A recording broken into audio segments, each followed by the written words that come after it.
team ready? Affirmative. The engines are hot. Red 2, Blue 5, report. Red 2, check. Blue 5 standing by. Generator system scan rig. Affirmative. Let all be. Engage propulsors and hold on, recruits. All ships, launch.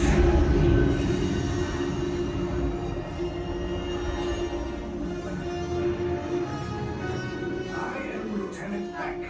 As you heard from Ray, I have been tasked with getting you to Vakara. Red 2, Blue 5, keep tight now. Let's get ready to make that jump to light speed on my mark.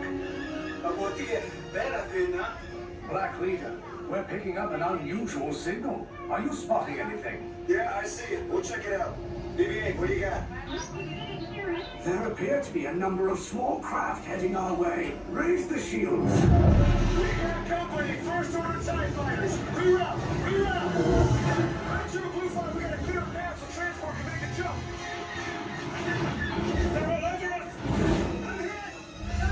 We lost Red 2, more incoming. Blue 5 taking evasive action. Try to shake him, Blue. I'm trying. We lost Blue 5. I'm going to try to draw them away. Copy that. Get us clear so we can make the jump. Be ready. You won't have much time. Where are all those TIE fighters coming from?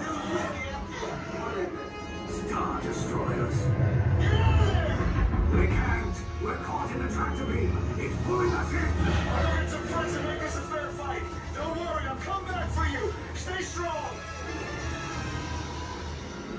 Is there anything we can do, Nina? No, the tractor beam will be too strong. Cargo vessel TR-141, identify yourselves and prepare to be boarded. This is TR-141. We are a civilian vessel. By whose authority are we being detained? By the authority of the First Order Resistance Scum. Now bring down your shields and prepare to be boarded. There was a location of our secret base. Tell them nothing. The future of the Resistance is at stake. I have a bad feeling about this.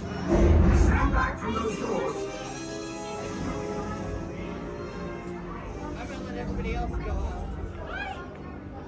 The ship is now under the command of the First Order. You will disembark and proceed to the right for interrogation.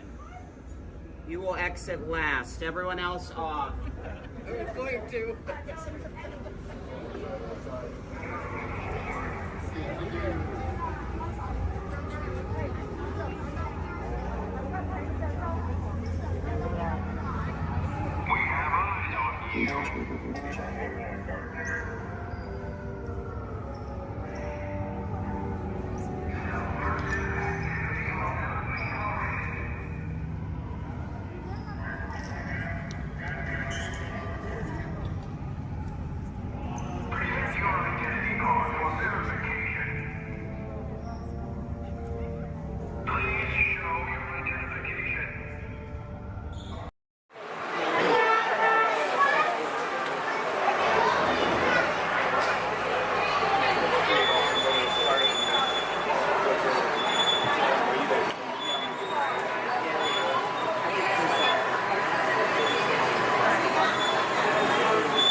My name's Don, and welcome aboard.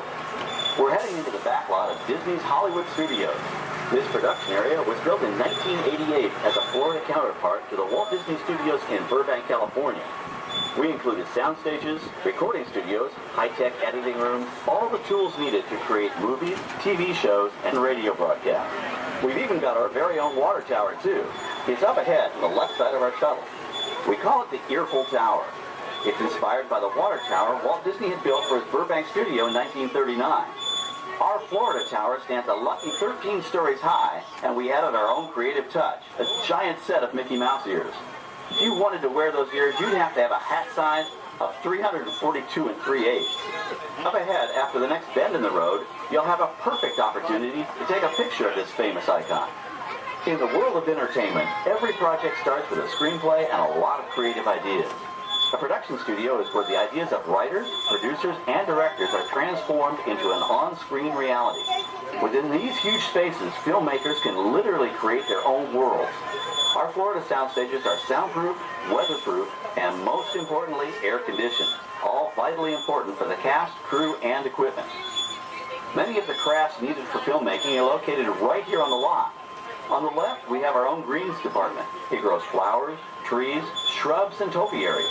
A few well-placed plants can cover up empty spots in the set and add a touch of natural beauty to a scene. On the right are two of the aircraft from the 2001 blockbuster hit Pearl Harbor. These exact full-scale replicas of P-40 fighters were used in the special effect fight sequences. Of course, many of the planes we saw flying through the aerial battles or sitting on the ground weren't real at all. They were created entirely within a computer. Oh, keep your cameras focused to the right. We're coming up on that perfect angle of the Eiffel Tower I told you about. It's a true masterpiece.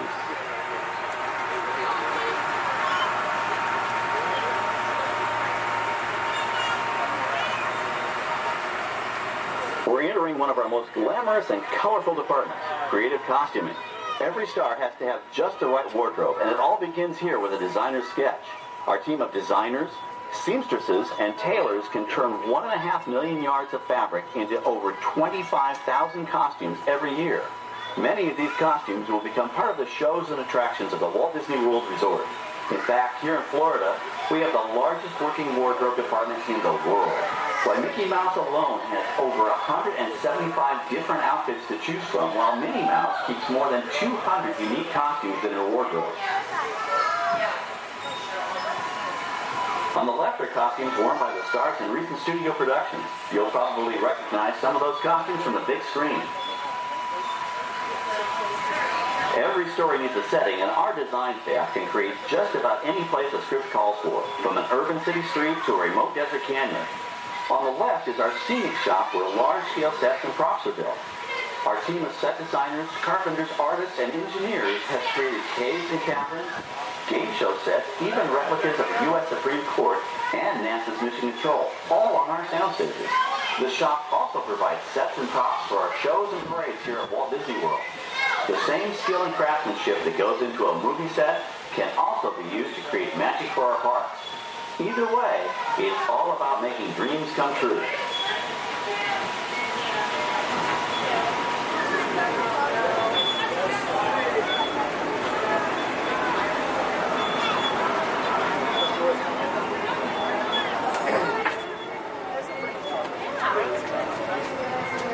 Now we're entering a zone we call the Boneyard.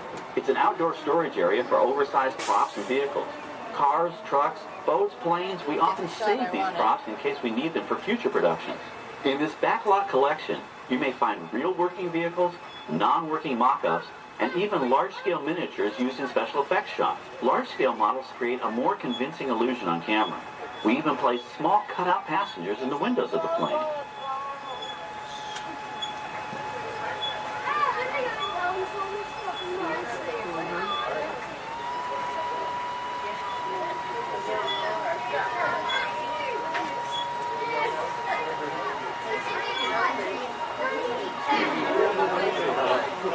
We're now passing by the sets for our Lights, Motors, Action Extreme Stunt Show. On the left, you may catch a glimpse of the Mediterranean fishing village that sets the stage for this thrilling attraction.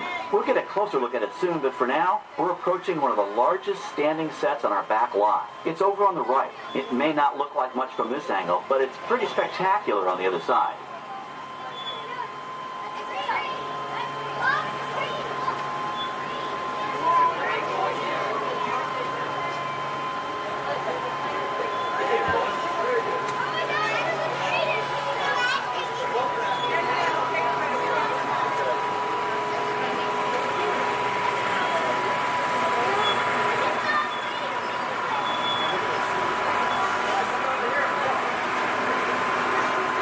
This is great, folks. The production crew has just given us clearance to enter the set. Hello, Backlot Tour. I'm Amy, a production coordinator here at the studios. I can see your shuttle heading toward our canyon set. I've given your driver permission to come in and take a look around. I'm up here with our effects crew, and we're getting ready to shoot a test sequence. Oh, on the way in, you're going to be crossing a wooden bridge, and things may get a little bumpy, so please, hold on to your belongings, especially hats, cameras, and glasses, and keep an eye on any small children in your party. And of course, please remain seated at all times. Welcome to the set. As you can see,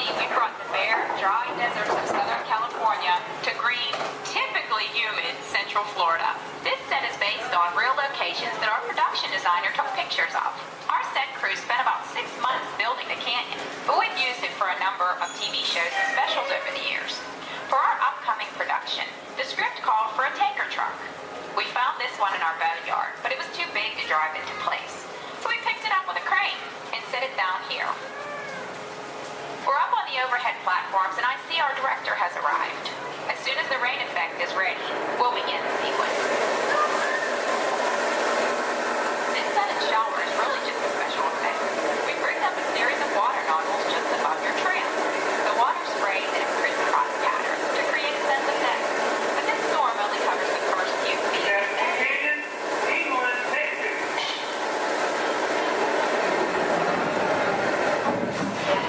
Okay, it's showtime. Everybody stay seated. Hang on to your belongings and watch your children.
By now, you've probably figured out why we call it action.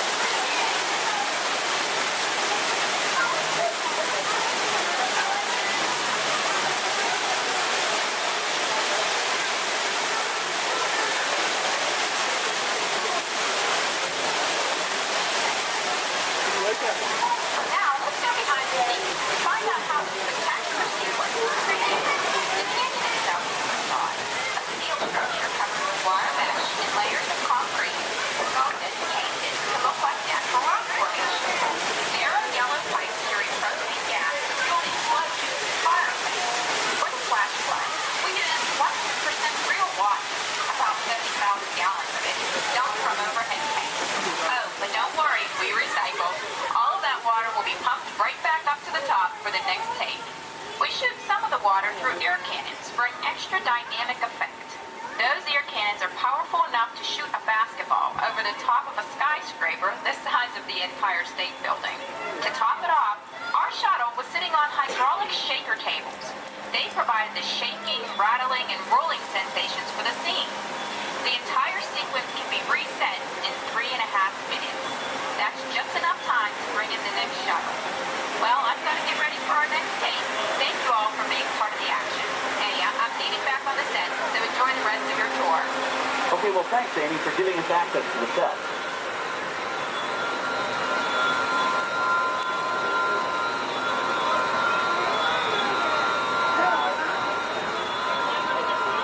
On the right, we have an authentic piece of Disney history. That Gulfstream 1 was known at airports across the country as November 234 Mickey Mouse, but we just call it the Mouse. In 1964, Walt Disney and his hand-picked team used this plane to scout locations for what he called the Florida Project. Soon, they secretly began purchasing thousands of acres of land, which became the Walt Disney World Resort in 1971. During the creation of the resort and later Epcot, the Mouse shuttled studio executives and Imagineers between Burbank and Orlando, making it the most used executive aircraft in the country. Appropriately, the Mouse retired here in 1992. As Walt used to say, it was all started by a mouse. In this case, the 234 Mickey Mouse. On our right, we once again sweep past the magnificent Mediterranean village of our lights, motors, action extreme stunt show. This high-octane attraction is based on the hit show from the Walt Disney Studios Park in France. In this action-packed production, you'll feel like you're right there on the set during the filming of a spy thriller, complete with custom-built cars, motorcycles, even jet skis.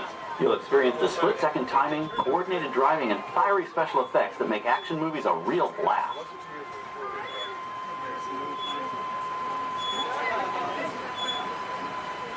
The staging area to our right is known as Acceleration Alley. Here, the custom-built stunt show vehicles rev their engines up to 70 miles an hour before making their high-speed entrances onto the stage for our Lights, Motors, Action Extreme Stunt Show. Of course, these are professional stunt drivers. We hope you'll enjoy their daring driving skills, but please, don't try them yourself.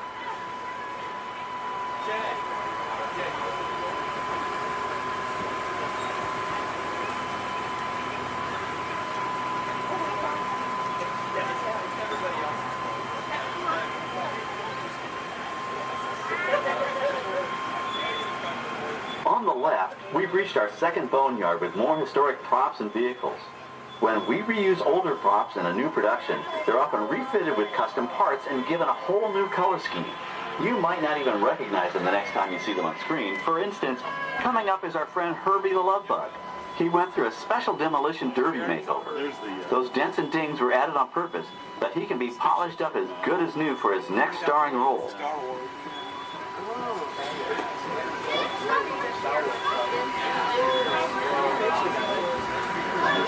On our right, we now have a very different view of the fishing village set. From this point of view, you can see that there is no inside to the buildings. They are just false fronts or facades. In the movie business, set builders only create what the camera has to see. It's an old movie trick dating all the way back to the silent era. To add to the sense of realism and avoid the cost of set building, many of today's television shows and movies film on location in cities and towns across the U.S. But out in the real world, you've got to contend with noise, traffic, crowds, and various visual elements that may or may not belong in your film. Here on the backlot, we can avoid these problems because we created our very own flexible urban environment. Our Streets of America facades can stand in for a small town or a giant metropolis. As we come around the last corner on our route, you'll see the skyline of New York City in the distance. It's really a series of painted flats, expertly designed to fool the eye and the camera. We can dress and decorate these streets to look like any city we want, from Chicago to San Francisco. Depending on the choice of vehicles, props, and costumes, we can even turn back the clock and set our story in a different time. And what's more, these sets are built with Florida weather in mind. They're made to withstand 100-mile-an-hour winds. You're welcome to visit our Streets of America anytime during your visit today and get an up-close look at the skills of our set designers and builders. We've just about reached the end of our tour. Our final stop is the American Film Institute Showcase, where you can see the actual costumes and movie props used in some of Hollywood's most famous films. There are some pretty amazing items in there, so feel free to take all the time you like. Please stay seated until our tram comes to a complete stop and check around you for any personal items that may have fallen during our trip. Well, as they say in Hollywood, that's a wrap. Thanks for joining our backlot tour, and we hope you'll come back to visit us again soon. Stop up here in just a moment. I'll open these doors. I'm going to exit out through those blue automatic doors into the AFI showcase. Okay, Son Award, and if everyone's ready, here in Harambe we say Twende, and that means let's go. Jumbo friends, my name is Rachel, and I'm going to be your safari guide out in the Harambe Wildlife Reserve. Just a couple friendly safety reminders before we do head on out, though. Make sure we stay fully seated the entire time. It does get pretty bumpy out there. We're also going to make sure we keep our hands, arms, feet, and legs inside the truck. And hold on to any loose items that could fall out, because unfortunately I cannot stop to retrieve anything if it does fall out. Now, the first part of the reserve that we are heading into is the Little Aturi Forest. Now, the animals here in the forest are known for their camouflage, so we may have to look a little bit harder for them. Although over on the right side, the brown colored animal with those striped legs, that is an okapi. Now, okapis might look like they are related to zebras with those striped legs, but they're actually one of the only living relatives of the giraffe. Now, if you look closely at its head, they kind of have the same skull shape the giraffe has. They also have the same tongue that helps them get into vegetation. Now, that black and white bird that's hanging out down there kind of by the water as well, that is a saddle-billed stork. They can stand at about 5 feet tall with a wingspan all the way up to about 9 feet long. So if you look up above you, that is about the length of the canopy that's on top of your head. They get their name from the yellow saddle shape on their beak, and they do also mate for life. So once they find their partner, they're with them for the rest of their life. So definitely be on the lookout for another one. There's usually another one that hangs out pretty close.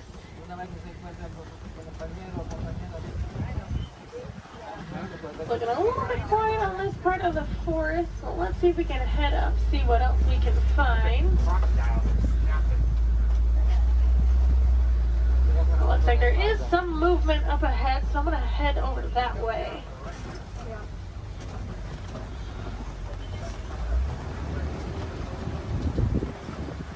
Alright, so coming up on the left, you might see there's some light tan colored animals kind of huddled underneath the tree, kind of by that bamboo. Those are greater kudus. And then actually up kind of under the trees and then also at the top of the hill up there, those darker brown colored animals with those horns on top of their head, those are bongos. Now bongos are very shy and reclusive animals. That is how they get their nickname, the ghost of the forest. Both males and females do have those horns on the back of their head. And if you notice they're angled backwards, that's help them get through any of that thick and tangled brush here in the forest they usually live in. Alright, it looks like we're going to cross over some water, so that means we're heading out towards the Safi River. You're going to want to keep your eyes near the water looking for any kind of shadowy figures. A lot of times we'll see Nile crocodile or even Nile hippos. Now hippos will spend most of their time in the water and even spend about 8 minutes at a time underneath the surface. The average male hippo does come in at about 5,500 pounds, and they do kind of float to the bottom of the water and walk along the bottom rather than swim. Although to be fair, if I was 5,000 pounds, I'd probably do the same thing. It takes quite a bit of energy for them to swim around. I haven't seen any yet, but they do have a couple spots here in the river, so we'll head up. Now those white and gray birds that are hanging out on the island, those are pink-backed pelicans. They do get their name from the pink coloration that their feathers get during mating season. Now, it's not actually the feathers that turn pink though, it's their skin that turns that color. It kind of makes their feathers look it.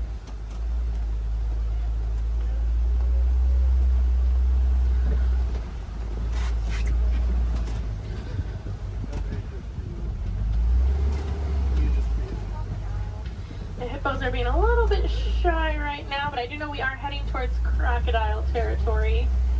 Aha, down there on the left, there are some crocodiles down there. Now the average Nile crocodile does come in at about 16 feet in length, weighing about 500 pounds. Although they can grow to be about 20 feet long, and I do know there's at least one down there that's a little bit over 700 pounds. Now when it is super hot, you will see them hanging out with their mouth open. That's because unlike you and I, they can't sweat. So they do open their mouth. It does help them regulate their temperature, keeps them a little bit cooler. You'll notice a lot of the animals here in Africa actually have some sort of natural cooling capabilities. It does get pretty hot out there. Now we are going to start making our way out towards the savannah. That does happen to be one of the largest parts on the reserve. It's also home to some of the more famous animals like lions, elephants, and giraffes. So hopefully we'll see some of those out there today. Now coming up on the right side of the truck though, this tree that almost looks like it was planted upside down. That is a baobab tree, also known as the tree of life or the upside down tree. And they will remain leafless or dormant up to 9 months out of the year, and that's to help conserve any kind of water or energy the tree does have. And I'm already seeing quite a bit of movement down there, so we're going to head down, get a little bit closer to everything.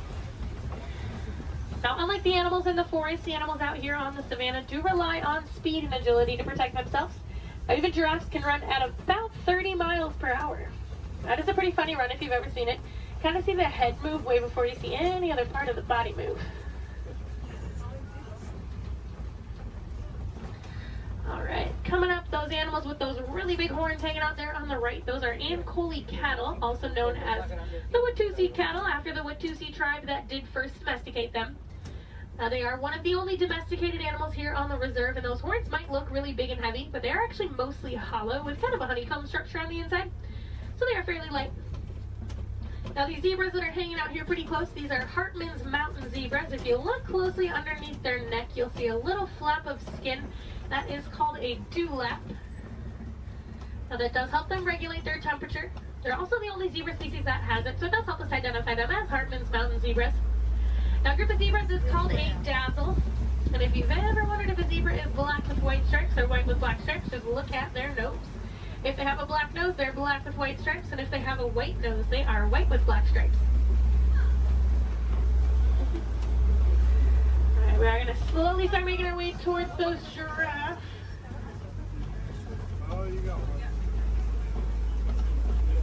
Now, looking at the coat pattern of these giraffes, it looks like they are Maasai giraffe. Once we get up there, they do have that kind of jagged puzzle-like coat pattern. Now, also over on the left, kind of hanging out in the back by the trees over there, those are sable antelope. They do look at all familiar. They are the emblem of the Harambe Wildlife Reserve, so you might have seen their pictures out and around in the village out there. There we go, coming up on these giraffes. That one that's actually scratching its head right there, that's a baby giraffe. Get a little itch.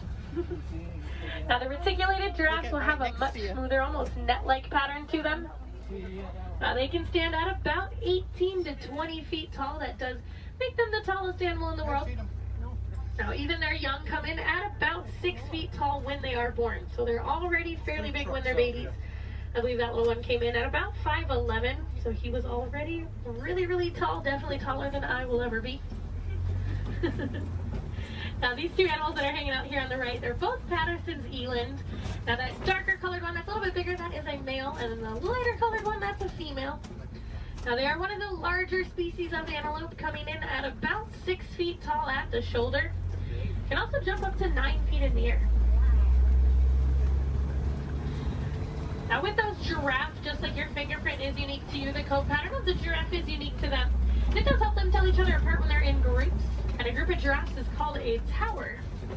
Seems to be a pretty fitting name for something so tall. They do also only sleep for about 30 minutes a day. The rest of the time it's pretty much spent eating. There's a really good view of those ankole cattle there.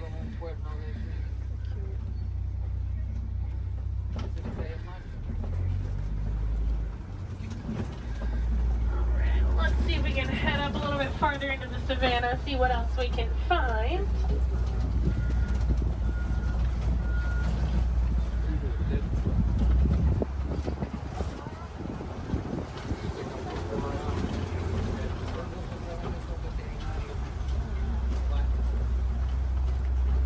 It looks like there's a couple animals coming up on the hillside up ahead here. Once I make the turn, they're going to be on the right side. Those are white-bearded wildebeest. We might get a little bit closer to them in a moment, though. Now, they are a large herding animal. They take part in the Great Migration, which is so large it can actually be seen from space. There's easily over 1 million, usually more like 1.5 million that will migrate every year together.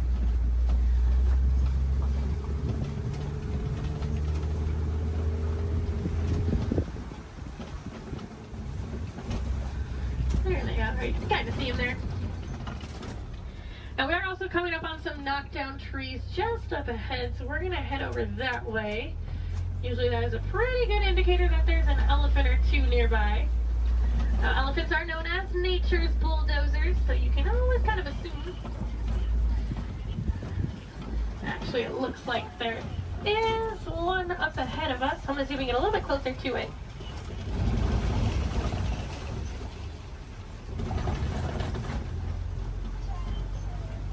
Now, in the meantime, while we are heading up to that elephant, also over on the left, there's a bunch of mandrills walking around on top of the rocks there. Now, mandrills are one of the largest species of monkeys. An adult male can come in at about 100 pounds. They do have those vibrant blue cheeks, and as they get more excited or even more angry, they actually get even more blue. Well, it's a view of an elephant. Probably not the best view. I do know there is usually another herd of them that like to hang on a little bit farther up as well, so we'll see if we can head over that way, maybe get more of a frontal view of an elephant. That would be nice. Now, as male elephants grow older and more mature, they do get kicked out of the herd by the female elephants. They either live in solitary or smaller groups of male-only elephants. They do tend to get a little bit too rough with the young ones, and the females are not a huge fan of that. Well, you can kind of see that one a little bit better.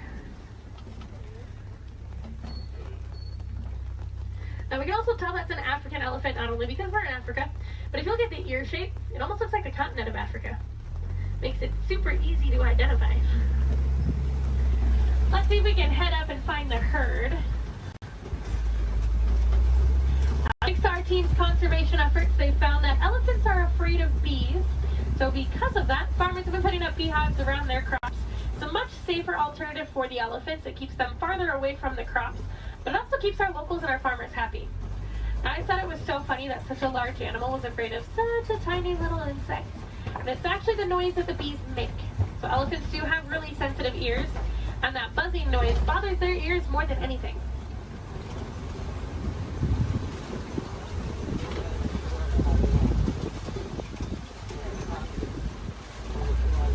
And I am seeing some tusk marks play, so hopefully that is a good sign that the herd has moved through here fairly recently.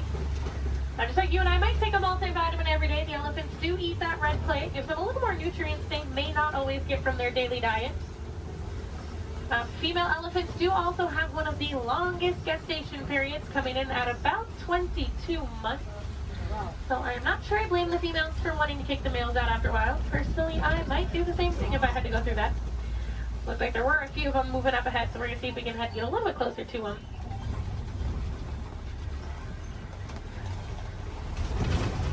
Male elephants also won't get to their full size until they are about 35 to 40 years old. That is about half of their lifespan. So in the wild, their lifespan is about 60 to 70 years, and that full size can come in at a whopping 15,000 pounds. So that does make them one of the largest land animals.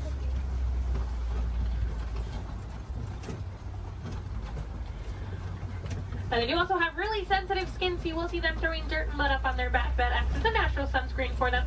You're also going to see them flapping those really big ears that they have, as those ears are home to a bunch of blood vessels on the inside. So just doing that, it does actually activate those blood vessels and can even cool their body temperatures down about 10 degrees. We might be able to see when we start going around this curve here. Now, in the meantime, we are coming up on some greater flamingos as well. Now, those greater flamingos actually start out as a gray color, and as they get older, they get their vibrant pink color from their diet, which does consist mostly of beta-carotene, like brine shrimp. If you actually look on a couple of them, the back of their head and neck, you can still see some of the gray feathering on some of them. Now, they are one of the lighter colors of flamingo species, as well as one of the largest. You might have seen their cousins, the lesser flamingos, out on Discovery Island when you were coming in today. They're quite a bit brighter in color than these ones, but they're also a little bit smaller. And if you didn't see them, they like to hang out the very front of the tree line, kind of down to the left-hand side.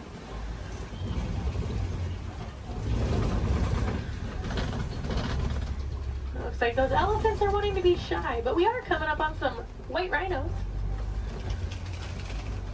Now, white rhinos don't get their name from their skin color. They get it from the Afrikaans word wijd, which means wide. Now, if you look, they have a very wide mouth.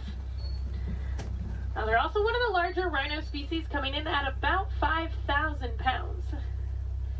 Now, one of my favorite facts about them, even though they are 5,000 pounds, when they run, they can actually get all four of their little legs off the ground. So kind of like how a horse gallops. So they are very graceful for how large they are. Oh, there's one running. It was, for like a hot second, it was actually doing like the actual full run. I'm mad he stopped. Oh, he said, I got snacks over here. I'm coming over here. And usually if you see a couple, there's quite a few. So there might be some more around. So we'll definitely be on the lookout for some more.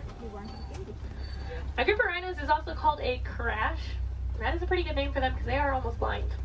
They kind of seem more like shadows. It's really funny when they stand really close to the road. Sometimes when you try to sneak by them with the trucks, they don't realize we're there until they hear the truck and they're like, oh, they like jump and run back.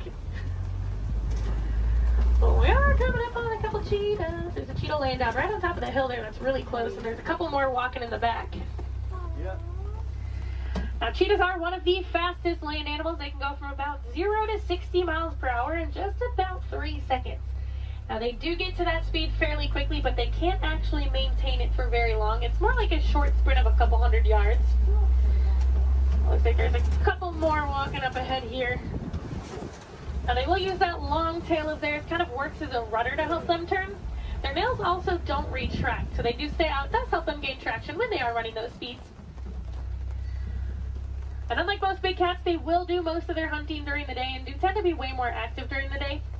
They're also one of the only big cats that can purr.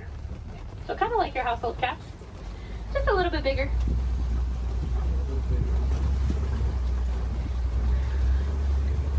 Oh, it looks like there's some lions hanging out on top of the Kobe rock. Ah, they're so pretty. Like there's a male and a female here, and there's another female up ahead a little ways. Lions do sleep about 16 to 20 hours a day, so we're pretty lucky that we're actually seeing them kind of moving. I mean, they're not moving around, but they have their heads up and not sleeping. Now, they do tend to be more nocturnal and will do most of their hunting at night, and it's actually actually the females that will go out and do the hunting while the males stay back and protect the pride. During the day, their eyesight is pretty much identical to ours, but at night it gets about 6 times better. So they have super good eyesight at night. Now when they vocalize, they can vocalize up to 5 miles away. You can hear it. So if you do plan on staying here all the way up until park close, I highly recommend while you're walking out to your car, keep your ears open because sometimes you will actually hear them vocalizing. It's really cool. Now I know everyone's excited about the lions, but there's a really cute little brown and white animal over on the right. And that is a bontebok. Now he's related to the white-bearded wildebeest that we saw earlier, and within 5 minutes of birth he can stand. Within about 10 to 15 minutes they can also walk and run. That's a super good survival technique for them. That way once those little ones are born, they can get up and get on the move as quickly as possible. Now also hanging out in the trees there on the right, those are waterbuck. Now waterbuck do drink an excessive amount of water, hence the name waterbuck. But they also have kind of an oily, greasy feel to their fur. That is supposed to help them be a little more waterproof when they are hanging out in the water. Now we're coming up on some fairly big burrows. We'll be on the lookout for warthogs. Actually, down in that burrow there on the left, there is a warthog. Now, warthogs are one of the largest land burrowing animals. They like to back up into their burrows, just like that one's doing. That way it keeps their tusks out, so if anything tries to sneak up on them, they can try to deter that animal. They've also been known to recycle other animals' burrows, so they might find when an animal has an abandoned and call it their home. Isn't the ever so lovely ostriches over there, too? Now, while we are heading over there, it looks like those ostriches have also dropped some eggs there on the right. Now, individually, each one of those eggs can weigh about 3 pounds, and they are so strong that just about any one of us can stand on them and absolutely nothing would happen. Are you guys going to stay off of the road, or no? Okay. Now, ostriches are the largest species of bird. They are flightless birds, though. They use those wings to help them turn, kind of like how the cheetah uses its tail.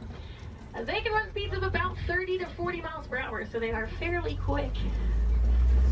They always look so confused, too. This makes me laugh. They are notorious for long animal stops, so when you can sneak by them when they're that close to the road, it's your lucky day. Alright, it looks like the warden post is coming just up ahead of us. That does unfortunately mean our safari is coming close to an end. But the warden has adopted some Nigerian dwarf goats that like to hang out here. Now they do help our warden keep the grass looking nice and the weeds down low, and in return they produce some milk that the villagers here find very sweet and actually high in value. So that does allow the village to rely less on the wildlife out there. They are small, but they won't get any bigger than that. They are full-grown adults. And they are one of the many examples of how humans and animals can live in harmony together. It just takes a little bit of effort from us. Some small things that you guys can do at home but make a huge difference for these animals. Planting some native trees or plants in your yard. Maybe building a few bird houses here and there, or even some bat boxes. A lot of these animals, including the elephants that we saw, are losing their habitats due to mining for metallic ore, otherwise known as coltan. And that's found in many of your small electronics, so things like cell phones, laptops, tablets, anything like that. So next time that brand new shiny iPhone comes out and you guys decide to go and purchase it, just make sure you recycle the old one. That will help keep mining down to an absolute minimum and saving those habitats for those beautiful animals out there. And if I have any wilderness explorers on board, you guys have been on board the Simba 1. That's S-I-M-B-A 1. And I am going to get you guys back up to that dock that we originally came from, so you're going to have to bear with me for just a little bit longer. Hopefully we should be able to buzz through some of the docks fairly quickly.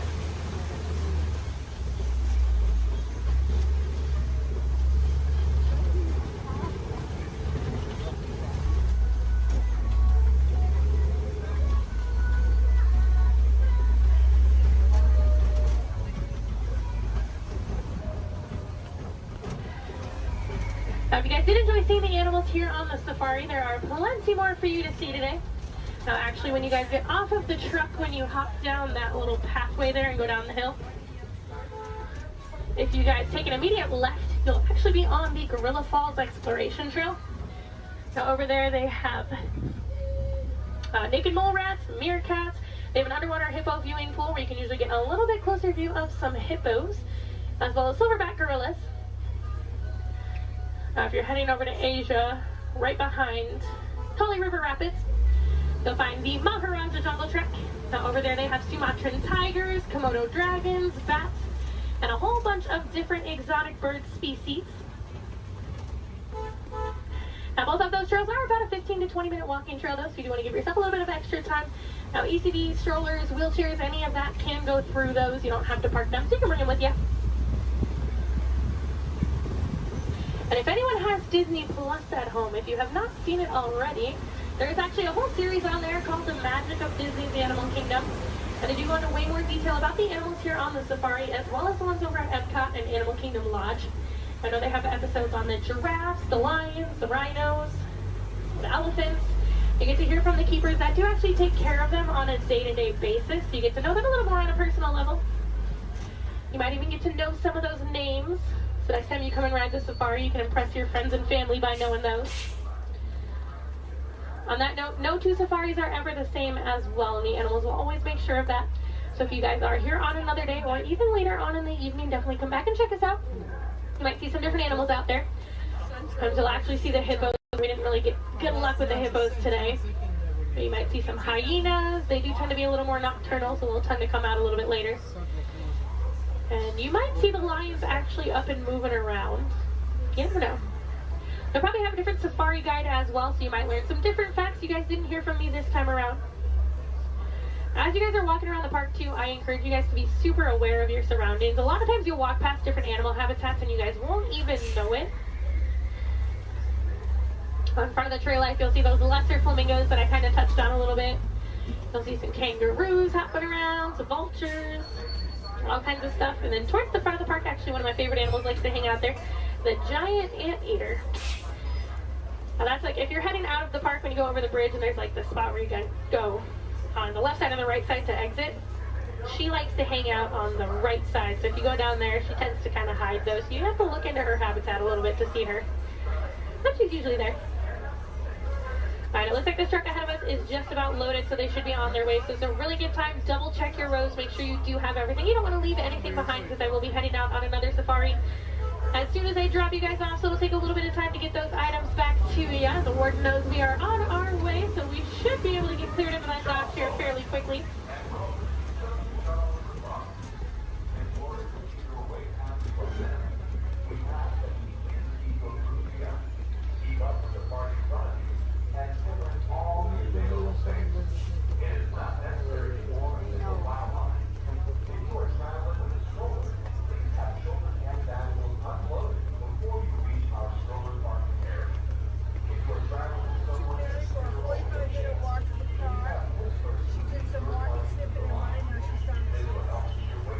I'm not sure there's any carrots.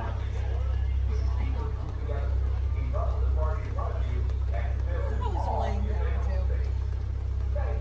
Maybe some rolling. You're getting very adventurous in our park. Really great.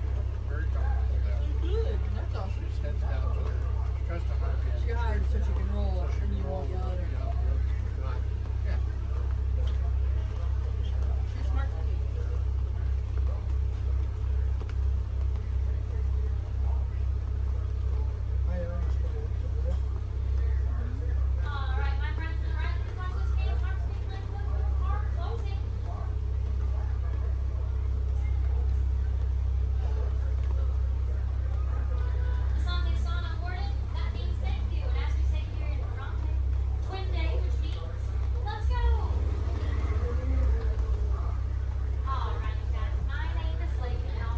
Friends here in Huron, maybe we don't like to say goodbye as we feel that is far too sad and far too final.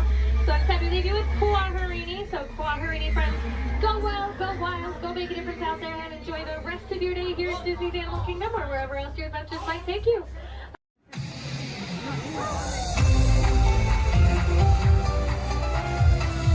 To all who come to this happy place, welcome and good morning, everyone.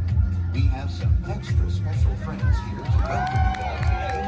Let's hear it for Mickey Mouse and Minnie Mouse.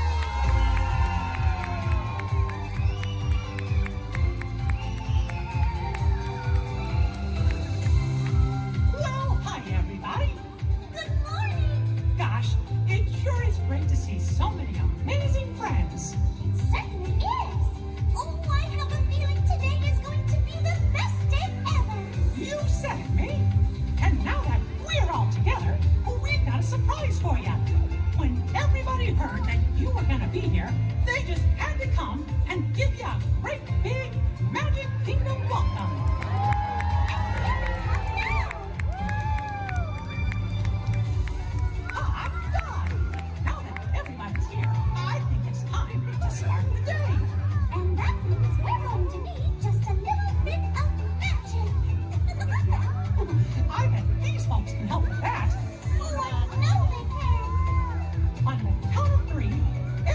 shout, let the magic begin.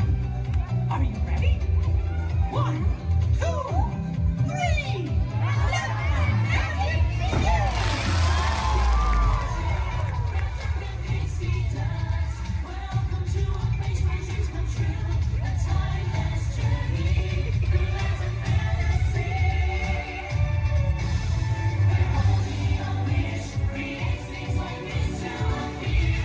The most magical place on earth is here.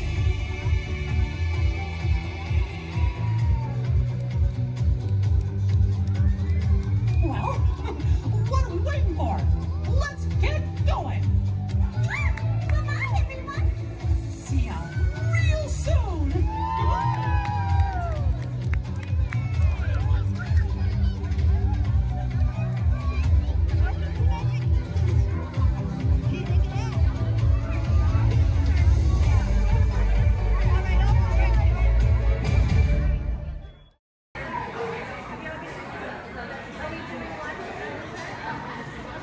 What are you doing?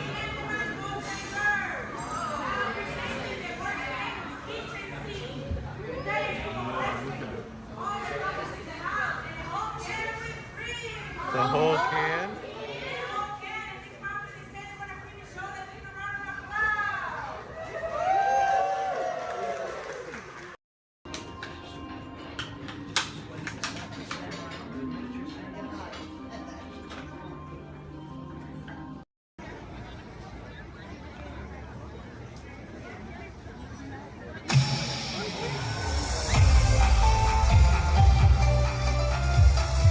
To all who come to this happy place, welcome and good morning, everyone.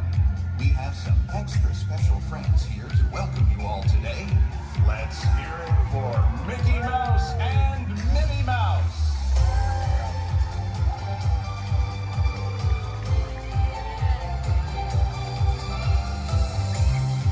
Well, hi, everybody. Good morning. Gosh, it sure is great to see so many amazing friends. It certainly is. Oh, I have a feeling today is going to be the best day ever. You said it, Minnie. And now that we're all together, we've got a surprise for you. When everybody heard that you were going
Et monsieur, it's so good to see you.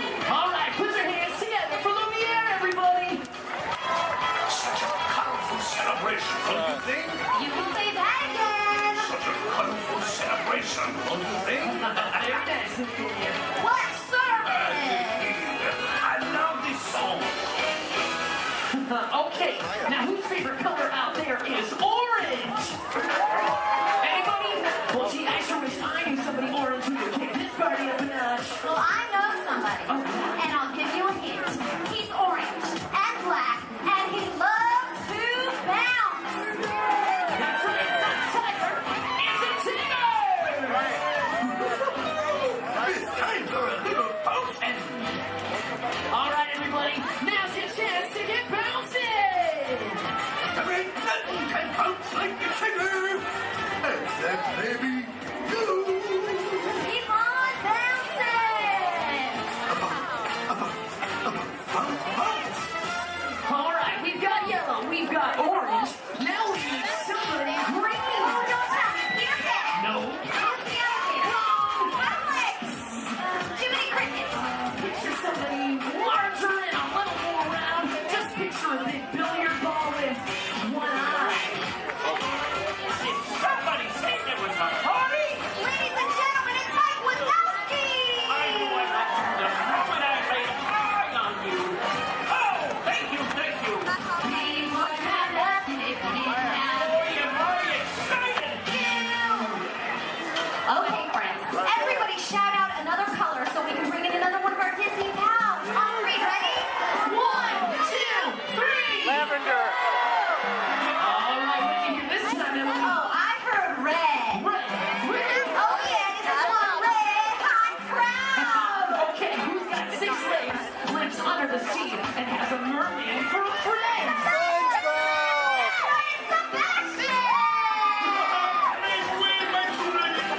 I love to celebrate. It's my favorite round. Hello, everyone. Hello, Sebastian. What a celebration. This is almost as much fun as it is under the sea. Okay, everybody. Now go like this with your hands and pretend like you're holding a magic lamp. What are you doing? We're making wishes. Well, what are you wishing for? I think we're wishing that somebody blue would get here. Don't look now, but I think you got your wish. Genie, wouldn't be a party without you. Right, Mr. Blue himself. Genie is in the house. Oh, yeah. These look like real party people. Put your hands up. Put your hands up. Put your hands up, everybody. Look out. The genie is coming through. Let's give a big round of applause for all of our colorful friends. Just Russia, thank you. Oh. Okay, now it's time to find out just how excited everybody is out there. Yes, friends. It's time for the official World Championship Color Competition. Okay, it's time to break them into teams, and these colorful friends of ours will be our team captains. So first up, let's decide who's on Genie's team. So this big group of people right here in front of me, including you in the center, I want you to think like a genie and yell abracadabra on the count of 3. Are you ready? 1, 2, 3. Oh, come on, I said it like a genie really loud this time. Ready? 1, 2, 3. Great! You guys are now Team Genie. Blue is the bomb. Oh, really? We'll see about that. Everybody back here hanging out with Mike. Let's collect some scream power. I want to hear big green team scream on 3. Ready? 1, 2, 3. Fantastic! You guys are all now Team Wazowski. Good job, everyone. I'll be keeping my eye on you. Eye, get it? Yeah, we get it, Mike. All right, now everyone around Lumiere, I want you to throw your candlesticks up in the air and wave them from side to side and make a little noise. Come on, guys. Oh, you can be louder than that. Come on. All right, you guys are now Team Lumiere. Well, see, I am touched. All right, now everybody way over there by Tigger, and that includes everybody on the bridge. Let me see you jump up and down and make some noise.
everything, you gotta sing the right notes for your section to win.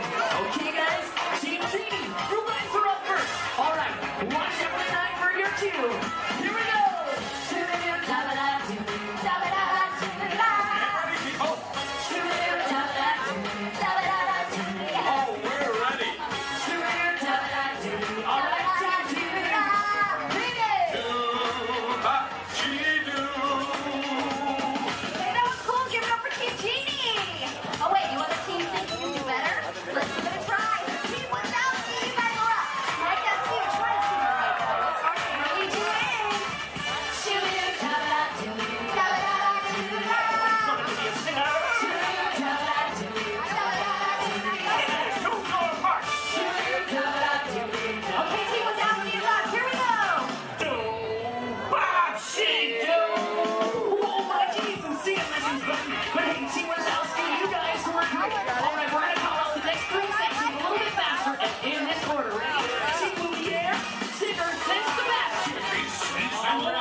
For World of Color! All right, let's give it up one last time to all of our colorful friends. Give it up for Sebastian, Lumiere, Tigger, Gene, and of course Mike Wazowski. Thanks everybody, we hope you enjoyed our Carnival of Color. Remember the exciting colorful magic isn't over yet. Now we're about to show something really spectacular. Something good. Something good.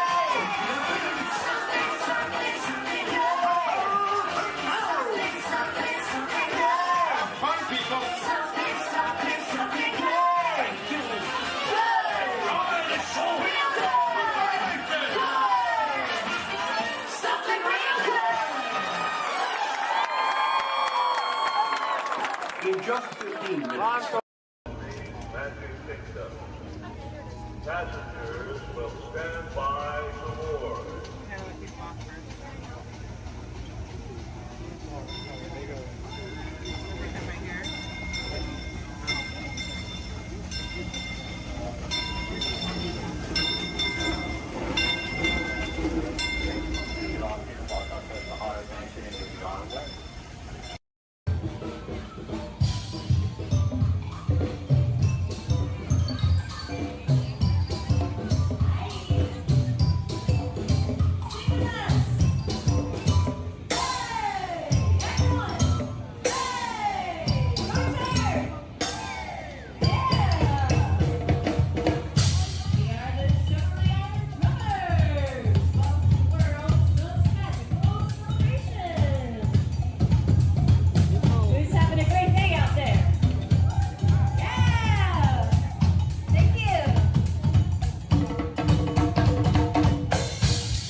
us will be departing the Tomorrowland Mono Station. Our first stop will be the downtown Disney Mono Station, located by the Disneyland Resort Hotels, and the downtown Disney Shopping and Dining District.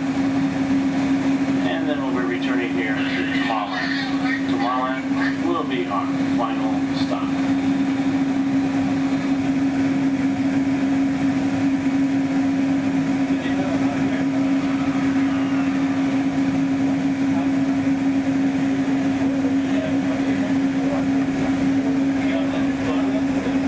Hello, everyone.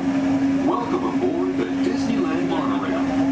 We are now beginning a 2.5-mile journey to downtown Disney Station and back. For a safe trip, remain seated, keeping your hands, arms, feet, and legs inside the cabin. Be sure to watch your children, and no smoking, please. Bienvenidos. Para su seguridad, permanezca sentado y mantenga las manos, brazos, pies y piernas dentro del tren y cuide a los niños. Por favor, se ruega no fumar. You're riding aboard the Mark 7 monorail, the latest generation of Disneyland monorails. When Walt Disney introduced this attraction in 1959, it was the first daily operating monorail system in the Western Hemisphere. Just ahead is Disney's California Adventure, where you can live the ultimate California dream through attractions and live shows that are as diverse as the Golden State itself. The Towering Hotel is home to the Twilight Zone Tower of Terror, where you can literally take a thrilling drop into Hollywood history. The bear-shaped rock formation is part of the Grizzly Peak Recreation Area, a haven for outdoor adventures. Beyond it, you'll find the high-energy fun of Paradise Pier. Coming into view on the left are the villas at Disney's Grand California Hotel and Spa. It's the first Disney Vacation Club resort on the West Coast and shares the same arts and crafts style as the famous hotel, which we are now entering.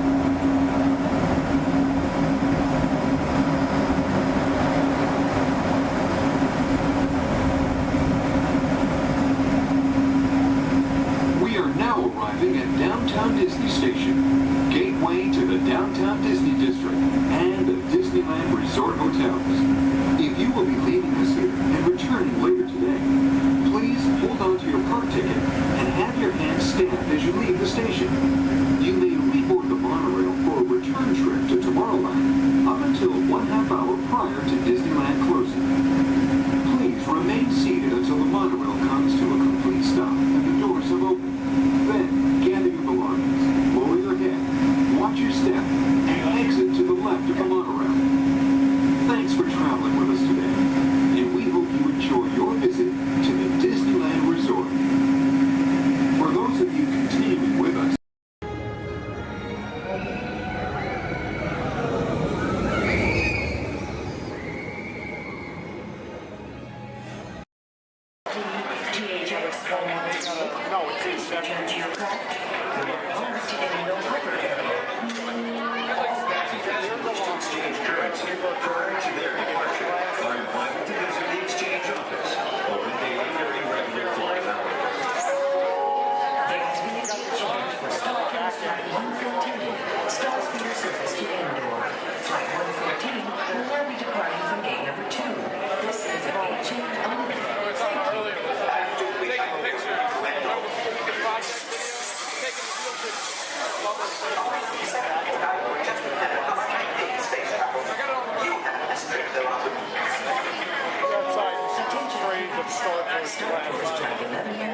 non-stop service to Indoor is now ready for boarding at gate number 1.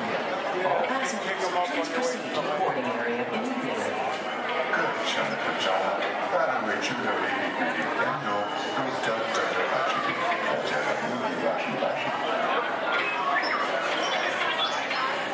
R2-D2 just walked in.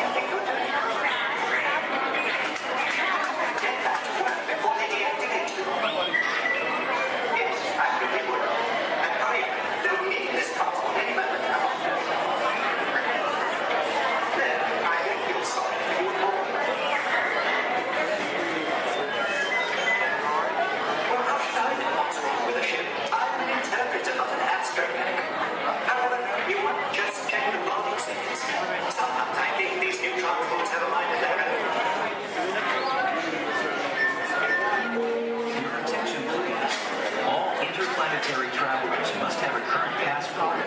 necessary visas prior to leaving the spaceport. Passengers requiring assistance should visit the nearest information kiosk. Thank you.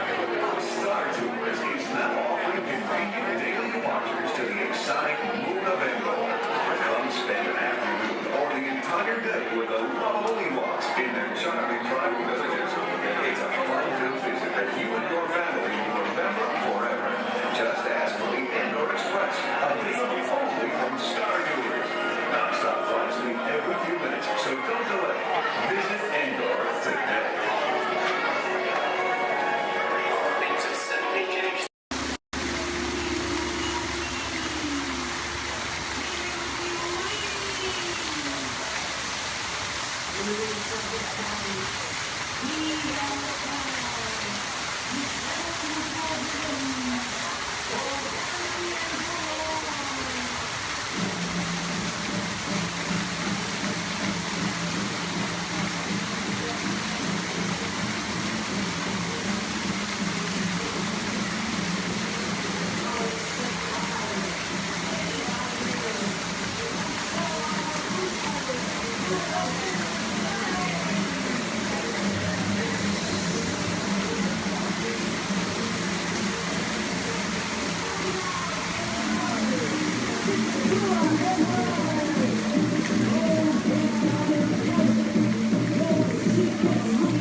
Wowee!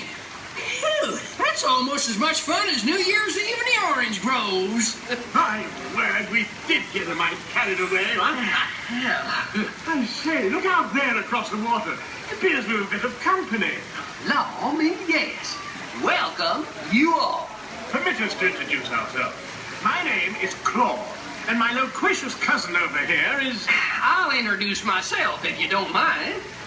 Hi there. I'm, now, let's see now.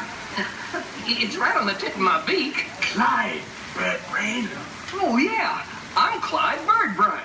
Yo, I say, perhaps you good people have never conversed with toucan birds before. Well, neither did we, till one day we discovered this magic sunshine pavilion. By Jove, yes. I remember just how it happened, many, many bird baths ago. There we were in an explorer's launch on a mysterious river in deepest Adventureland. Off in the distance comes the fierce roar of an African lion. And as we round a bend in the river, a huge bull elephant bellows forth in protest of our intrusion. Suddenly, the treetops explode in a frenzy of outraged birds. Oh, come, you can jolly well do better than that. I can jolly well do one at a time.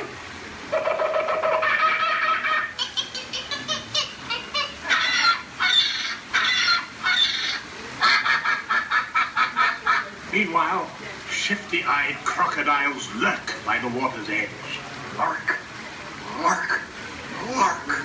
And the giant python slithers down from an overhanging limb. What's happened? What's wrong? I think snakes. Don't be ridiculous. I'm only relating a story. Oh, all right, Clyde. Enough is enough. That wasn't me. I never even opened my beak. Huh? Excuse me, I really hate to interrupt such an exciting story, but you're calling us for a show. For sakes, it's already showtime? And say yes, it is already showtime. And now, Claude, it is your turn to make the announcement to all our guests. Righto. Ladies and gentlemen, boys and girls, gather up all your cameras, purses, and other articles, and now turn to your left towards the tall doors. When the drums begin, they'll open magically to lead you right into the Sunshine Pavilion. Is everybody ready? Follow me, please. Oh my god, you look just like I do see I'm like I move on.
Looks like we're on our way, and I'm so glad to have you with us.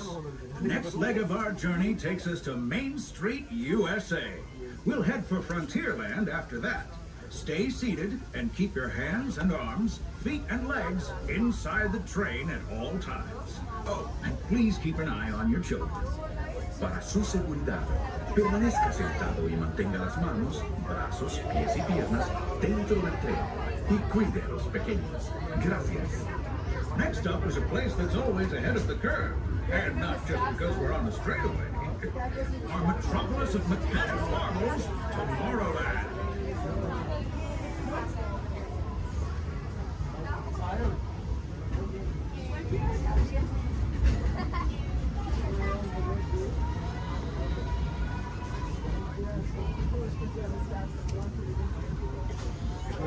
As you know, I love this railroad about as much as a songbird loves the morning. But I'm still awed by the rockets and space and fun. Unidentified users detected in upload conduit area. Scanning. Calculated. Locomotive maintaining trajectory. Intervention not required.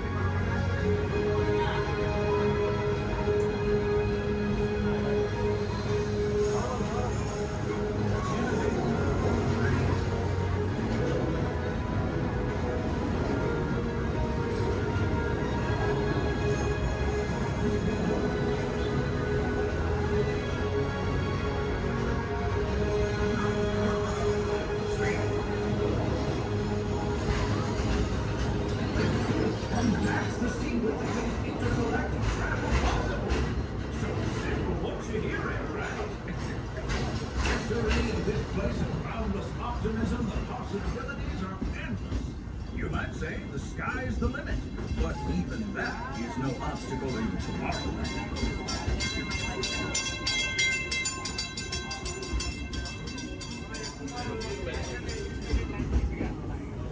And a blue bag.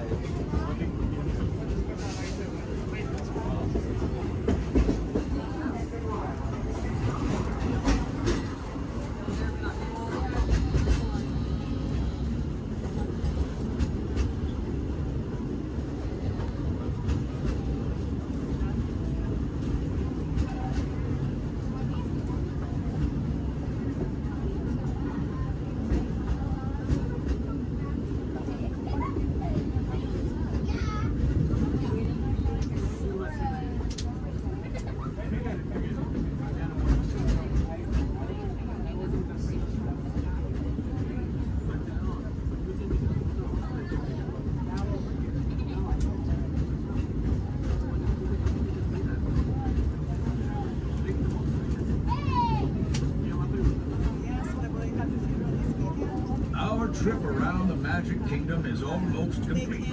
I can't thank you enough for spending part of your day with me. And I hope you've enjoyed your journey as much as I've appreciated being a part of it. We're now approaching our most charming destination, Main Street, USA. A place where the only thing sweeter than the townsfolk is the treats. After our stop, we'll be heading for Frontierland, followed by a visit to Fantasyland. Now, stay seated until our train comes to a complete stop. Then pick up your belongings and carefully disembark. If you have strollers to unfold, please take them all the way beyond the platform so new passengers can safely hop aboard. It'd be mighty kind of. And while we're being neighborly, what say we give our fellow travelers a friendly wave hello?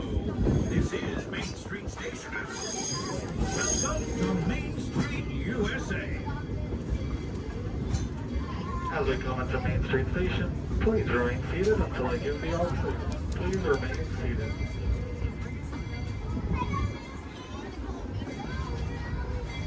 Please remain seated, everybody. Please remain seated until I give the all clear.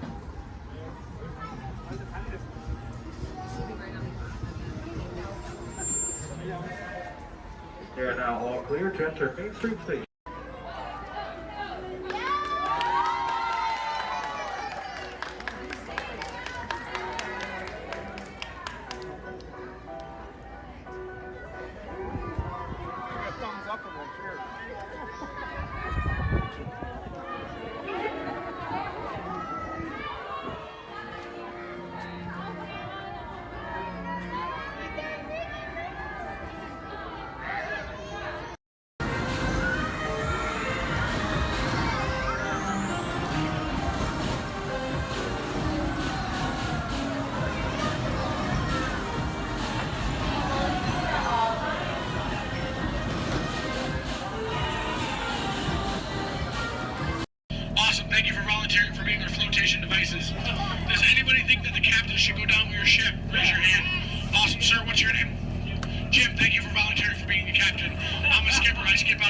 sign of danger. All right, and we are clearly out of my mind. Everybody turn around, wave goodbye to the dock. Now wave goodbye to the nice people on the dock. Now wave goodbye to the skippers. Bye, skippers. You're never going to see them again. All right, ladies and gentlemen, my name is Skipper Jason. For your safety and mine, please remain fully and completely seated, keeping all hands, arms, legs, feet, small children inside the boat at all times. Now, not only am I your Jungle Cruise skipper, I am also your dancing instructor, your cruise director, your lion tamer, your alligator wrestler, and if you don't laugh at my jokes, swimming instructor. Alright guys, we're starting off right here in the Amazon rainforest where it rains 365 days a year. That's almost every single day. That's what makes these bugs larger than life. These beautiful Amazon butterflies, ladies and gentlemen, their wingspan can go anywhere from 12 inches up to a whopping 1 foot. That makes them the rulers of the jungle. True monarchs, true monarchs. And over here, ladies and gentlemen, we have Inspiration Falls. Now, I am told the longer we stare at Inspiration Falls, the more and more we are inspired to go deeper and deeper into the jungle. Everybody say, ooh. Everybody say, ah. Everybody say, ooh, ee, ooh, ah. No, I'm just kidding. Don't do that, folks. Anyway, so much inspiration, we are going to not only change rivers, but jump continents. We are now on the continent of Africa along the Congo River. Now, we're going to see how far we can go on this boat with me behind the wheel. Who here wants to see the world-famous Jungle Book? Raise your hand. Awesome, everybody. Because there it is. Now, up here at the beach, ladies and gentlemen, I have arranged for you a welcoming pygmy party. There's going to be music, dancing, singing, eating, drinking, all sorts of fun, all sorts of game, all sorts of craziness, all sorts of... Oh. I can't see anybody canoe. Guys, the jokes are only going to get worse from here, I promise. I wonder what might have scared off my friends, the pygmies. Anybody see anything that might have scared them away? Yes, that giant python could have done it, princess. They can grow up to 33 feet in length, but don't get too close. They can develop a crush on you. They're really friendly. So let's stop by my base camp, guys, and pick up some supplies. Oh. This is what happens, guys, when you leave your door open in the jungle. You get unwanted house guests, and they break every single thing that you own. Good news, though, guys, they got my Jeep to turn over. I wonder if they used a monkey wrencher called 888. All right, ladies and gentlemen, we are now cruising along the Nile River. It is the world's longest river. It goes on for miles and miles and miles. If you don't believe me, you are in... the Nile. False. You're in disbelief. We are on the Nile River. Right over here, ladies and gentlemen, is Jimbo. He's an African bull elephant. I taught him some tricks. Jimbo, speak. Jimbo, speak. Okay, we're getting the silent treatment. That's fine, that's fine. Esmeralda, speak. Really? What did I do? Come on, guys. Get with the program. There they go. All right, right over here, guys, we got the sandstone rock formation. A lot of people take it for granted, but I think it's still rocks. It's one of our bolder attractions here in the jungle. Now, ladies and gentlemen, we got the wildebeest, we got the giraffes, gazelles, impalas, zebras, and lions. Hey, guys, those zebras in the back, they are the oldest zebras on property. You know how I know that? They are still in black and white. Don't worry about that zebra with the lions, everybody. He's just dead. Dead tired. Dead tired. All right, ladies and gentlemen, over here, we're going to say hi to one of my oldest friends in the jungle. Her name is Ina. So as we go by, I want everyone to wave and say hi to Ina for me. Here we go, everybody. Say it. Hi, Ina. By the way, Ina is the zebra in the back. It looks like those guys on that tree are in some trouble. Oh, boy. All right, ladies and gentlemen, we are now cruising along in crocodile country. Crocodile country, there's a lot more dangers than just crocodiles. There's monsoons, there's rapids, and there are these giant things called waterfalls. So if you guys see a waterfall, point it out for me so we can avoid it. We don't want to go over it just yet. We want to go through it later. What's that? Where? Where? Oh, that is Schweitzer Falls, ladies and gentlemen, named after the late great Dr. Albert Falls. As we go by, I want everyone to lean. Lean, lean. Don't worry about looking stupid. I'm doing it for you. Lean, lean, lean. And we will make it. All right. Ooh, that was close. Man, I know a lot of people will ask me, Skipper Jason, how is it you became a world-famous Jungle Cruise skipper? And I tell them, quite frankly, isn't it plain to see I took a crash course? Toughest thing about flying, ladies and gentlemen, is the ground. It's totally the ground. So we're going to keep cruising right along, people, into this pool full of hippos. It had to be hippos. All right, guys, cover your ears. This is going to get loud. They gave me something to scare away the hippos. Cover those ears. Shoo, hippos, shoo! Make way! Be gone! Be gone, hippo! Be gone! I showed those hippos who's boss. Alright guys, we're now cruising out of this hippo pool and right into headhunter territory. It is not the greatest of places to be headed. If you don't believe me, you can ask my last crew. Those boneheads did not believe me. Wait, you guys hear those drums? Are those warriors dancing? Yes, they are. That can only mean one of two things. They're either going to attack the boat or they've lost the key to the men's room. Do me a favor, guys. Keep your eyes peeled on this side of the boat for an ambush. If you see an ambush, point it out and let me know. I'm going to look over here. Where? Princess, that's not an ambush. That's an ambush. You can tell by its leaves. Alright, ladies and gentlemen.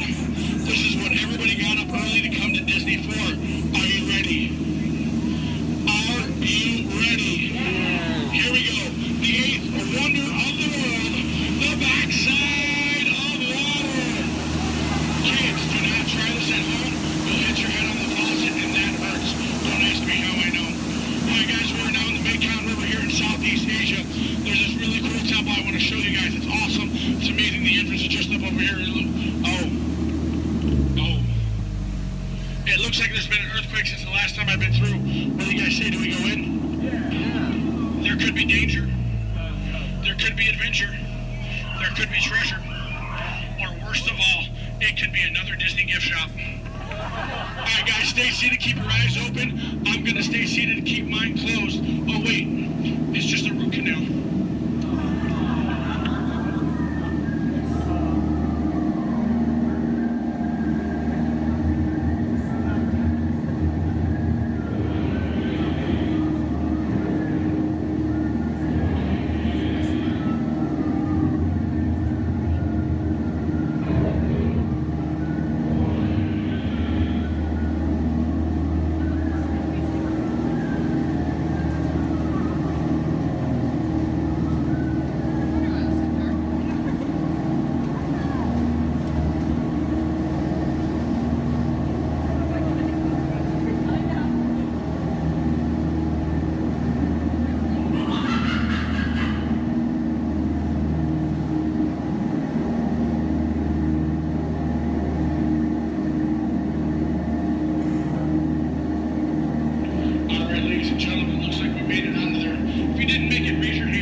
Trader Sam, ladies and gentlemen, is our head salesman of the jungle. Now, sales have been shrinking, but he's got a great deal for you. 3 of his heads for the price of 1 of yours. Any way you slice it or dice it, you're going to come out ahead. Do we have any takers? No? It's all right, guys. It's all right. Now, ladies and gentlemen, when we get up to the dock, we're going to rope this boat. When we rope this boat, stay seated till I give you guys the all clear. When I give you guys the all clear, then I want everyone to stand up together. That does 2 things. 1, keep the boat balanced, and 2, look like you're giving me a standing ovation. At that time, I want you guys to clap, yell, holler as much as you possibly can, because then it looks like not only did I do my job, but it'll also help out my self-esteem. When you guys go to exit out the boat, you are on my jungle side, you will stand up, exit out through the back. You here on my dock side, you will stand up, exit out through the front. At no point in time do you ever cross those crates in the center. It is not a crate idea, it is very disgraceful. I don't go to your house and cross your crate, so please don't cross mine. Once again, guys, it's also a tripping hazard. You might trip, fall, and that'd be 2 bad trips in one boat. I'm only responsible for the first. Now, guys, I really want to thank you guys for joining me out in the jungle today, but most of all, I want to thank my legs for always supporting me. I also want to thank my arms for always being at my side. And I really do want to thank my fingers and toes because I can always count on them, always. Alright, ladies and gentlemen, out of all my crews today, you guys have been my first. Yeah, you've been my first. Now, you guys have been obviously the most recent. Now, guys, you've been awesome, you've been amazing, and pretty soon you're going to be outstanding on that dock. Alright, guys, here we go. Once again, guys, for your safety, please remain fully and completely seated, keeping all hands, arms, legs, feet, small children inside the boat. Linda, Skipper Linda, what are we teaching that rope today? 2 plus 2, okay. Now, we're gonna wait. Linda has been practicing for like years. She's been training for months. She's gonna learn and show you guys how to rope this boat at the first shot. All right, Linda, here we go. It's your turn. You can do it, Linda. You can shine like a star. No. Back of the boat, Linda, not the guest. Stay seated, guys. Stay seated. So now we're gonna teach this rope about 2 plus 2. Now, in some cases, rope secure. A lot of people think 2 plus 2 equals 4. But in some theories of math, people say 2 plus 2 equals 3. Or 8. Or 12. But I say you're done. Let's go. Rope start. Everybody out of my boat. Bye, guys. Now, sit back, relax, and enjoy living with the land. Por su seguridad, permanezca sentado con sus manos y brazos, pies y piernas dentro del barco y cuida a los pequeñitos. A manera de recordatorio, no tomar foto con flash y luz de video antes de llegar a Ninandero.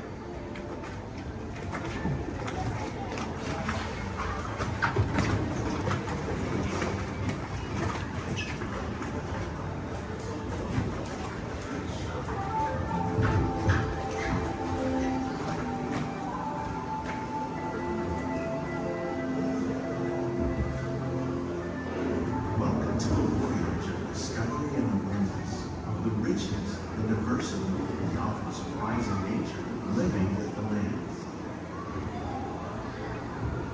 Our journey begins as the rain, sudden change are sweeping over the land. The approaching storm may seem violent and destructive to us, but to nature, it's a new beginning in the cycle of life.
Systems is the rainforest, home to the most amazing concentration of life on our planet. These dense and beautiful forests cover only a tiny portion of the Earth's surface, but they contain more than half of its plant and animal species. Rainforests are also extremely rich in productive living systems, providing us with oxygen, food, medicines, and other elements essential to our lives.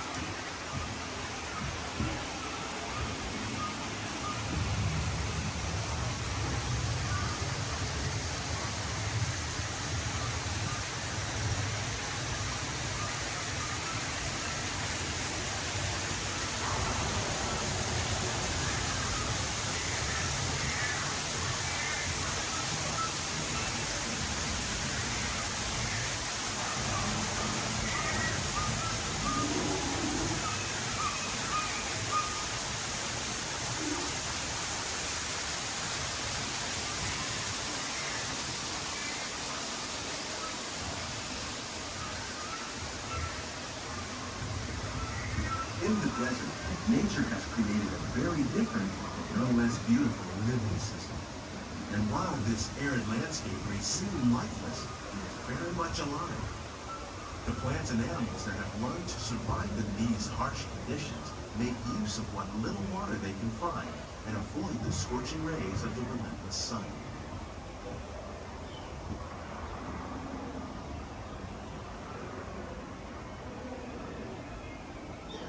The American prairie once appeared as desolate as the desert, but over time, rainwater and nutrients gradually penetrated the hard surface of this land. Even the hooves of the mighty buffalo helped create the rich soil that will one day become home to the American farm.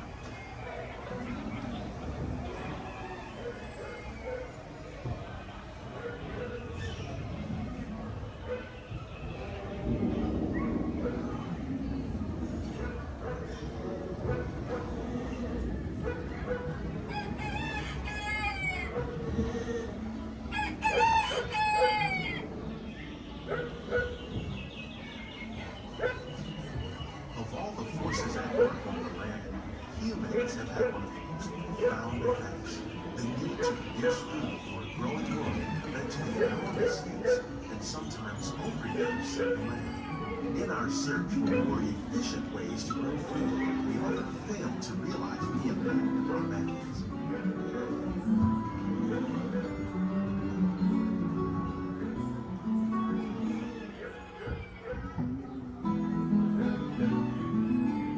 Today, we're learning to live with the land, discovering better ways to grow food that will assure both human and environmental well-being.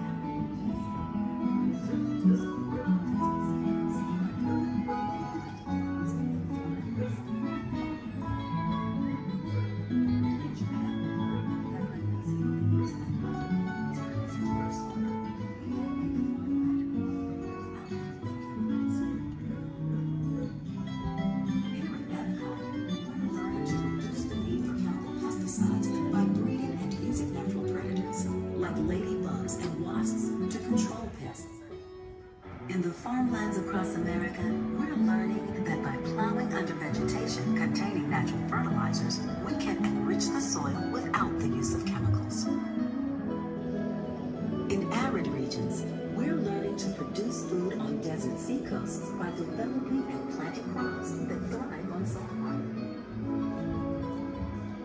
In Japan, we're learning that by mixing leaves and other living materials into our soil, we can make farmland more fertile without the need for chemicals. Here at Epcot, we're learning to reduce the need for chemicals. How will we meet tomorrow's growing needs for food production, yet still respect the needs of the land? Some of the answers are being discovered just ahead. To help us maintain these carefully controlled ecosystems, and for your safety, please remain seated in your boat at all times.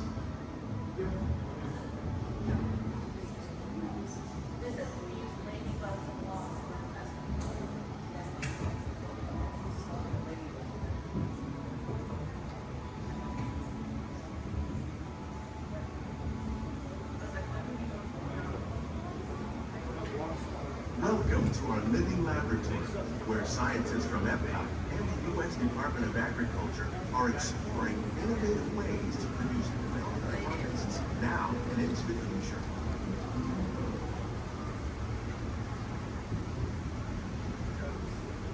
The tropics are home to the greatest diversity of plants on the planet. Many of these, like papaya, bananas, cacao, coffee, and rice, are well known around the world.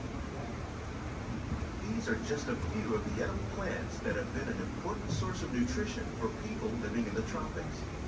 Many are rich in vitamins and minerals, while others are well adapted to growing in less than ideal conditions. Some, like the water lily, thrive in wet, swampy areas and waterways. All parts of this plant, even the flower petals, are edible. The starchy fruit of the plant has long been used to make flour for baking.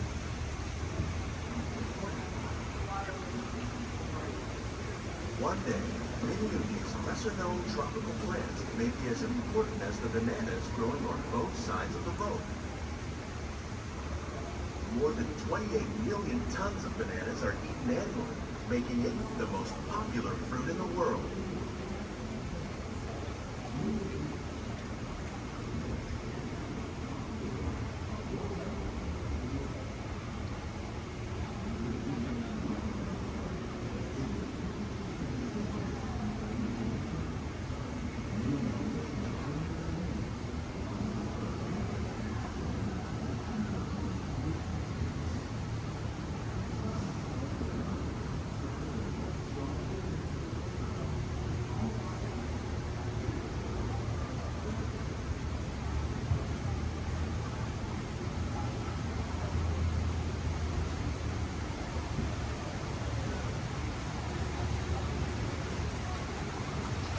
When we mention farming, you probably don't think of fish.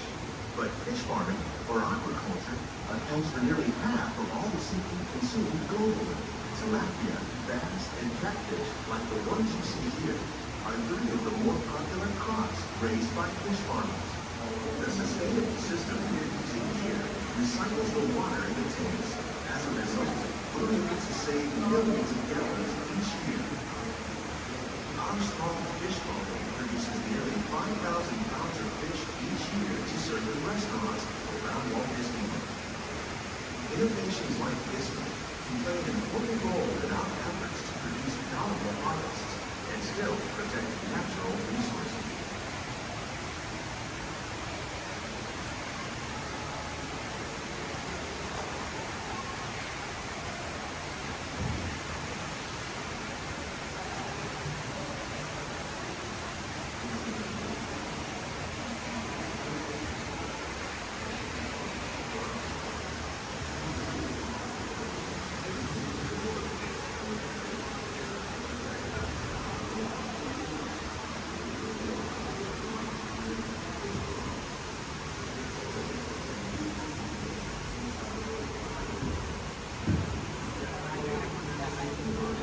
While there are more than 50,000 edible plant species in the world, most of us are only familiar with a handful that make up our everyday diet. The common grains growing here, maize, sorghum, and millet, plus rice, account for nearly 2/3 of our global food consumption. Learning how to increase yields of these staples is an important goal of research around the world.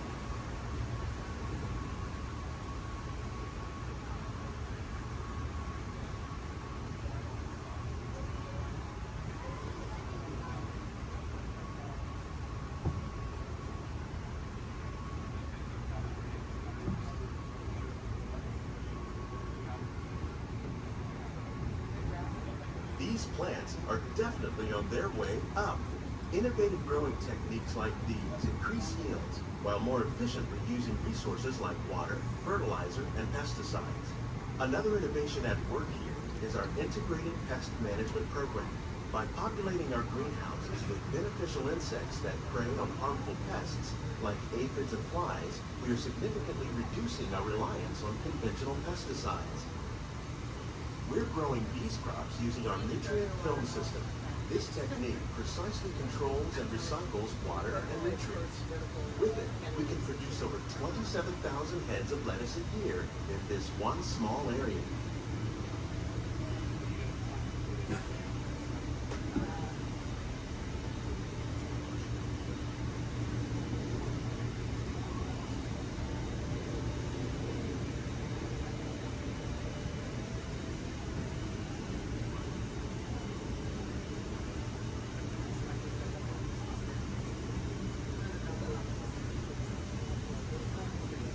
Some of our best ideas have been inspired by nature, like these fruit and vegetable trees. By growing these ground plants vertically, we can increase yields and better control diseases. These crops taste as good as they look. In fact, we serve more than 15 tons of produce from our greenhouses in restaurants here at the Land every year.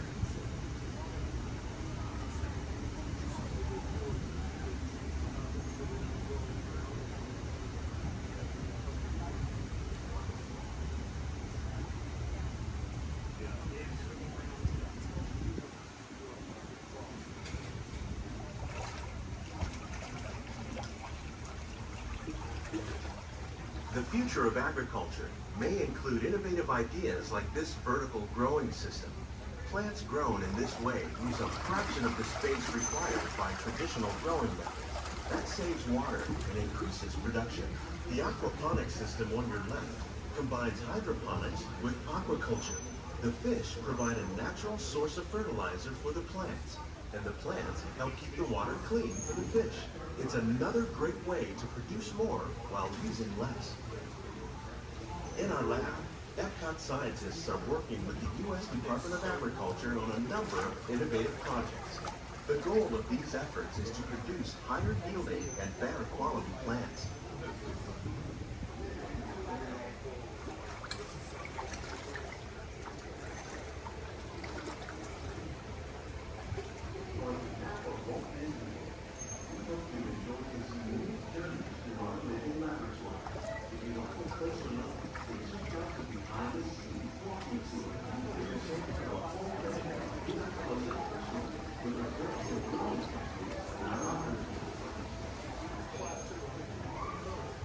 Please keep your hands and feet inside the boat and remain seated until the boat comes to a complete stop.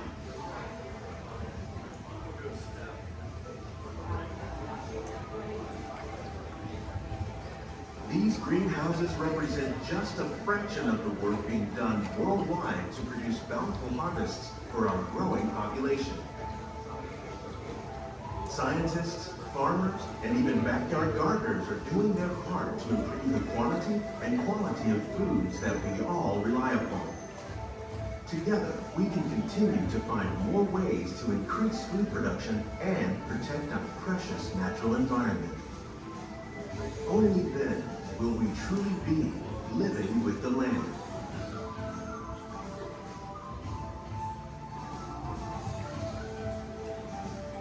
On behalf of Walt Disney World, we hope you've enjoyed this unique journey through our living laboratory. If you'd like a closer look, then check out the behind-the-scenes walking tour. A chance for the whole family to get up close and personal with the plants and growing techniques in our laboratory. Please keep your hands and feet inside the boat and remain seated until the boat comes to a complete stop.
Your attention, please.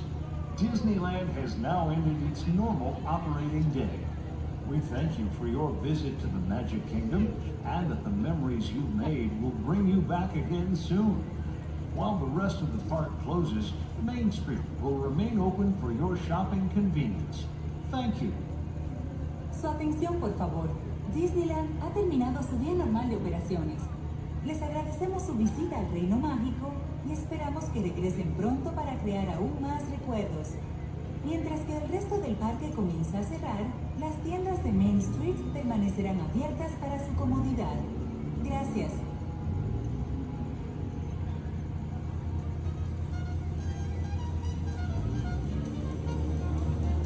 Enemy of the Galactic Alliance. Send reinforcements immediately. Calling Star Command! Calling Star Command! Do you read? Sandy's having no trouble in Sector 9. No doubt it's the work of that nefarious King, the sworn enemy of the Galactic Alliance, the evil Emperor Zurg. His robotic army is stealing crystallic fusion power cells. Without those cells, we'll all be powerless and at the mercy of Zurg. Star Command picked a fine time to send the new piece. All right, you junior space rangers, listen up. Zurg is using the stolen battery cells to energize his secret weapon. Our mission is to find his robots and his secret weapon and blast them. Green Squadron will retrieve the power cells, while the rest of you concentrate on those robots. You'll rendezvous at Planet Z. I will remain here at Star Command to coordinate the mission. Battle stations, report to the flight deck for immediate launch. To infinity and beyond.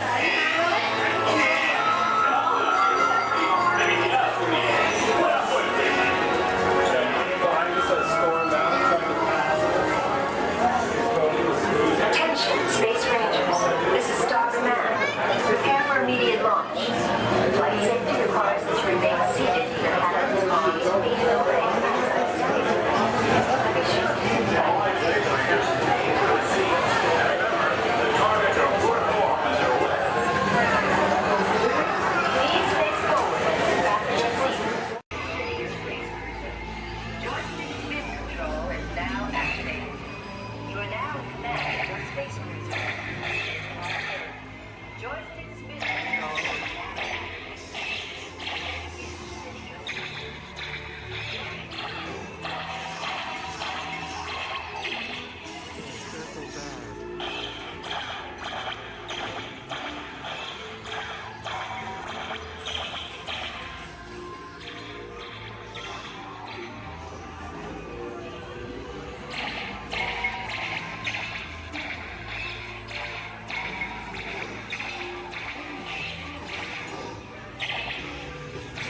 Yes, we will return, sir, to the store. He is a bad toy.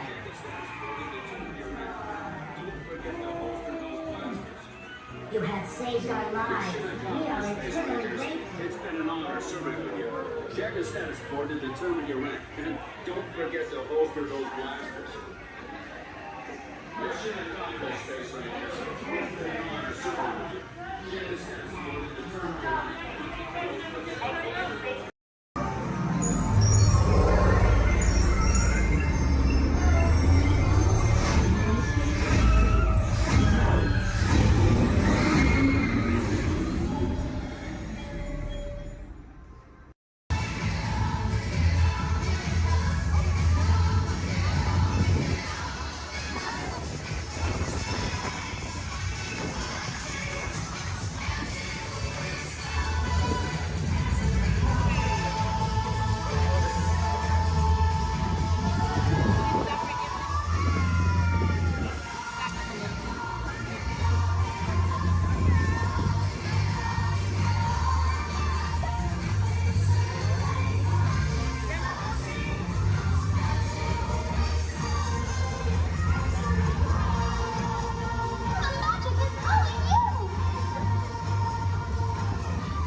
There are musicians out here and they are good.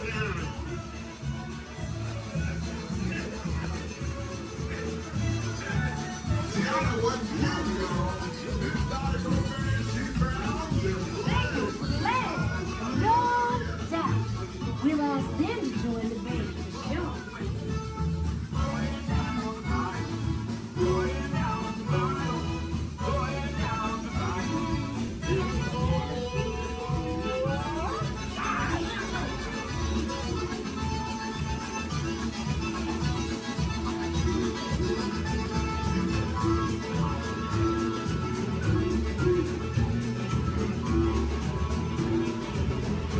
Tiana, you're right. The fire's not just what we need.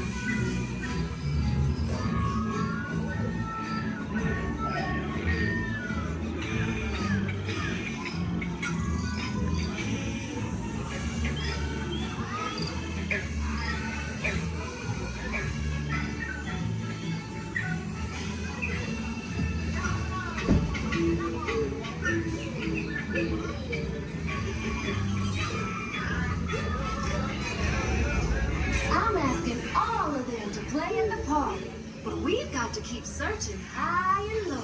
How low can I go?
These tiny musicians you found sure do bring the heat.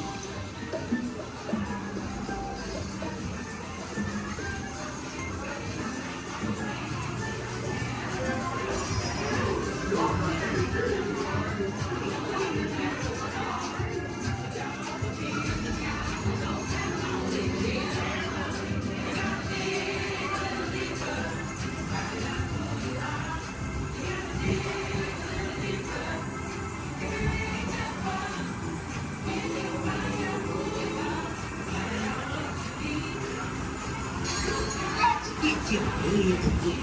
All the bigger you are, the bigger the splash will make.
Remember, this party wouldn't be what it is without you.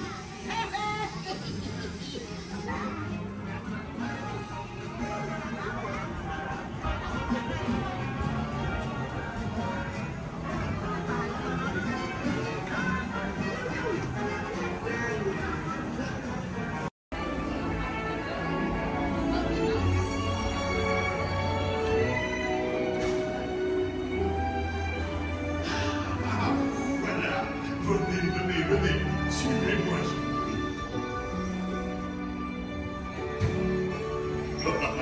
Mes chers amis, is waiting for you. This way. Qu'attendez-vous?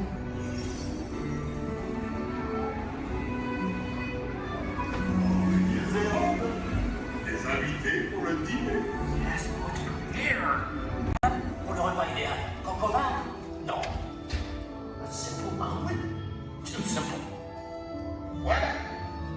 Mais oui, that's it.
Que manigancez-vous?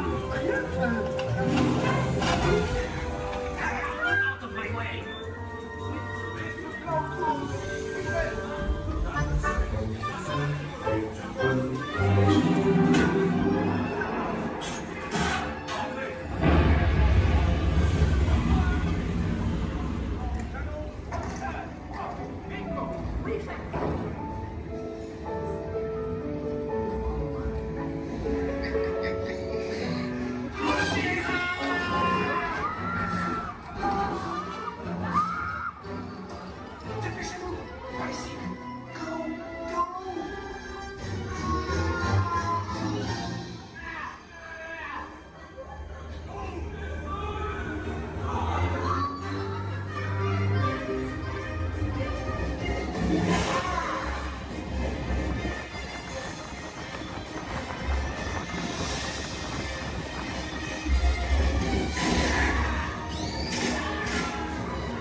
unusually large men. Then you're likely doomed. Good luck. You're gonna need it.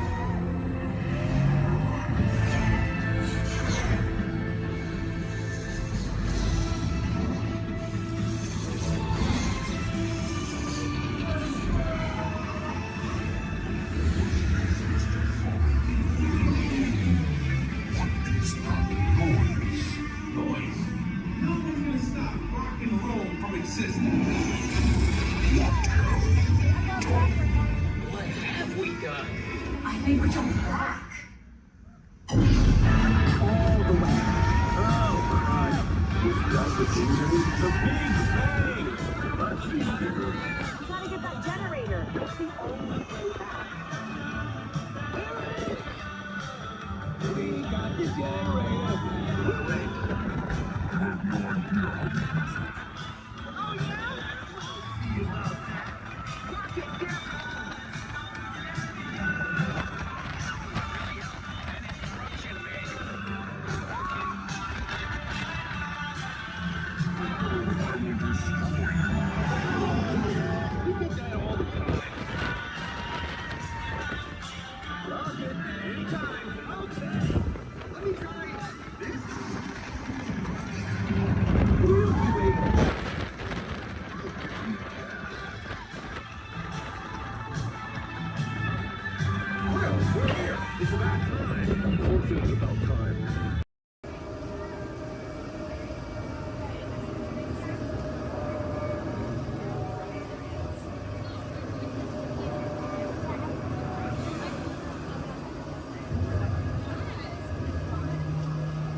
I might be a classic, but I still got a spring in my step. Let's go.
Here we go.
Please stay seated till we come to a complete stop.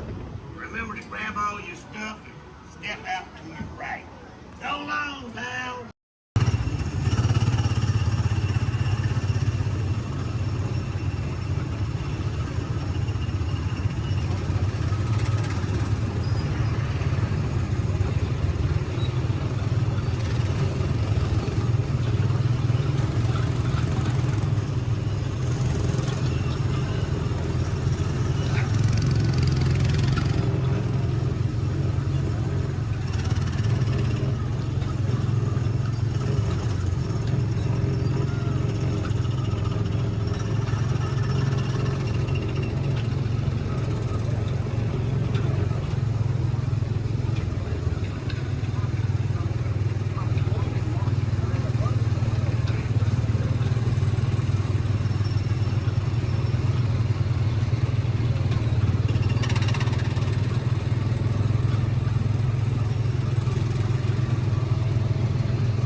Greetings, Terrans. I am Nova Prime Irani Rayan, Commander of the Nova Corps. On behalf of all Xandarians, I hope you have enjoyed exploring the wonders of Xandar. As you have seen, your world and ours were born of the same moment, one which you refer to as the Big Bang. As such, we are all galactic neighbors in a vast universe which we and countless others share. For you to travel to Xandar would take 2.5 million years, assuming you had a ship that could fly at the speed of light. So we decided to come to you. But even we could not have reached you so easily were it not for the Cosmic Generator, an advanced piece of Xandarian technology that creates jump points, artificial tunnels that act as shortcuts, linking distant points in space. It is our desire to share this wondrous technology with your people so that together we might explore new worlds and create a brighter tomorrow. And now, as the culmination of the wonders of Xandar, you will be teleported to a Nova ship above your planet for a demonstration of the Cosmic Generator. I trust you will find it an unforgettable experience.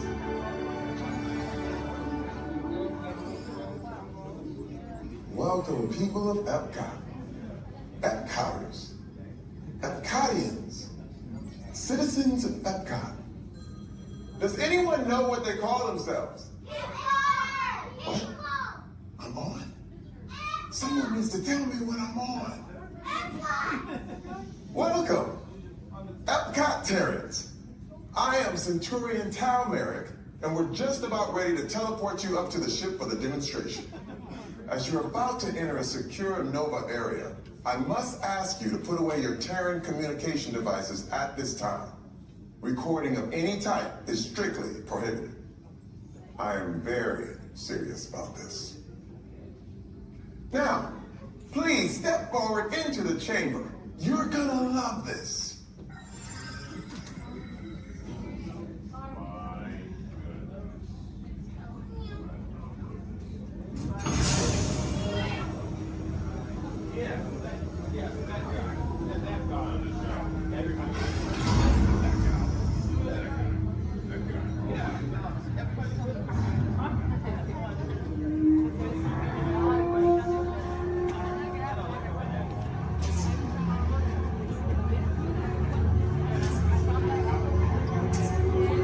Okay. Before we begin, I should warn you that we have never teleported Terrans before. But since your molecular structure is very similar to Zendarian's, it should work. It'll work. So long as you are standing inside the lighted ring. You do not want to know what happened last time someone did not stand where I told them to, okay? Please make sure you're all the way inside that lighted ring on the floor. We must teleport you till you're all the way inside that lighted ring.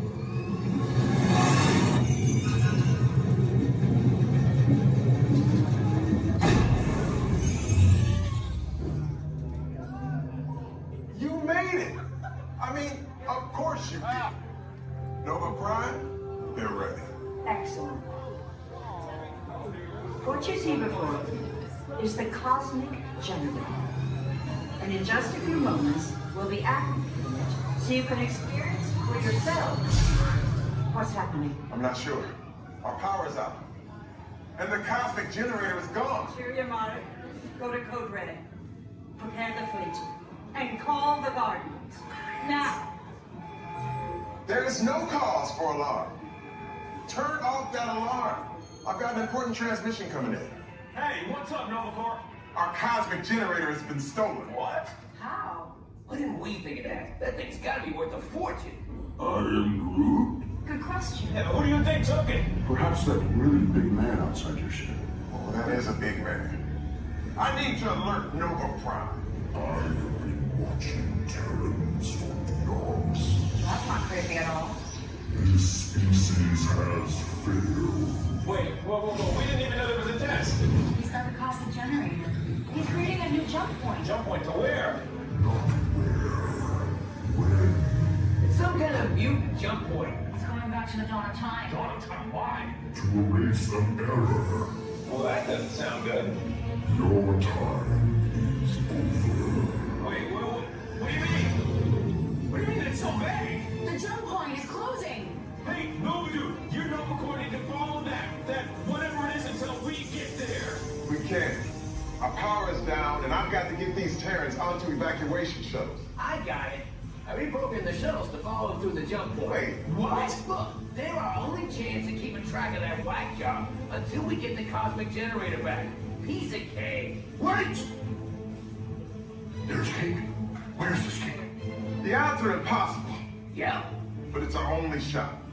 Good luck. Are you sure you can control it? Come on, it's me. I got this. We're all toast. First it was cake, now there is toast. This plan is making me so hungry. Terrans, listen up.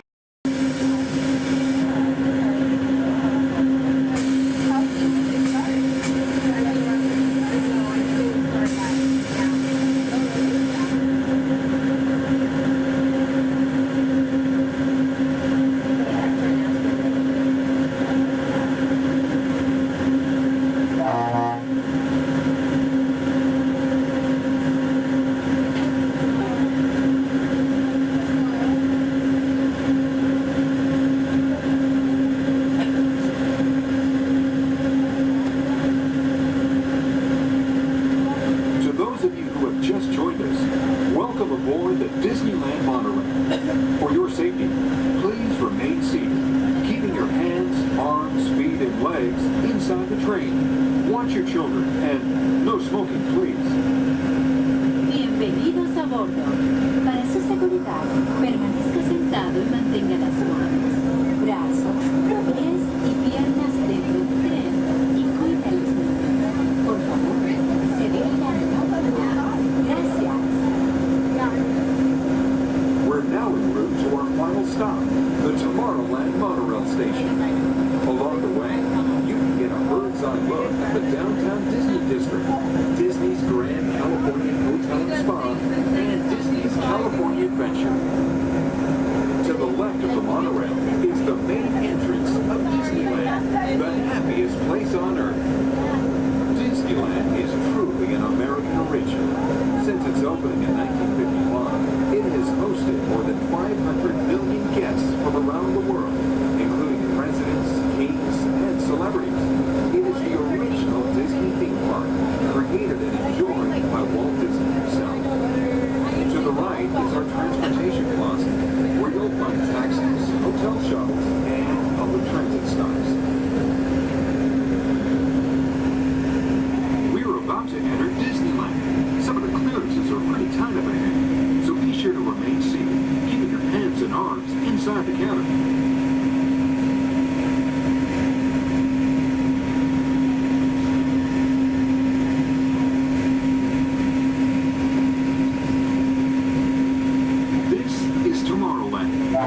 inspired by science fact and fantasy.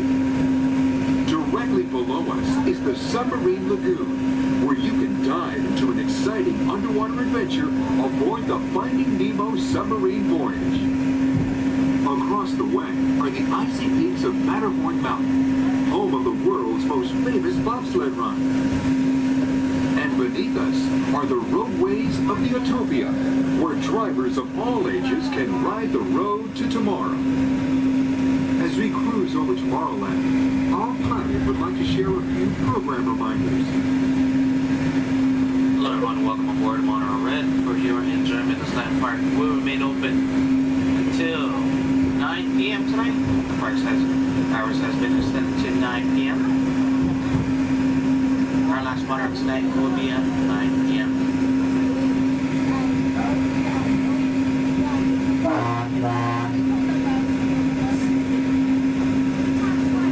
Later today we have Celebrate H Street Party stepping off at 5:30, coming from Main Street, USA, back up to It's a Small World. And later tonight we have Halloween screens at 8 p.m. in front of Sleeping Beauty Castle. Hope you enjoy the rest of your stay here at Disneyland Resort. Thanks for joining us on that fabulous guy.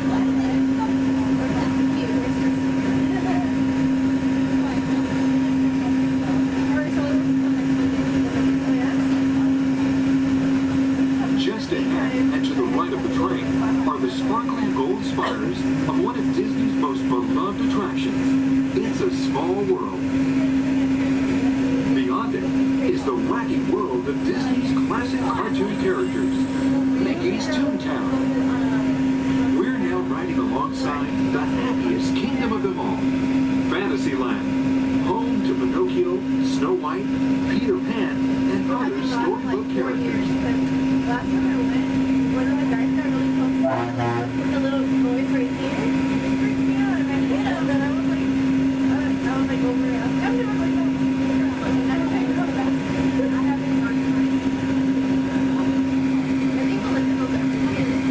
We're now approaching the Tomorrowland monorail station, our final destination. Please remain seated until the monorail comes to a complete stop. Then, collect your belongings, watch your head, and step carefully from the train. On behalf of all of our crew, thanks for traveling with us, and we hope you'll have a happy and memorable visit here at Disneyland.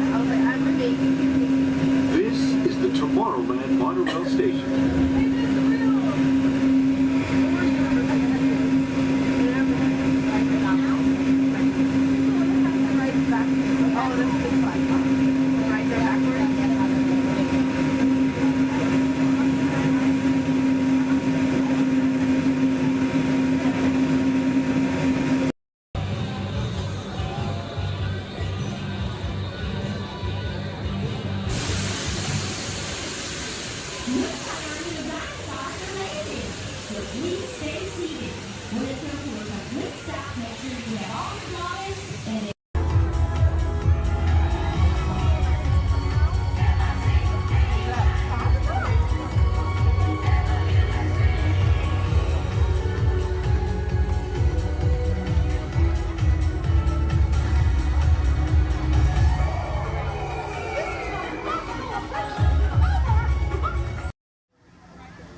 Folks, we're just about out of the woods and into the forest.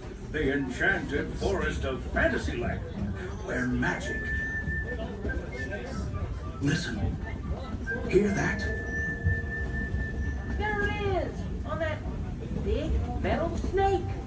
Oh, Peter, that's not a snake. It's a train.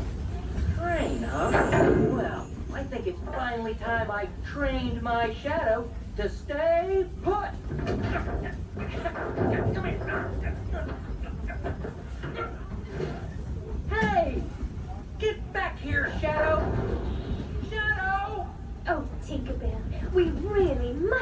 some stronger friends. Told you it's enchanted, and not just the forest.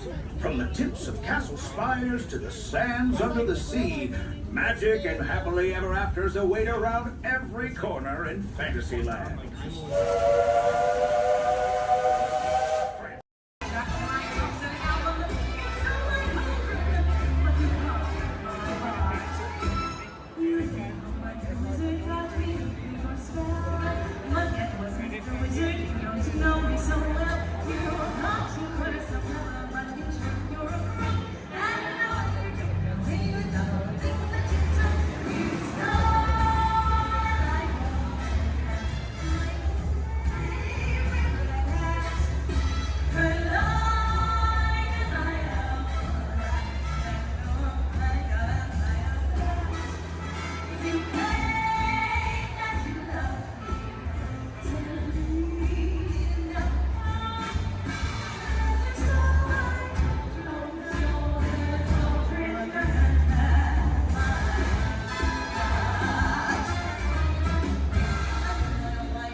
Ready? What card is that? Okay, keep your eye on it. Wait. Please. Blow on it.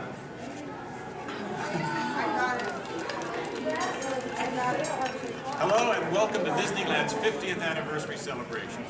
For this truly historic event, no ordinary host would do. No, the Disney folks wanted someone who's been here from the beginning. They wanted a household name. A name that means family entertainment. Donald, calm down. You're just too animated. I'm referring, of course, to me, Steve Martin. Oh, really? Well, I don't remember him calling that show the Donald Duck Club. Now just waddle along. As I was saying, the Disney folks came to me because I began my career right here at the Magic Shop at Disneyland. That's me, Disneyland class of 1960. Magician, prestidigitator, and seller of fake vomit.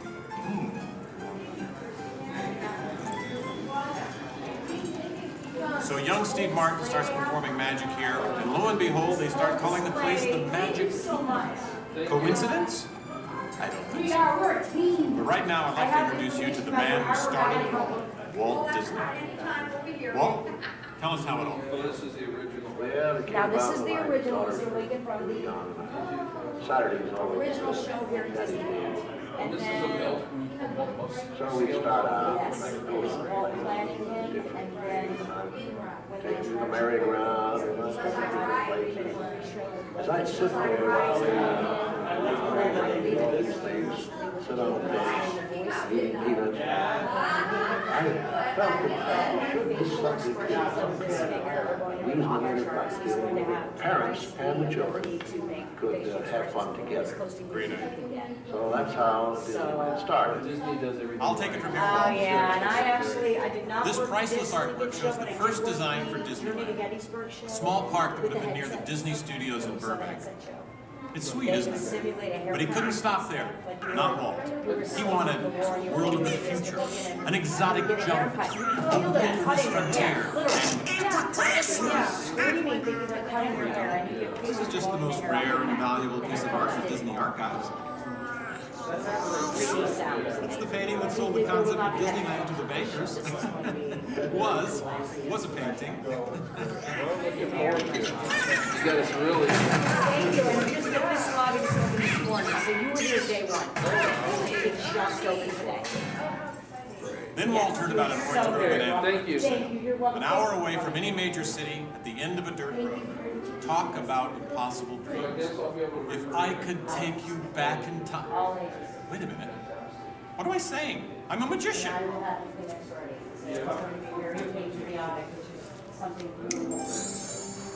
Here is the actual orange grove 1 year from opening. And that's actually Walt Disney in the actual orange grove. Let's listen in on his top secret plans. 1, 2, 3. Aha! Some sort of code. I get it. Walt also had a code for all the trees on the property. Red ribbons for the big trees he wanted to save for Disneyland, and green ribbons for the ones he wanted removed. But, as fate would have it, the bulldozer driver was colorblind! Oops. So, Disneyland, less than a year from opening. No one, in their wildest imagination, could ever build an entire theme park here in just 1 year. Yeah, I'll show ya. Watch this, Magic Boy. That kind of sound. Keep going, boys.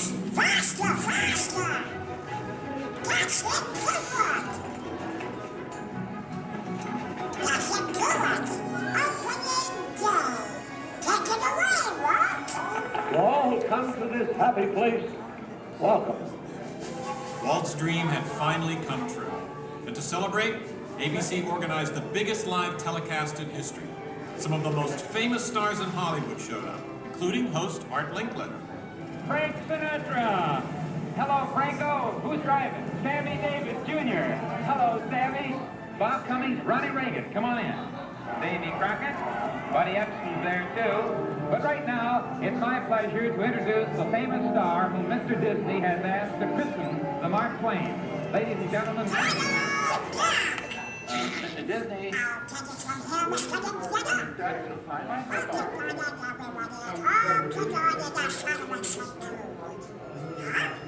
Hey, what's the big idea? I'm translating. Nobody can understand what you're saying. You can't too. Cannot. Can't. Not. I'll show you. Ignore the duck. As I was saying, the lands that America saw on the Disneyland television show became green. I'll show you what's going on. Now, where was I? Oh, yeah. On opening day, we had Frontierland, Tomorrowland, Fantasyland, and Adventureland. It was a perfect day. Oh, really? I wouldn't say perfect. It was 100 degrees in the shade, and the freshly poured asphalt was still wet. 11,000 people were invited, but 28,000 showed up. Newspapers predicted the worst for Walt Disney Park, and only 90 days later, 1 millionth guest walked through the gate. Disneyland not only survived, it thrived. First great one was with Mr. Lincoln show, and then we had another show that was called The Journey. We've been down since 2005, where we've been in the Steve Martin show.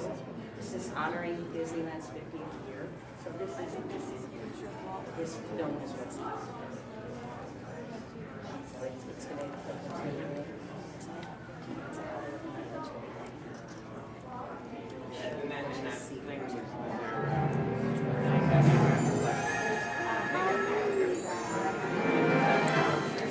Walt wanted the magic of Disneyland to begin as soon as you walked through the gates. And your first stop was this turn-of-the-century street inspired by the small town where Walt grew up. He felt so at home here.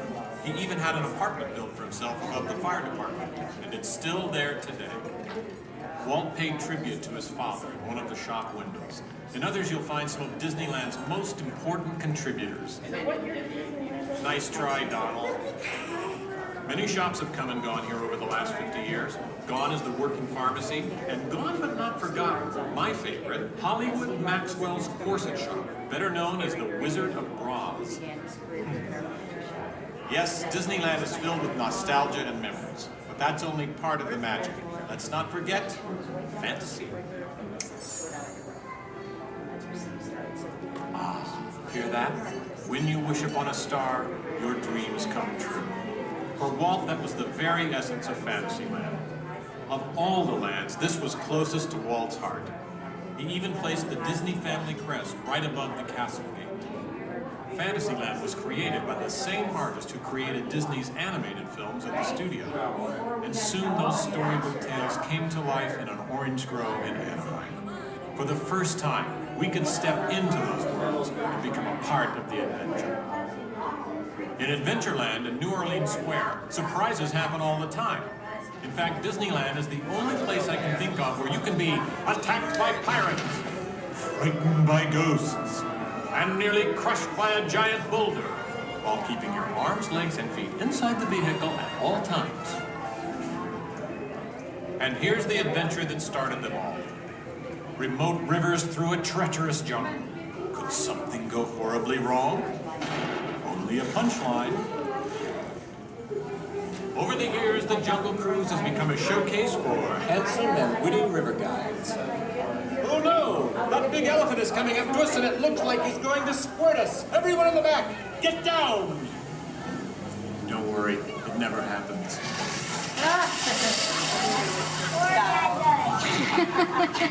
Donald. It was the duck, right? The duck? You know, every time I get all dressed up in my cowboy hat and pearl-handled pistols, I think about the heroes of Frontierland.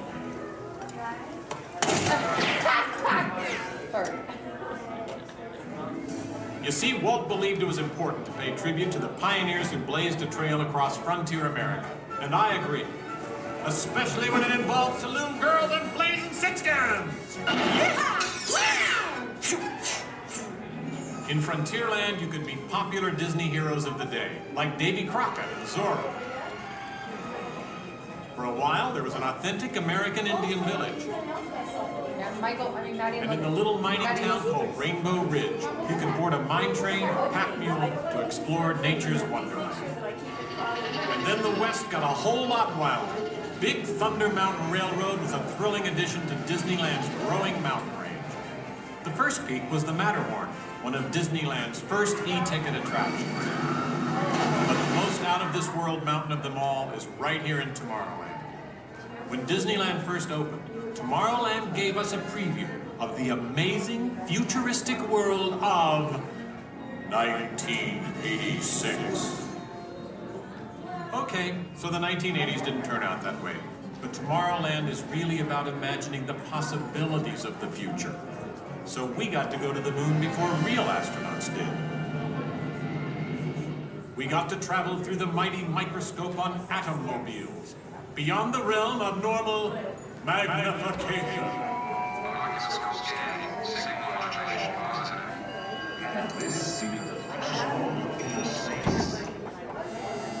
Tomorrowland has always been a showcase for new ideas and new inventions, including one of Walt's most famous. Audio animatronics? Right, audio animatronics. And this technology wasn't just for the birds. Walt's idea got better and, as always, bigger. Boys are ready! With my new wash day marvel, it takes only 5 hours. Not only could these robotic performers talk and act, they could jam. Hit it, boys!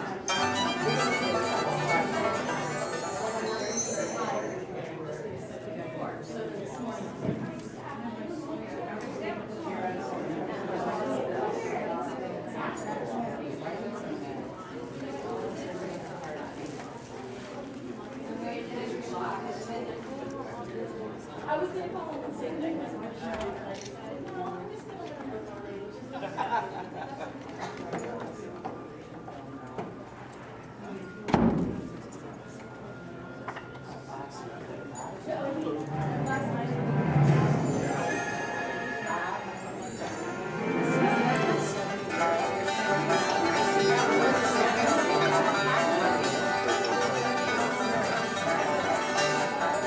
Yes, Disneyland has had thousands of great entertainers over the years, and not all of them have had servos and circuit boards.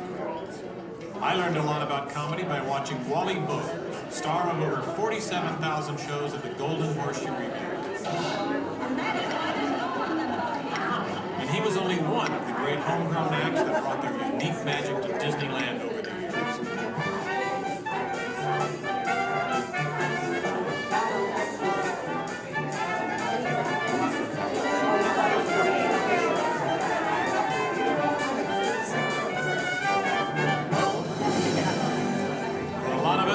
Disneyland's best magic trick happens every day at dusk, when all the lights come on and the Magic Kingdom is transformed before our very eyes. In know, that's one of the great things about Disneyland. Everyone has their own special memories. For some, it's the first time they walk through these gates. For others, it's their first parade. And I'm sure for all of you, it's watching me, Steve Martin, host Disneyland's big 50th anniversary. But while shows and attractions are all great, I think for most people, the real magic of Disneyland is right here. It's you, Donald. Yes, it's you and Mickey and all the rest of the gang who always make us feel like home friends.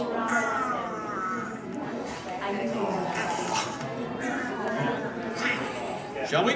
Let's do it! Goodbye, everybody.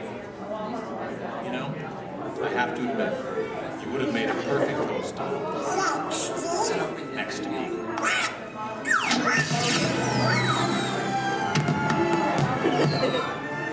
All come to this happy place. Welcome. Disneyland is your land. Here age relive fond memories of the past. And here youth may savor the challenge and promise of the future. Disneyland is dedicated to the ideals, the dreams, and the hard facts that have created America, with the hope that it will be a source of joy and inspiration to all the world.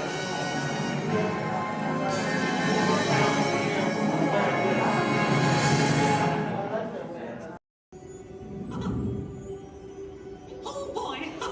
Oh, steady! Whoa! Hi, Mouseketeers!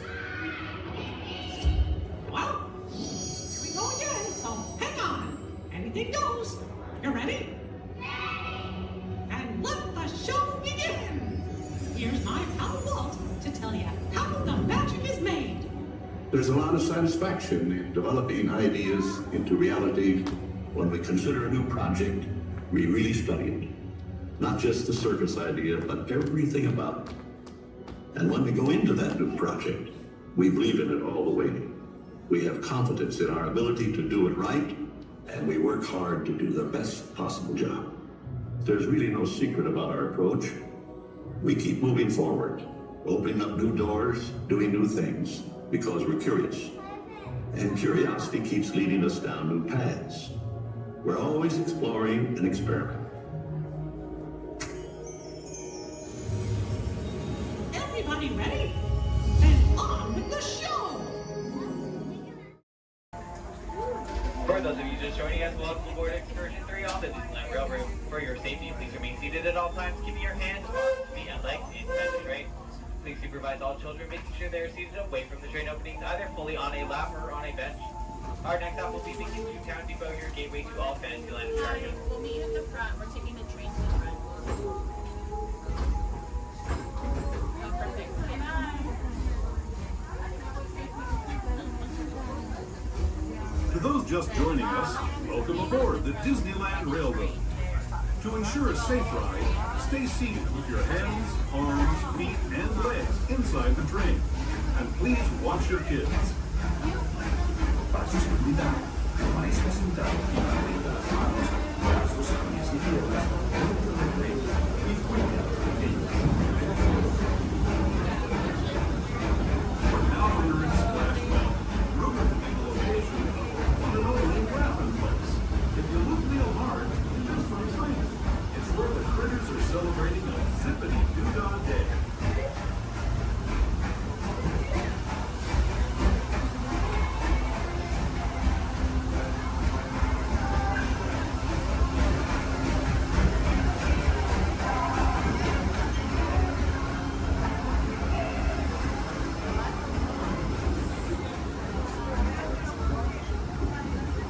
Speaking of critters, this place we're passing over is home to a whole bunch of them. Here in Critter Country, you can join Winnie the Pooh, Tigger, Brer Rabbit, and Brer Bear on their fun-filled adventures.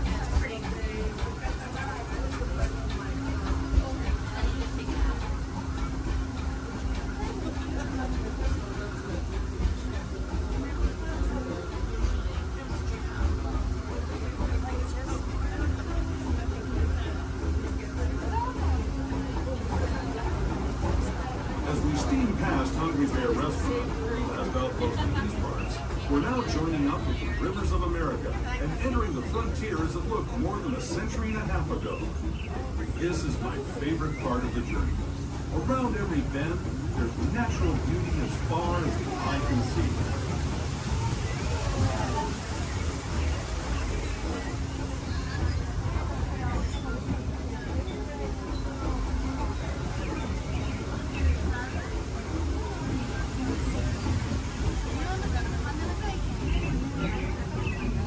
There is the revered Indian shaman, sharing his stories with those in the great river valley below.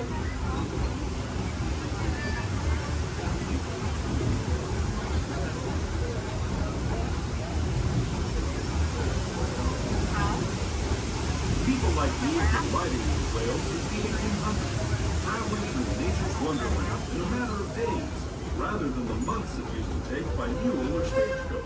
Steam power not only fueled these iron horses, but the dreams of a whole new generation as it moved west into this great frontier.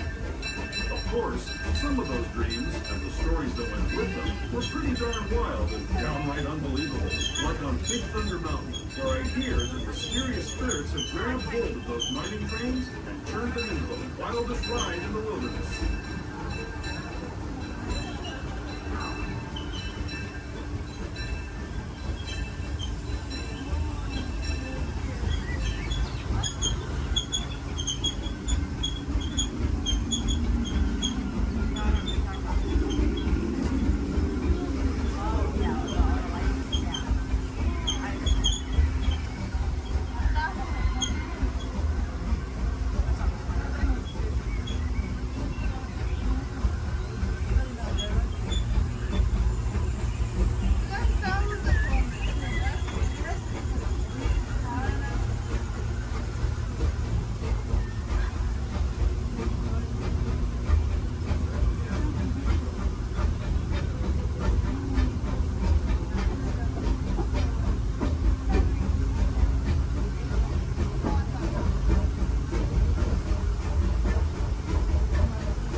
Cartoon home where Mickey, Minnie, and all their friends live. Toontown Depot is also the gateway to Fantasyland, where you'll find many of your favorite Disney animated characters and As we make our way to Mickey's Toontown Depot, we do ask you please remain fully seated until the train has been vehicle and quickly stopped. Some of your thoughts for all Fantasyland attractions, including Into Small World, Alice in Wonderland, Peter Pan's Flight, and our other favorite little train, Casey Jr. Once again, please remain fully seated until we have come full and complete stop. Depot, Mickey's Toontown.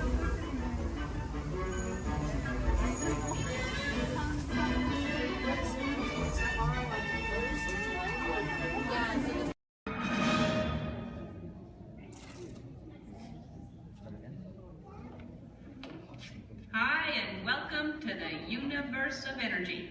How are you? Fine. No need to answer. You know, you're probably surprised to see me here, aren't you? But then there's probably a lot of places you'd be surprised to see me when you think about it. If you were driving in your car, for instance, okay? Close your eyes, you're in your car, no, close your eyes, in the car, but right now think about it. You're in your car, you're driving, and then all of a sudden from the back seat, I just pop up and go, ah! You just whack me in the head, wouldn't you? That wouldn't be nice. But then it wouldn't be nice for me to do that to you. How'd I get in your car anyway? Did you lock the car? Maybe it was your fault. Maybe I'm just teaching you a lesson. But the point is, to see me here as a spokesperson for the universe of energy. I mean, that's crazy, you know. I mean, I'm an expert on a lot of things. You know that, I know that. But not a lot of things, a few things. But energy, I mean, there was a time I could care less about it. And then suddenly everything changed. One day I was sitting in my apartment. I said I was sitting in my apartment when, there it is. I'd offer you some snacks, but I can't hear me. Hey, you! How about sharing some of those chips? No, you're on a diet. Me? How about you? Anywho, I'm watching TV and my favorite show's about to start. This is Jeopardy! Yes! I told you it was my favorite show.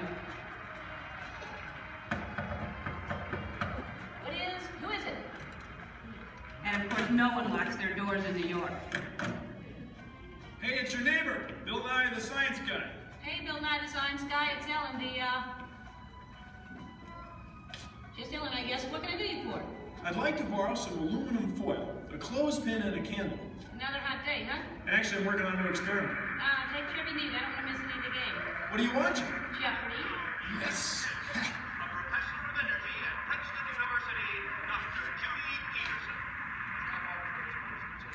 Oh my gosh. What? It's my old college roommate, Judy Peterson. She was such a smarty pants, know-it-all.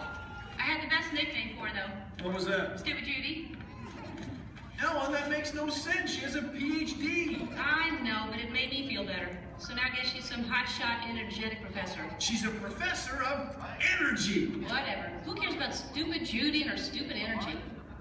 Ellen, energy's the most important thing in the universe. Oh yeah, sure. Take her side. I'm not taking her side. It's just that without energy, nothing would go. Nothing would happen. I mean, there'd be nothing. Well, then we'd really be in jeopardy now, wouldn't we? Yeah, well, what is, thanks for the supplies, and see you later. What is?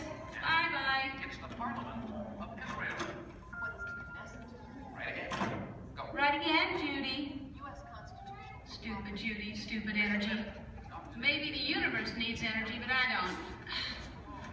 I'll take a nap for 100. I know. Big piece of corn right there in the teeth. How could you not see it? I'm gonna have to call you back.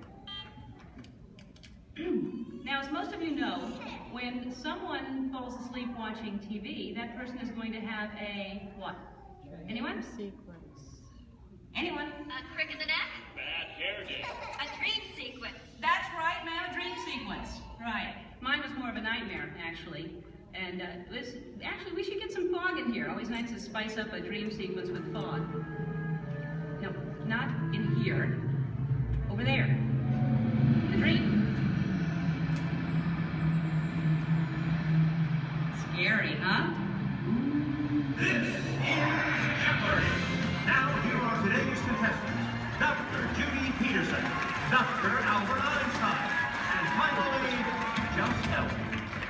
And now here is the host of Jeopardy, Alex Trebek. Thank you, Johnny Gilbert. Hello, contestants. Welcome to our program, and good luck to you in the game. Here are the categories for the first round of play. Solar energy, wind power, energy from water, fossil fuels, fusion, and finally, gas. Ellen, since this is your dream, we'll let you make the first selection. I will take fossil fuels for, let's go 100. Fine. The answer is, this was formed from microscopic plants and animals trapped in ocean floor sediments millions of years ago. Ellen. Yes, I know that one. That's, what is the stuff trapped? Microscopic fuels and plants and animals and Sorry, Ellen. We were looking for something more than just an embellishment of what I had already said. Anyone else? Judy. What is petroleum, Alex? What is bituminous? What is solar thermal conversion? What is hydroelectric? What is helium? And so, as we come to the end of the first round, ladies and gentlemen, Judy has the commanding lead. Ellen has her work cut out for her, and Dr. Einstein is nowhere, relatively speaking. Is this a nightmare or what? Oh, Ellen, your first correct response. Wait a minute. Dreams. This is my dream. I'm in control now. I can still win. I still have a chance to. Ellen! Who is it? It's me, Bill Nye the Science Guy. Hey, I'm glad you came to help me. Actually, I came to see Einstein. Wow, you're getting clobbered. Yeah, this Nightmare Jeopardy version's a lot harder than the home version. Can you help me? Sure, but first we have to go back. Backstage? No, way back, like many billion years ago. Okay, but can we stop at a mini-mart or something to get some snacks? Because I have a tendency to get hungry after a couple billion years. No can do, time's a wasted. Come on! Wait, it's not even over. It gets really weird from Now some person I don't even know reminds me there's no eating, drinking, smoking, or flash photography allowed in my dream. There is no eating, drinking, smoking, or flash photography allowed in Ellen's dream. And she forgot something. And no videotaping, okay? And those of you who are just walking in right now, you're late. Where have you been? I love your hair. No, not you. No, I mean, it's all right, but that's cute, yeah. Anyway, so you're not completely lost. Here's a recap of what has been going on. I'm Ellen. Hi. I love Jeopardy. I used to not care about energy at all until I had a nightmare that I was on Jeopardy and all the categories were about energy. Oh, don't I know it's scary. So my neighbor, Bill Nye, stepped in to help me out. Bill Nye, the science guy. You know him? Anyway, so he comes in to help me out. That's what's going on. Got it? Good. If you don't, then that's your problem because you're late. And you think about that next time.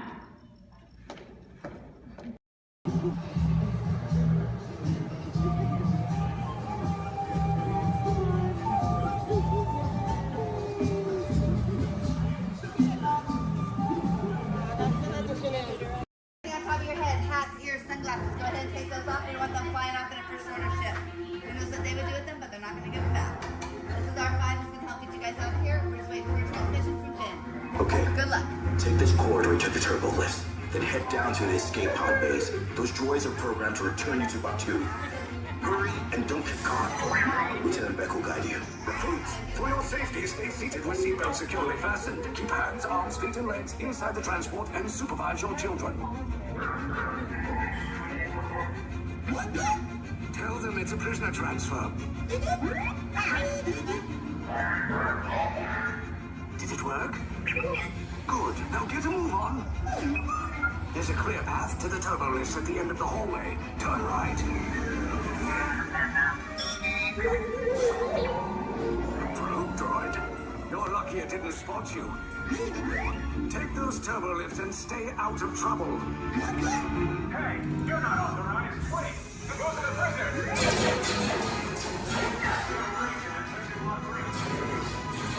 Your cover is blown. Find an alternate route. Who picked these two droids anyway? Detention approach. Prisoners not seen on the other team. Everyone, fire!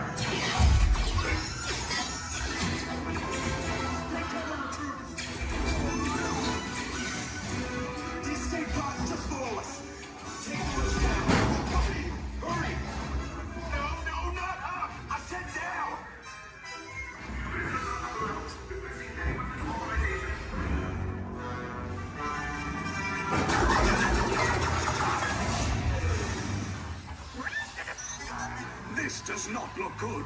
Try to find another way down to the escape pods. The Resistance will attempt to rescue the prisoners. They have neither the resources nor the courage to engage us. You underestimate their conviction. Raise the shields! Shields? I see no evidence. Now! Sound the alarm! All personnel to their stations! Sir, the prisoners have escaped. How brave, but ultimately hopeless. There's nowhere to run.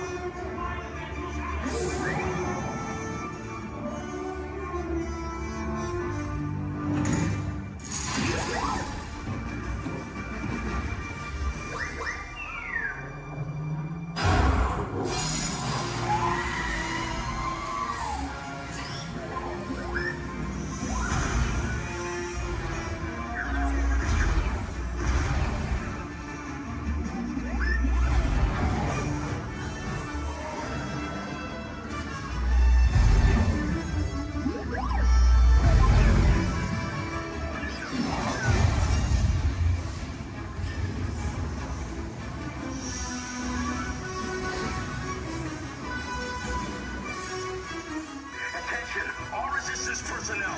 Abandon ship. I repeat, abandon ship. This destroyer the black. There's no escape. You will tell me the location of the secret base, and then I will destroy you and the Resistance.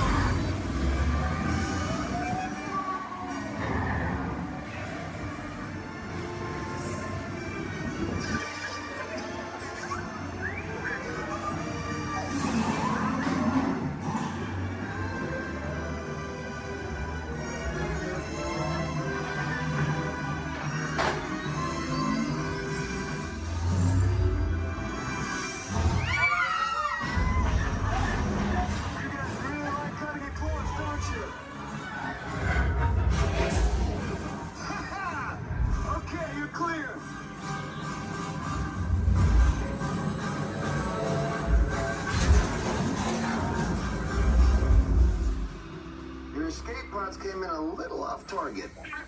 Ground crews will meet you outside the wreck. All right, nice job, recruits. Not what you signed on for, but hey, you're resistance now. I think I have that authority. Right, Beck?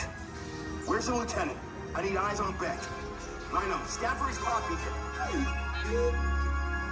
More escape pods down in Sector 4. Verification pending from key command personnel. Where's the lieutenant? I need eyes on Beck. Lieutenant Beck here. Beck! You're right. I should hope so. Great job, recruits. Thanks to your heroism, the location of the resistance base is secure. Bravo! Yes, R5, you too.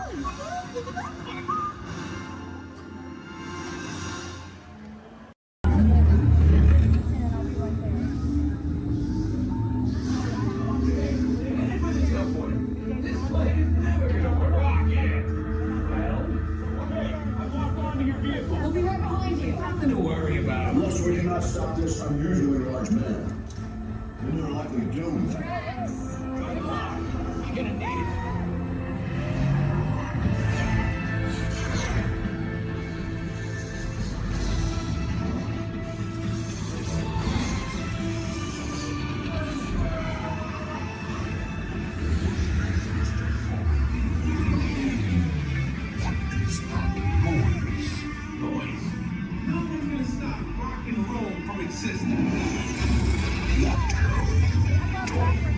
What have we done? I think we're jumping back.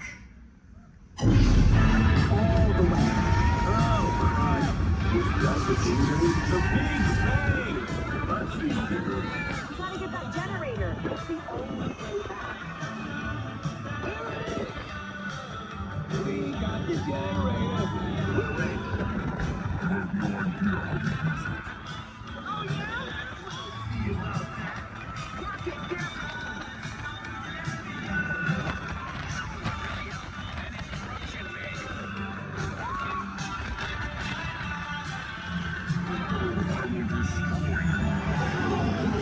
We get that all the time. Rocket, anytime. Okay. Let me try this. We'll be waiting.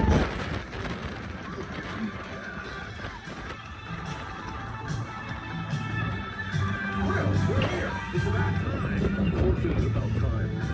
Okay, see, every time.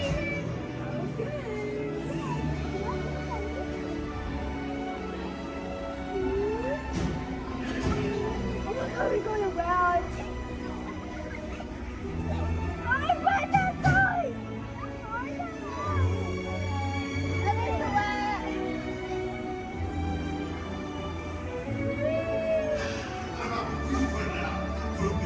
Venez, suivez-moi, je vous prie.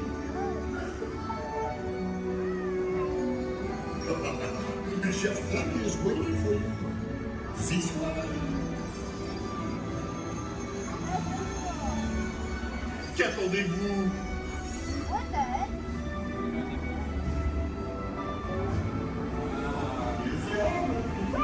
Invité pour le dîner.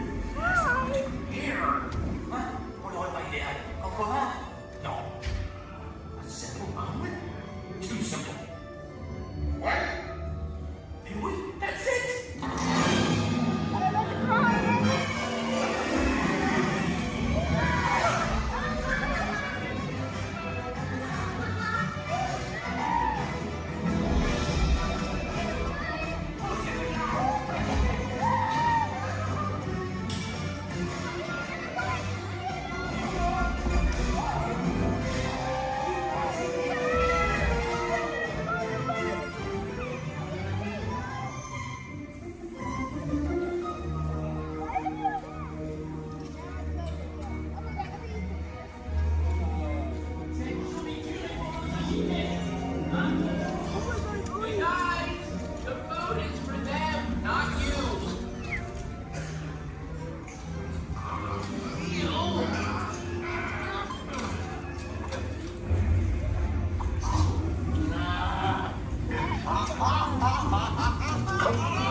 authority of General Hux.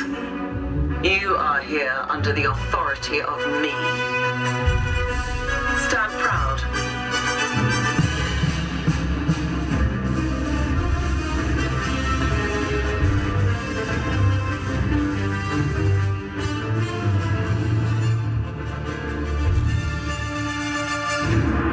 Troops in this division are held to the highest standard. Mine. Show me fearless.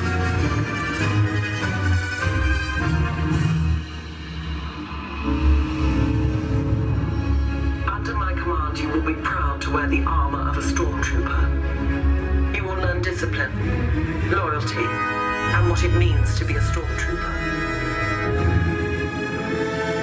Battle starts.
Those who seek the spirit of Norway face peril and adventure, but more often find beauty and charm.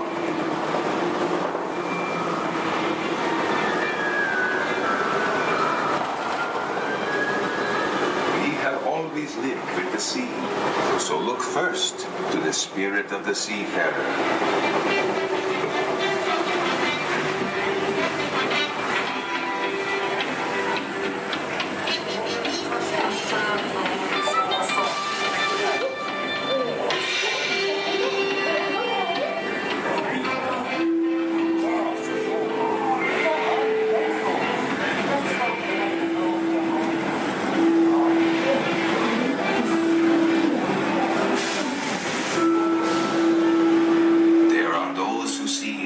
Spirit veiled in a land of forests and mystery, where Roll, still proud of Walter's age. What is? How dare you come here? Invaders! Stop! This is troll country! Get away! Be gone! I'll cast the spell. Yes! Yes! You disappear! Disappear! Disappear! Back! Back! Over the farms!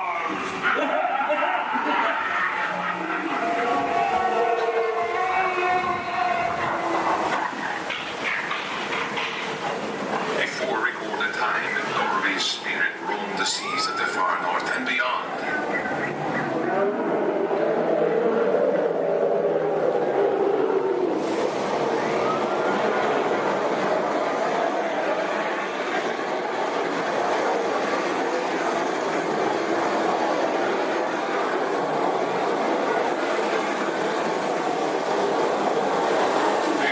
Norway's spirit still thunders in her grave fjord.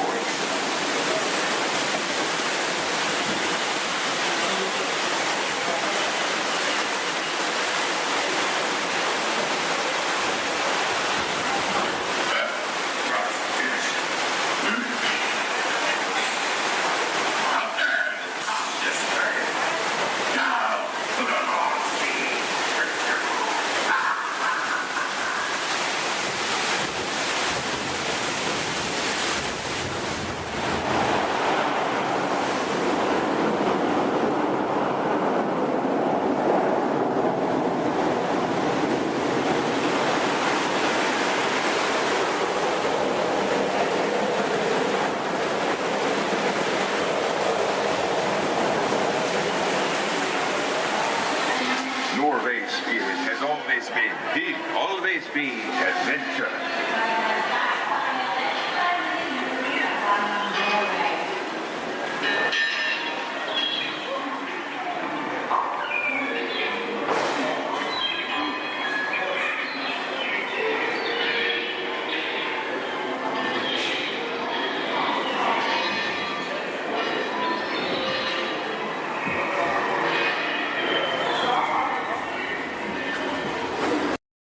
Right here in our very own special effects water tank. Now, water tanks just like this one continue to play a major role in action films. Here, the explosive, out-of-control mayhem that you see in movies like Crimson Tide, The Rock, and Pearl Harbor can all be created using large-scale mechanical and physical effects. The action is then filmed as a carefully planned sequence of events. And today you guys are in luck because we are in pre-production for our very own action sequence that we like to call Harbor Attack. We're going to be using some of the same special effects that directors like Michael Bay use in their films. Now, if you'll turn your attention to those overhead monitors, here's Michael to set the scene. In this scene, Provo is on a surveillance mission, searching the skies for enemy aircraft. The crew is caught off guard when the real danger surfaces from beneath the sea. This is going to require a full range of physical effects, split-second timing, and careful direction. We have the lights, we have the cameras.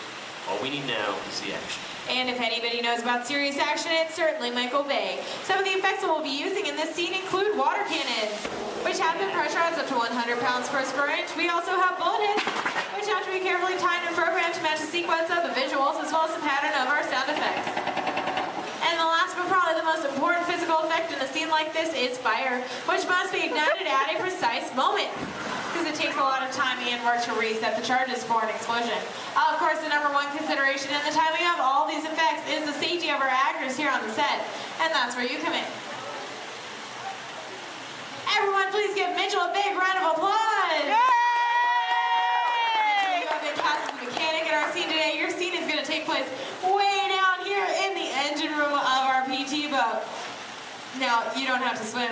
You can follow Stephanie and she'll show you right where to go. Alright, we're going to be filming 2 scenes today, but not in the order in which they appear in the script. Many movies today are shot out of sequence, which means that actors have to react to a situation which may not have yet been filmed. This can be difficult, so it's up to the director to provide the motivation for the scene. Alright, Mitchell, here's the setup. The boat next to you is going to buzz as 800 gallons of water are going to dump out of those tanks, fly down that chute, and slam into you like a freight train. Are you feeling motivated to hang on? Good. It's actually 1,000 gallons of water, but we find there's a fine line between motivation and fear. All right, roll playback and action. Pick up the phone and talk to your captain. Let him know you just lost your engine. Keep talking. Keep talking.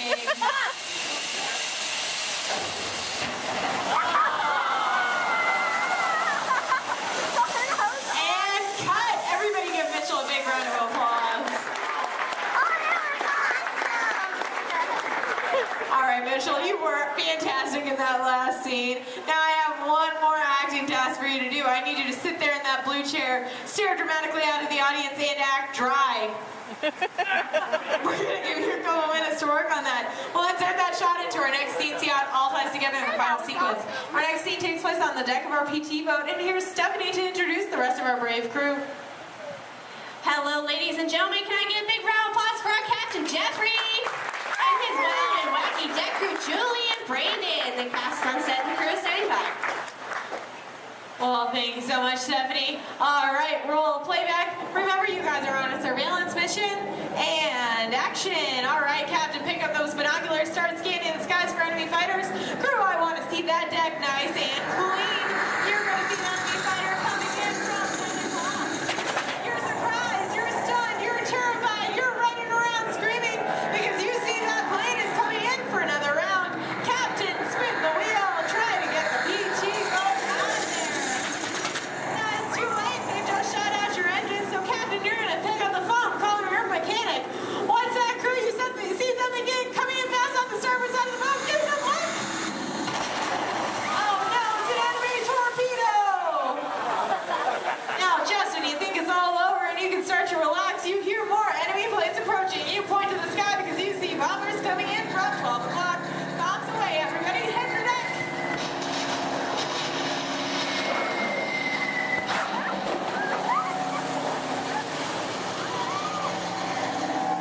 Now you pass survive that aerial attack, but then you see two more torpedoes headed fast off the stern.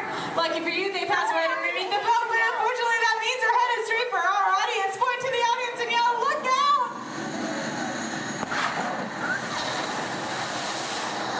And that's a wrap. What'd you guys think? Give them a big round of applause.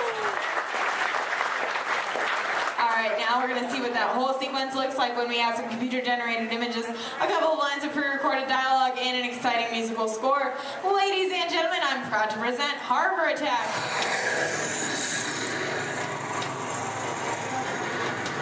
It's not one of ours.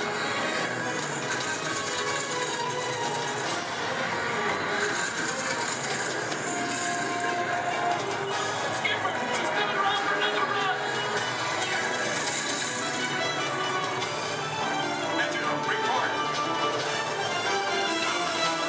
Both engines are gone. Torpedo, up starboard. We're taking on water. Thunder's at 12 o'clock. Hit the deck. And that's a wrap.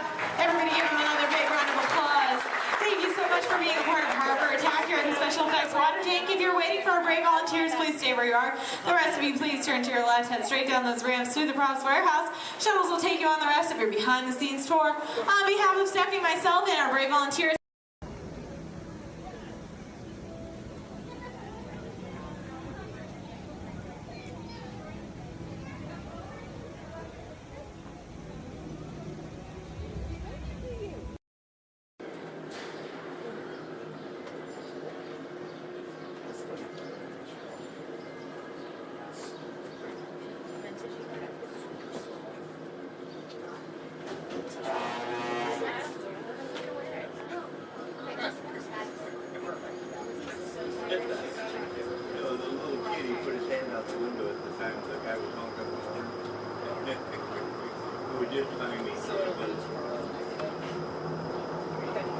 To those of you who have just joined us, welcome aboard the Disneyland monorail. For your safety, please remain seated, keeping your hands, arms, feet, and legs inside the train. Watch your children, and no smoking, please. Bienvenidos a bordo. Para su seguridad, permanezca sentado y mantenga las manos, brazos, pies y piernas dentro del tren y cuide a los niños. Por favor, se ruega no fumar. Gracias. We're now en route to our final stop, the Tomorrowland monorail station. Along the way, you can get a bird's eye look at the downtown Disney district, Disney's Grand Californian Hotel and Spa, and Disney's California Adventure. To the left of the monorail is the main entrance of Disneyland, the happiest place on earth. Disneyland is truly an American origin. Since its opening in 1955, it has hosted more than 500 million guests from around the world, including presidents, kings, and celebrities. It is the original Disney theme park, created and enjoyed by Walt Disney himself. To the right is our transportation plaza, where you'll find taxis, hotel shuttles, and public transit stops. We're about to enter Disneyland. Some of the clearances are pretty tight up ahead, so be sure to remain seated, keeping your hands and arms inside the cabin.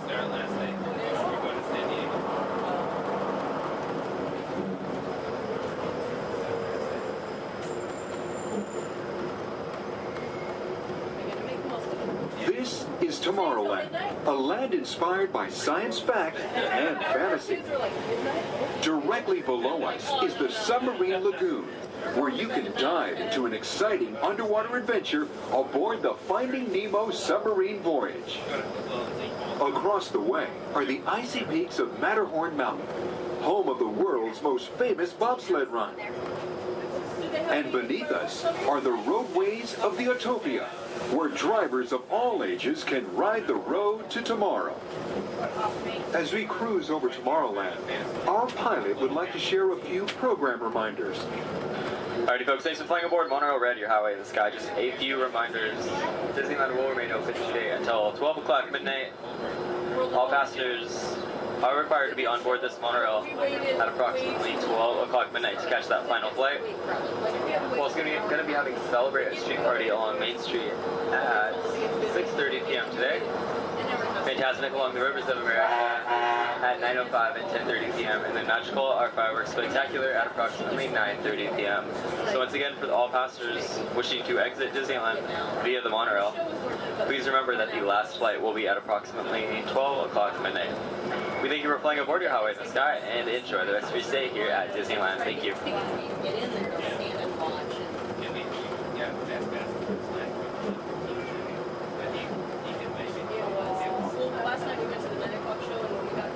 Just ahead and to the right of the train are the sparkling gold spires of one of Disney's most beloved attractions.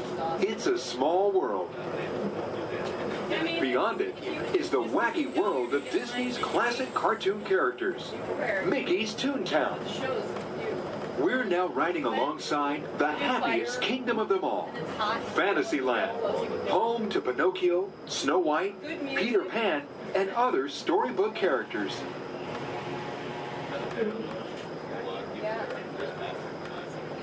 Yeah, it's brand new.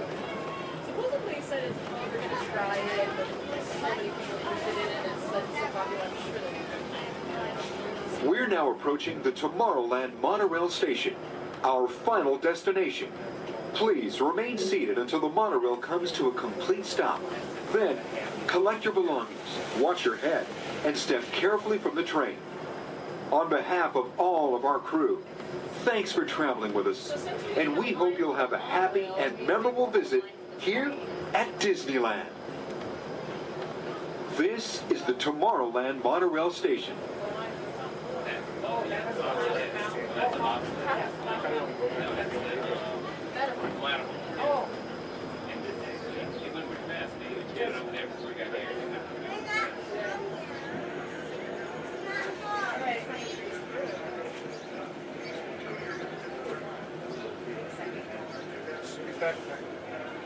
We did?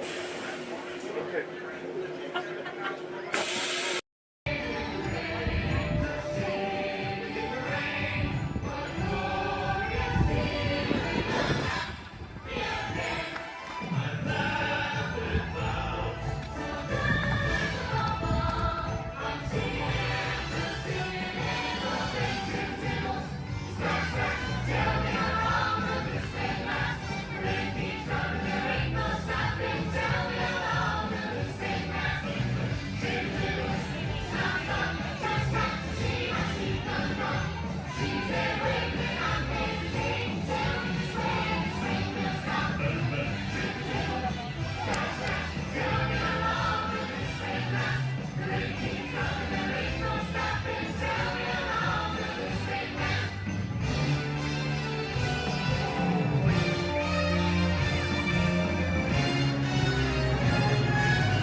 You all whistle while we work.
Thank you so much, everybody. If you enjoyed our show today, we are the Dapper Bands of Main Street. But if you did not enjoy our show, then we are the Vienna Boys Choir. Oh, we'll sing a song every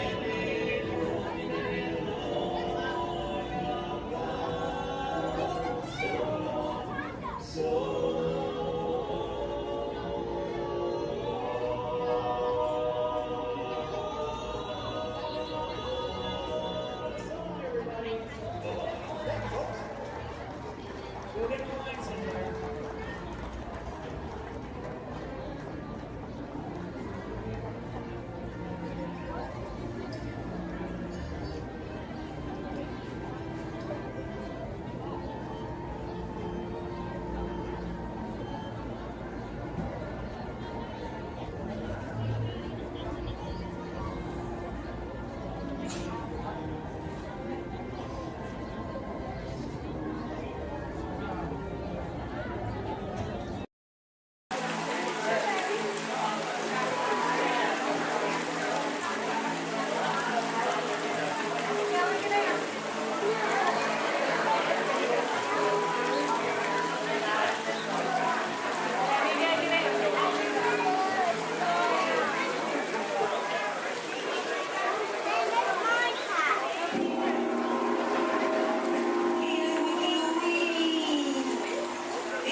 Spirits of the tropics, heed our call.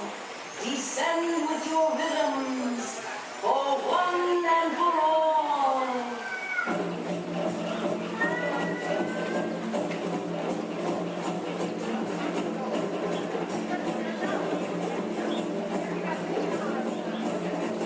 Goddess of fire, daily by me, transform our pool to an ocean of flame.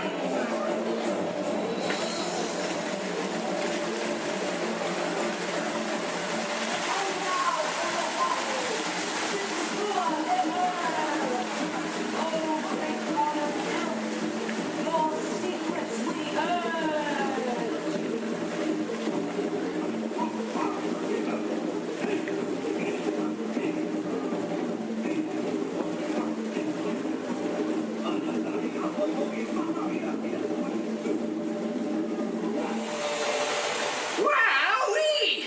Phew, that's almost as much fun as New Year's Eve in the orange groves. My word, we did get a mite carried away, huh? Yeah. I say, look out there across the water. Appears we're a bit of company. Allow me, yes. Welcome, you all. Permit us to introduce ourselves.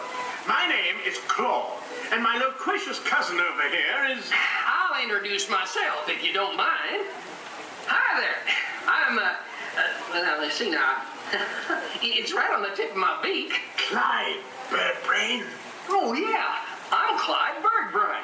Yo, I say, perhaps you good people have never conversed with toucan birds before. Well, neither did we, till one day we discovered this magic sunshine pavilion. By Jove, yes. I remember just how it happened, many bird baths ago. There we were in an explorer's launch on a mysterious river in deepest Adventureland. Off in the distance comes the fierce roar of an African lion. And as we round a bend in the river, a huge bull elephant bellows forth in protest of our intrusion. Suddenly, the treetops explode in a frenzy of outraged birds. Oh, come, you can jolly well do better than that. I can jolly well do one at a time.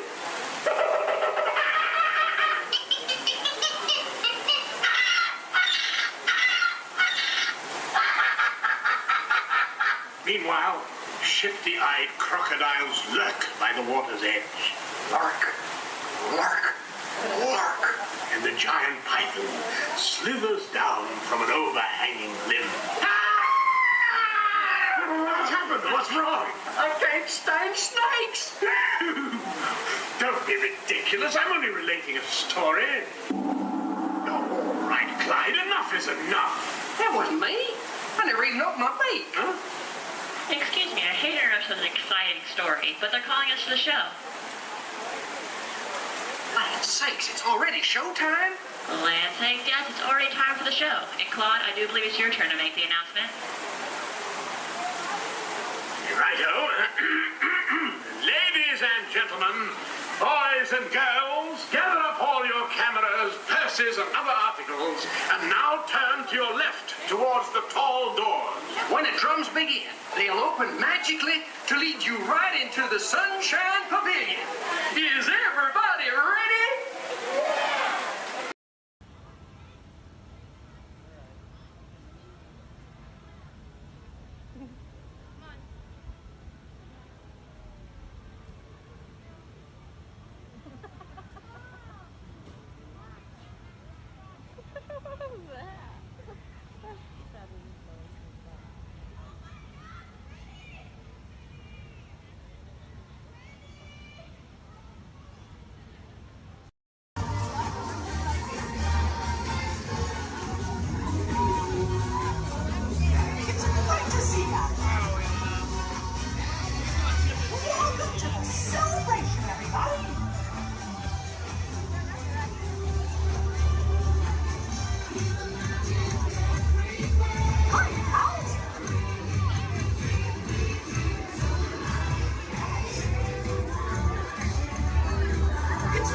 Incoming transmission from Ray.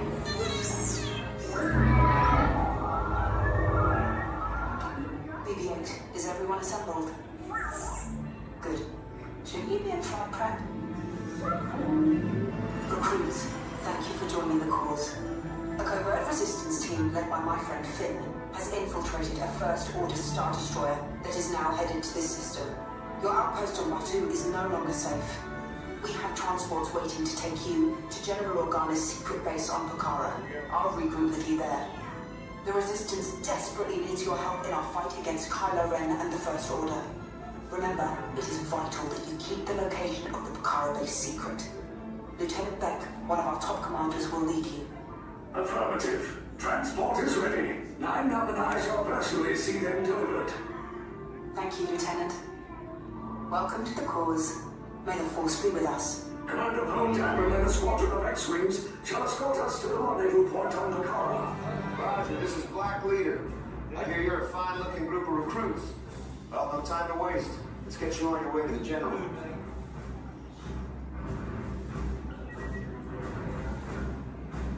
Your journey, keeping your hands, arms, feet, and legs inside the car.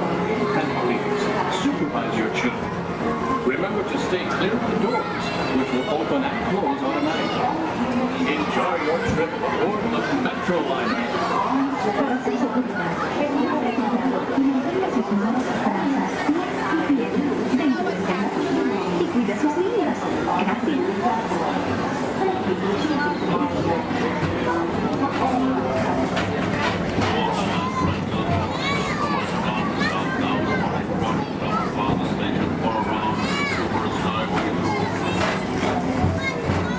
Welcome aboard, GTA travelers. We hope you enjoy Tomorrow and Transit Authority's Super Skyway.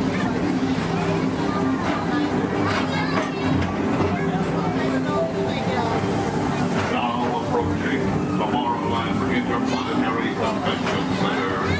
The convention center is host to a galaxy of wonders from the faraway planet.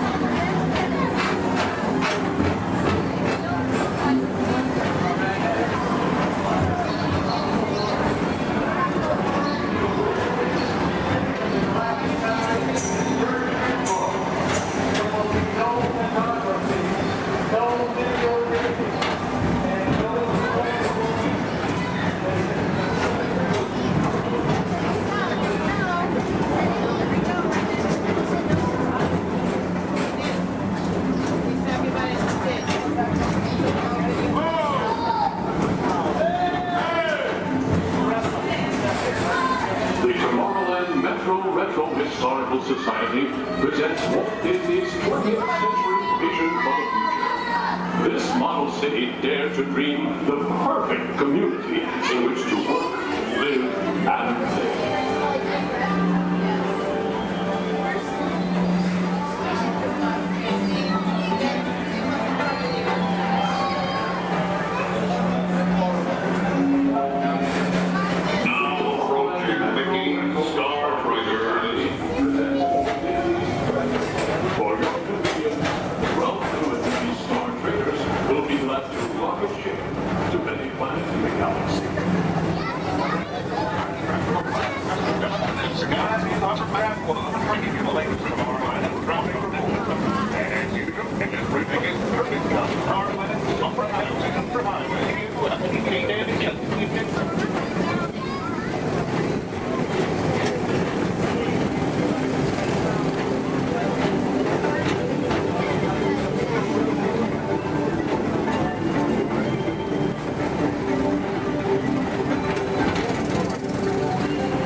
Galaxy M31.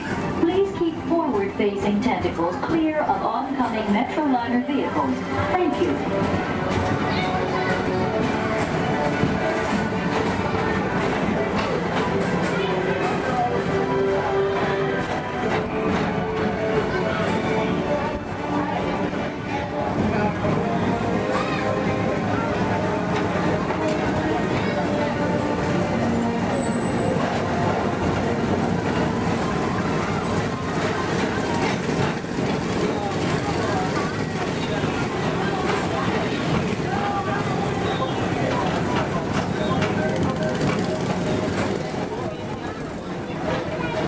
The centerpiece of Rocket Tower 1 is the League of Planets Astro Orbiter. This symbol of universal harmony and intelligence provides all beings with an exhilarating spin around the planets.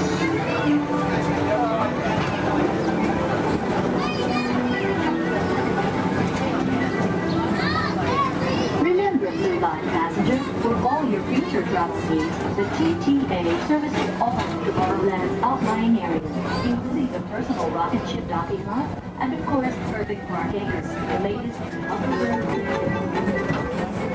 Paging Mr. Morrow, Mr. Tom Morrow. Your party's exact has arrived. Please give them a ring. Now approaching Walt Disney's Carousel of Progress.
Rejoin us and believe in the promise of tomorrow.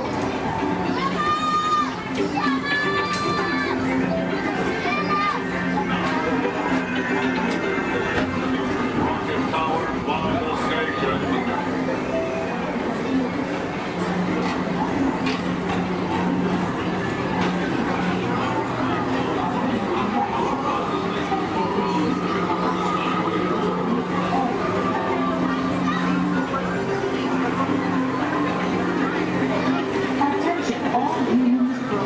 Intergalactic beings. Please keep your arms, legs, and other appendages away from the doors. The doors open automatically. When they do, please collect your belongings and step carefully onto the moving platform. Thank you for choosing Tomorrowland Transit Authority for all your travel needs.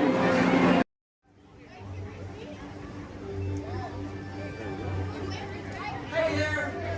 See ya! This is sure fun time stairs. Don't forget to tag me on your video.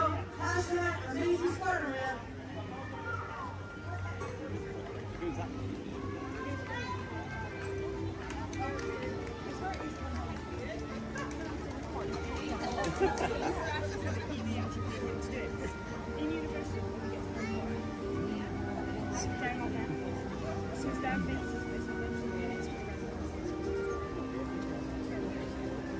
Hey everyone, looking good down there.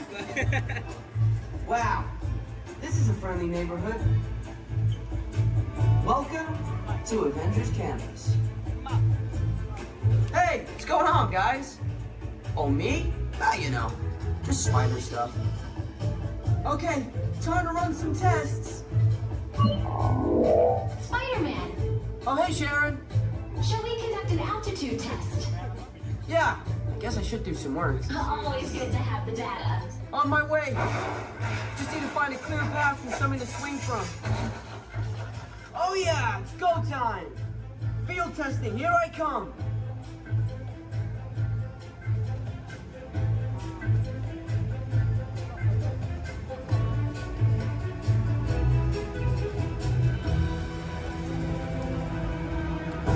Time for some field testing. Here goes something.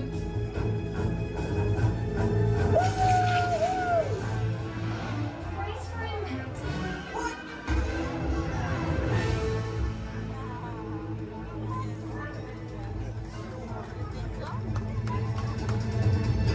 I'm good.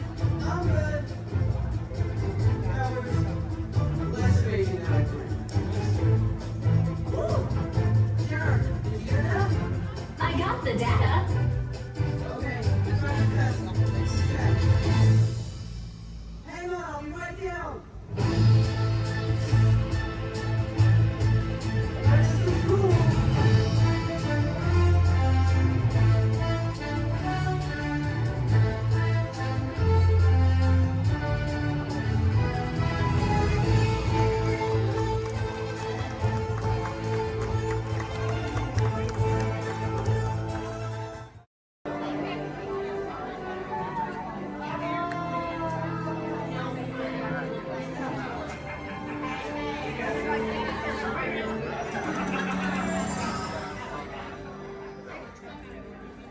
Greetings, Terrans.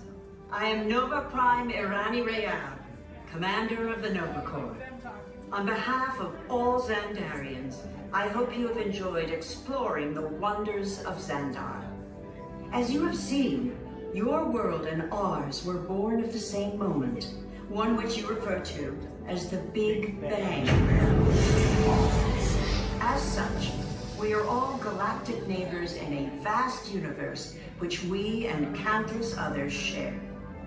For you to travel to Xandar would take 2.5 million years, assuming you had a ship that could fly at the speed of light. So we decided to come to you. But even we could not have reached you so easily were it not for the Cosmic Generator, an advanced piece of Xandarian technology that creates jump points, artificial tunnels that act as shortcuts, linking distant points in space. It is our desire to share this wondrous technology with your people, so that together we might explore new worlds and create a brighter tomorrow. And now, as the culmination of the wonders of Xandar, you will be teleported to a Nova ship above your planet for a demonstration of the Cosmic Generator. I trust you will find it an unforgettable experience.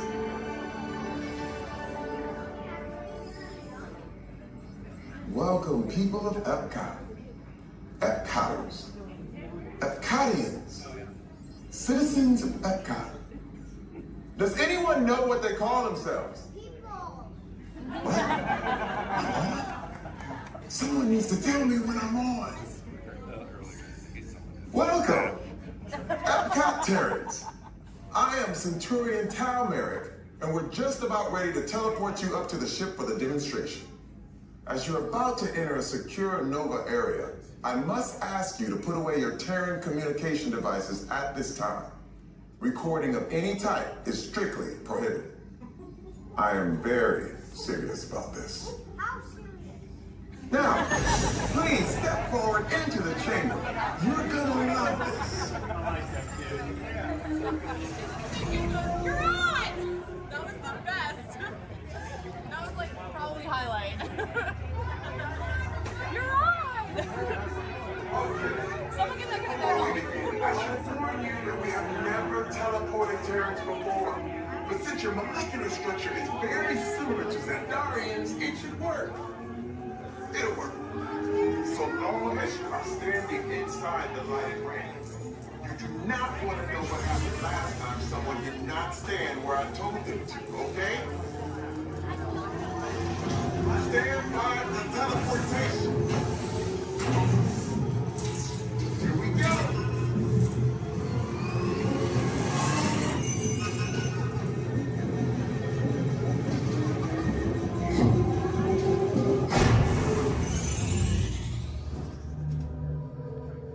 You made it. I mean, of course you did. Nova Prime, they're ready. Excellent. What you see before you is the cosmic generator. And in just a few moments, we'll be activating it so you can experience for yourselves what's happening. I'm not sure. Our power's out. And the cosmic generator is gone. Interior Mark, go to Code Red. Prepare the fleet. And call the Guardians. Now. There is no cause for alarm. Turn off that alarm. I've got an important transmission coming in. Hey, what's up, Nova Corps? Our cosmic generator has been stolen. What? How? Why didn't we think of that? That thing's gotta be worth a fortune. I am Groot. Good question. Yeah, who do you think took it? Perhaps that really big man outside your ship. Oh, that is a big man. I need to alert Nova Prime. I've been watching Terrans for beyond. That's not creepy at all. This species has failed. Wait, whoa. We didn't even know there was a test. He's got the cosmic generator. He's creating a new jump point. Jump point to where? It's some kind of mutant jump point. He's going back to the dawn of time. Dawn of time, why? To erase an error. Well, that doesn't sound good. Your time is over. Wait, what do you mean? What do you mean that's so vague? The jump point is closing. Hey, Nova Dude, you Nova Corps need to follow that whatever it is until we get there. We can't. Our power is down, and I've got to get these Terrans onto evacuation shuttles. I got it. I reprogrammed the shuttles to follow them through the jump point. Wait, what? Look, they're our only chance of keeping track of that whack job until we get the cosmic generator back. Piece of cake. Wait! There's King. Where's this King? The odds are impossible. Yep. But it's our only shot. Good luck. Are you sure you can control it? Come on, it's me. We got this. We're all toast. First there was King, now there is toast. This plan is making me so hungry. Terrence, listen up. We need to make our way to the evacuation shuttles now. We'll follow the fleet and get our power. Just kidding, you'll never see them again. Yeah, but chances are you probably never saw them before, so who cares? Ladies and gentlemen, welcome aboard the world-famous Jungle Cruise, world famous for being world famous. My name is David, and I'll be your skipper, your tour guide, your social director, your dance instructor, and if you don't laugh at my jokes, your swimming instructor. For the next 2 weeks. All right, the first river we're entering is the Amazon River, where everything is larger than life. You can tell to the left and to the right of the boats by these butterflies coming up over here. Now, these butterflies, just to let you know, have a wingspan ranging between a mild and tiny 12 inches to a whopping and amazing 1 foot. And over here to the right is Inspiration Falls. Now, people usually ask me in unison, why do you call it Inspiration Falls? Why do you call it Inspiration Falls? Well, how odd of you guys to ask. Well, the longer you stare at it,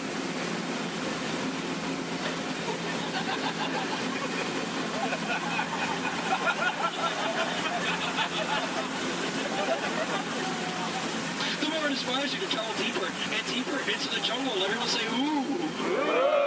Everyone say, ah. That is an inspiration that I don't know what is. So let's keep going. We are now entering the Congo River, where we have a very special treat for you guys. A special welcoming party set up for you by the Pygmies. Ladies and gentlemen, here they are. The Pygmies! The Pygmies! Shh. This is not good. Usually they don't run off. Something really big must have scared him off. Yeah, that's not good. Okay, folks, no need to worry. That is a giant python. It spreads up to 24 feet, and it's actually quite friendly. So friendly, it might develop a crush on you. Now, let's see if we can scare off that bad boy by getting something over here from my cat. Oh, no. Folks, please do me a favor. For any of you wearing yellow, please do not make us sound like a banana. They find it very appealing. Don't laugh. That's not cool. Yeah, the bitch and everything. Okay. All right, folks, we are now entering the Nile River, where it goes on for Niles and Niles and Niles and Niles and Niles and Niles and Niles. And if you don't believe me, well, you're in the Nile. Disbelief, but nice try, though. All right, coming up over here is an African elephant. Now, this elephant is special because I taught it a really cool trick. Watch. All right, Bertha, speak in Spanish. I'm just kidding. I haven't taught him that yet. Over here to the right, you'll see a sandstone formation. Now, I like to point this out because most people take it for granted. Oh, come on, that joke rocks. All right, we're now entering the African Veld, where you'll find all sorts of animals such as wildebeests, impalas, zebras, giraffes, and lions. These lions over here are demonstrating the first law of the jungle, survival of the fittest. You're demonstrating it by protecting that sleeping zebra. Yeah, that zebra looks dead. Tired. All right. And folks, it's a very special treat. The second law of the jungle, survival of the fastest, just up ahead. You know, I told these guys over here on the pole, you know, African rhinos, they're just as fast as horses, but they didn't believe me, and it looks like now they're about to get the point. In the end, oh dear. That is my heart in the morning. All right, we are now entering crocodile country, where danger lurks in every corner. So please do me a favor. If you have any family members that you want to get rid of, now is the time to do it. All right, over here to the right, on the left-hand side, you will see Old Smiley. Now, Old Smiley is 75 years old, and he loves to take free handouts. Now, crocodiles are some of the dangers we have here in the jungle. We also have monsoons, whirlpools, hurricanes, rapids, and waterfall, that's right. Okay, let's see if we can make this really tight turn over here, folks. All right, just in case any odds, lead to the right! Lead to the right! Lead! I'm so sorry. Lead to the right! Lead! We're not gonna make it! Okay. All right, folks, thank you very much. Just to let you know, that was Schweitzer Falls, named after the world-renowned professor, Dr. Albert Falls. Now, people usually ask me, you know, David, how did you land your job here at the Jungle Cruise? Well, it's plain to see. I took a crash course, but now I'm just winging it. Yeah. Don't laugh. This is the story of my life. Yeah. Oh, no. Okay, folks, looks like we're still up on a pool of hippos. Okay. Everyone, please do me a favor. Don't do anything stupid. I'm going to try to scare them up here. Oh, God, go away! Shut up!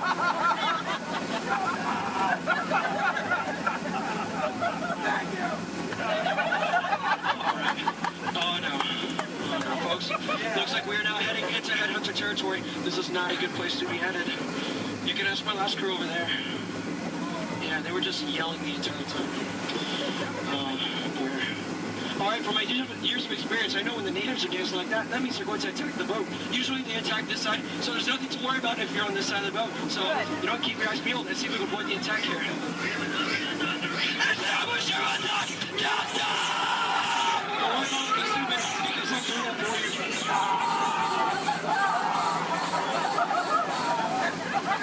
Is the coast clear? All right, good. Ladies and gentlemen, here's something you don't see every day. What you've all been waiting for, the amazing, the stupendous, the colossal, the eighth wonder of the world.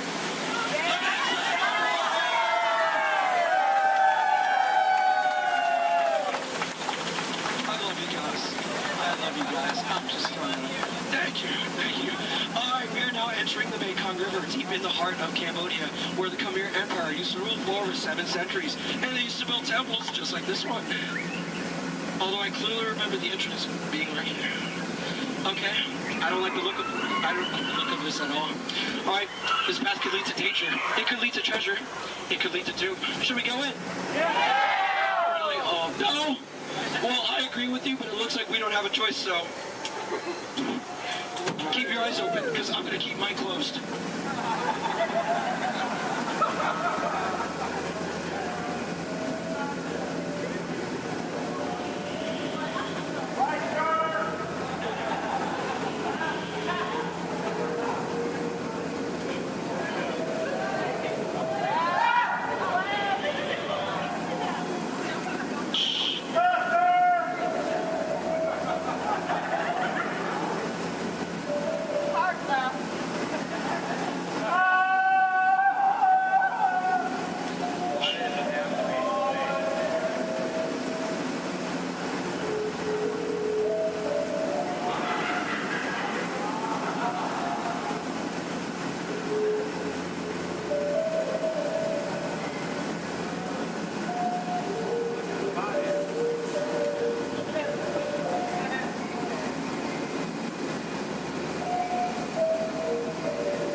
folks, looks like we made it. Is there anybody missing?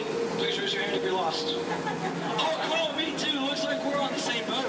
Get it? Because we're, never mind. Okay, folks, looks like we stumbled upon a sacred Indian elephant bathing pool. It's right to take pictures because it looks like they have their trunks on. You know, people usually wonder, is that water coming out of their nose? Well, it's not. It's not. Hey guys, look, on a beautiful night we have a full moon. All right. Wait, what's he doing? What's he doing? No, bad boy, no! He's gonna try to squirt the boat, so everyone on this side of the boat, get ready to duck. Duck, duck, duck, duck, duck, duck, duck, duck, duck, duck. Ah! That was close. Hey, my friend, everyone on this side of the boat, duck, duck, duck, duck. I'm just kidding, that's an elephant. All right, ladies and gentlemen, listen up. We're now entering the educational part of the tour, where I love to point out my favorite plant life. Ready? Listen up. Ready?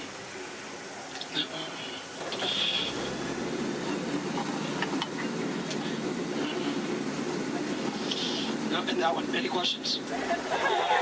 No? Which one's over here? The green one. All right, now over here is Trader Sam. Now, Trader Sam's a close friend of mine, and he has just been promoted to head salesman. Now, lately his sales have been shrinking, so he has a very special deal for you guys. 2 of his heads for one of yours. Any takers? No? Well, either way you slice it or dice it, you always come out ahead of the deal. All right, folks, now returning to the sad part of our journey, the return to civilization. So, I know, trust me, I feel your pain. All right, you want to go one more? I'm sorry. All right, now please listen up. This is very important. When exiting the boat, please exit the way you entered. Please do not cross these center crates over here. Trust me, it is a tripping hazard. You will trip, you will fall, and that would be 2 bad trips in one boat, and I'm only responsible for the first. And please remain seated at all times. Okay, everyone? Thank you so much for joining me. Now get out.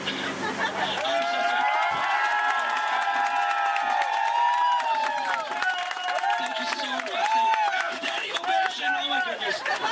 Standing ovation, clap. Oh my goodness, you guys made my night. Like really, you guys did. All right. Hope you guys enjoyed your time here at the world famous Jungle Cruise. My name is Skipper David, and if you didn't enjoy your time, well, my name is Tito, and I have no idea what I'm doing here. So, all right. Please watch your head and watch your step.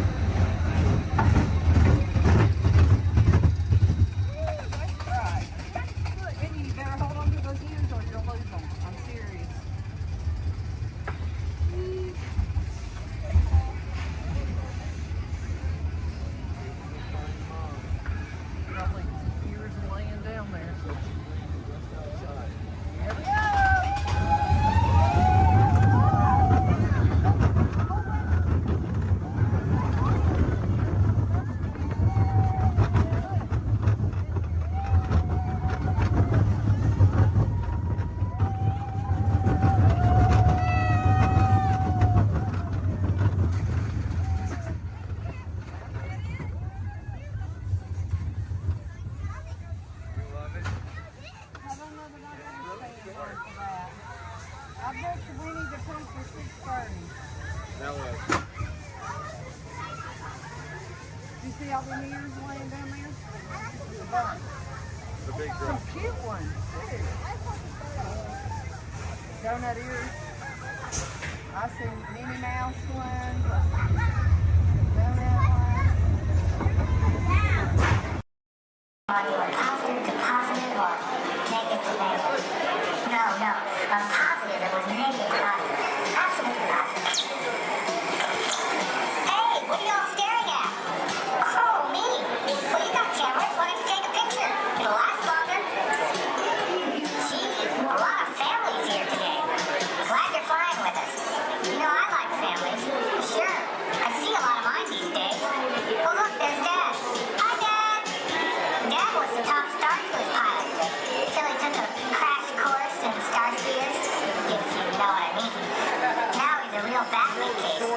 Yep, that's him all over. It's a shame, too. He's really gone to pieces. Hey, are you all together today? Are you sure? Okay, you have me working there. Attention please. Attention please. We are experiencing unusual behavior from the G2 droids in Sector 2. Maintenance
recently learned that your Terran visionary, Walt Disney, had a similar goal in mind with his early concepts for the experimental prototype Community of Tomorrow.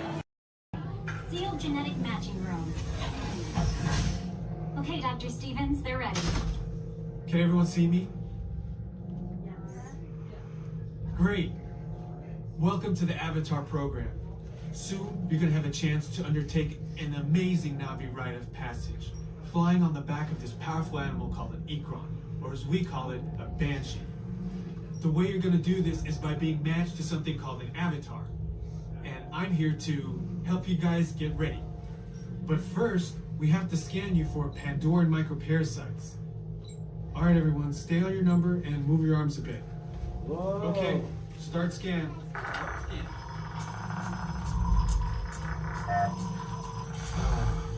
You've all got them. But don't worry, they're very common around these parts. Let's start the decon. Initiating GMR decon. Stay still over your number. You're not going to feel a thing. You're doing great. Almost done here. You're all clear. Great.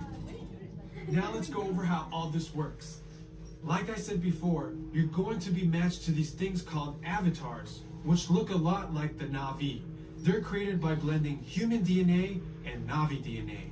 Once we match you to an avatar, thanks to a special link chair, your mind will be able to control that avatar. Using avatars to fly this way was all figured out by my boss, Dr. Jackie Ogden. She leads our science team, which is part of the Pandora Conservation Initiative, and we're here in the Valley of Moara studying banshees and their environment. Over a generation ago, this enormous company called the RDA created a lot of damage to the area through their bad mining practices and conflicts with the Na'vi. Just like on Earth, it can take decades for ecosystems to recover. Okay, to get you flying on a Banshee, we need to find each of you an avatar. Let's prep the genetic sampling. I'm on it. Okay, first we need to find the compatible match of your genetic material with the genetic material of one of the avatar bodies that we already have. Once we do that, you'll be able to link to that avatar and fly. Help us out and move around a bit. Almost. Yes, got him. Now, let's find you your avatar matches.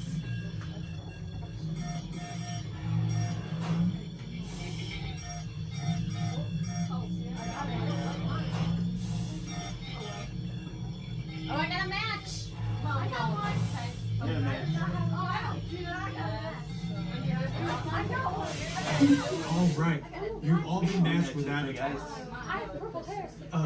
Looks like they're ready for you in the next room. When the door opens, please go inside, all the way in, and stand over the same number that you're standing over now. And I'll see you in there. Shutdown breaks are getting much too short. Now, what have we here? Hey, haven't I seen you before? Seems like I'm always fixing this burnout. Oh, let's see now. No, that can't be right.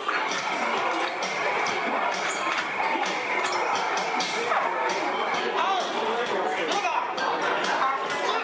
Excuse me. Hello, I'm talking to you.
try to get her going, but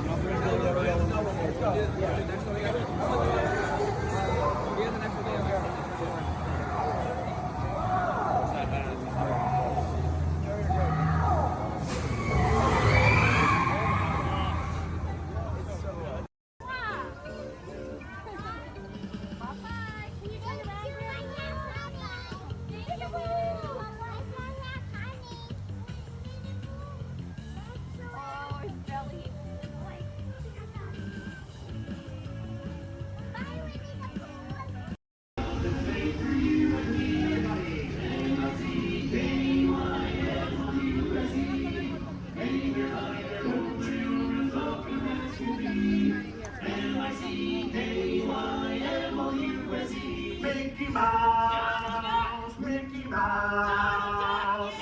River is over there. Come along and sing your song and join the jamboree.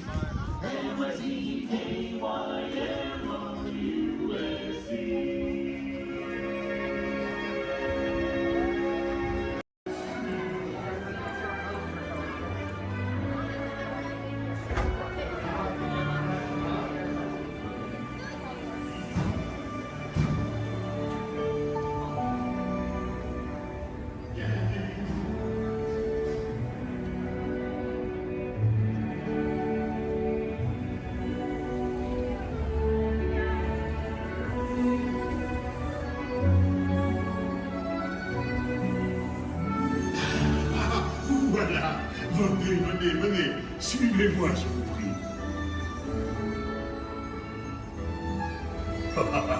Le chef Granny is waiting for you. This way.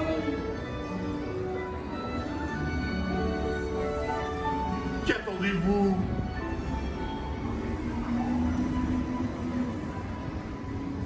Oh, il est humble. Les invités pour le dîner. Yes, but what to prepare? Hein? Pour le repas idéal? Coq au vin? Non. A simple omelet? Too simple. What? Mais oui, that's it!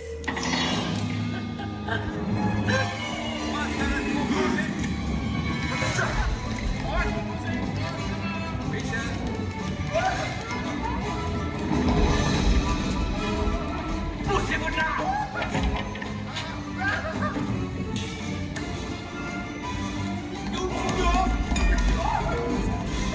Vite, par ici!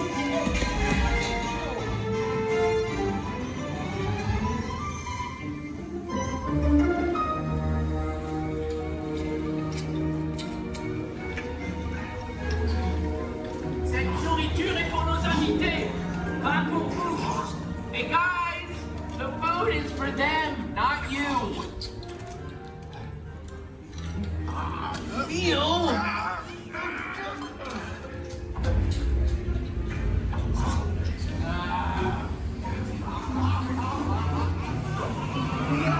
Everything must be perfect! Et tout est en salle! Et oui, what are you doing? Que manigancez-vous? Out of my way!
chaud et bon appétit.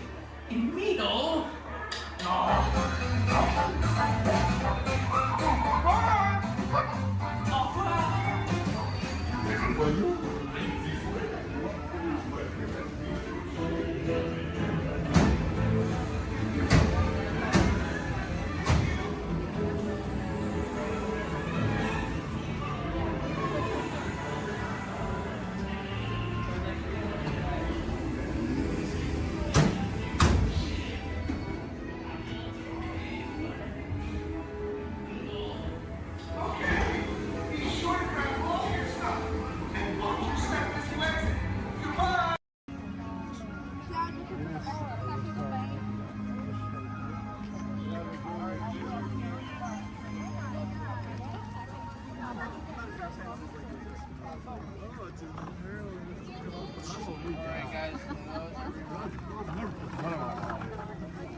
top of your head, hats, ears, sunglasses. Go ahead and take those off. We want them flying off in a first order ship. Who knows what they would do with them, but they're not going to give them back. This is R5. This can help get you guys out of here. We're just waiting for a transmission from Finn. Okay. Good luck. Take this corridor to the turbo lift. Then head down to the escape pod base. Those droids are programmed to return you to Batu. Hurry and don't get caught. Lieutenant Beck will guide you. Recruits, for your safety, stay seated with seatbelts securely fastened. Keep hands, arms, feet, and legs inside the transport and supervise your children. Tell them it's a prisoner transfer. Did it work? Good. Now get a move on. There's a clear path to the turbo lifts at the end of the hallway. Turn right.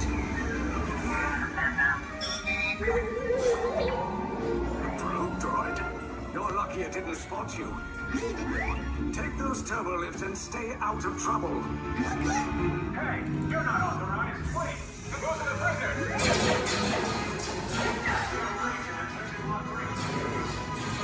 Your cover is blown. Find an alternate route. Who picked these two droids anyway?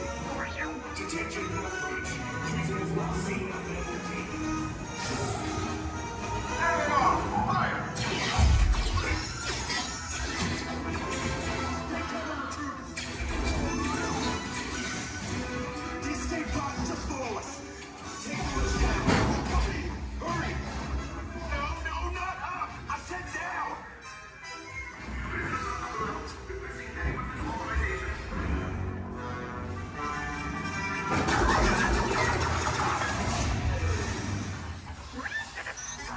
This does not look good. Try to find another way down to the escape pods. The Resistance will attempt to rescue the prisoners.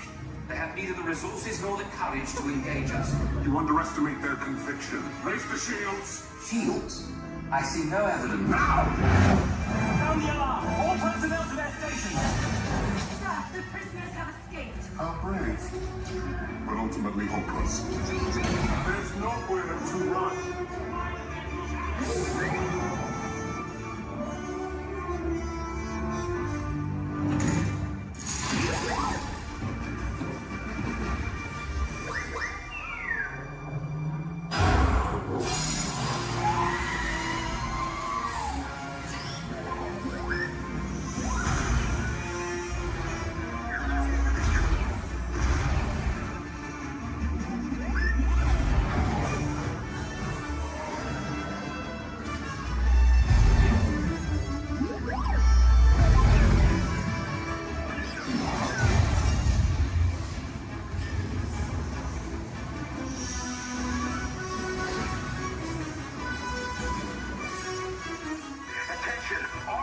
Personnel, abandon ship. I repeat, abandon ship. This destroyer is about. There's no escape. You will tell me the location of the secret base, and then I will destroy you and the Resistance.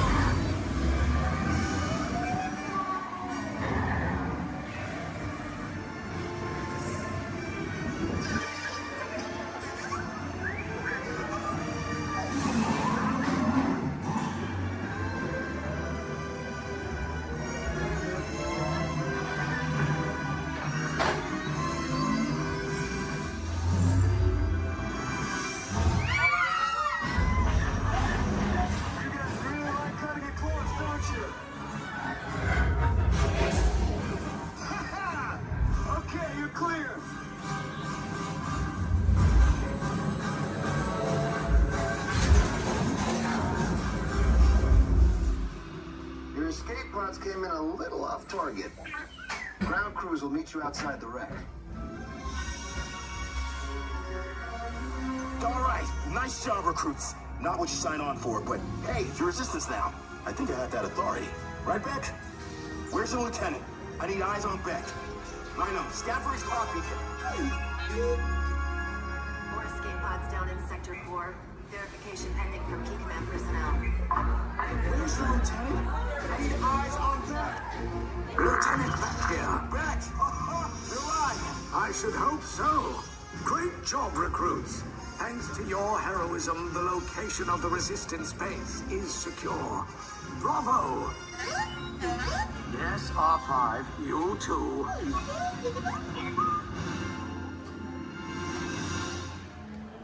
Every race to let us know what we need to get done back on the road. Spoiler alert, 9 times out of 10, it's either bodywork or a transmission. Guys, spread on over to this side, left side, left side. People on the left side, step forward, step on up, make a friend. Everybody here looks freshly laundered, okay? You'll be fine. Come on in, right this way, everybody. Keep on coming, folks in the hallway, let's go. I don't want to see anybody end up working on the transmission that doesn't know what they're doing. Come on in. Hey, oh, look at that, there's Mia. What's up, Mia? Hey, Pat, I see our party goers have arrived. Yeah, they're still coming in, but say hey, everybody. Hey. I'm Mia, Dom's sister. Well, another race just wrapped, and it looks like my brother won another car for his collection. Anybody surprised? Honestly, I don't know why anybody challenges him. Me and a man. Well, we're meeting up at Sullivan's Garage for the after party, and while Tej works on your rides, you guys enjoy the break room. My brother calls this the family room. Oh, here we go. Dom says he doesn't have friends, he has Family. And the faces you see on these walls are our Family. When I'm in this room, I feel like we're all Family. So, welcome to our family. There it is. It's a thing around here. Hey, Tej, how's that Matthew McConaughey impression? All right. What's up, Mia? Get better. Tej, just welcoming these good people to our family. How are their rides coming along? The rides are ready to roll out and roll out inside. Perfect. Let's get the show on the road. I'll let Dom know. You guys have fun at the party. Bye, Mia. Bye. She just called. Okay. All right, Pat. Yeah. Let's get these people on their way. Send them over to the war room. Sounds like a plan. Are you sure, though, Jamie's kind of a piece of work? Great. And he hung up. Okay, so in a moment, those doors are going to open. When they do, head on into the war room with Jamie. That's Tej's new assistant. First day without Tej, so good luck. Be nice. Don't touch nothing. Too much last night, so bear with me. Tej left me alone today, so yeah, that's pretty much it, you guys. In just a moment, these doors will be closing, and okay, so yeah, you guys want a tour of the war room? Okay, so basically, got some monitors over here. My name is Jamie, by the way, you guys. Oh, and there is Tej. Jamie, the buses are here. Okay, what do you want me to do with them? They're just staring at me. Should I send them now? Dom's calling. I got this, Jamie. Okay, great. Dom, what up?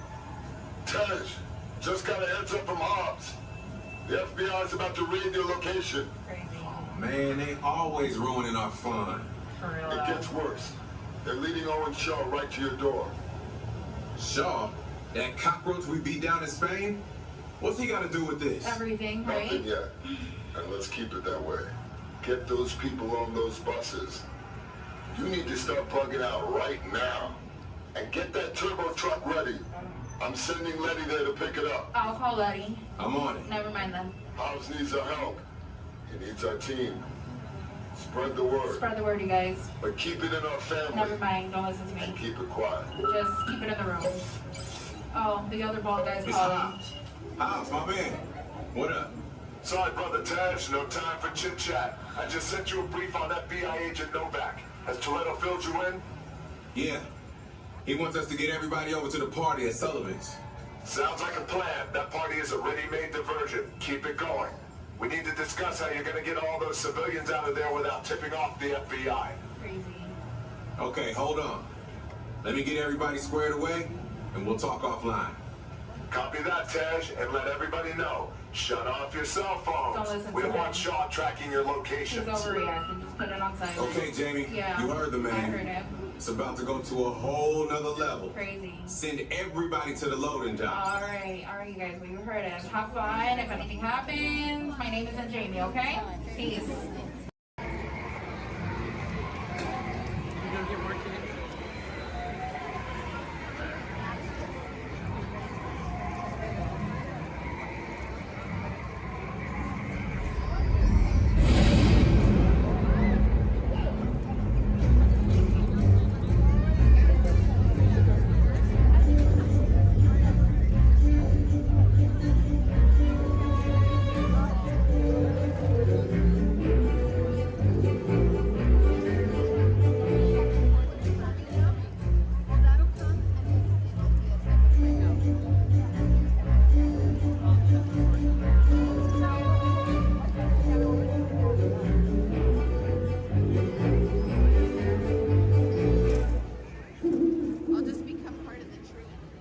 In the woods of Sleepy Hollow, long, long ago, tiptoe Ichabod Crane nervously slept.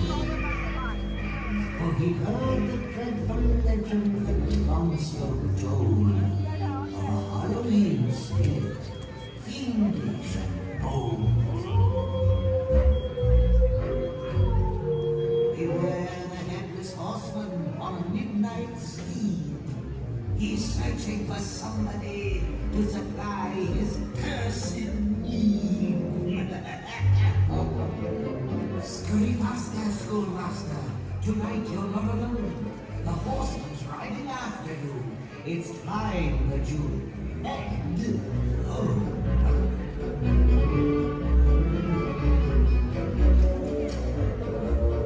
Travel quickly, cross the bridge. Don't look back, do not delay. If the headless horseman gets you, you won't see another day.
It's the perfect vehicle for people watching. So keep your eyes peeled. You never know who you might see.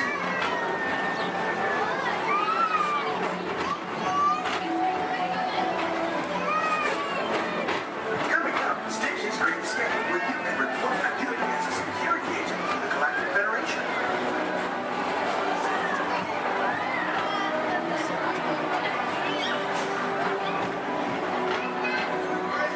The mission is to keep Experiment 626, the biggest mischief maker in the galaxy, under control.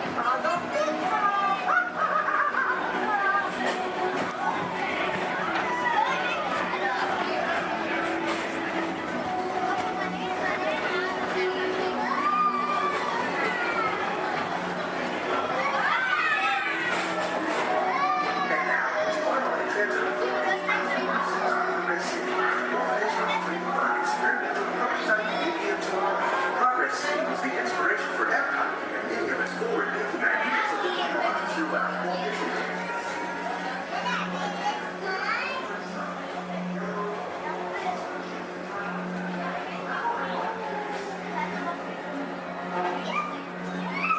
If your future includes shopping, then you'll want to visit Mickey's Star Traders, where you'll find the greatest goods from around the galaxy.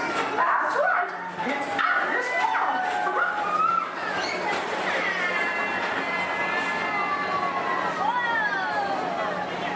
At the Disneyland Speedway, put the pedal to the metal and speed towards the checkered flag in your very own race car. Young or old, this is your chance to drive in the fast lane without worrying about getting a speeding ticket.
Mr. Johnson in the control tower to confirm flight to the moon.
otherworldly artists.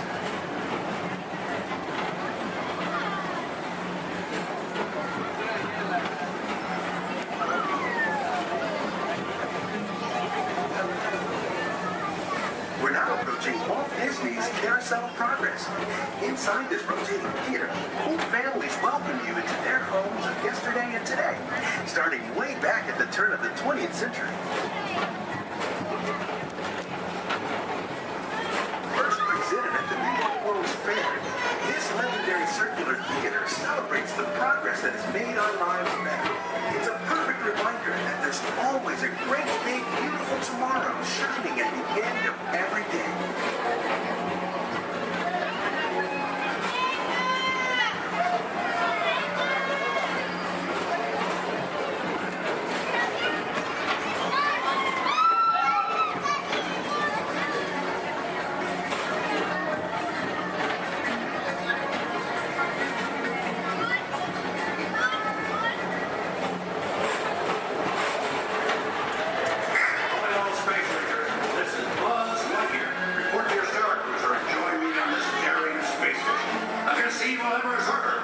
As an honorary space ranger, you'll use your own personal laser cannon to save the entire galaxy.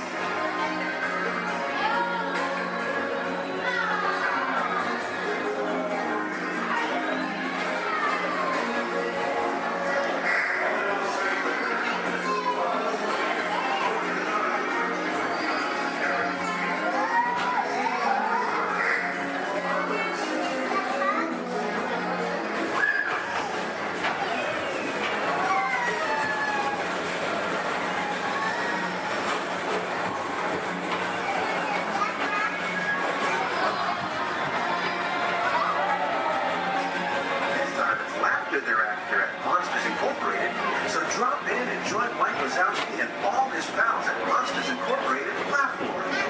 Share the fun.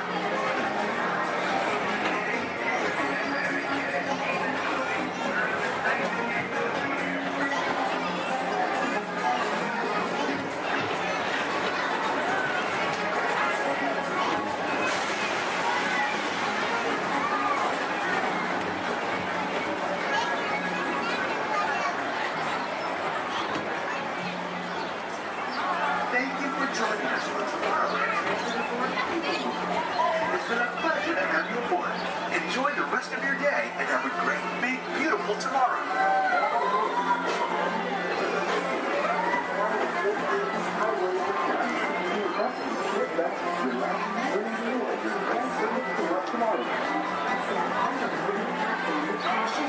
Exit by stepping away from the car.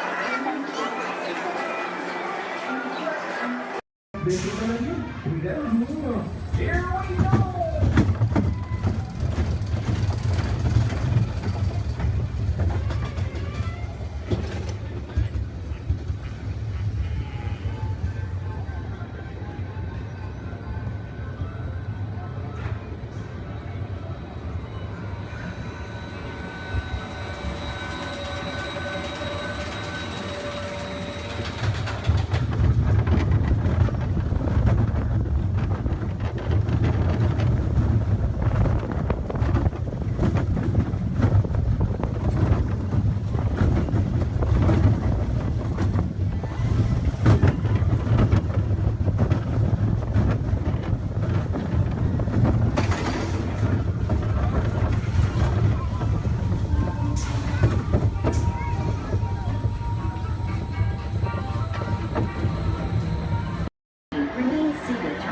Journey, keeping your hands, arms, feet, and legs inside your car, and please supervise the children.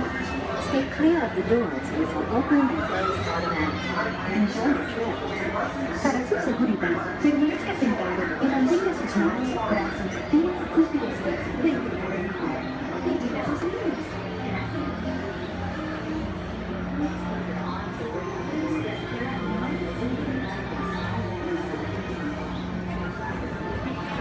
Welcome aboard the Tomorrowland Transit Authority People Mover. Your quiet and carefree highway in the sky. We invite you to sit back, relax, and enjoy your next journey. Along the way, you can preview many of the exciting places you'll want to be sure to enjoy today while visiting this land of tomorrow.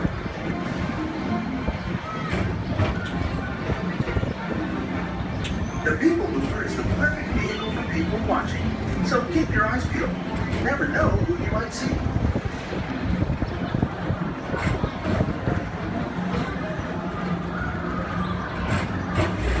Coming up, Stitch's Great Escape, where you can report for duty as a security agent for the Galactic Federation.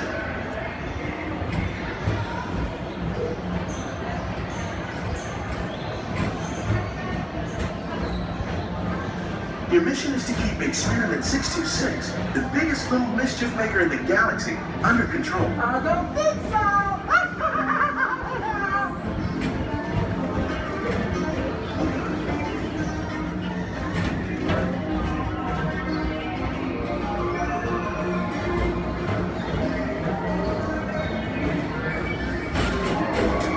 And now, Tomorrowland Transit Authority proudly presents Progress City, Walt Disney's dream for an experimental prototype radio tomorrow. Progress City was the inspiration for everything Disney was forward moving.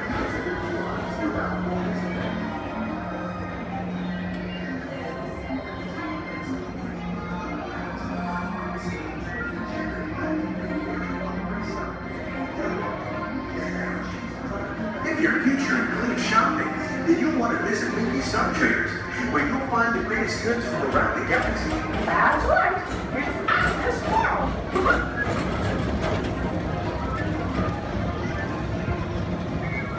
At the Tomorrowland Speedway, put the pedal to the metal and speed towards the checkered flag in your very own race car.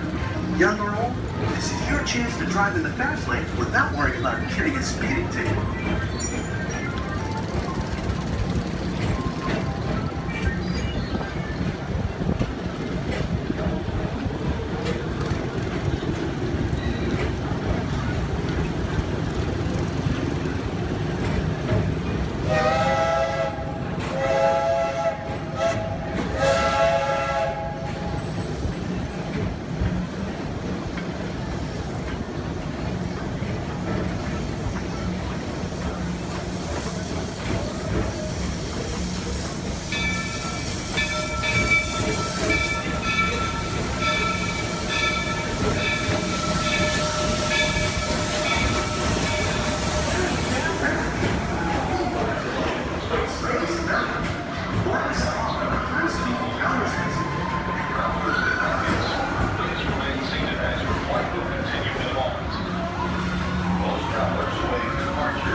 Paging Mr. Morrow, Mr. Tom Morrow. Please contact Mr. Johnson in the control tower to confirm your flight to the moon.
spacecraft as you take a spin around the planet and ascend to otherworldly heights.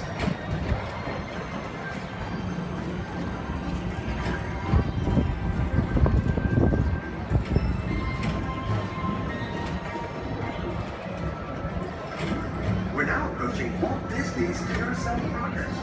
Inside this rotating theater, whole families welcome you into their world from yesterday and today, starting way back at the turn of the 20th. First presented at the New York World's Fair, this legendary circular theater celebrates the progress that has made our lives better. It's a perfect reminder that there's always a great, big, beautiful tomorrow shining at the end of every day.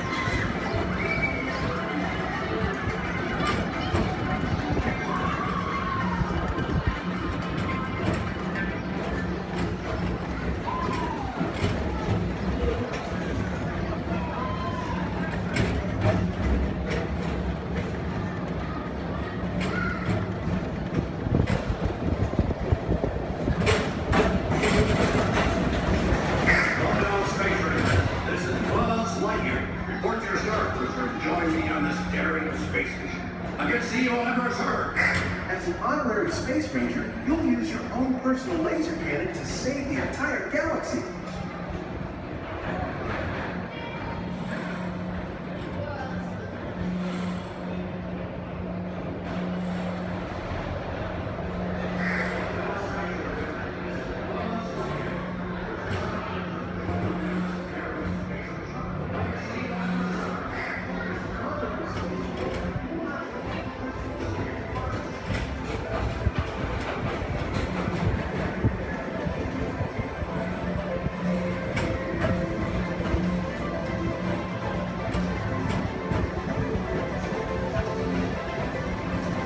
This time it's laughter they're after at Monsters Incorporated. So drop in and join Mike Wazowski and all his pals at Monsters Incorporated to laugh more. Share the fun. Yeah, very good. Keep it moving. We're on a tight schedule here.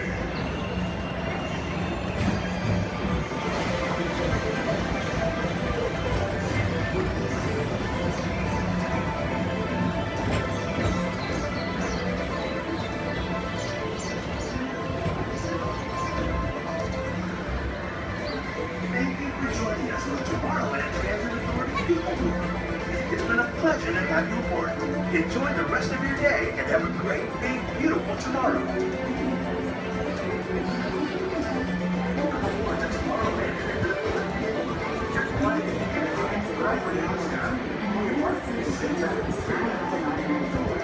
Step onto the moving platform with caution and exit by stepping away from the car. Thank you. I cannot wait to get to go back and ride Horizons. Also want to see the energy, dinosaurs, and of course, hear the Veggie Fruit. Walt is the best. Can't wait. Okay.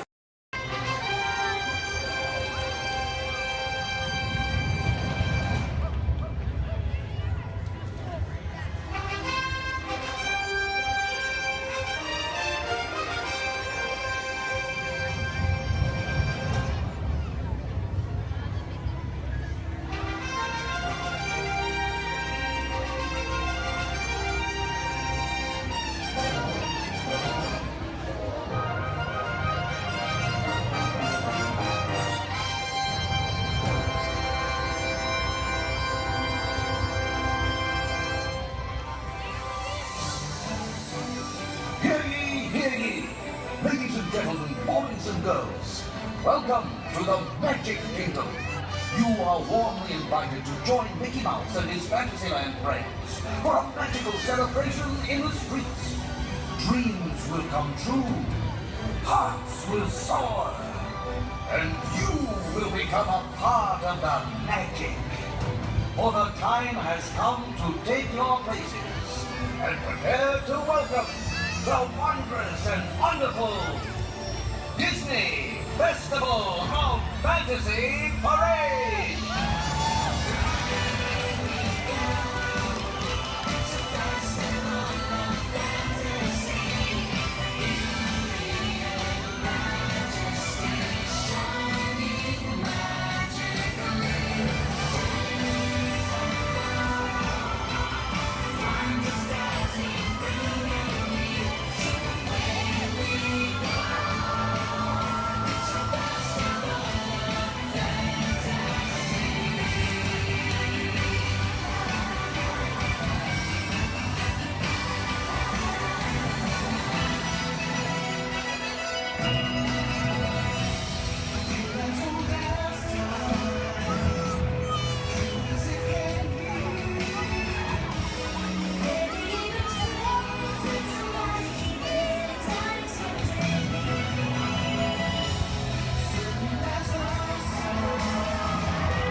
sea is better than anything they got out there.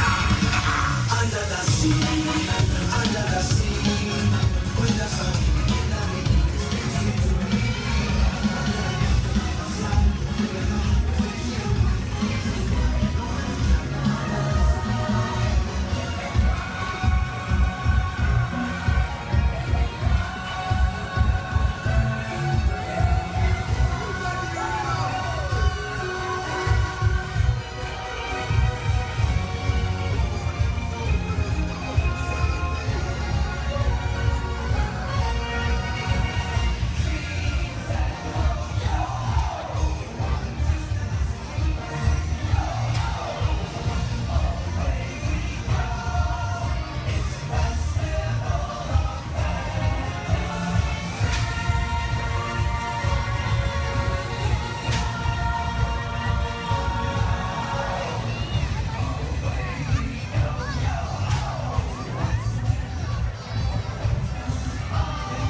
out there.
still, it's in the media, it's not my department, can't touch it. Just saying. Anyway, let's get this game going. You ready, contestants?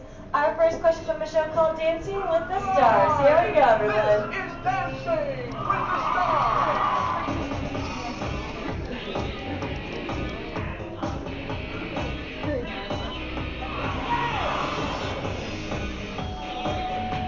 The NFL legend who danced his way to victory in Season 3 of Dancing with the Stars is A. Jerry Rice, B. Emmett Smith, or C. Apollo Antonova. All right, everyone, take it to the contestants. Contestants, what do you think the answer could possibly be? Contestant number 1. You sure they're going to be a better answer? Like maybe like change it B? Maybe like to change it to something different?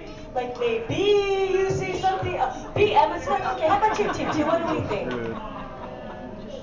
You sure you don't want to change it to what contestant 1 said? Like, because I think there could be a better answer. Like maybe if you change it. B. Okay, you sure? Last chance. You're sure? All right, contestant 3, what do you think then? B. Emmett Smith. Well, let's find out what we've got. Emmett and Sharon! Sharon, let's go, Bobby. Emmett Smith. Good job, contestant 1 and 3 getting a shine star up on your board. Don't worry, still 2 questions left to go. And this one's from a long time running show. It's called America's Funniest Home Videos. Here we go.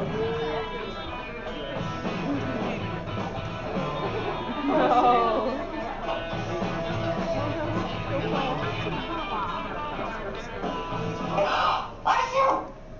ABC's America's Funniest Home Videos often features dogs doing extraordinary things. In this last video, the dog is going to A. Imitate the woman's sneeze, B. Lick the woman's nose, or C. Fetch the woman a tissue. All right, contestants, you might see a subtle hint up there to help you out with this answer. So who wants to answer first? Hit that button. Here we go. Team number 2. B. B. Lick the woman's nose. You don't see something up there that might change your answer? C. Fetch your woman a tissue. Okay, here we go. Contestant 3, what do you think? C. And contestant number 1? C as well. Let's find out, everyone. We've got a sneeze. And we got a tissue. Good job giving all of you a shining star.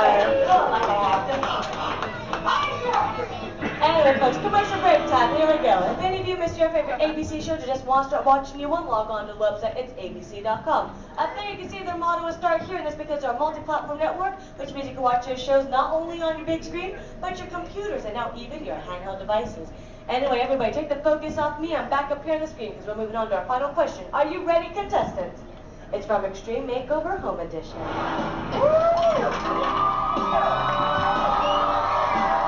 We finished the house! What to say with me, bus driver! On ABC's award-winning Extreme Makeover Home Edition, Ty Pennington is famous for saying these words before every new home is revealed. A. Bus driver, take it away. B. Bus driver, move that bus. Or C. Bus driver, hit it. Here we go, contestants. Here we go, team number 2.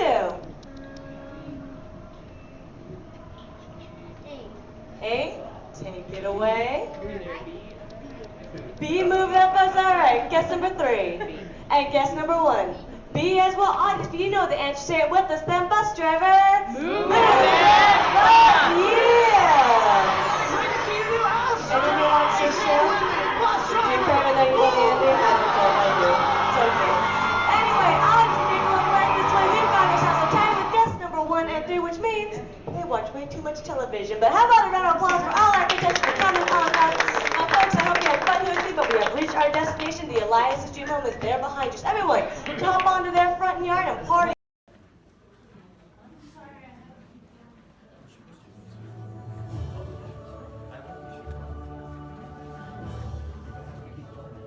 Hello. I'm Dr. Marsh, director of the Dino Institute, and I hope you enjoyed those quaint exhibits in the old wing. That's how dinosaurs have been presented to the public since the study of fossils began over 150 years ago. Today, that bare bones approach is about to become extinct. In a perfect blending of science and technology, the Dino Institute has created the Time Rover, an amazing vehicle that will literally transport you to the age of the dinosaurs. How? That's proprietary.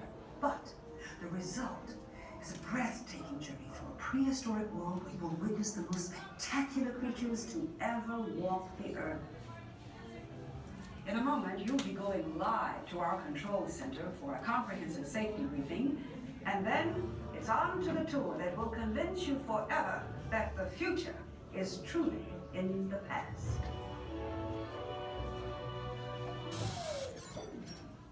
Hello there. Welcome to our little trans-dimensional joyride, folks. I'm Dr. Seeker, your friendly controller, and a heck of a paleontologist, if I do say so myself. But let's not talk about me. Let's talk about you, and how you can help me make history today with the Time Rover. It's like this. If I can bring you back from the Cretaceous period, it stands to reason that I can bring back a live dinosaur with you. And not just any dinosaur. Take a look at this guy. He's an iguanodon, and I'm certain that he is the key to understanding these magnificent creatures. I tagged him with a locator during an unauthorized field trip. Otherwise, I'd be traveling with you. Right now, our dino should be about here, at the very end of the Cretaceous period. That's where you're going today. Arrived, it seems, just in time to correct a little misstatement. Dr. Marsh. That is impossibly close to the giant asteroid impact that destroyed most life forms on Earth. Our tools are designed to take you to the early Cretaceous period. And I can assure you that all Time Rovers have been securely locked on those coordinates. That's right. See? Securely locked. Access denied. Continue. Of course. We were just talking about seatbelts. Plug them in. Use them. It can get kind of choppy out there, so keep your hands and arms inside the vehicle at all times. Flash photography? I wouldn't. It alters the homing signal, and that's not good. Oh, and one more thing. Those locked coordinates? We're in. Now, here's the drill. You follow the homing signal to the iguanodon. Then I'll enlarge the transport field, and boom, you're back with one additional passenger extra large. And don't worry about that asteroid. You'll be in and out of there before it even breaks the atmosphere. Trust me, what could go wrong? Hey, it's me again. Remember, only you guys are going on this special mission, so don't tell anyone, okay? My name is Skipper Melanie. That's first name Skipper, last name Melanie. And for the next 5 days and 8 romantic nights, I'm going to be your skipper, your guide, your lion tamer, your dance instructor, and if you don't laugh at my jokes, your swimming instructor. Off to a long ride. We're going to start our journey here in the Amazon rainforest, where it rains 365 days a year. Or only 2 days if you have Amazon rainforest Prime. That joke's all about the delivery. If you look on either side of the boat, you're going to see our beautiful large red flies. And I know what you're thinking. I can't believe they're not butterflies. Yeah, me too. Me too. Right over here to the left, we have Inspiration Falls. Now, you know, a lot of people wonder why it's called that. And that's because the longer you stare at it, the more it inspires you to go. Yeah, that's our #1 joke here. Well, we're now turning down the Congo River, so we'll see how far this boat can go. Probably not very far with my driving. Has anyone ever seen The Jungle Book? Yeah. All 4 people. Wow. And if you haven't, don't worry. It's right there. Yeah, that's the 3D box set. Yeah, it's pretty great, I know. And up ahead, we have a great little boat rental place. Although I can't see anyone over there. Canoe? Cannot. Something must have scared them off. Might have been the giant snake over there. Does anyone know what kind of snake that is? It starts with a P. It's a good guess. It's actually plastic. Sorry, kid. Oh no. Looks like I have some uninvited house guests. But you know, it's not all bad. I could not get that Jeep started this morning. Yeah, looks like they got it to turn over. Yeah, probably called AAA. I should have thought of that. Yeah, or use that monkey wrench, I don't know. But we're now turning down the Nile River. It's the longest river in the world. It goes on for miles and miles and miles and miles and miles and miles and miles. And if you don't believe me, you're in disbelief. Right over there, we have an African bull elephant.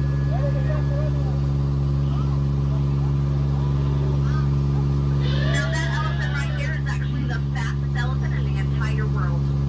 Yeah, he's already over here. Wow, Disney magic, right? And right in front of us, we have the star of the new Jungle Cruise movie. His name's Dwayne. Yeah, we're really excited about it.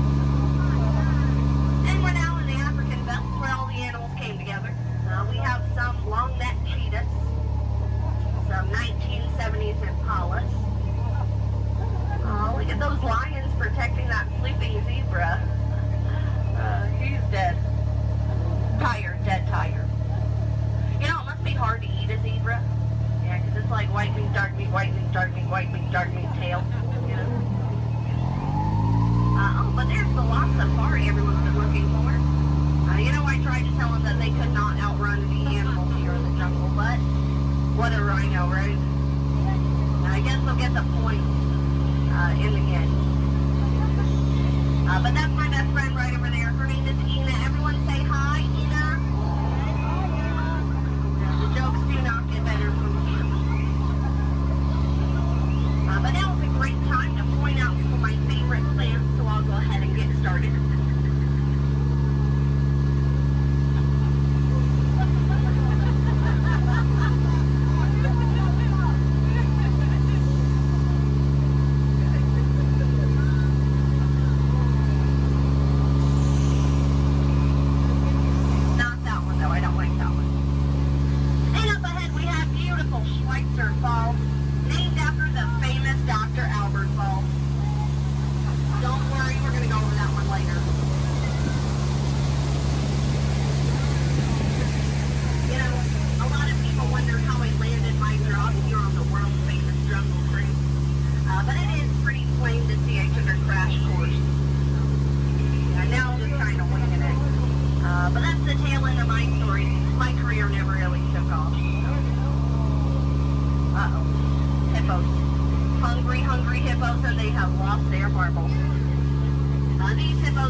boat.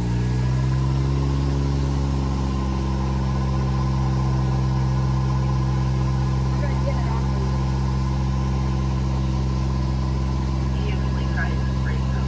So we're just going to back up just a little bit. This elephant over here usually has a pretty good scent for when the boat's coming.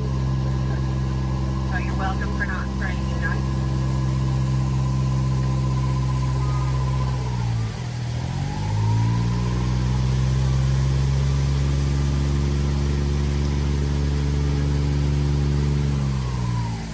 Alright, we have two options. We can sit here and wait. I don't know how long it's going to be. Or we can take our chances and you guys might get wet. I heard that first. Okay. If that elephant comes up, not even joking, please duck. Way to ruin my joke.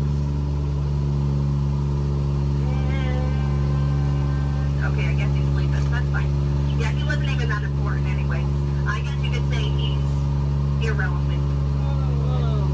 Almost over, I promise, I promise. You know, I had so much fun. I think I'm going to go around again. And again.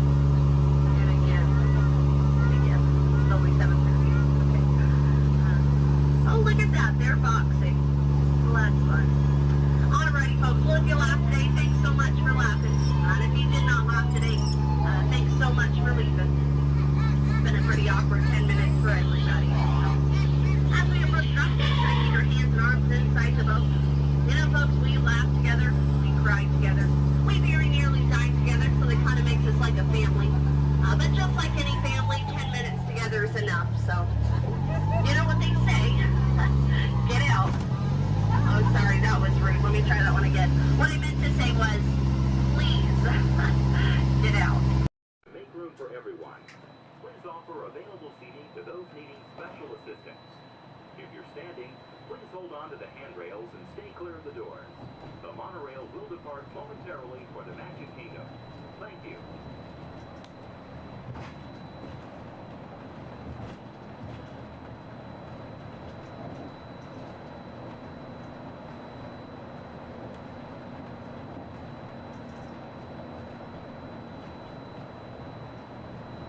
Welcome aboard the Walt Disney World Express Monorail, our highway in the sky to the Magic Kingdom. For those of you standing, please hold on to the handrails to start our journey and stay clear of the doors.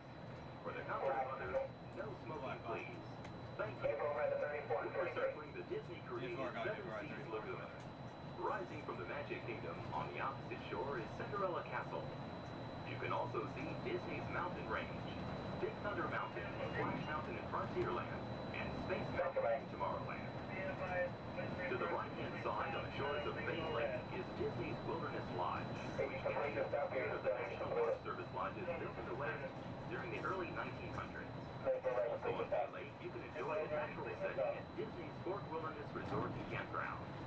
More outdoor recreation can be found in River Country, Disney's version of the old fashioned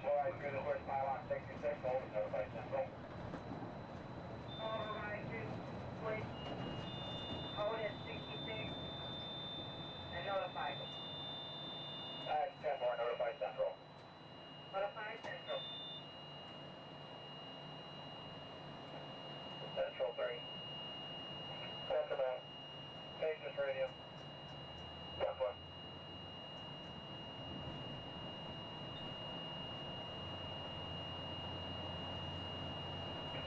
Monorail 3 contemporary. 3 by. Channel 4, please. Channel 4, right.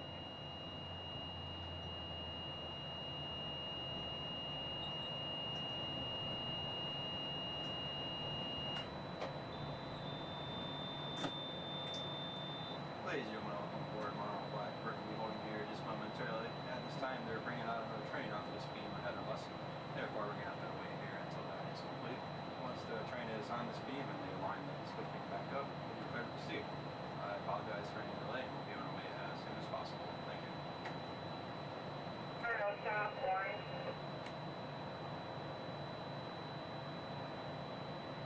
Stop item. Ricky Data, propulsion in upper display group C, malfunction, 5 receiving tower. 10-4, will you train move? 10-4, both groups are picking up. First aid on previous. 10-4, proceeding on previous.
Get by.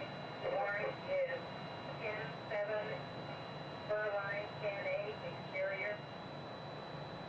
Right, stop. At Central, orange. That's right.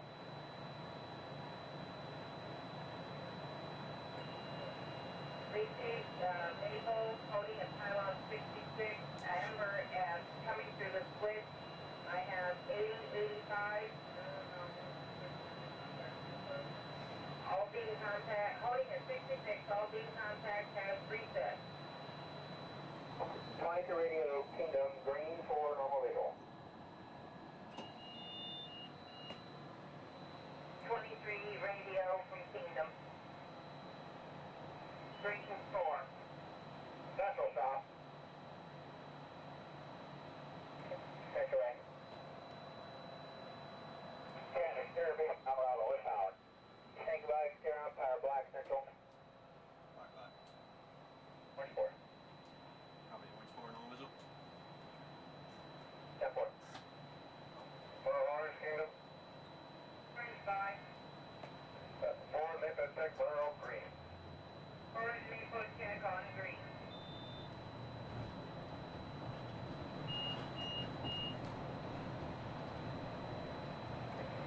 That's 23 hours.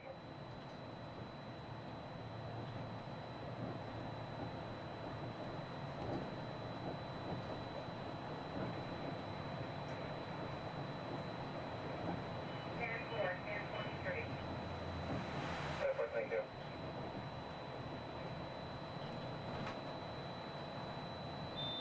Contemporary, Grand Floridian.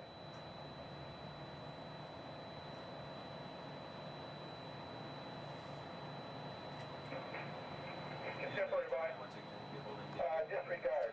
right onto this switch. Special is going to Polly. Performing the EQ test. That video every time they bring it up. 10-4, thanks for advising. Contemporary clear. Probably going to be holding one more time if that. Again, I do apologize for the delays. Orange Kingdom.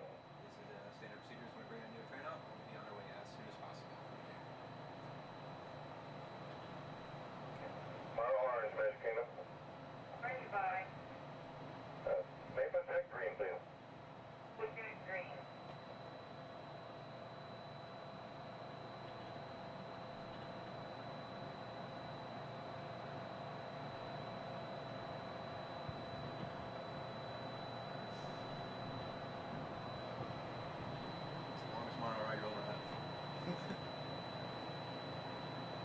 Well, the fun thing is I had the rest of my group on the boat there, and I was telling them I might beat them. That's them on the boat? Yeah. They're gonna be. Hey, Mom, look over by the Contemporary. Central, orange.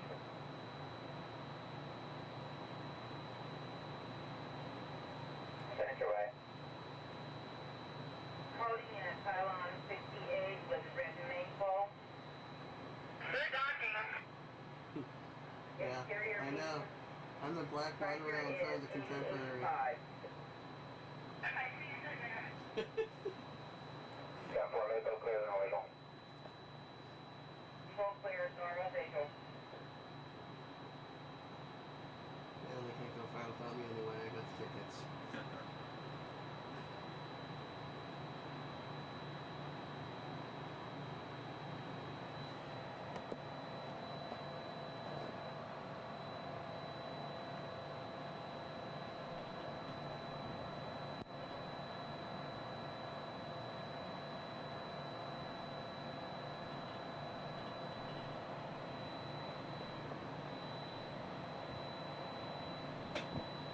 We are entering Disney's.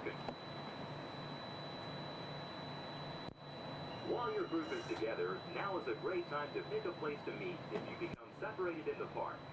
Should you become separated, stop by City Hall on Main Street, USA for assistance. Guest relations at City Hall can also help you plan your day, make dining arrangements, or provide a special guided tour of the Magic Kingdom. As you approach the entrance, please keep your party together and have your tickets ready. If you are traveling from another Disney theme park, please have your tickets and hand stamp ready as you enter the Magic Kingdom.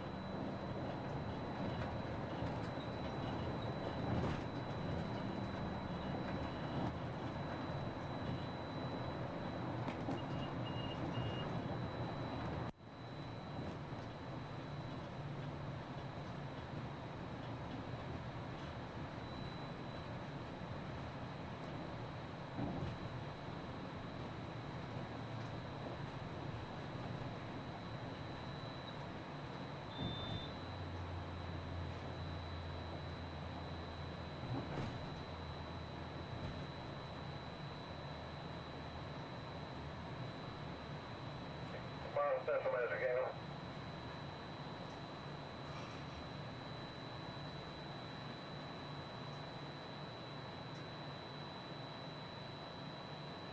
Central Kingdom.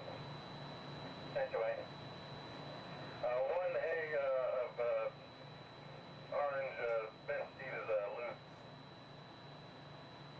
Temporary, thank you. Orange Central.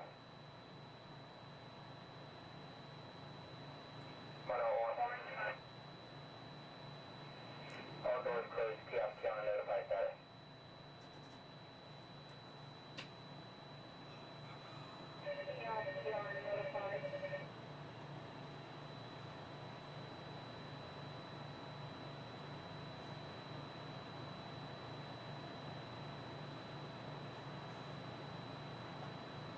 See your group? Yeah.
Ladies and gentlemen, we're almost to the Magic Kingdom. Once we begin moving, we're going to have to do a quick check of our safety systems. We'll just come to one complete stop, and I promise that will be the last stop. And then we'll be at the Magic Kingdom. Once again, I apologize for any delays. We should be on our way just momentarily. Thank you.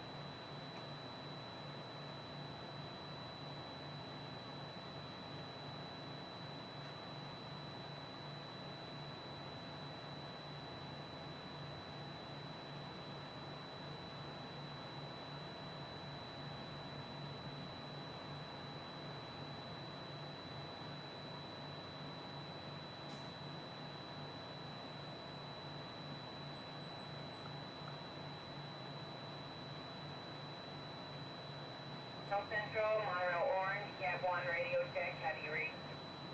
10-2, I mean. 2 also. Reset complete. Propulsion has cleared up in upper display and monitoring. 10-4, nominal. 10-4, normal visual.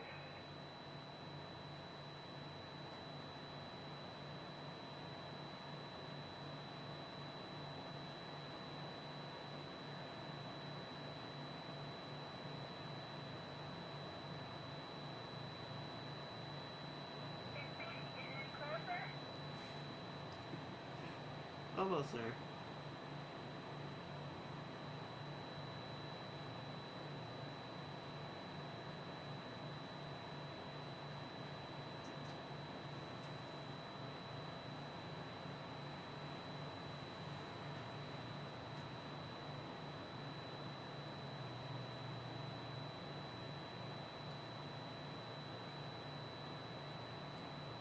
Central 3, hand unit radio check. 10-2, I mean. 10-2, thank you. Pretty clear. Go.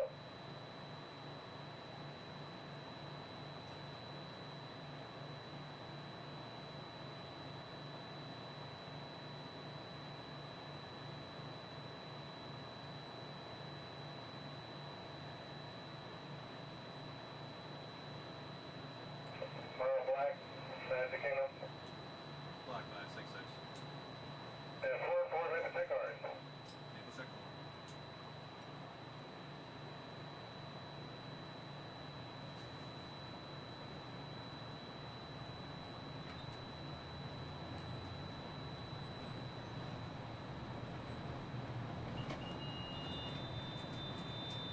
Central Black.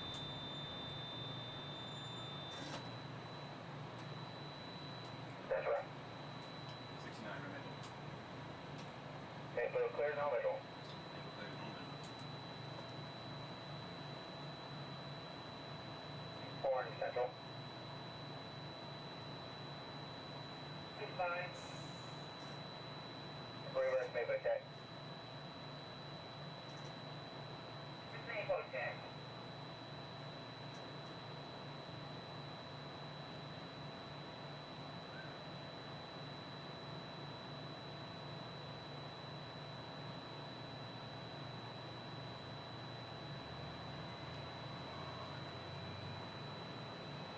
Another reason why it's going so slow is Central Orange. it's a trainee and that train. Yeah. Usually we get this done a lot clearer. Yeah, it's a good time to do it too. Yeah. Nice and slow. Yeah, there's probably hardly Check anybody forward on the with train dispatch, anyway. normal visual.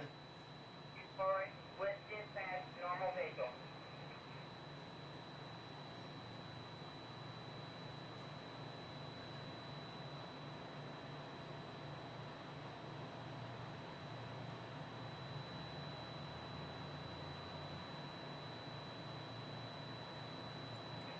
Exterior Monroe Central 4 trains, train order black, coral, green, and orange, break Monroe T Central.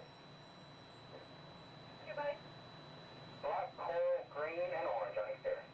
10-4, black 4, green, orange.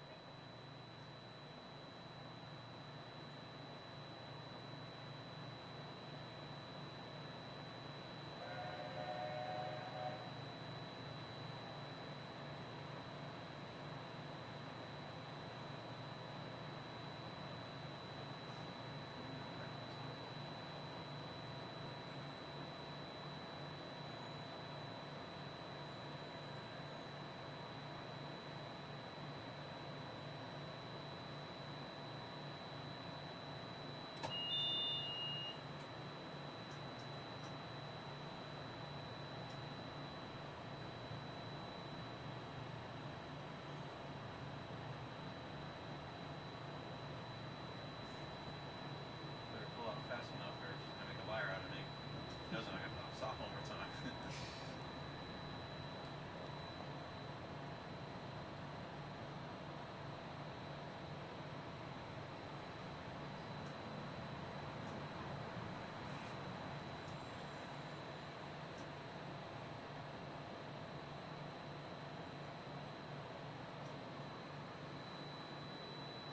I see ya.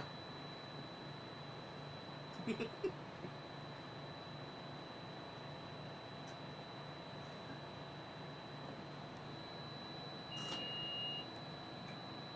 and gentlemen, we are approaching our station at the entrance to Main Street, USA, gateway to the 7 themed lands of the Magic Kingdom.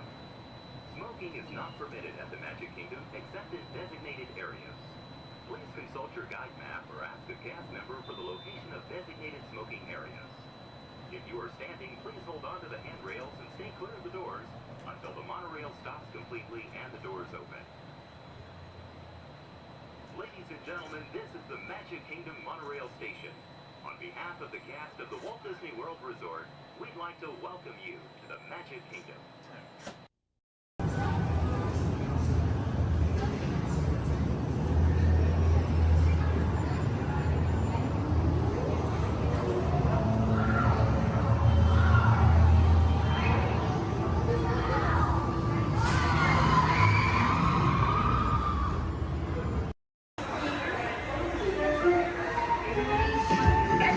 Keep your eye on Jack Jack. No problem, darling.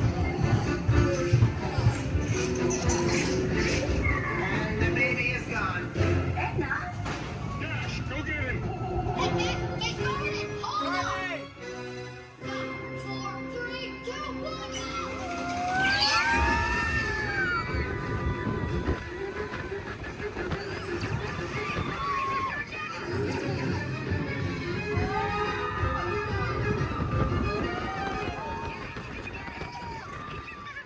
The baby has teleported to the next tunnel. Got it.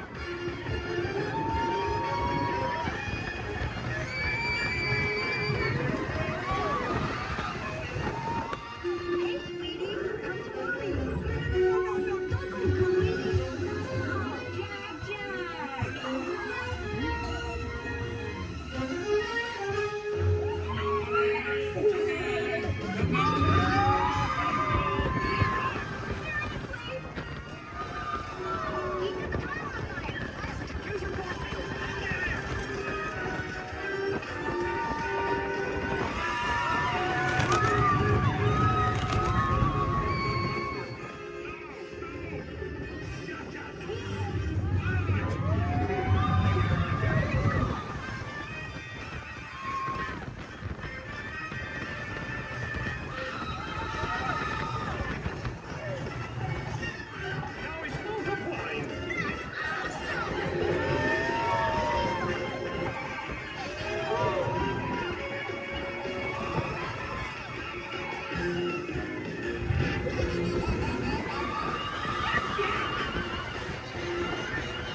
Sorry that got a little crazy. Babies can be unpredictable. Yeah, Mom. Super babies.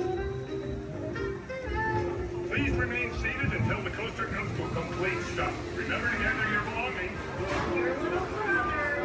And safely exit area.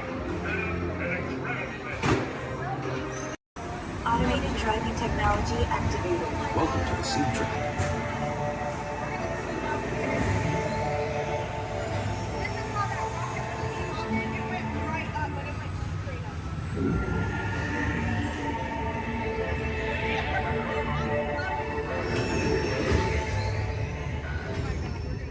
We'll begin with the capability test to see how your vehicle designs perform under challenging weather and surface conditions. Monitoring road surface.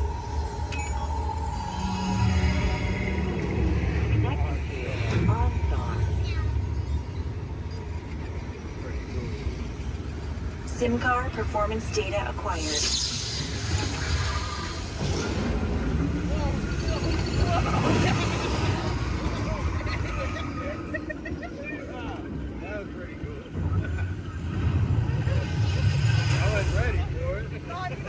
Let's see how your designs hold up now. Commencing SIM car off-road and extreme weather sequence.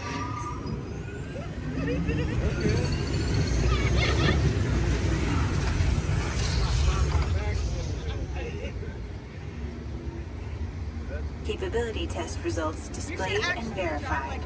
Now let's see how your vehicles compare when it comes to their efficiency. Scanning the new car for optimal eco-efficiency.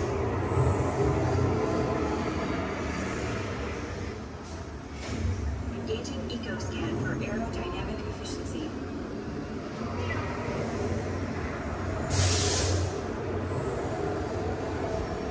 Drive systems analysis. Hyperspectral imaging in progress. Calculating total enviro impact.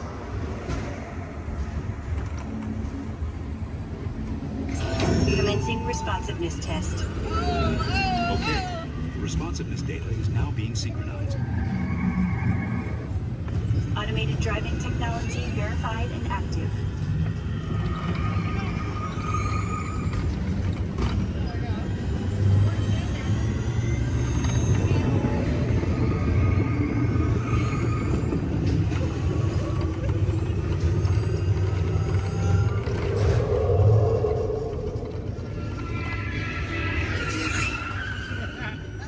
Automated crash avoidance technology disengaged. Displaying responsiveness data. Here comes the final test. Energizing for rapid test.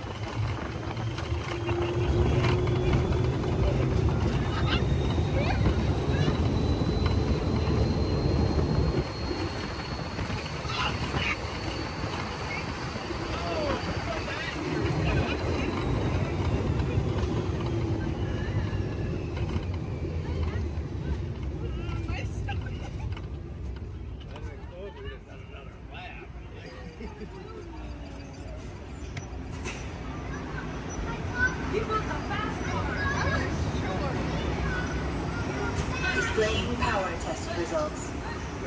SimTrack performance testing complete. This concludes your performance testing. You'll be able to see how your Chevrolet custom concept vehicle designs compare with the sim car after you disembark.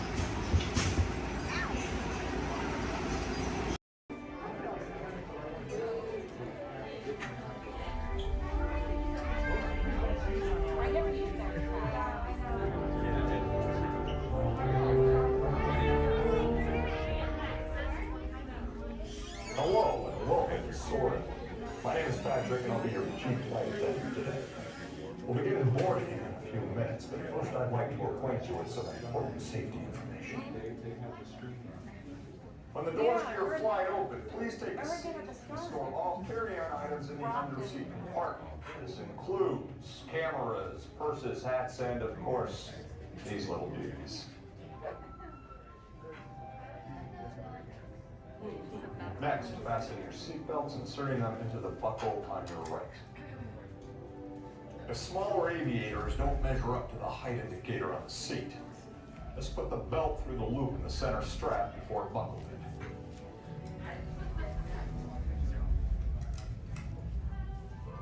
Nice work, pal. Soon you will be airborne. So if you or your little aviators have a fear of flying or of heights, you might want to wait for your party to arrive. Okay, let's review. That is seat belt, carry-on item, safety strap, fear of heights, keep your hands and arms inside at all times. Anything else? Yeah. Have a nice flight. All right, my friends, we're going to load row 3, followed by 2, then 1. Row 3, please follow me. 2, you're going to follow 3. 1, you're going to follow 2. Look up above your heads, you'll see an animal identification guide.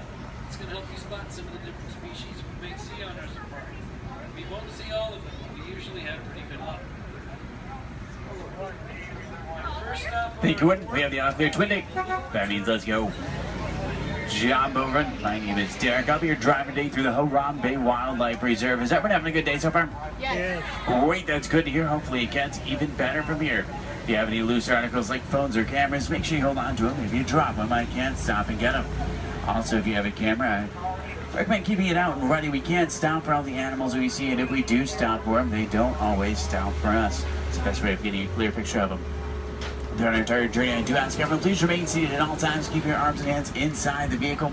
This includes children. They can sit on your lap, but they can't stand out or anywhere else, just for everyone's safety. Our first stop here today will be the Little Ituri Forest. It's home to some very shy animals. I like to use the vegetation around them as kind of a natural camouflage. When I see animals, I'll point them out and talk about them. If you see any, there's a spotting guide up above you. I'll help you identify what you're looking at. We won't see everything up there, but hopefully we can see most of them. We're going to start off strong out to the right-hand side. There's some animals up on the hill there with striped legs. They kind of look like zebra, but they're not related to zebra at all. Actually, the only living, no relative of giraffe. They're called okapi. They're extremely shy, recluse animals. They're so shy they weren't even discovered by Westerners until 1901. Just like giraffe, they have really long tongues to help them reach their food.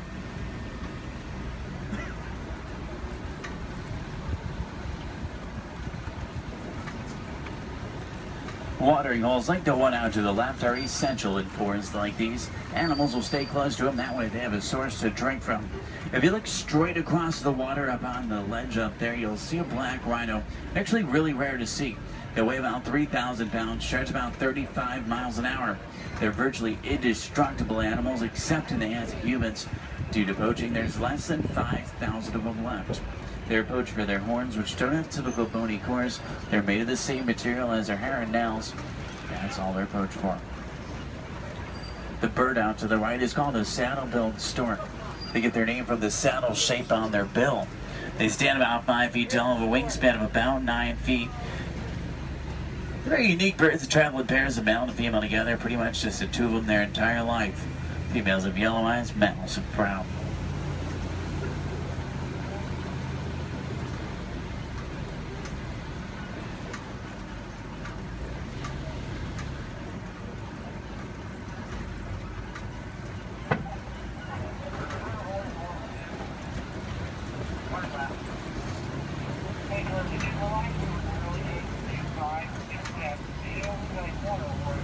To the left, you'll see some tannish animals. They're called greater kudu. The second largest antelope in Africa. Males have horns, females don't. They're shy nocturnal animals. Next to them are bongo. They're known as the ghosts of the forest because they're so shy and timid. Males and females have very uniquely shaped horns that help them run through the brush without getting tangled. There's even some babies back there. Along the edge of the Ituri Forest runs the Safe River. Sometimes we'll spawn hippos there. Do we have any hippo fans? Awesome. Let's see if we can find any. Hippopotamus means river horse, but they're actually closely related to whales. They weigh about 5,500 pounds, can run about 30 miles an hour. Hippos are nocturnal. At night, they leave the water searching for food. They'll walk up to 6 miles looking for it, and once they find it, they'll consume about 90 pounds of grass each every single night. They can hold their breath for about 8 minutes, and they walk along the ground under the water, which makes it challenging to spot them. If you see a blob discoloration or bubbles in the water, it's probably a hippo.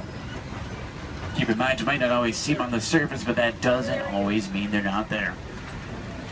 A group of hippo together is called a bloat. There's 2 in the water out to the right, you can kind of see, and there's quite a bit more in the water out to the left behind that island there.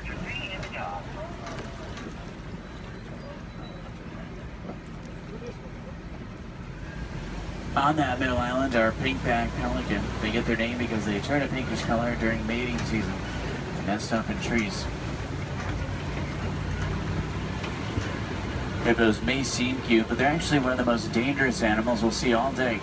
They're extremely territorial. If you get too close to a hippo or get in the water without realizing they're there, they become very, very aggressive. You don't want to mess with them.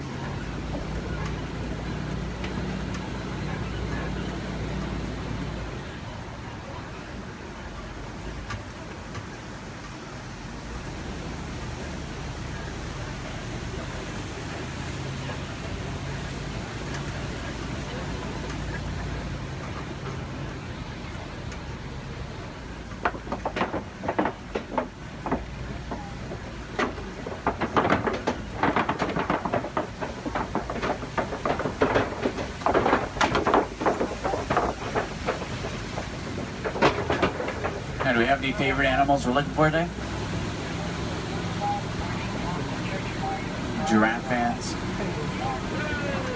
few. There's babies out on the reserve. What about elephants? Some elephant fans. Any lion fans? Lions are my favorite. Don't tell the other animals, though they get kind of jealous. I'm sure we're looking for some more. Let's head over to this map. It's an entirely different ecosystem, a great place to start looking for some of our favorites. Now on the right up here, we're going to see a baobab tree. We'll see them all throughout the reserve. They're also known as upside-down trees because they look like they're upside down. They do really well in droughts. They store water in their trunks and go about 9 months of the year without leaves, which helps to conserve water. Because of this, they can live to be thousands of years old. We're entering the African savanna we're all working hard to conserve. Serves as a home to millions of animals. Every year is a roaming grave searching for food. It does work like a big circle here. The elephants, they're the bulldozers. They push down the trees, which helps the grass grow and helps provide food. The giraffe will eat the leaves under the trees, which lets sunlight through to also help the grass grow. The zebra and the antelope will eat the grass, and then smaller animals like warthogs, they do the edge work. Helps create the image we're all looking at today. In a balanced ecosystem, there's food for everyone.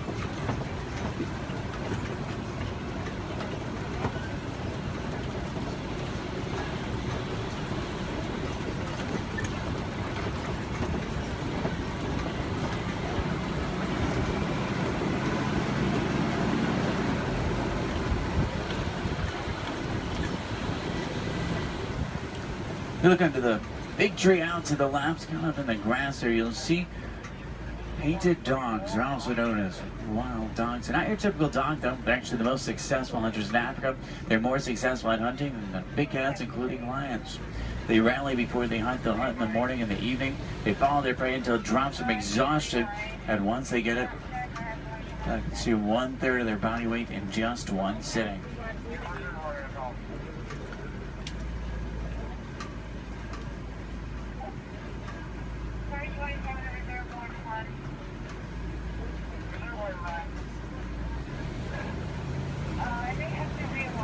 On the left, you'll see Patterson Zealand lying down by the trees back there. They're actually the largest antelope in Africa. They'll stand about 5 feet tall. Their shoulder height can weigh up to about 2,000 pounds. They can jump up to about 8 feet in the air.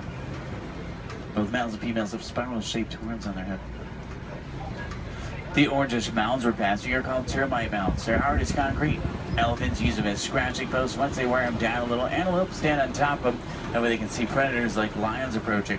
Inside each mound are millions of termites. There's also a series of tunnels and canals that help them to move.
See some Maasai giraffe up ahead. We're going to see them out to the left.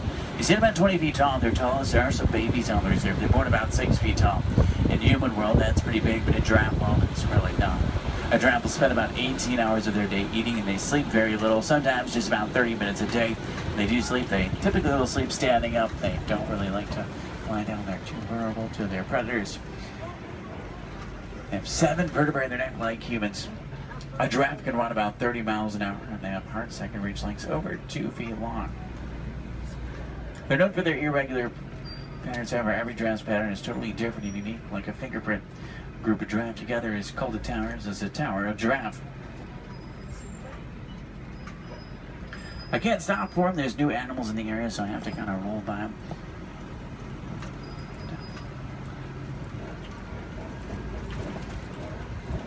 I see a lot of down trees up here as well. That's normally a pretty good sign. There's elephants nearby. Elephants are extremely social creatures as well. Except for adult males, adult males tend to be very solitary. They really like to be alone or with only other males. They weigh about 12,000 pounds. Adult females weigh about 8,000, and each elephant consumes up to 300 pounds of food every single day. When you think about what they're eating, it's mostly grass and leaves, so that's pretty impressive.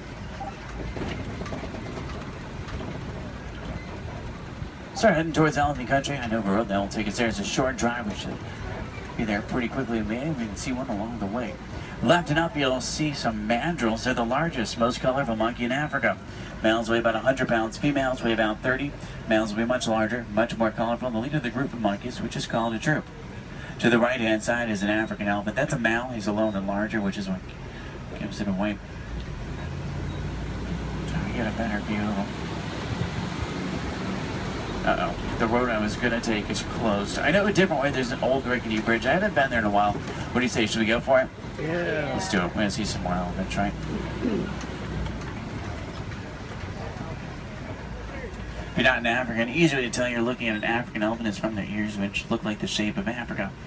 When they flap their ears, is how they regulate their body temperature.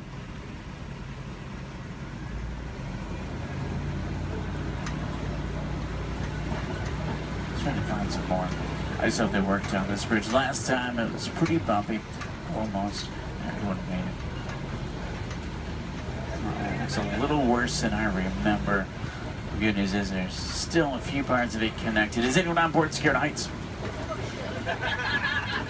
If you are, just close your eyes like me. Steady. Oh, they tried to fix it. I see a new patch of duct tape. That stuff really can't fix anything.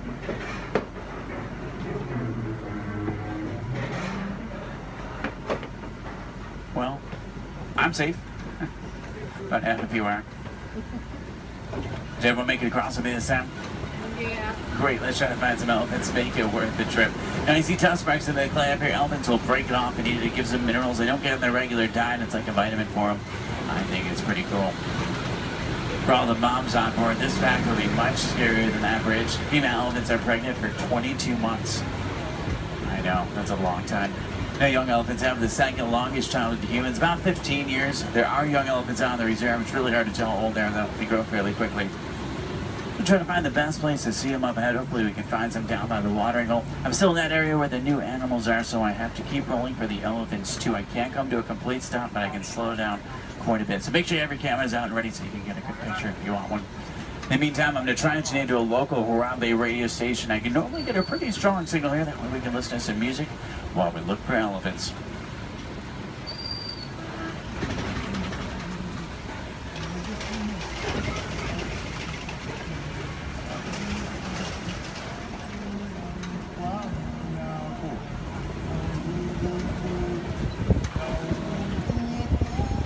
Looks like most of there it is down by the watering hole, which is great news for us. Normally that's a pretty cool view.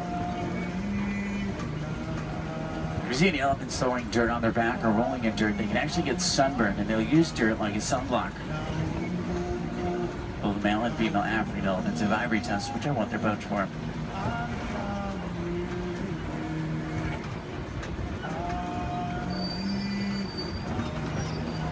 Their trunks might not seem stronger, but they're going to be up to 100,000 muscles in just their trunk. It's actually really powerful.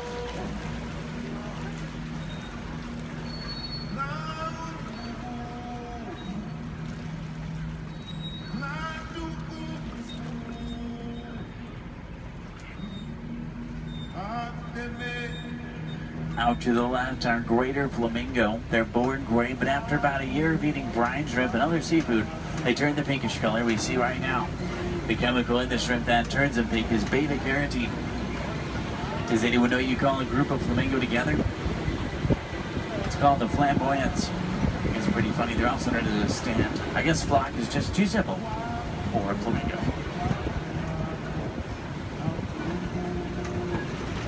Now, I see white rhino markings up ahead here. White rhinos are bigger than black rhino. They weigh about 5,000 pounds compared to 3,000. They're not named after their color. Both white and black rhinos are both actually gray. They're named after the shape of their mouth and their size. Their mouths are wider. They get their name after the African word bite, which means wide, but it's translated into white. Let's see if we can find any up ahead. Looks like they might be moving around a little bit. In the meantime, out to the left, we do see some zebra. A zebra's skin mirrors the pattern of their fur. Their hind leg is so strong that with one kick it could break a lion's jaw. Zebra are also blind runners, which means if they get scared or spooked and start running, they can't see. They'll run in any direction and hope there's nothing in front of them. The little brown animals out to the left are called bontebok. They're related to wildebeest. At one point, there was only about 17 total bontebok left. They were put on reserves and safe farms. Now they're doing much better. They're poached for their coat, which has a very unique coloring to it. They're extremely gentle animals.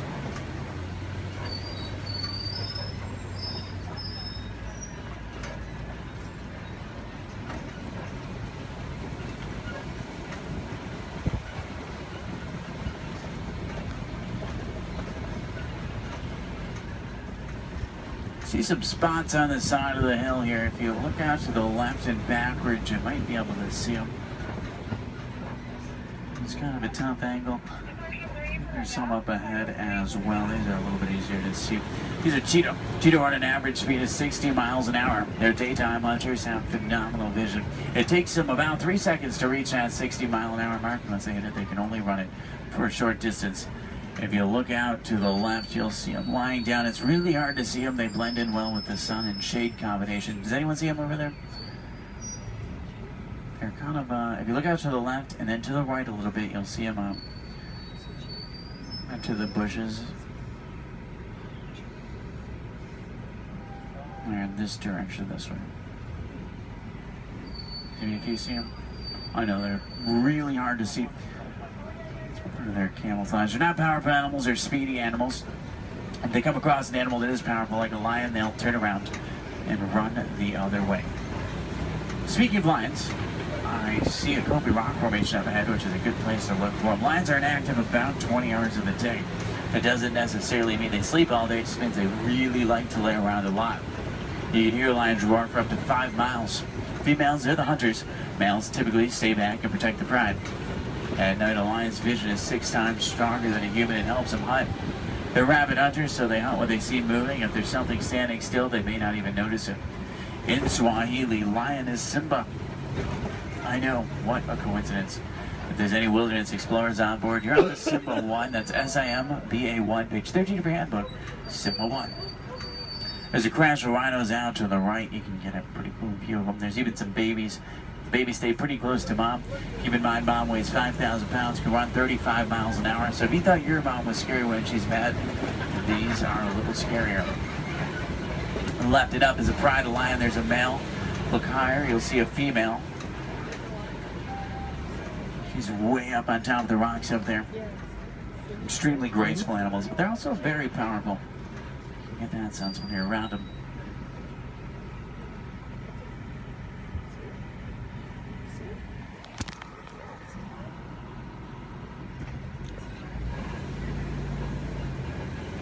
I see some burrows up ahead. Warthogs live in burrows that they typically take over from other animals and make their own. Sleep with their tusks out to protect themselves.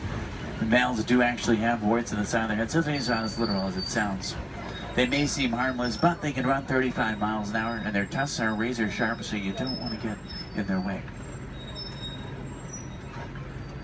On the left and down again up here, we're going to see some ostrich eggs in the dirt. Ostrich eggs are the largest eggs in the world. Each one will weigh around 3 pounds. You can stand on one of them and it wouldn't even crack.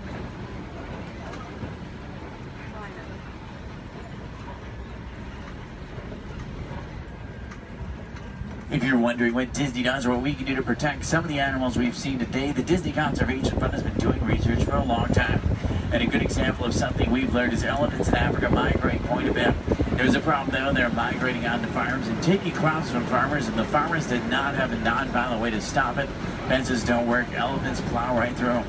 So Disney went over to try to help their conservation partners find a solution, and they found out that elephants are terrified of bees. So they created bee fences and installed them in Africa. This not only keeps elephants out of dangerous territory, it also benefits the farmers. They can make extra money from the honey. What we can do is recycle old technology like cell phones, cameras, and computers. We can also just learn more about these animals, because the more we know, the more we can help, just like elephants and bees. The animals to the left and right are called scimitar horned oryx. They get their name from the scimitar-shaped horns on their head. They're on the critically endangered list. I think the horns are pretty cool.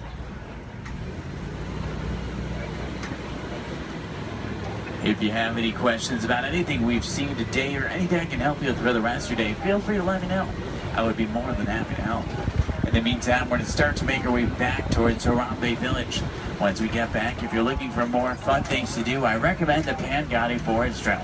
You can see gorillas, baby gorillas, naked mole rats, hissing cockroaches, underwater hippos, meerkats, and more. About a 15-minute hike, but you'll get some great pictures, make some great memories.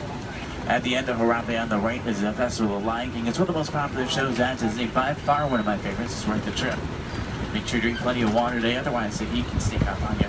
Did everybody enjoy the safari? Yeah. Great, that's good to hear. Now the best thing is no two safaris are ever the same. Whether it be a different driver, different animals, or the same animals closer, it's always unique.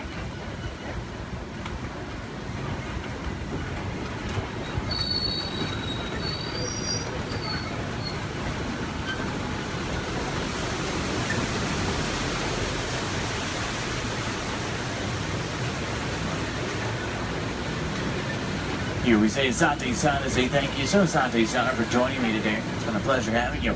If you enjoyed it, my name is Derek. If you didn't, names really aren't that important.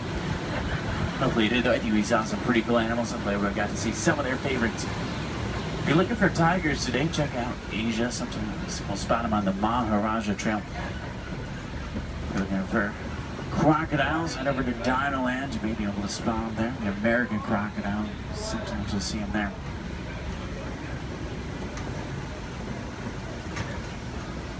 I'm going to take you right back to where I picked you up. It's a short drive back. We should be back in just a few minutes. The first order, excellent. We're not authorized to pick up the cargo. We're picking up the cargo, good, good. They've accused us of stealing. Well, see, now you're breaking up. I cannot hear you. What? Don't you dare. I don't. Oh, unfortunately, you don't know. What a conversation anyway. Another group of flight candidates. Welcome, my friend. Welcome, welcome.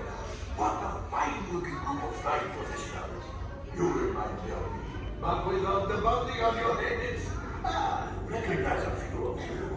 You've flown for me before. I can't believe you made it back. And it's good you made it back. Good for you. We'll talk later. I have to do everything around them.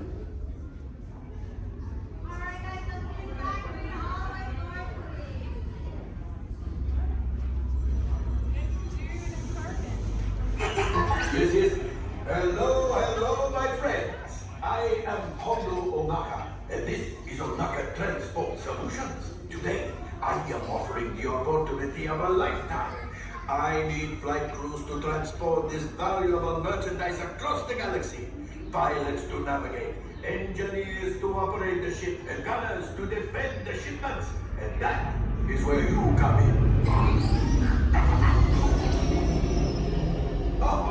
The Millennium Falcon. No, for some very fast and very profitable expeditions. Chewbacca, my fine furry friend. Yes. As we agreed, you let us use the ship. We'll get you the supplies you need. It's a win-win. You help the resistance, and I get all the profits. Well, the First Order will never know we were there. Okay, time to go, so, bye-bye. We better go before he changes his mind. Move along, my friends. Listen carefully and remember, the better you world together.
Here's my pal Walt to tell you how the magic is made.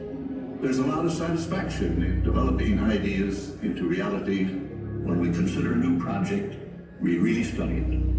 Not just the surface idea, but everything about it. And when we go into that new project, we believe in it all the way. We have confidence in our ability to do it right, and we work hard to do the best possible job. There's really no secret about our approach. We keep moving forward, opening up new doors, doing new things, because we're curious. And curiosity keeps leading us down new paths. We're always exploring and experimenting. Everybody ready? Then on with the show!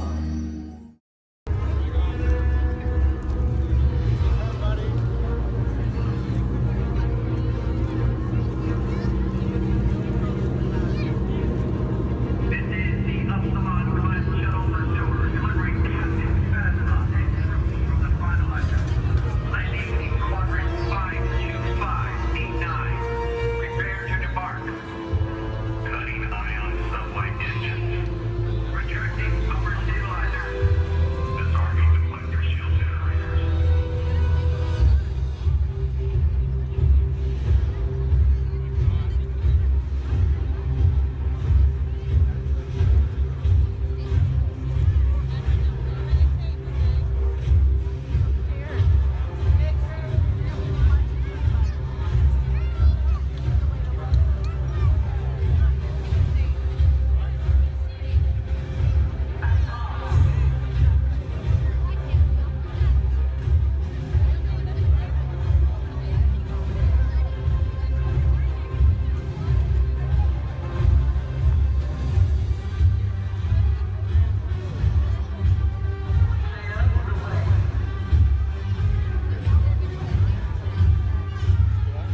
under the authority of General Hux.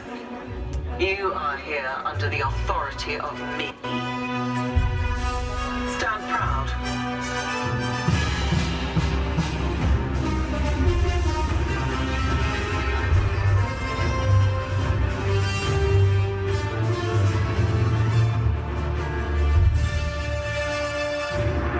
Troops in this division are held to the highest standard. Mine. Show me fearless.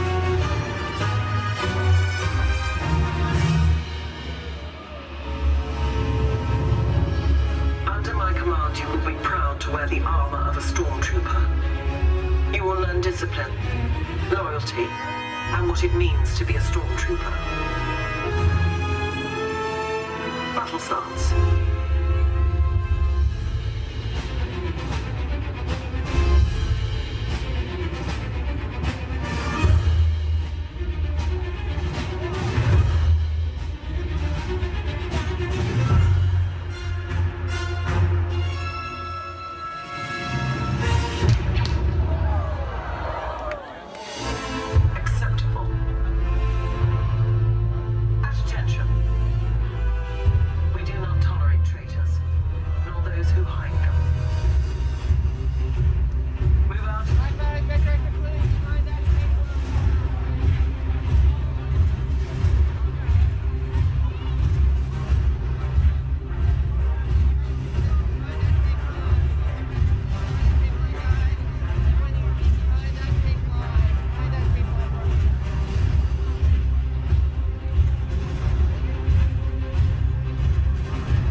This is Starport 7-5, or as we locals call it, Space Mountain, our high-speed rocket port to distant deep space destinations.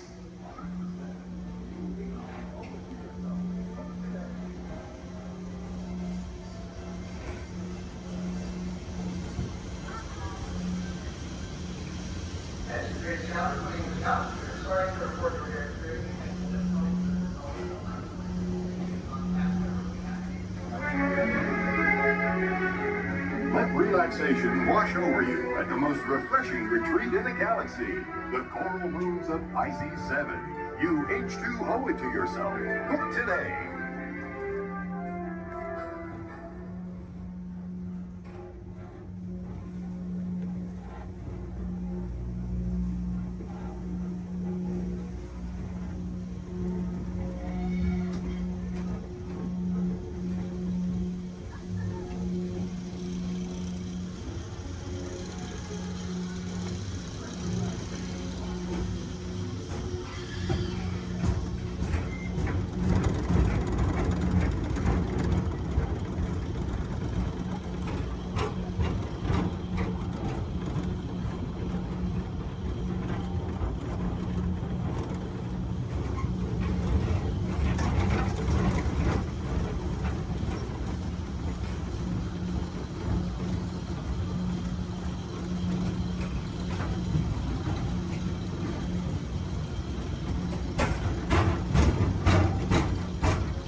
Intrusion alert, level 2.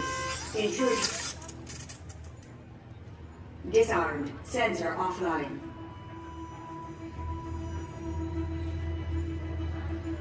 Nothing to see here. Move along.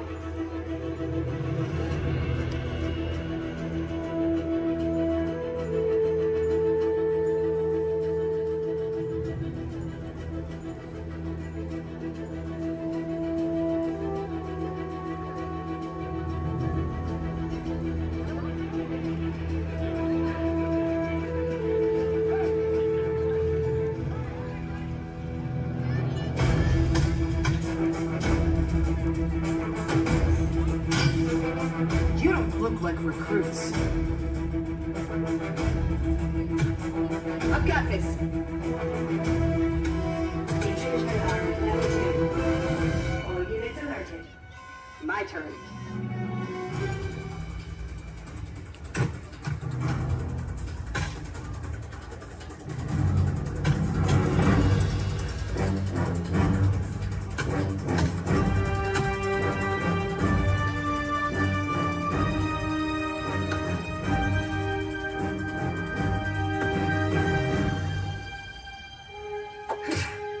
Let's try this again.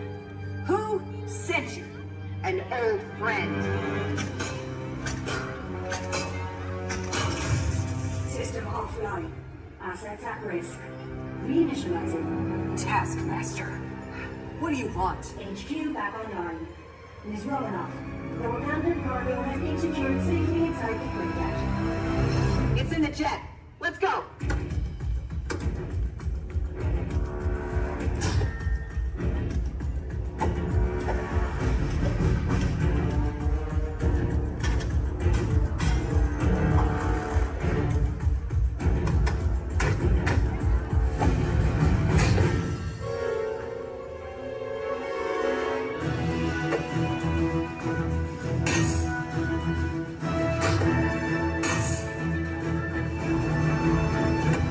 Incoming call from Mr. Stark.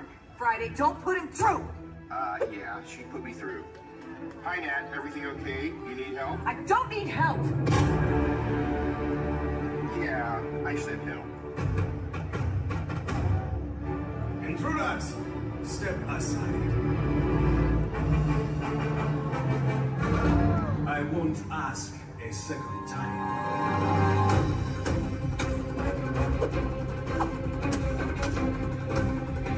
Friday, please introduce our guest. The Taskmaster. Origin unknown.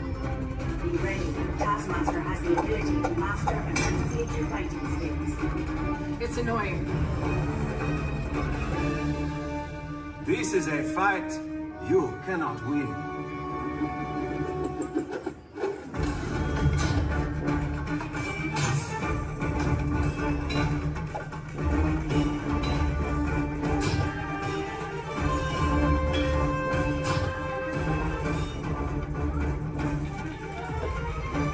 T'Challa, the vibranium!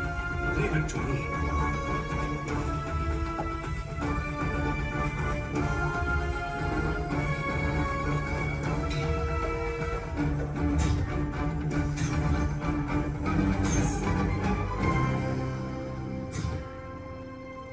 We got it. Let's go.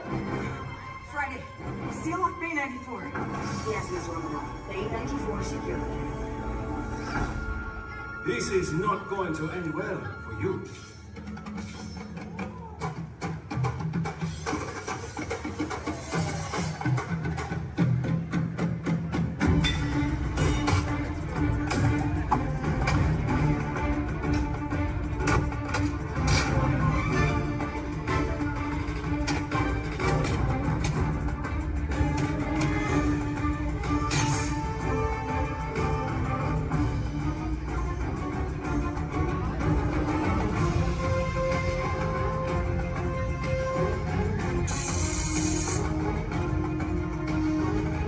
Looking for this? Not today. You know how this ends.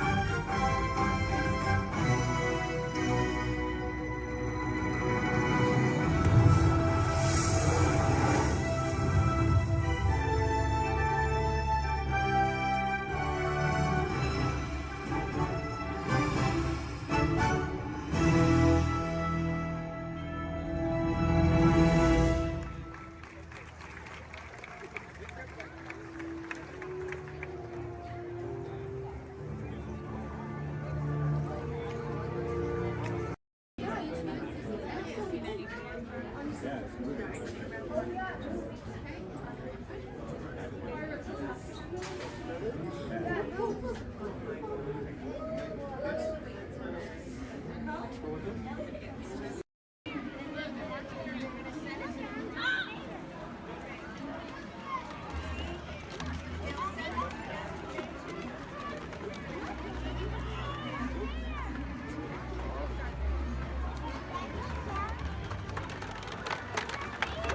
Empire! Yay!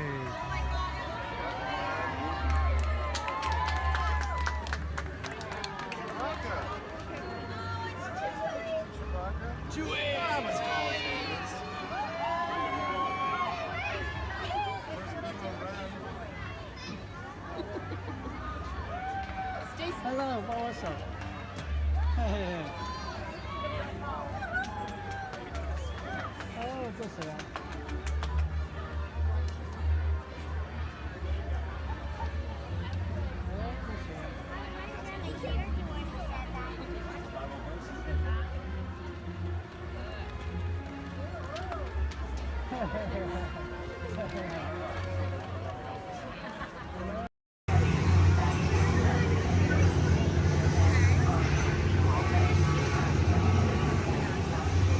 Time travel commencing in T-minus 10 seconds and counting. This is Seeker. Listen up. We've got to get in, grab the Iguanodon, and get out before that asteroid hits. Let's roll!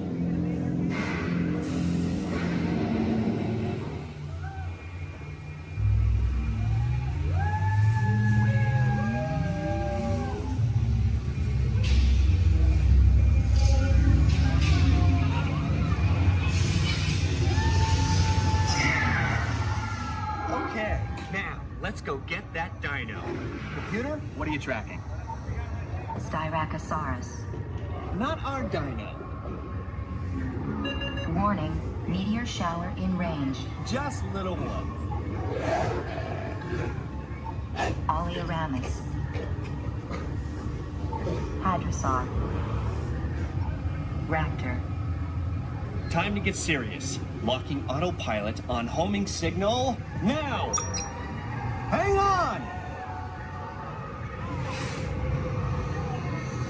I'm tracking a big dino on the scope. Could be ours. Computer, full stop. Identified. Carnotaurus. Definitely not our dino. Go, go, go!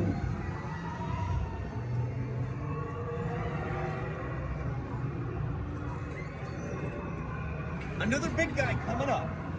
Computer. Slow and identify. Sauropod. Still not our dino, but at least this one's a vegetarian.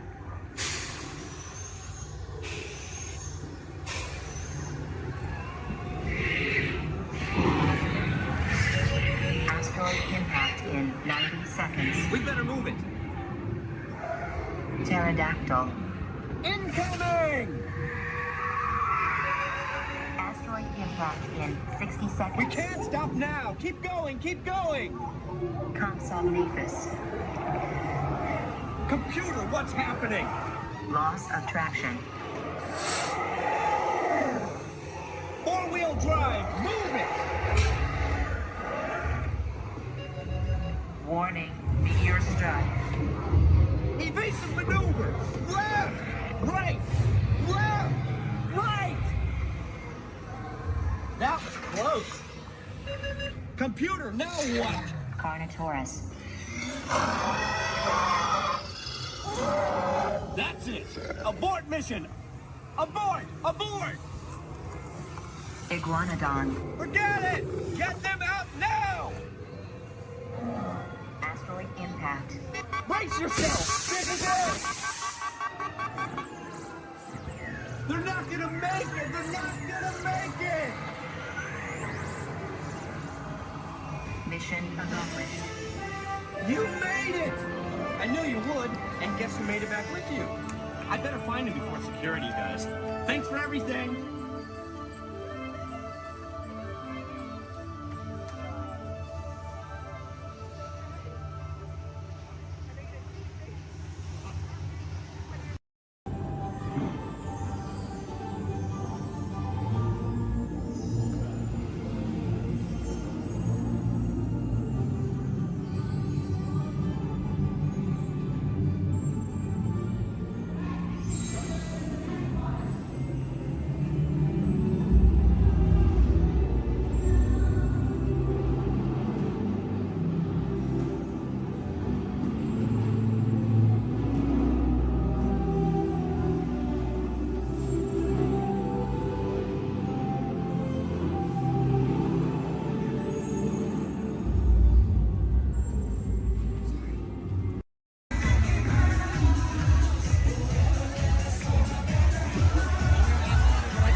carefree highway in the sky.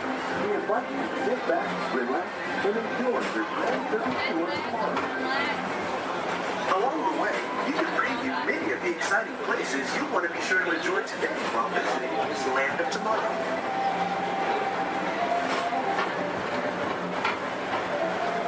The People Mover is the perfect vehicle for people watching, so keep your eyes peeled. You never know who you might see.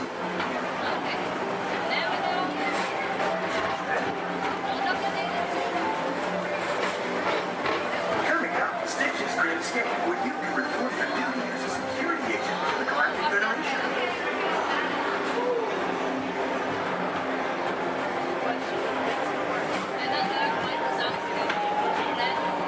Your missions to keep Experiment 66, the biggest little mischief maker in the galaxy, under control.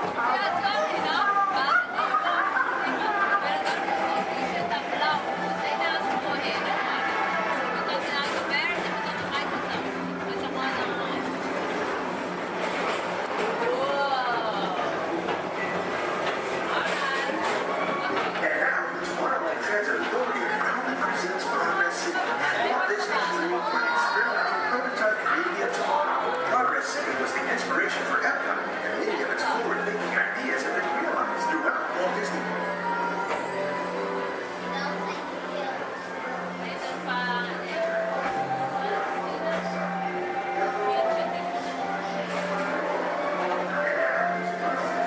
If your future includes shopping, then you'll want to visit Lindy Stock Traders, where you'll find the greatest goods from around the galaxy. That's right. It's out of this world. Come on.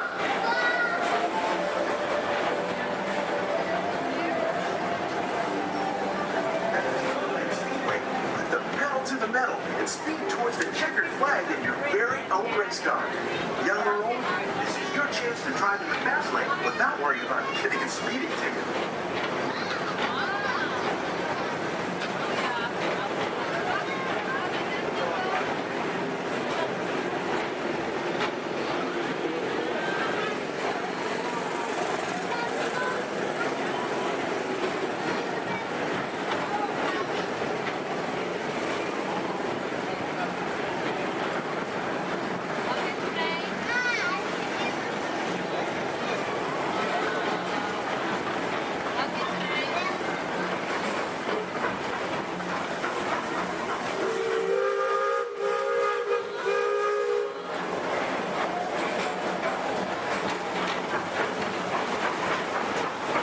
We're now entering one of the real wonders of our world, space travel. Blast off on a high-speed outer space adventure and complete the cosmos.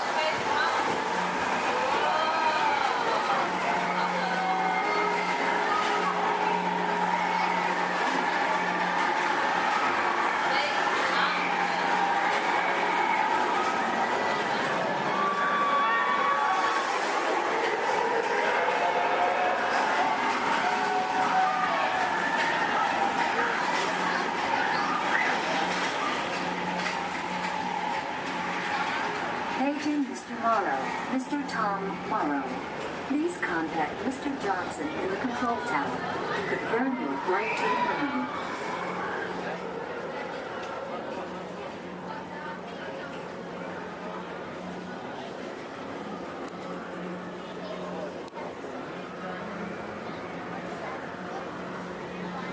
Paging Mr.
own spacecraft as you take a spin around the planet and ascend to otherworldly heights.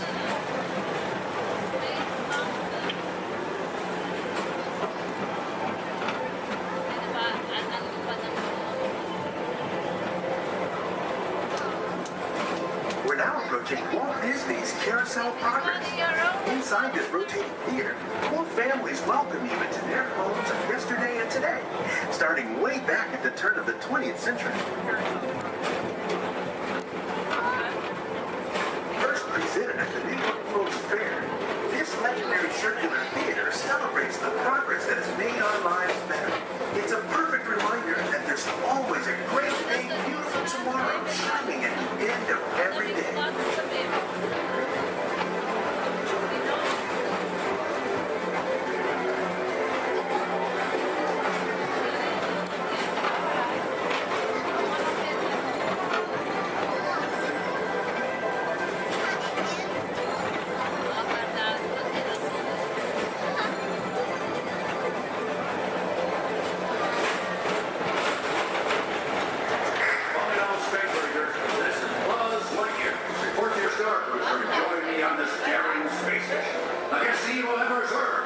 As an honorary space ranger, you'll use your own personal laser cannon to save the entire galaxy.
Enjoy the rest of your day and have a great, big, beautiful tomorrow.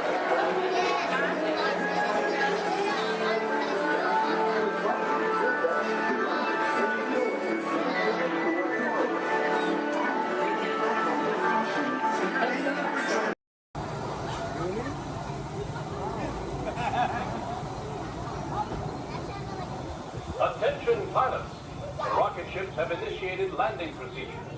Please remain seated until your rocket ship comes to a complete stop.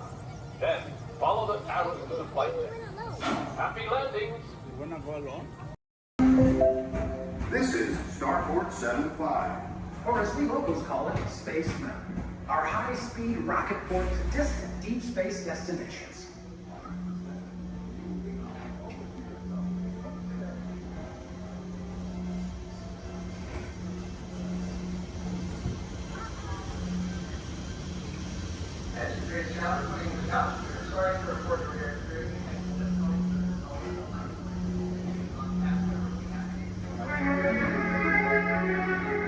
Let relaxation wash over you at the most refreshing retreat in the galaxy, the coral moons of Pisces 7. You H2O it to yourself. Book today.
Launch in 5, 4.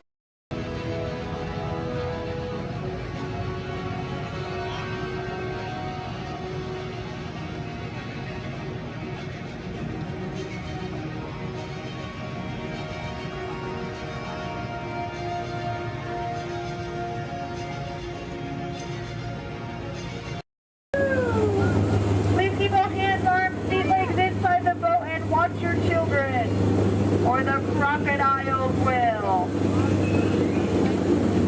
So who came to see some danger today? All right, we got some takers. It's right there, big white letters. Good thing I can read. You might have missed all signs of danger.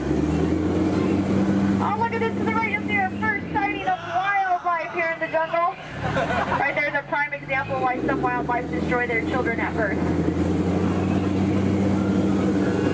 We're now approaching ancient Cambodian shrines built by ancient Cambodian Shriners. This place is loaded with crocodiles. Speaking of crocodiles, to the left you'll see a Bengal tiger, known to jump over 25 feet, but don't worry, they're like 15 feet away, he should jump right over us. Watch out for Ginger, Ginger Snap. She's the one top cookie.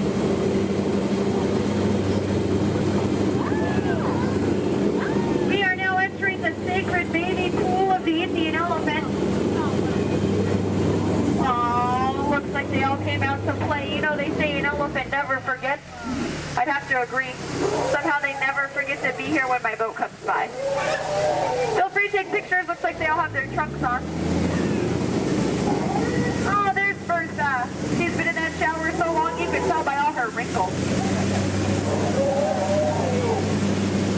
Oh, look at Squirt. Hi, Squirt. Uh-oh.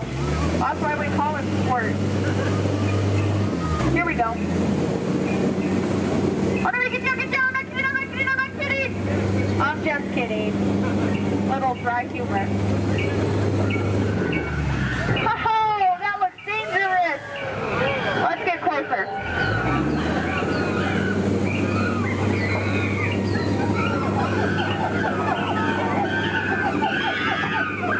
Looks like the gorilla took over this camp. Look what they did to that truck. Unbelievable. They left the lights on. What a shame. Uh-oh. Come on, guys. Let's get out of here. Woo! Now if you look over here to the left, real hard through the trees, through the bushes, you'll see absolutely nothing. Just ahead is beautiful Schweitzer Falls, named after the African explorer, Dr. Albert Falls. We'll be going over that later. Uh-oh. Everybody lean. Woohoo! We are now on the Nile River, the longest river in the world. If you don't believe me, well then you're probably in the Nile. So here look, there's an African bull elephant. You can tell by his huge ears and enormous ivory tusks. Now, for those of you with a short memory, to your right, that's an African bull elephant. You can tell by his huge ears and enormous ivory tusks.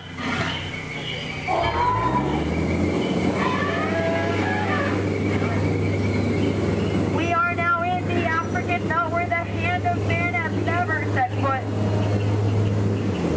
Aww, look at the pride of lions protecting the sleeping zebra. That's how zebras sleep, on their sides, eyes open, surrounded by lions. He looks dead tired. We'll let him rest in peace. Oh no, there's that lost safari they were looking for. I told them not to mess with the rhinos. They always get their point across. In the end. Seems to be the low man on that totem pole. And now we're off to the infamous pool of the hippopotami. These creatures could easily upset our boat. Just last week they knocked over 6 boats, but I don't think you have anything to worry about. Only 5 of those boats were mine. Uh-oh, this doesn't look good. Oh no, these two are charging, coming here, I'm gonna scare them away! Look at that. Scared stiff. We are now entering headhunter territory. It's a terrible place to be headed. To your right, you'll see some native arts and crafts. Art's the one on top.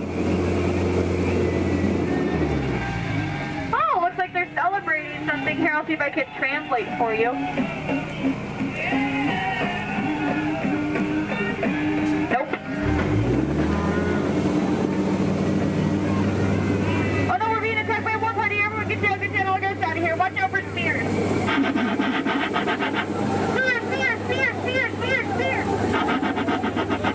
Spears, spears, spears, spears, spears, spears, spears. Ooh, that was fun to hear those spears flying by. And now the moment you've all been waiting for, the amazing, incredible, the backside of water. Woohoo! Get excited! Now if you look back, you can see the side of water. We're now in the Amazon. I heard it's a killer place to fish. Just stop, drop a line, and the fish are always biting. I think this looks like a pretty good spot right here. Uh-oh. Wait a minute, what are these bubbles? This isn't good, not in the Amazon. What is going on? Woohoo! Piranhas! Man-eating piranhas! Ladies, children, you're safe. These are man-eating piranhas. Now these fish are on a strict diet.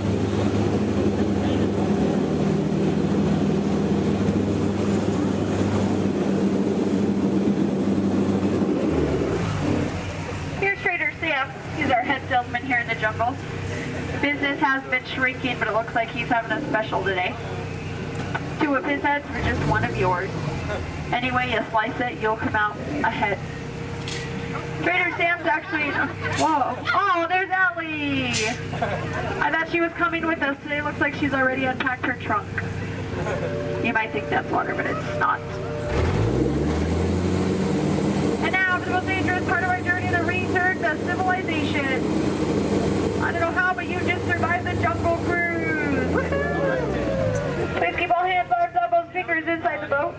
Don't want you to get caught between the boat and the dock. That could really, really hurt my boat.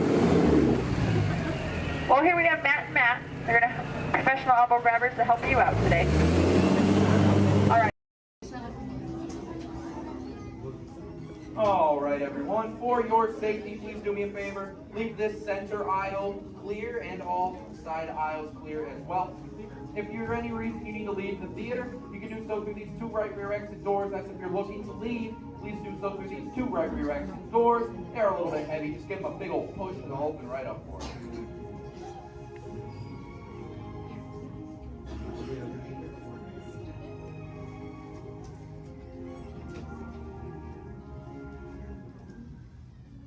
Welcome to Turtle Talk. My name's Andrew. Before we get started, there are a few things that I would like to go over with everyone.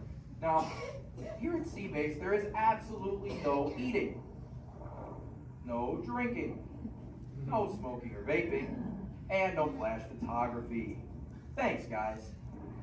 Now, this piece of equipment here is known as a hydrophone. It allows us to hear sounds from beneath the sea, and it's also going to allow us to hear from our very special guest today. Does everybody know who our special guest is? Please shout it out. Yes, Crush is coming to talk to us to learn more about the human world, and we're going to get the chance to ask him a couple questions about the turtle world. So, little ones, be thinking of questions that you may get to ask Crush, okay? Now, it does seem like Crush is off surfing at the moment, and in order to call him out, we need to yell, "Hey, Crush!" on the count of 3, all right? 1, 2, 3. Hey, Crush!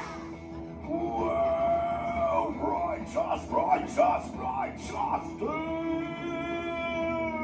well, awesome. Check it out, man. Hey, dude, look. Double barrel, 360, totally tubular. Whoa, look at the humans in the human tank. Hello, humans. Righteous, man. Oh, dude, speaking of most righteous, look at this, bro. Hatchlings, grommets, offspring, totally chillin' sub-level. Look at this, right next to you, you got a little dudette, blue shell, brown noggin, goggles, and extra ears. Yeah, right there on the coral. Hey, bud, what's your name down there, dudette? Bella. Hey, what's up, bud? Are you having a good day, man? Yeah. Awesome. Can you talk like a turtle? No. Oh, I got your back. It's really easy. Just say, awesome. Awesome. Nailed it. Try this one. Say totally. Put them together. Say totally awesome. Totally awesome. Give it up for that dude. Righteous. Good job, bud. Totally good. talk like a turtle. Hey, I got a dude over here with a gray shell, curly noggin, and goggles too. Sweet. Hey, man, what's your name down there, bud? Gustavo. Hey, where are you from, Gustavo? Where are you from? New York. Whoa, dude. Who brought you here today? I went on my car. Oh, we'll find out together. Don't sweat it. Hey, dudes, is there like maybe a parental unit, a life guardian of the Gustavo? If anybody's with them, right? Okay, let's talk to that chick and see what's up. All right, awesome. Hey, dude, what's up, bud? What is your name? Karen. Hey, Karen, what's up? How many kids you got?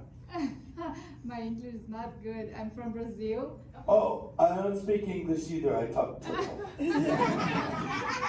Karen, does it freak you out? Gustavo has no clue you're here. Don't worry, Karen. They come back when they get hungry. Karen, did you feel it, bud? Did you feel it?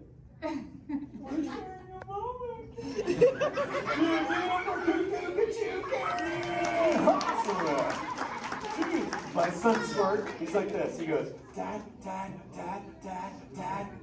what's up with all the humans? And I go, dude, I do not know. Human dudes, I need human help. Can all of you help out and answer Squirt's questions? If you want to help, say, Chaw! Righteous! You so totally rock, dude! Oh, wait a minute. Sorry, dude, my bad. Check this out. When a turtle says, you so totally rock, everyone says, dude! Here we go. You so totally rock! Dude! You so totally rock! Dude! Now all of you totally talk turtle. So, on to Squirt's question. Numero uno. He goes, Dad, if humans go to a beach, what do they do? I said, bro, I do not know. Humans, do you go to the beach? Yes. Awesomeness. Okay, answer it for the Squirt dude. What does a human do at a beach? Shout it out. Swim. No way. Who likes to swim? Wave some fin if you love to swim, man. Oh, man, I got wavers. Look, even on the bench. What's up, wavers? Nice. Dude, want to see me swim? Say go crush. Go crush. Let's rock. Everyone yell. Rip it. Rip it. Roll it. Roll it. Punch it. Punch it. Rip it. Rip.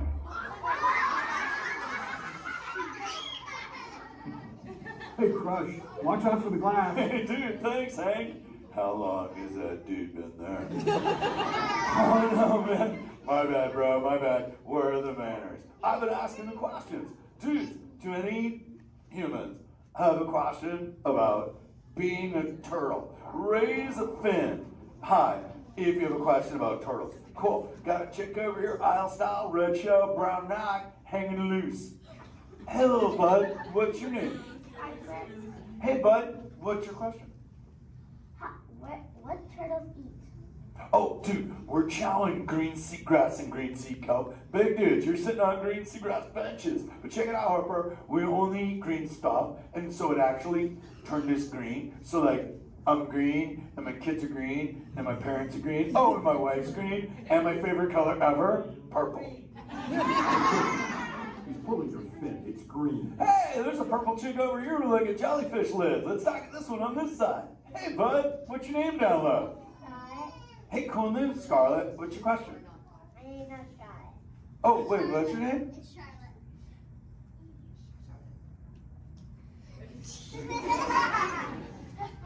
You don't have to tell me. Okay, what's your question, little bud? My name's not bad. Okay. Hey, let's head over here. We got like a little friend on this side. Looks like a light blue shell, brown noggin. Let's talk to this bud. Hey, what's your name, dude? My name's Marley. Hey, Marley, what's up? What's your question? What's your favorite food? Oh, dude, besides eating green seagrass and green sea kelp, we totally chow on the jellies. Yeah, they're like so tasty. Hey, wait, Marley, do you eat food and sleep and stuff? Yeah. Do you know how to swim? Yeah. You're a turtle. Because all we do every day is eat, sleep, and surf. Hey, we got a bud by the bench. He's got a red shell curly noggin. Let's talk to that guy. Sweet. Hey, big man. What's your name, dude? Ezekiel. Hey, Ezekiel. What's your question, friend? How do turtles breathe? Okay, here's the deal. We have to go up every 15 minutes, bud, because I'm like you. I breathe oxygen. But here's the deal. We have to go up every 15. But when I sleep, Ezekiel, we can go in this little cave right there. See the green shelf sticking out over there? We got to tuck under, and we can sleep 5 hours straight and absorb oxygen out of water when we're underwater. Who else has a question? This is kind of cool. Oh, whoa, dude, check it out. We got a little friend chilling on this side by the bench. Looks like a grayish blue shell, brown rock sitting on her own flips. Dude, what's your name over there, bud? Abby, Hey, Abs, what's your question, Abby? how many babies can a turtle have? Well, mommy turtles, man, they go to a beach, but it's the same beach every time. And they drop off like 90 to 100 eggs. But here's the cool part. When the sand is really warm, Abby, everybody is a dudette. And when it's cold, they're all dudes. So we say, dudes are cool and chicks are hot. Yeah. This is awesome, humans. Hey, the Jelly Man. I was talking about you, buddy. Oh, Crush. Hey, man. I'm trying to get away from a turtle pile. Marlon, turtle piles are a celebration. Everyone yell, turtle pile!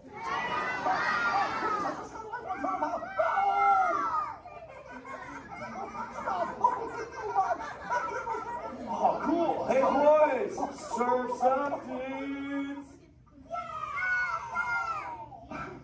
Thanks a lot, Crush. For what? The turtle pile? Shout it out, humans! That dude has serious thrill issues. Humans, you rocked it! You so totally rock! Okay, like 4 kids remembered. The rest of you dudes pulled a hard Dory. Dudes, don't space out! Remember, Turtle says you so totally rock. Everyone screams! You so totally rock! There you go, you're back again. Oh, bummer. Hey, bro, the frequency thing is not working. Whoa, it's Bailey. Call him back with your fins. Put your both fins up. Yeah, put your both fins up. Go.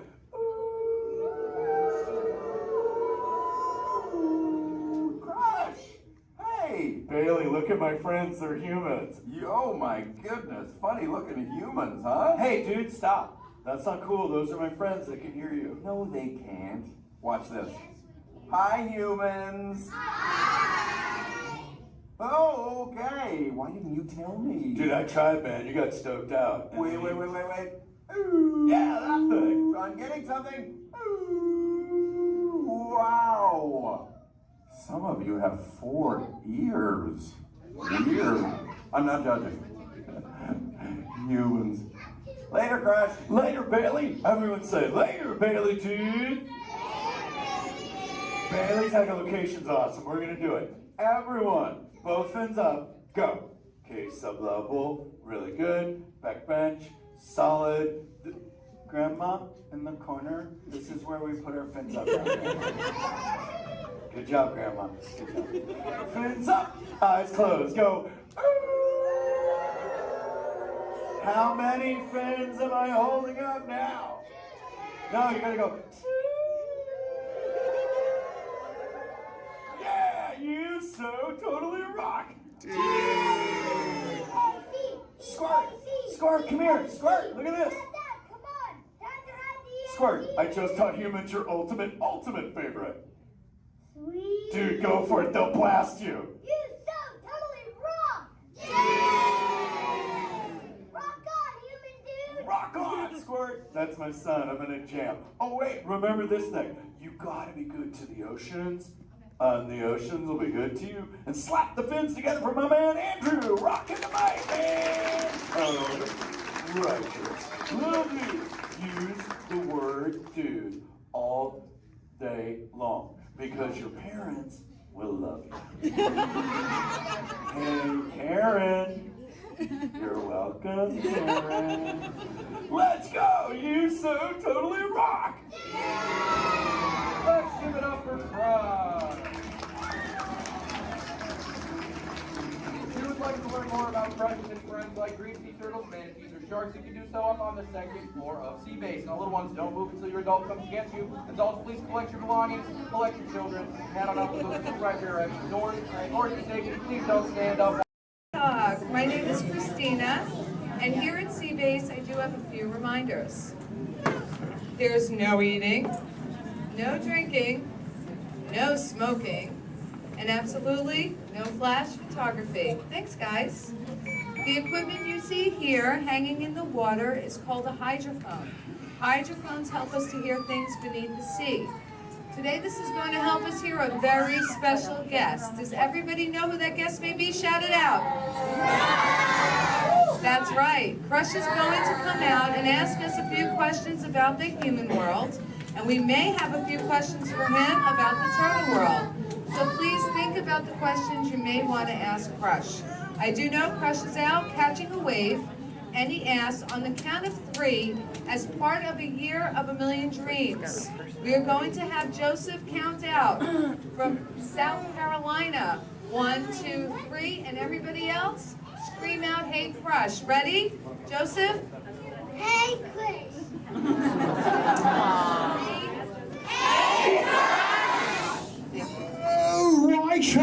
Righteous, dude! Oh, I totally heard my name while I was catching that totally tasty wave, and I was just totally, whoa.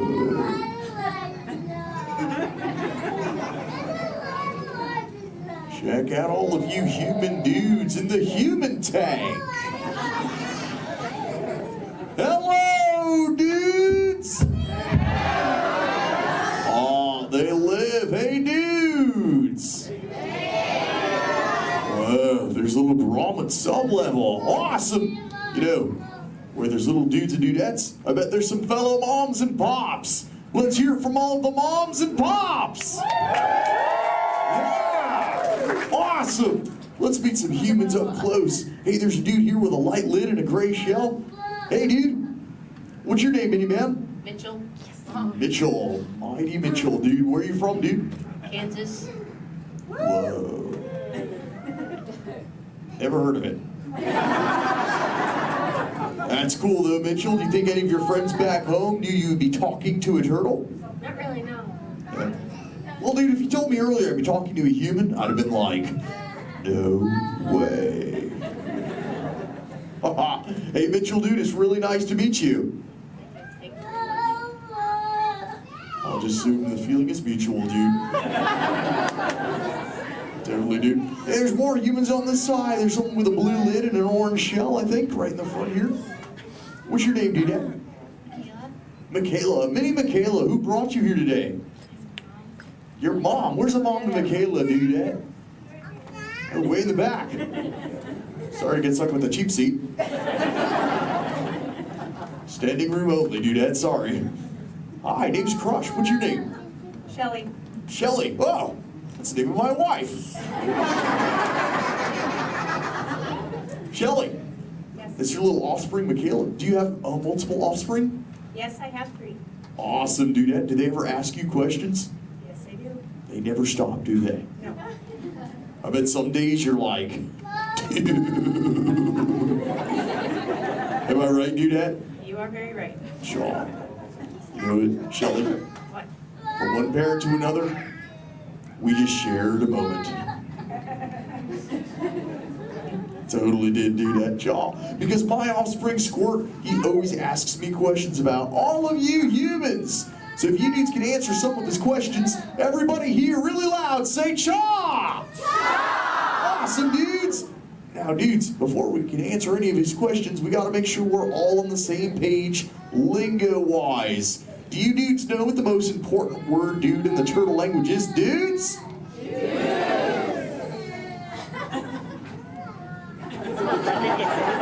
That's right, it's totally dude! Because dude can be used in so many different ways. Example, if something is totally awesome, you say dude like this. Dude! Let's try that, dudes, really loud on 3. Here we go. 1, 2, 3. Awesome! But when you get bummed out, you go, dude. Try that one, dudes. Whoa, you're bumming me out. But No worries, dudes. If something is bogus, yet semi-humorous, you say dude like this. Try that, dudes.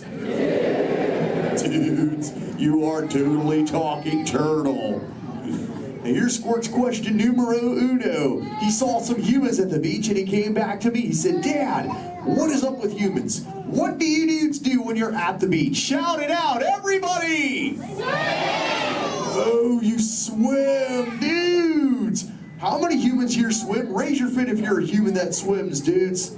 Lots of human swimmers here today, dudes. Most excellent. There's even a dude sitting on the front row bench on the corner of this side. He's wearing a white shell. Where are you going? There he is. What's your name, dude? Brian. Brian, dude, you swim? Yes. Awesome. Brian, when you swim, do you prefer to swim real fast or to take it easy and take the turtle's pace? The turtle's pace. Turtle's pace. No shame in the turtle's pace, right, Brian? No shame. Awesome, dude. Hey, Brian, I've got a question for you, dude. All right. Does this look familiar? Yes. I'm Brian. Yes. Awesome, Brian. Thanks for your help, dude. Hey, dudes. I just realized I am the only one here asking questions. Does anyone have a question for me, dudes? Raise your fins, and I shall try to find you. Who's got questions, dudes? Let's go up front near the center. There's a dudette wearing a white shell. Right up front here. Hey there, dudette. What's your name? Madison. Mindy Madison. What is your question? How do turtles swim? How do we swim? Well, we got these awesome flippers that push us through the water, Madison. It's totally awesome. In fact, a sea turtle like me can swim up to about 20, 25 miles an hour. And that's like, whoa. Totally, dude, chaw. Hey, if you dudes want to see how fast that is, say chaw! Awesome, dudes. I'm going to swim so fast, you'll be like, no way. And I'll be like, oh, way.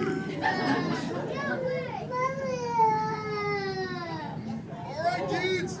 I'm building up the speed now. Here we go, dudes. Check it out. Right. Dude. Whoa, dudes, that was bogus. Yet semi-humorous. What do we say, dudes? Totally. But you know what, dudes? I've got other questions. Who else wants to ask me a question, dudes? Oh, let's go back to the center. Right in that second row, she's got the red shell here. She's got a question for me. Right there in the center with the red shell. What's your name, dudette? Cameron, what is your question? What do you like to eat? Oh, I love to eat green sea grass and green sea kelp. Cameron, what do you like to eat? Chicken. Chicken. Does chicken ever give you bubbles, Cameron? Sometimes green sea grass gives me bubbles, dude. It's kind of bogus.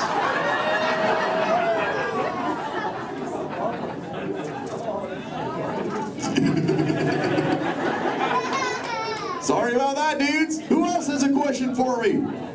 Whoa. Let's go over towards this side near the center. He's got the dark shell in that second row. Really dark shell in the second row, sub-level. What's your name, dude? Cameron. Another Cameron? Interesting. Guess they're running out of names in the human world. Well, Cameron, dude, what is your question? What is it like in the water? Oh, wet. Cameron, have you ever, what? How do you ever feel in it? How do I, wet. What? Have you ever been in the water, dude? Yeah. How do you feel in it? Good. Good. Oh, awesome. Well, oh, and wet. Well, that makes sense. Cameron, dude, what do you wear in the water? What you're wearing now? No, I wear a swimsuit. Oh, a swimsuit, Cameron, dude. Check it out, dude. Squirt said this is called a swimsuit right here. Check it out, dude. This is what Cameron wears. Awesome, dude.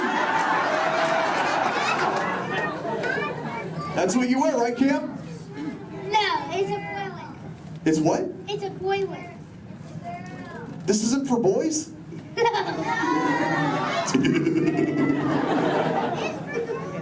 I didn't know that, dude. Camera dude, can I ask you a personal question, dude? Yeah. Does this make me look fat? No? Oh, thanks, dude. Camera dude, remember, when you get older, you'll find that will always be the correct answer to that question. Totally. What, dudes? No, dudes, the name's Crush. Where you see Little Blue? On the other side? No way, dudes. That'd be awesome if she were here, dudes, but she's totally not.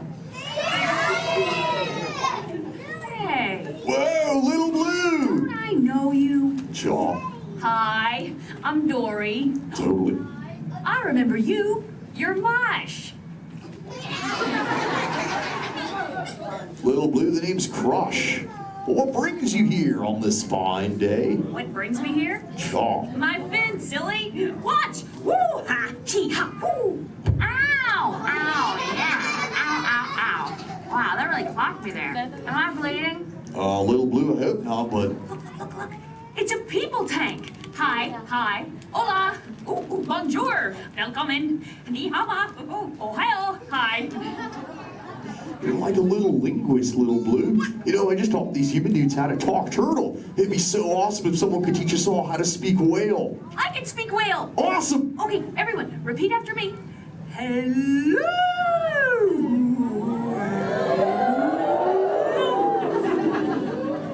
That sounded pretty good, dudes, but let's try it all together real loud. Hello, whale. Awesome. You know, sometimes you speak whale and there are like 80 whales swimming around you.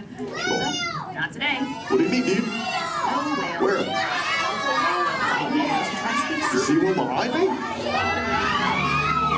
Whoa! Little Blue! Oh! Conversation. There's totally a whale, Little Blue. Swim, Little Blue!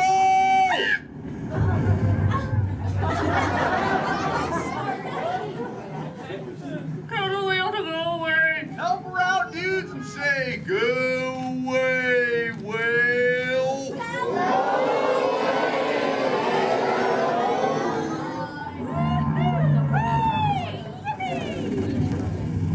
You did it, dudes! You saved Little Blue! Put your fins together. That was awesome! You so totally rock, dudes. You know, I could hang out with you all day, but I have to make sure Little Blue is okay. So before I go, remember, do not fight the current. Learn to ride it, and it will totally take you where you're meant to go. And little dudes and dudettes, do the Crush Man a big favor. Keep using that word dude for the rest of the day. Your parents will love it. Bye-bye, dudes. Let's give it up for Crush!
In 1923, a young man from the American Midwest, along with his older brother Roy, started a cartoon studio in the back rooms of a small real estate office in Hollywood, California.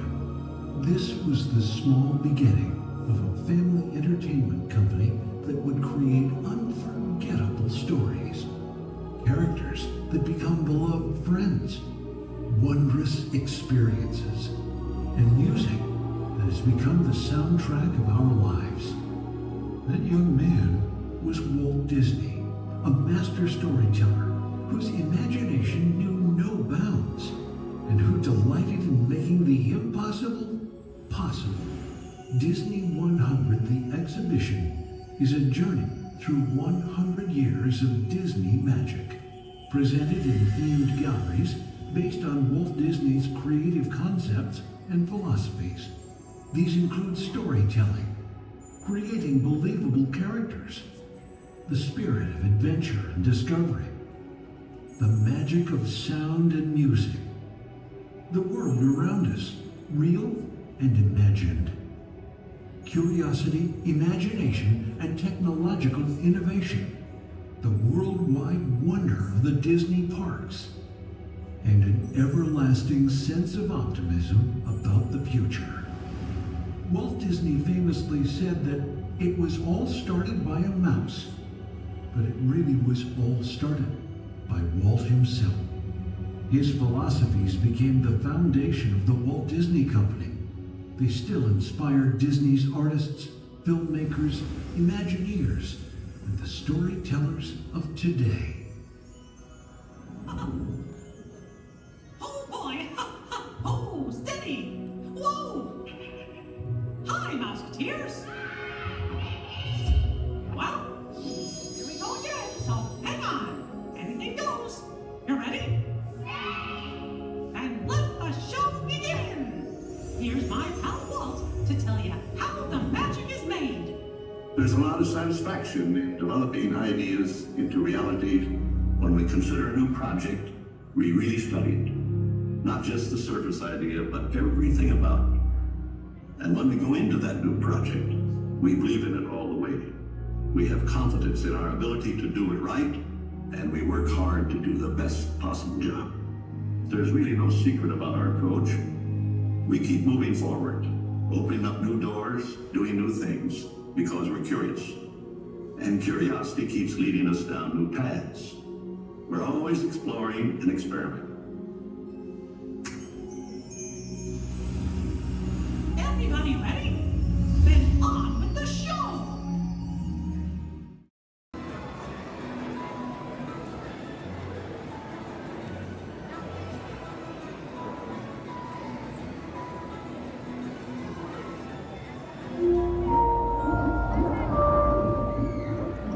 Hello, Aqua Adventurers. Here's a little fish food for thought. Sea turtles often confuse trash, like plastic bags, for food. But you can make a positive impact by recycling and limiting the use of single-use plastics.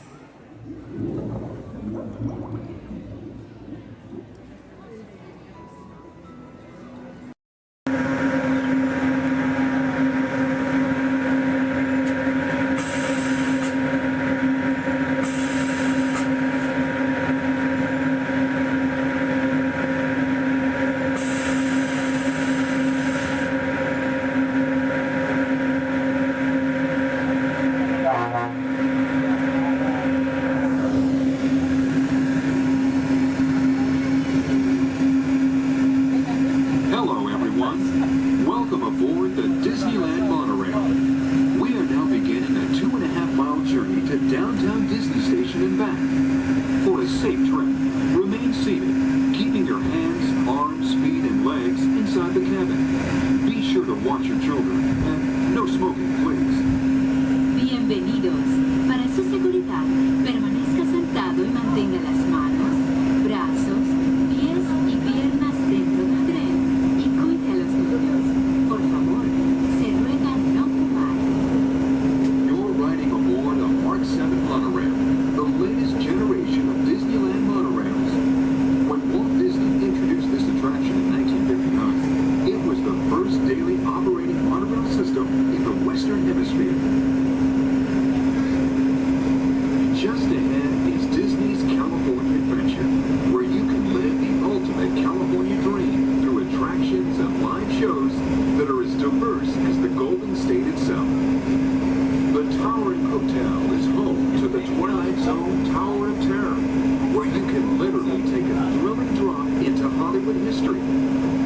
bear-shaped rock formation is part of the Grizzly Peak Recreation Area, a haven for outdoor adventures. Beyond it, you'll find the high-energy fun of Paradise Pier. Coming into view on the left are the villas at Disney's Grand Californian Hotel and Spa. It's the first Disney Vacation Club resort on the West Coast and shares the same arts and crafts style as the famous hotel, which we are now entering.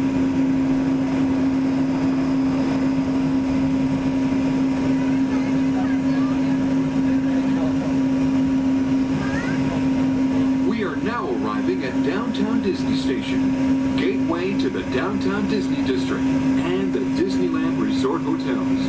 If you will be leaving us here and returning later today, please hold on to your park ticket and have your hands stamped as you leave the station. You may reboard the monorail for a return trip to Tomorrowland up until 1/2 hour prior to Disneyland closing. Please remain seated until the monorail comes to a complete stop and the doors have opened. Then, gather your belongings, lower your head, watch your step, and exit to the left of the monorail. Thanks for traveling with us today, and we hope you enjoy your visit to the Disneyland Resort. For those of you continuing with us, we'll begin our return trip to Tomorrowland in just a few minutes. Thank you.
I see we have new visitors.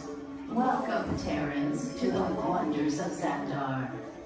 I am World Mind, sentient supercomputer of Xandar.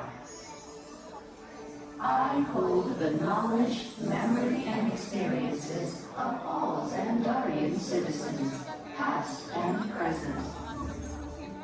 This gives me extensive knowledge, yet I am constantly learning, and I am now learning about you and your planet, Terra.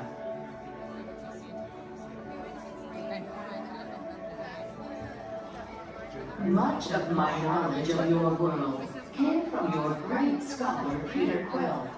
However, many of his facts have yet to be confirmed, such as the incredible importance of a legend called Footloose. Through my fellow Xandarians working here at the Wonders of Xandar, I am discovering more about you Terrans. Such as your fascination with eating the turkey leg. Why only the leg? What about the rest of this creature? We are eager to learn the answers to these questions and so much more about your world. In return, we Xandarians hope to share with you more about ours. Although Xandar is 2.537 million light years away from your planet Terra, our worlds are actually quite similar and began at precisely the same moment. We refer to this as time zero, before the existence of anything. Our worlds were born of a single point of matter and energy, that blasted outward in what you Terrans refer to as the Big Bang. And from nothing came the beginning of everything. Incredibly hot and extraordinarily powerful, this explosion filled the cosmos with a cloud of rapidly moving particles. Over the next 100 million years, space continued to expand, and the particles cooled and slowed. As they coalesced into huge swirling clouds, gravity pulled them into larger, denser clusters. At the heart of these clusters, the temperature rose, and the particles were compressed so tightly they fused, releasing enormous amounts of heat and light. This is how the very first stars in our shared universe were born.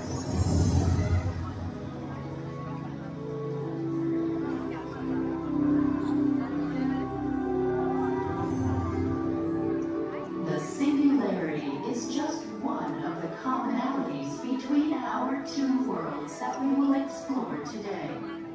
Welcome, Terrans, to the wonders of Xandar.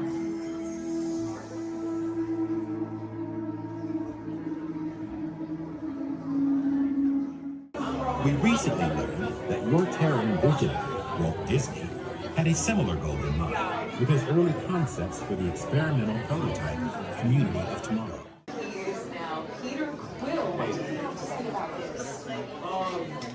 You know, I guess, it was really a group effort to execute my plan.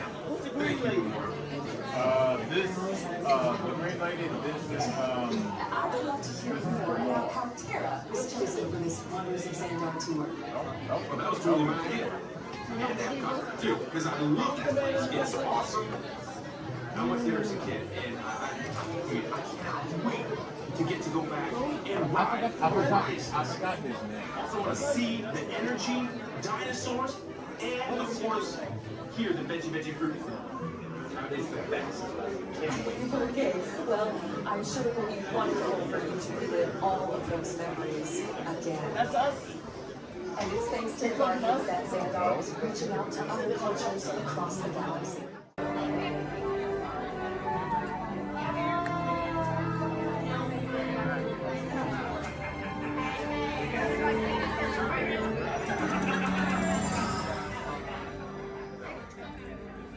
Greetings, Terrans.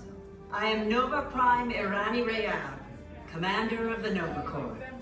On behalf of all Xandarians, I hope you have enjoyed exploring the wonders of Xandar. As you have seen, your world and ours were born of the same moment, one which you refer to as the Big Bang. As such, we are all galactic neighbors in a vast universe which we and countless others share. For you to travel to Xandar would take 2.5 million years, assuming you had a ship that could fly at the speed of light. So we decided to come to you.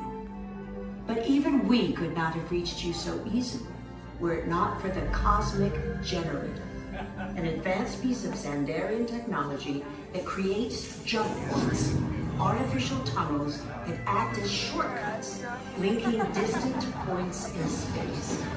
It is our desire to share this wondrous technology with your people, so that together we might explore new worlds and create a brighter tomorrow. And now, as the culmination of the wonders of Xandar, you will be teleported to a Nova ship above your planet for a demonstration of the Cosmic Generator. I trust you will find it an unforgettable experience.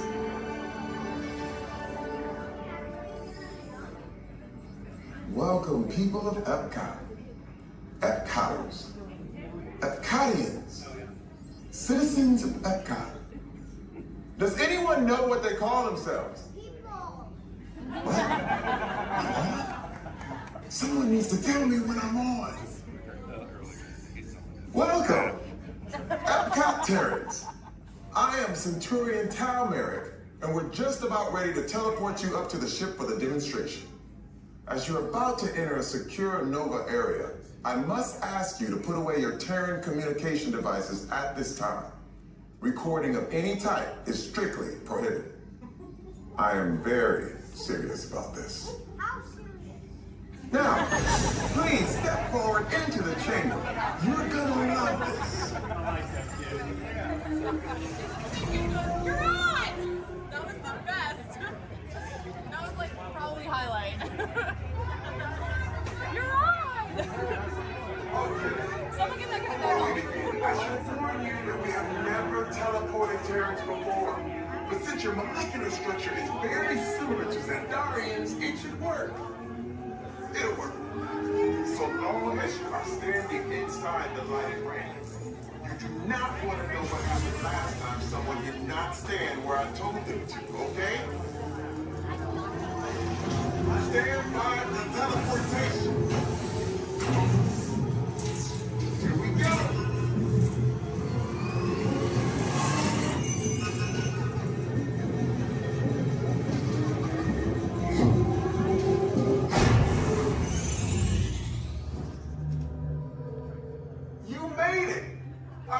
Of course you did. Nova Prime, they're ready. Excellent. What you see before you is the cosmic generator. And in just a few moments, we'll be activating it so you can experience for yourself what's happening. I'm not sure. Our power's out. And the cosmic generator is gone. Interior Mod, go to Code Red. Prepare the fleet. And call the Guardians. Now. There is no cause for alarm. Turn off that alarm. I've got an important transmission coming in. Hey, what's up, Nova Corps? Our cosmic generator has been stolen. What? How? Why didn't we think of that? That thing's gotta be worth a fortune. I am Groot. Good question. Yeah, who do you think took it? Perhaps that really big man outside your ship. Oh, that is a big man. I need to alert Nova Prime. I'm watching Terrans for dogs. That's not creepy at all. This species has failed. Wait, whoa. We didn't even know there was a test. He's got the cosmic generator. He's creating a new jump point. Jump point to where? Not where. When. It's some kind of mutant jump point. He's going back to the dawn of time. Dawn of time, why? To erase an error. Well, that doesn't sound good. Your time is over. Wait, what do you mean? What do you mean that's so vague? The jump point is closing. Hey, Nova Dude, your Nova Corps need to follow that whatever it is until we get there. We can. Our power is down, and I've got to get these Terrans onto evacuation shuttles. I got it. I reprogrammed the shuttles to follow them through the jump point. Wait, what? Look, they're our only chance of keeping track of that whack job until we get the cosmic generator back. Piece of cake. What? There's King. Where's this King? The odds are impossible. Yep. But it's our only shot. Good luck. Are you sure you can control it? Come on, it's me. We got this. We're all toast. First there was cake, now there is toast. This plan is making me so hungry. Terrence, listen up. We need to make our way to the evacuation shuttles now. We'll follow the fleet and get our power. Okay, they're headed for the jump point. This plan's never gonna work. Yeah.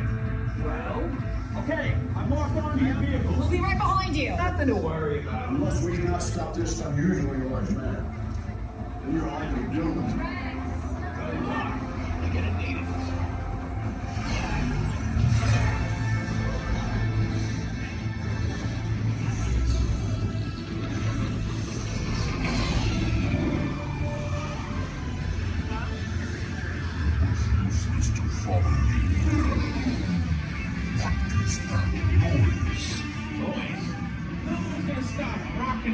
From existing.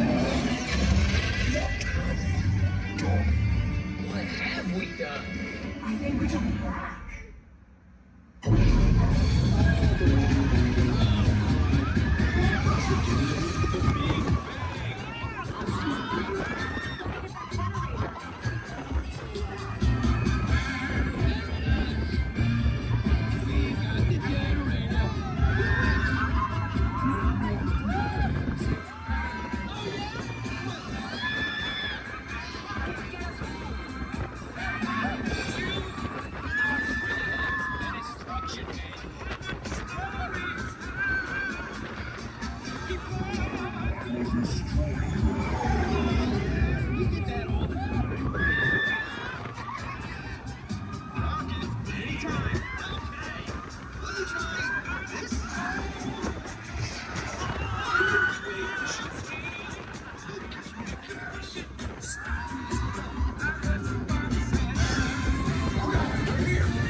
is epic.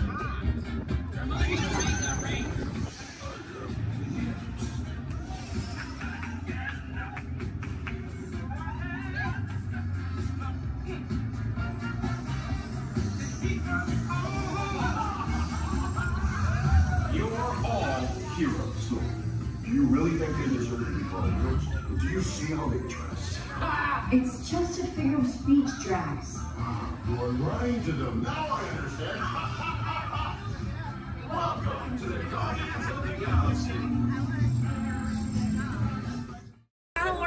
That means thank you. Another word that we say here on the reserve is Twin Day. Twin Day means let's go. Jumbo everyone, my name is Selena. I'm going to be your safari guide here today. Before we get out in the reserve, I do have a few safety reminders. Please make sure that we keep our hands, arms, feet, and legs inside the vehicle at all times so that we remain fully seated throughout our entire journey today. Now, if you take a look above your head, we have an animal spotting guide. You can use that guide to help me spot some animals out here on the reserve. I can't promise that we're going to see all of them, but I usually have some pretty good luck. Now, we're going to be heading into the Little Aturi Forest here first. And this area is home to animals that tend to be shy. They like to use camouflage to blend in with their environments, but we're going to see what we can find today. And already see, it looks like we're going to see that saddle-billed stork. They're high up on that left-hand side of the road there. And the saddle-billed stork gets its name after the little yellow patch that's on its beak. It's shaped like a saddle. Those birds are 5 feet tall and have a wingspan of 9 feet, about the same width of the canopy that's above your head. Now on that right-hand side there, we have the okapi. And the okapi have stripes on their legs that make them look like they're related to the zebra, but they're not. They're actually related to the giraffe. They have long, prehensile tongues that they use to grab vegetation. Their tongues are so long, they touch their eyeballs and clean their ears. As we're looping around here, you can see we have some greater kudu way up there as well as the bongo. Now, the bongos are going to have that deep, almost penny color coat to them, with those antlers over there, and then the greater kudu, the tan colored coat right there. Now, the bongos are known as the ghosts of the forest because of how rare they are to spot in the wild. And their antlers, they angle backwards, and that's to help them get through thick vegetation and underbrush very quickly. Now, the greater kudu that we see right there, the greater kudu are one of the tallest antelopes in Africa, or the second tallest antelope here on the reserve. They stand at 55 inches tall at their shoulder, and they can leap about 8 feet forward. Now, coming up here on the left-hand side, we're going to see the black rhino.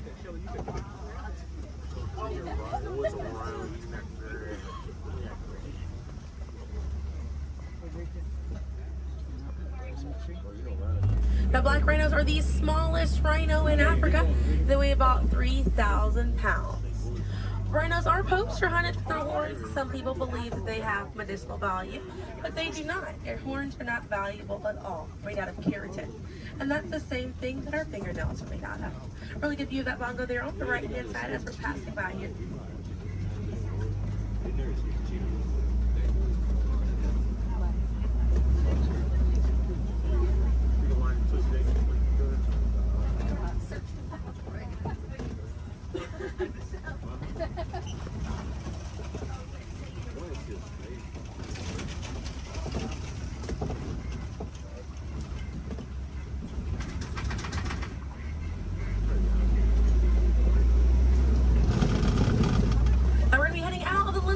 Forest, but we're going to be on our way to the Safi River.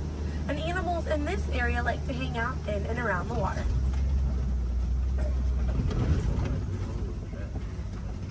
Now, coming up on the right-hand side, we're going to see some pink-backed pelicans. And the pink-backed pelicans get their name for the pink skin that occurs on their back during mating season. Now, those animals are colonial nesters, so they'll nest between 20 and 500 pairs. That's a group of 40 to 1,000 pink-backed pelicans.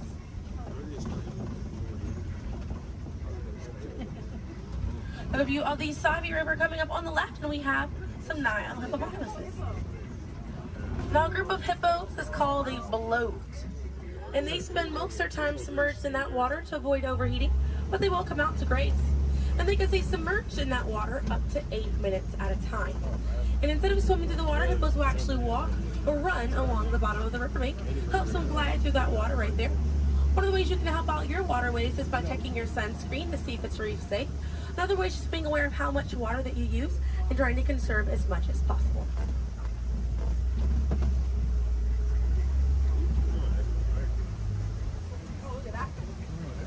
Another one there, taking a nap on that left-hand side.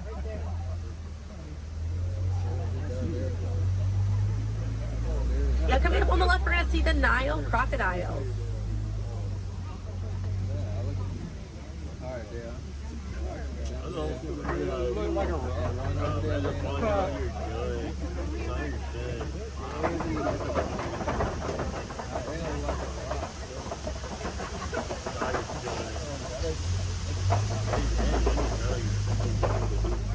Now the Nile crocodiles can eat half their body weight in one sitting, and they can go months without eating if food is scarce. Now mother and father crocodiles are great parents, and they'll gently roll their eggs in their mouth. It softens up their shell, and it makes it easier for their babies to hatch.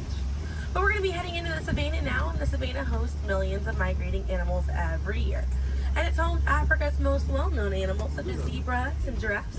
I'm hoping that we'll be able to spot some today, but as we're getting out here, we have a pretty good chance to identify some animals with that animal spotting guide. We have lots of wide open spaces. Already see, looks like you can see the elands are out there. Wondering what other animals. I'm hoping it'll be a pretty busy day out there.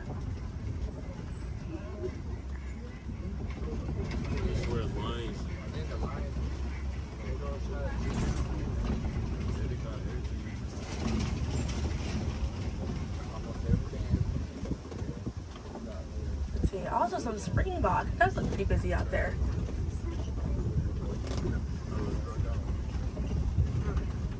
So we're still looking around. You keep an eye on the right. They're going to be past this kind of rocky area. It's a herd of wildebeest way back there in that pathway. And the name wildebeest means wild beast in Afrikaans. And they'll travel in groups of 1.5 million, and they'll go about 500 to 1,000 miles every year. That's roughly the distance between here and New York. And during a wildebeest great migration, they can kick up so much dust that their dust cloud can sometimes be seen from space. Now, wildebeest are very impressive animals. They're able to run about 15 minutes after they're born. But this group of trees there on the right-hand side, they're all kind of pruned underneath to the same height, and that's about as far as those giraffes can reach. Looking at the vegetation on these trees all around this area here. Now that's going to be the Maasai giraffe, and the Maasai giraffes have an irregular coat pattern. They don't have those clean lines around their spots like the reticulated giraffe that's on your animal spotting guide does.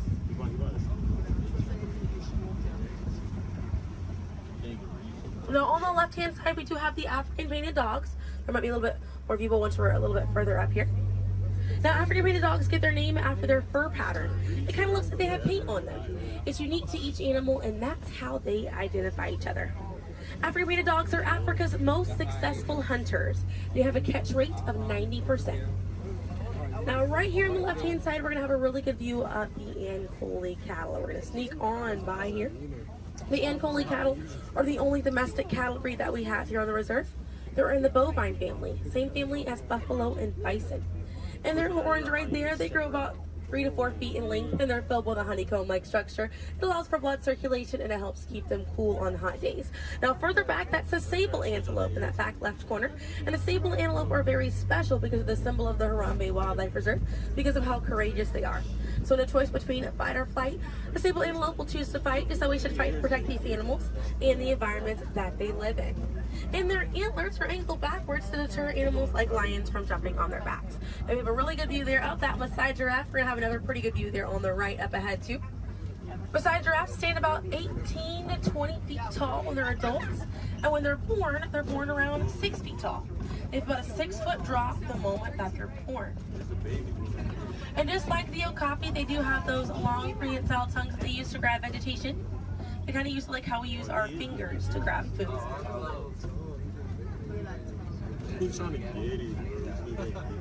Really good view of them right there. They actually have the same number of neck bones or vertebrae in their neck as we do in ours. Theirs is just bigger.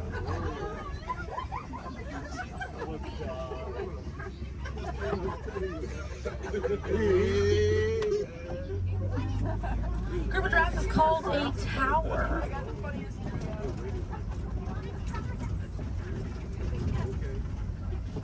Now we're going to see on the left-hand side we have the elands. Now the elands are right next to the springbok. The elands are the tallest antelope on the reserve. They stand at 6 feet tall at their shoulder. One of my favorite eland facts is they'll make a flower crown with their antlers to impress the females during mating season. Now it's not a perfect flower crown. They'll kind of root up at plants and bushes, but it's the thought that counts. Another eland right there, a couple of elands right there. And then we have the springbok, and the springbok are the smallest antelope on the reserve.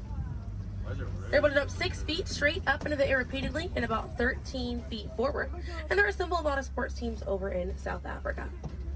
Now those elands right there, they can weigh up to 2,000 pounds.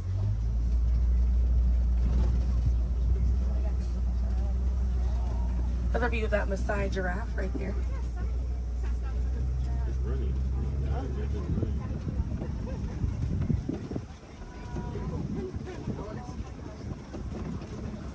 See what else we have waiting around the corner for us.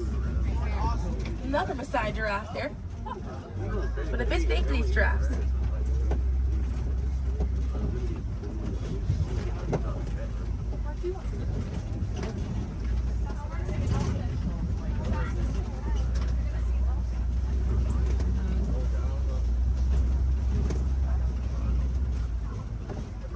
We're going to see the African elephant up here. It's going to be on the right-hand side of the truck.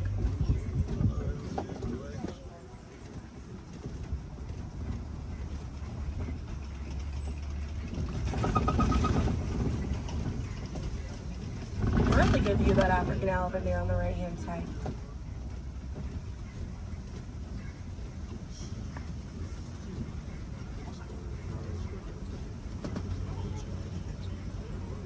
And on the left we have the mandrill. That's the male mandrill on the left. Lots to look at right here. Male mandrills weigh about 100 pounds. Females grow up to 30 pounds. And they can bare their teeth at each other as a sign of aggression, but they usually don't. They usually do it as a friendly gesture. So it's kind of like the mandrills are smiling at each other. Now we got to see that elephant back there. And elephants are social creatures. That's going to be the African elephant. The females and their young will hang out in large groups together, and the males will form a loose bachelor group, or sometimes they will kind of hang out on their own, depending on their mood. And the way that African elephants stay cool is by flapping their ears. It runs air over the blood vessels that are dispersed all throughout their ears, and it helps bring their body temperature down.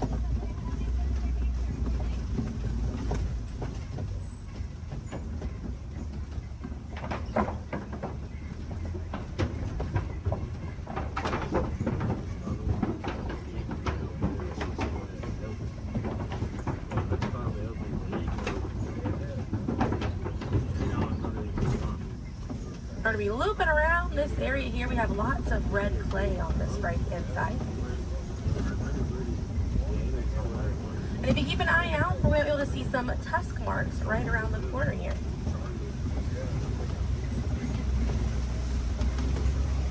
So those tusk marks on the right were caused by African elephants. And they'll scrape up against that clay and they'll eat it. More elephants there on the left hand side. And they eat it because it contains the minerals that they need, sort of like how we take vitamins.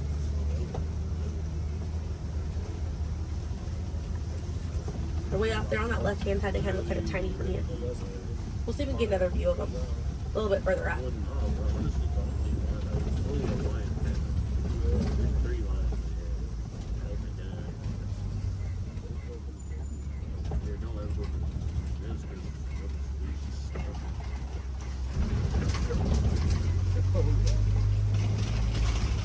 So on the right-hand side, we're going to pass by a couple of trees. There's one on the left by those elephants as well.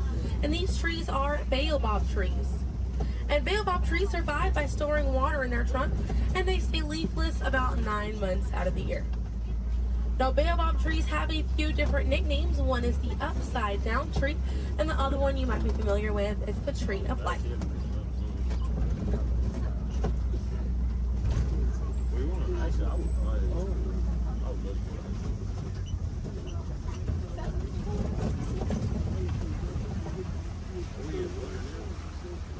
And we're coming up here on a group of flamingos. Group of flamingos is called a flamboyant. So here we have that flamboyant of flamingos. Now this particular species is the greater flamingo species, and they're the lightest colored flamingo in their family. They get their color from the brine shrimp that they eat, and over time it turns their feathers pink. It takes about 1 to 2 years to get that full pink coloring right there. When they're born all gray and fluffy.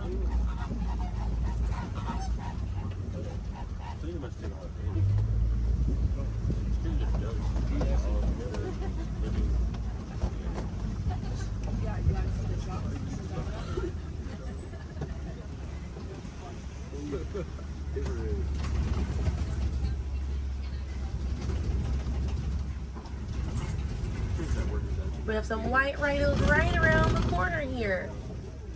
So they're going to be hanging out by a mud wallow on this left-hand side, and they'll use this mud wallow to cool off it. And they'll coat their skin in the mud to act as a natural sun protectant, sort of like how we use sunscreen. Now elephants do something very similar, and they'll fling dirt and mud on their backs as well.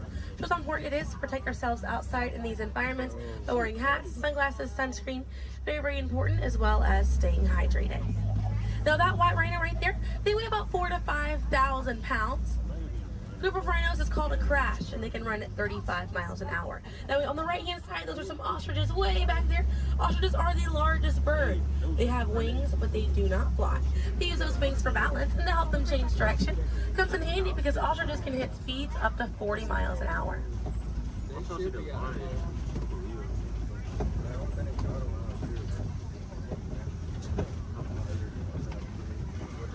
You see some cheetahs right around the bend here.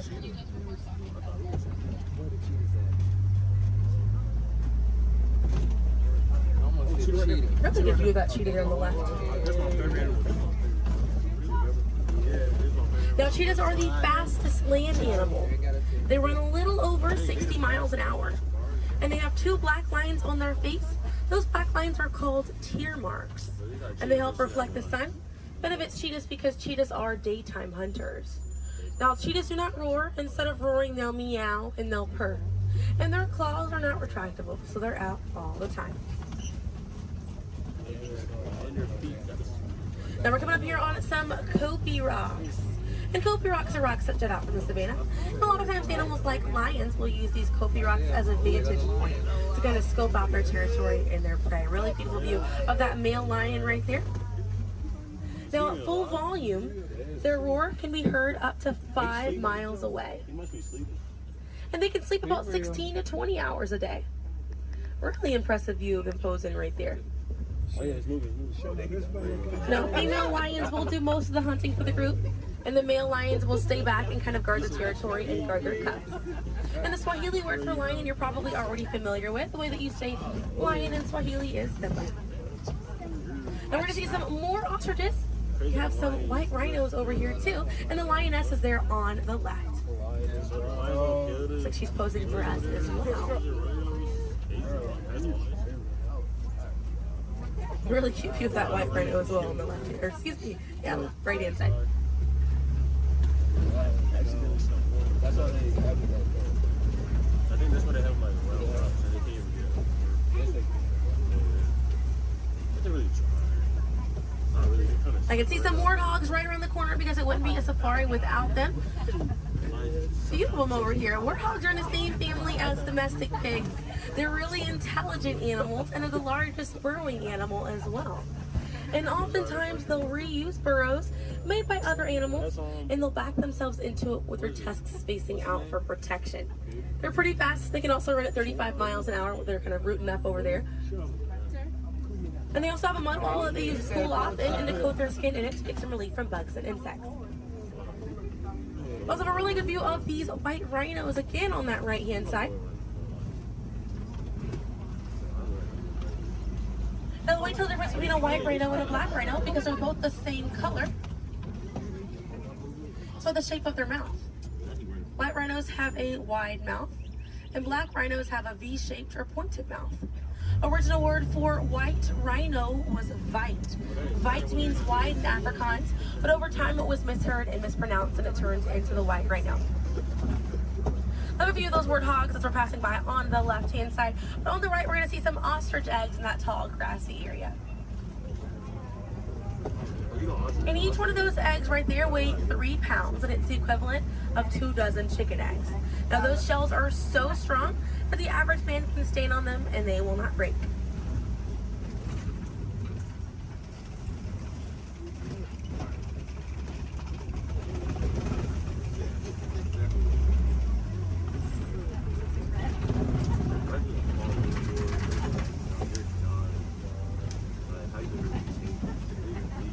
We're going to see, looks like we have some Nigerian dwarf goats over here. And these goats are used for their dairy products, such as milk and cheese. So they take up a lot less land than cattle, so they're easier on the environment, and they're very cute. Now, their milk is considered high value, so selling that milk helps take away the need to rely on wildlife.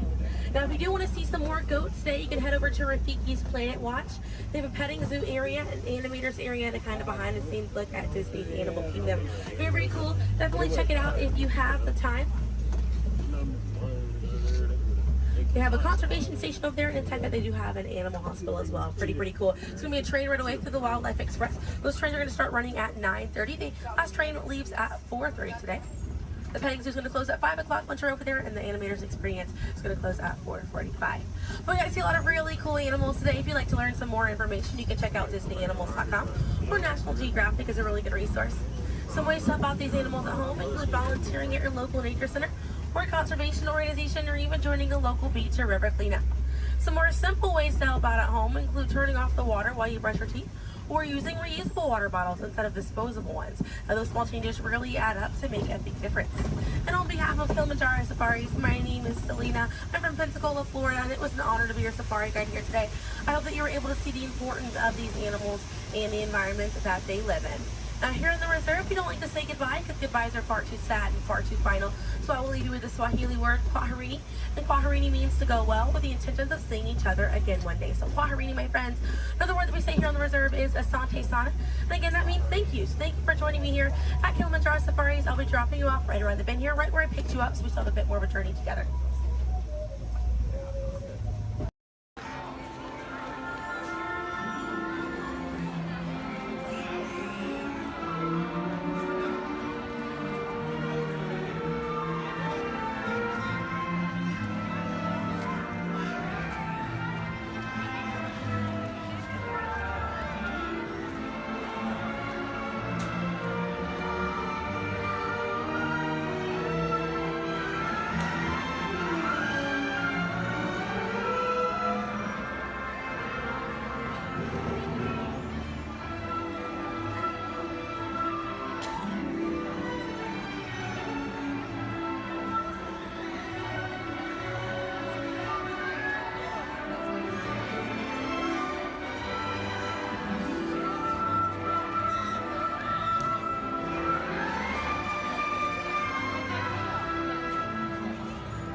Gotcha.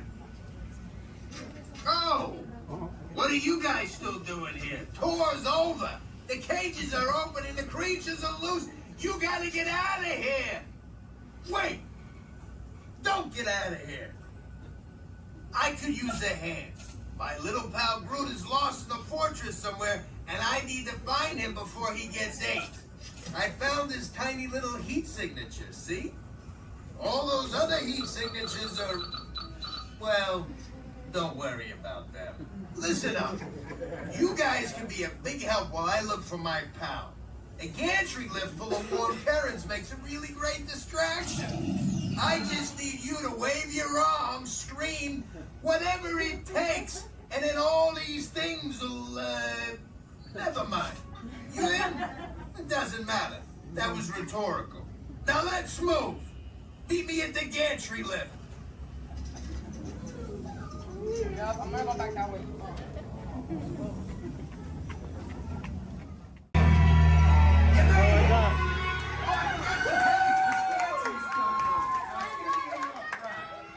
Remember, if you see a scary creature, scream real loud and look delicious.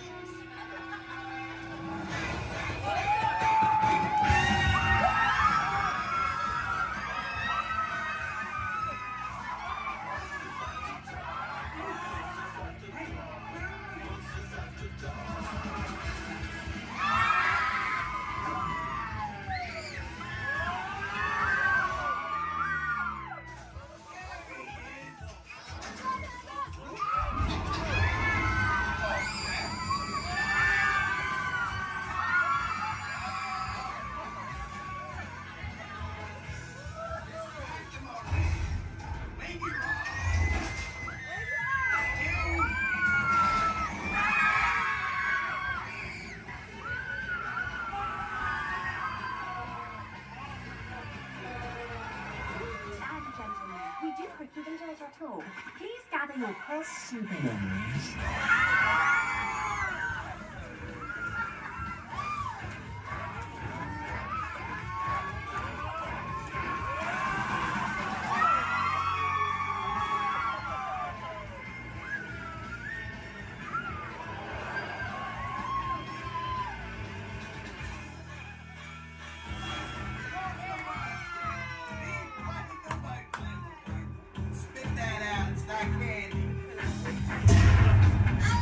What's your language?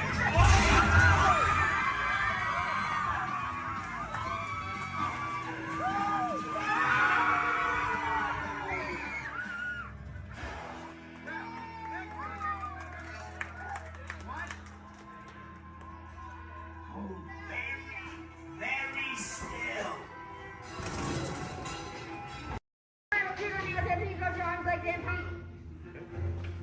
Alright, recruits, this droid up front, his name is R5. He'll get you guys back to Batuu. Good luck and may the force be with you. Alright, friends, it looks like we have an incoming transmission from 6. Stand by. Okay, take this corridor to the turbo lift, then head down to the escape pod base. Those droids are programmed to return you to Batuu. Hurry and don't get caught. Lieutenant Beck will guide you. Recruits, for your safety, stay seated with seatbelts securely fastened. Keep hands, arms, feet, and legs inside the transport and supervise your children. Tell them it's a prisoner transfer. Did it work? Good. Now get a move on. There's a clear path to the turbo lifts at the end of the hallway. Turn right. Probe droid. You're lucky it didn't spot you. Take those turbo lifts and stay out of trouble. Hey, you're not authorized. Wait, those are the prisoners.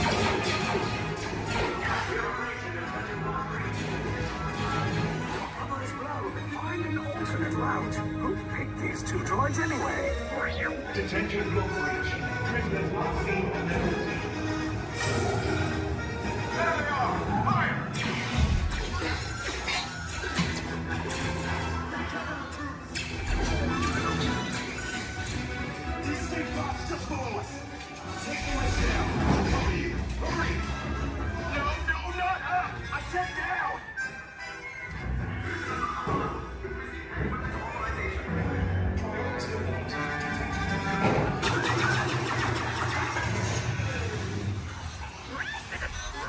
This does not look good. Try to find another way down to the escape pods. The resistance will attempt to rescue the prisoners. They have neither the resources nor the courage to engage us. You underestimate their conviction. Raise the shields. Shields? I see no evidence. Now! Sound the alarm! All personnel to their stations! Sir, the prisoners have escaped. How brave, but ultimately hopeless. There's nowhere to run.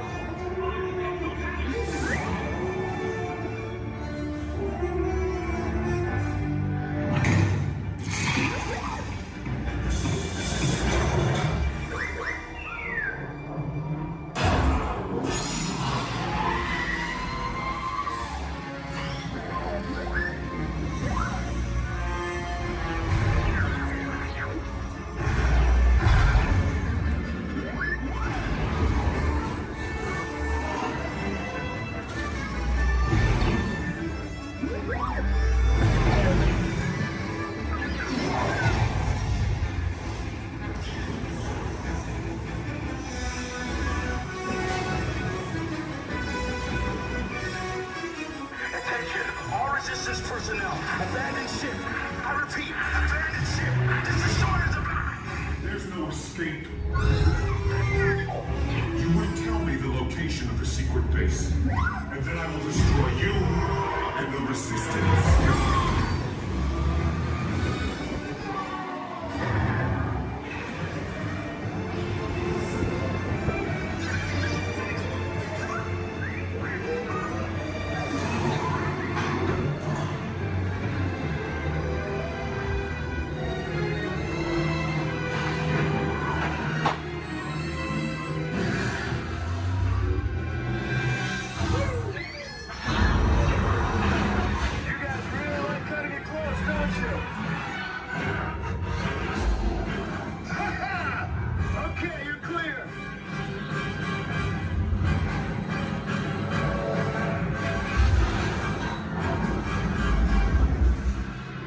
Your escape pods came in a little off target. Ground crews will meet you outside the wreck. All right, nice job, recruits. Not what you signed on for, but hey, you're Resistance now. I think I have that authority. Right, Beck? Where's the lieutenant? I need eyes on Beck. Rhino, scan for his pod beacon. 4 escape pods down in Sector 4. Verification pending. Lieutenant Beck here. Beck! You're alive! I should hope so. Great job, recruits. Thanks to your heroism, the location of the Resistance base is secure. Bravo! Yes, R5, you too.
to you all.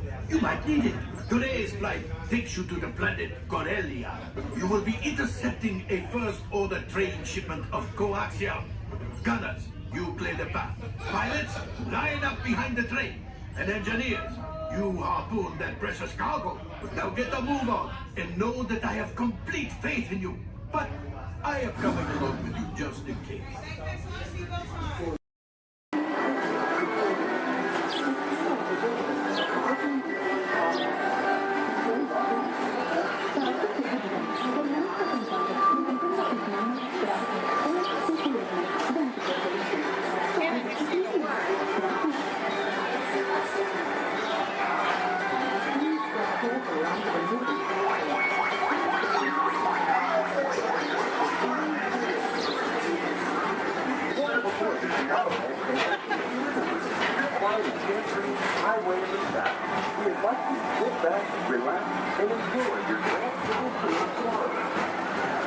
Along the way, you can preview many of the exciting places you want to be sure to enjoy today while visiting this land of tomorrow.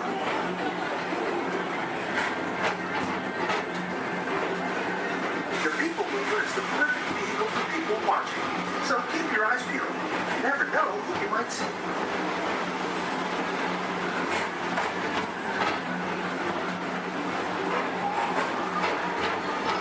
Stations Great Escape, where you can report for duty as a security agent for the Galactic Federation.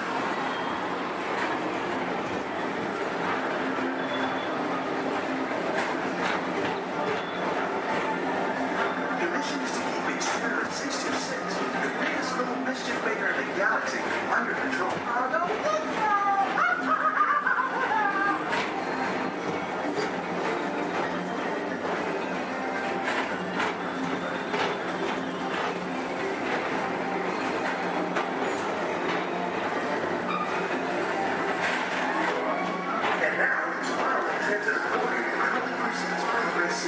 Walt Disney's dream for an experimental prototype moving into power. Progress City was the inspiration for Epcot, and many of its forward-thinking ideas have been realized throughout Walt Disney.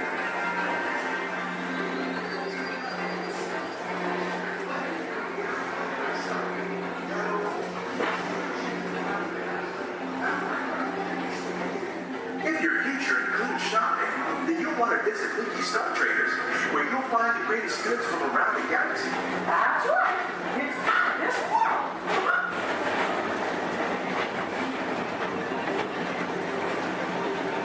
At the Disneyland Speedway, put the pedal to the metal and speed towards the checkered flag in your very own race car.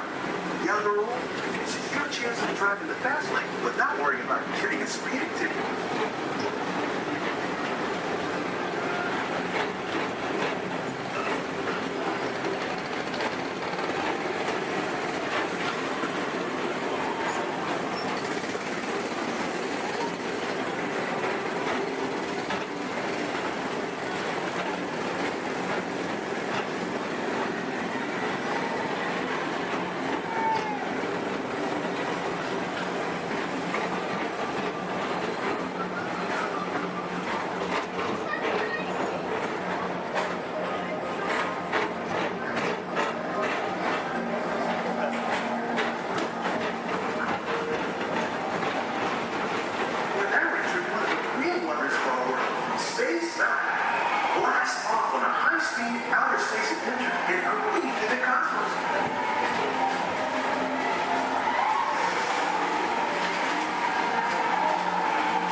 Please contact Mr. Johnson in the control tower to confirm your flight to the moon.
Disney's Carousel of Progress. Inside this rotating theater, whole families welcome you into their homes of yesterday and today, starting way back at the turn of the 20th century. First presented at the New York World's Fair, this legendary circular theater celebrates the progress that has made our lives better. It's a perfect reminder that there's always a great, big, beautiful tomorrow shining at the end of every day.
Welcome aboard the Walt Disney World monorail at Epcot.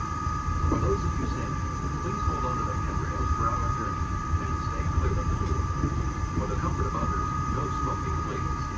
Thank you. As we turn south, you can catch a glimpse of the spires of Space Mountain in the Magic Kingdom. Nearby is Disney's contemporary resort.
These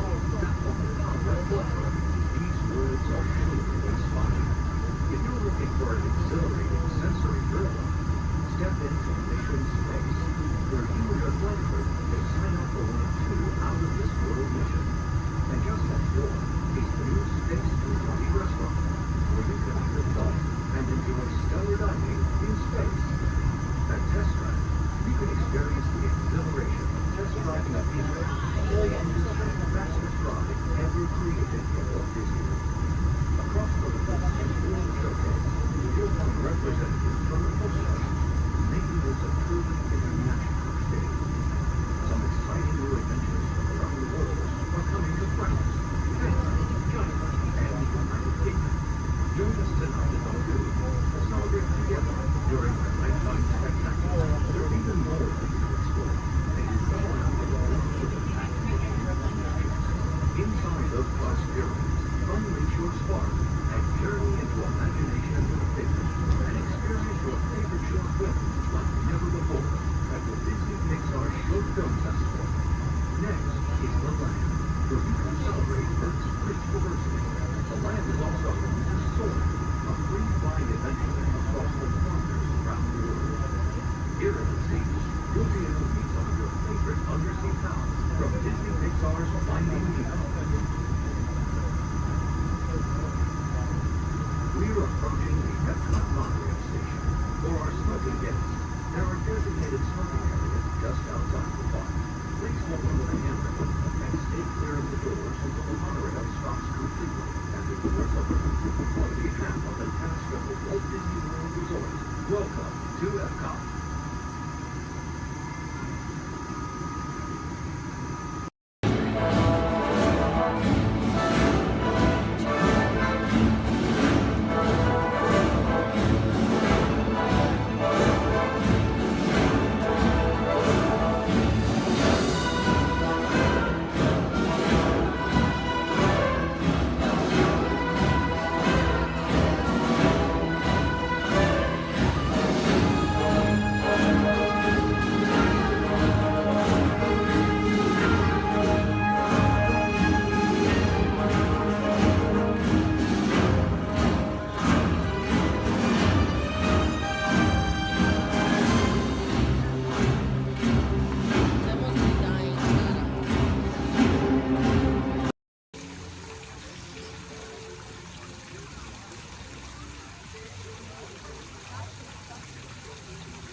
Yes, Walt has some of the brightest minds in the world, but I keep things around here pretty chill, so the kids can create the next big idea that will give you the tools to become the next generation of heroes.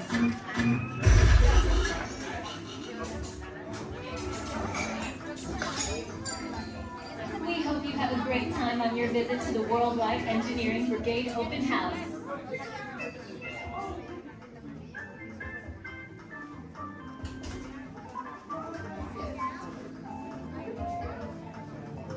And now, our project lead, the brilliant, Peter Parker. Hey, what's up? I'm Peter Parker. And here at Web, we get access to some pretty awesome tech, like vibranium from Wakanda, or this crazy alien juice stuff. We have Kim particles and Star Tech. It all helps us develop really cool stuff, like these spider bottles, for example. Check it out. They have this really cool self-replicating feature. Because? This is awesome. Buddy, you can stop doing that now. But anyway, you guys are here today to help us test the Web Slayer vehicle. Using onboard tech, you will be able to sling webs just like my buddy Spider-Man. Peter, your presentation is getting away from you. Yeah, I'm aware of that, Sharon. If you could just initiate the safety protocols, it'd be great. Problem with that, So Peter. anyway, if you want to sling a web, all you gotta do is sling your arm in the direction you want to shoot the web, and that's it. It's awesome. Peter, your spider bots are continuing to replicate and are consuming everything in their path. They They seem to be stuck in self-recognition mode. If you could just handle that for me, please. On it. Contacting Mr. Stark. Don't call Mr. Stark! Don't call Mr. Stark. Sorry, you shout. Could you just call someone else? Ask them to do it. Okay. Contacting Spider-Man. Here. I'm gonna go find Spider-Man for us all, because he's around here somewhere. Okay, goodbye. Spider-Man! As you may have noticed, the Spider-Bots are locked in that awesome self-replication mode. In spite of what you see, they were created to be robotic helpers that can break down raw material and create all kinds of useful tech. But because they are stuck in self-replication mode, the Spider-Bots are currently consuming everything in sight and multiplying at an alarming rate. If left unchecked, my calculations predict this will lead to the devastation of the entire Avengers campus. It should be safe until Spider-Man gets here, as long as they don't get into the alien fluid. This is now a bigger problem. Activating threat level protocols. Hey guys, what's up? I hear you have no problem. I'm here to help. You made it. Great. Threat level is at exponential danger. You might need some help. Perhaps I'll call the Avengers? Don't worry, everyone. I got this. Okay, everybody. Open house is canceled. Wise idea. And I could use some help. Yes, you could. Sharon, prep the Slinger vehicle. Already on. Everyone head to the Slingers and we'll team up to stop the Spider-Bots before they destroy the campus. It's easy. Okay, we have a plan. Please move quickly through the doors and down the hall to the Slinger vehicle bay. Your open house demo has been upgraded to a high-stakes mission to save the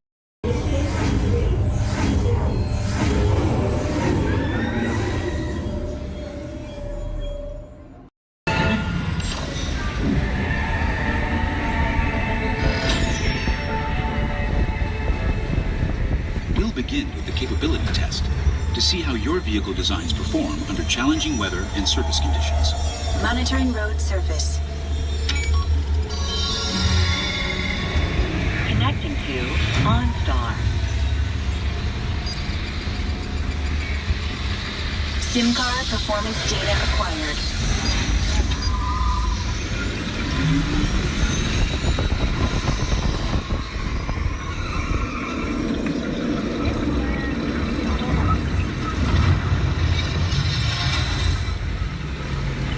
Let's see how your designs hold up now. Commencing SIM car off-road and extreme weather sequence.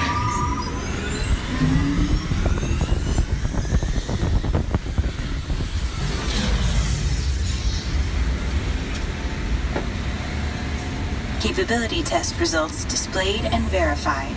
Now let's see how your vehicles compare when it comes to their efficiency. Scanning SIM card for optimal eco efficiency.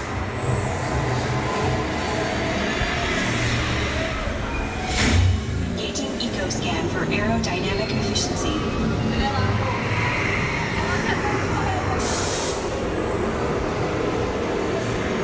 Drive systems analysis. Hyperspectral imaging in progress. Calculating total environment impact.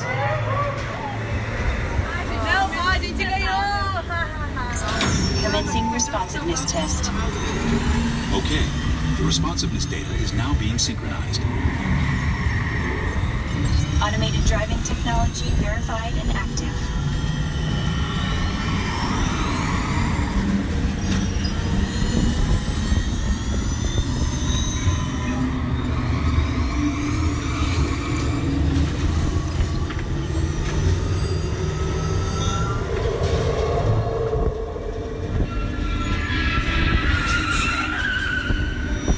Automated crash avoidance technology disengaged. Displaying responsiveness data. Here comes the final test. Energizing for power test.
right there. We like to call those Aperidox. I know, exciting. Now if you look a little further, you're going to see some skips up there in khaki. We like to call those Aperidorks. I know, it's great stuff, guys. It's great stuff. So right now, you know what we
Engineers. Automatic repair engaged.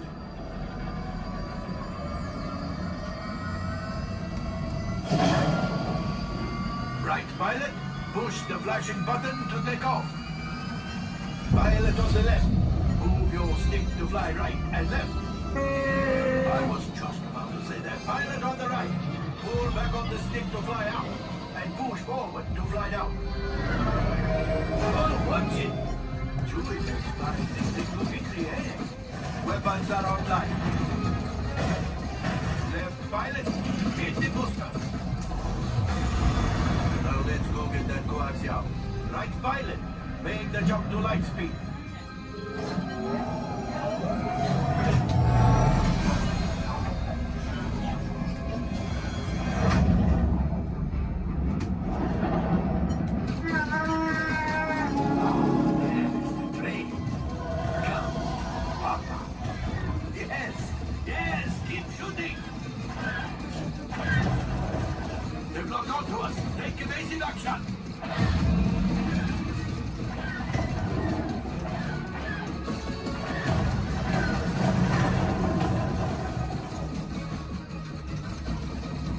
There it is, after that train.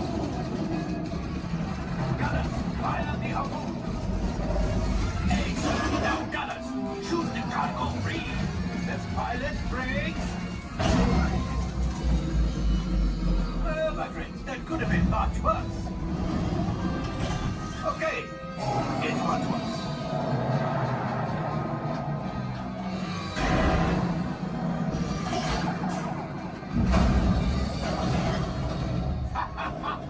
Yes, you got one. Excellent, my friends. Now power up the ship. Well, I grab the gold axiom. You see, just as I promised, my friend, now that the resistance has what they need, maybe a little something for Hondo. Pilots, line up behind the train so we can harpoon that last car. Gunners, fire the harpoon. Gunners, shoot the train. The cargo is breaking free. Keep shooting. Good job, my friends. Yes. We got the coaxium. I will grab it. You keep up to the train.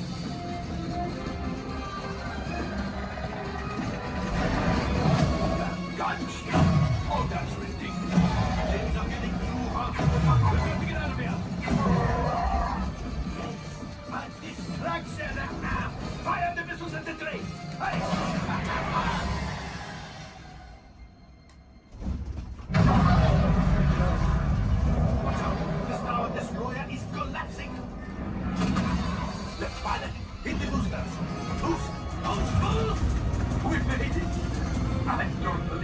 we made it! Now, let's get out of here.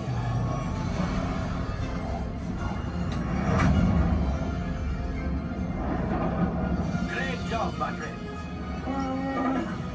You retrieved 2 containers of coaxium. This will greatly help the resistance. You have heard the First Order and made Chewie proud. Now, after my modest profit, your cut minus what you owe me for damaging the Falcon is... Hey, not bad.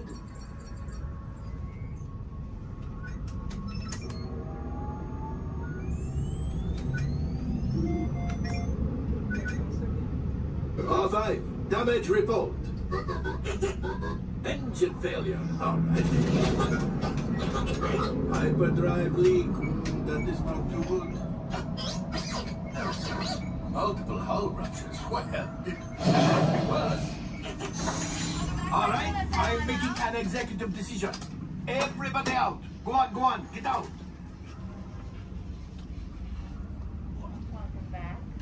All available techs, we have a Corellian freighter that needs immediate transport back to the maintenance bay. This thing has seen better days. Better fix all that before the Wookiee sees it.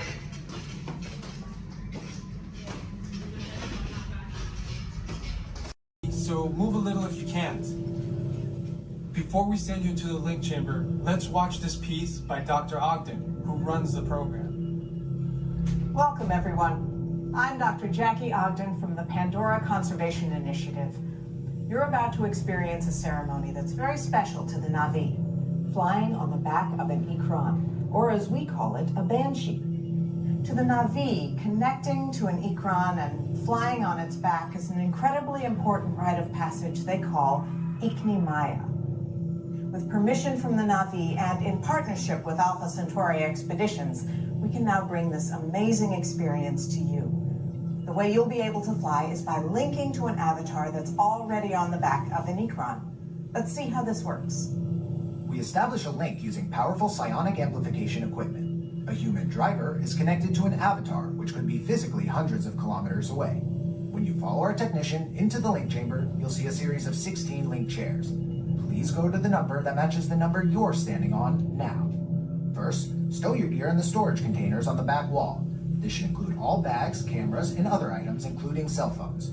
It's important to push them all the way into the bin. Then get onto the chair as you would a bike. Straddle the seat, step forward, and sit down. Slide your hips forward until you are against the chest pad, and then move your feet all the way forward. Wait until you're seated before you put on your flight visors. Hold on to the hand grips as shown. It's important to hold on to the hand grips at all times. After you're seated, back and leg restraints will be firmly engaged. For your safety, throughout this entire experience, always remain seated and supervise your children. Once the link takes place, you'll be connected to your avatar and sitting on the back of an Ikran. It'll feel like you're really there. Moments later, you'll begin your flight. A Na'vi guide will lead you out. You'll experience the breathtaking beauty of Pandora, but you might also face some of its greatest challenges. Some of this flight might be intense, but trust your guide and be brave. As the Na'vi say during this important rite of passage, Sivak Ho, rise to the challenge. Good luck. All right, you ready? Let's get you into the link chamber. All right, everyone. Welcome to the sync track.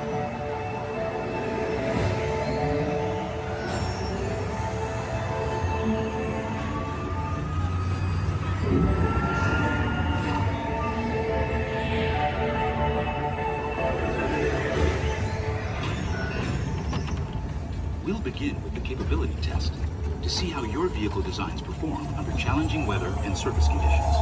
Monitoring road surface. Connecting to OnStar. SIM card performance data acquired.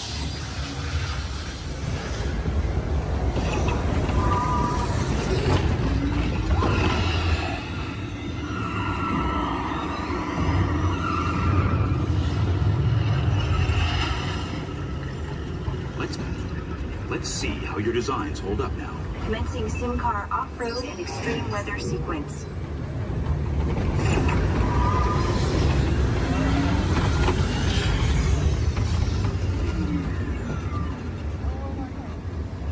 Capability test results displayed and verified. Now let's see how your vehicles compare when it comes to their efficiency.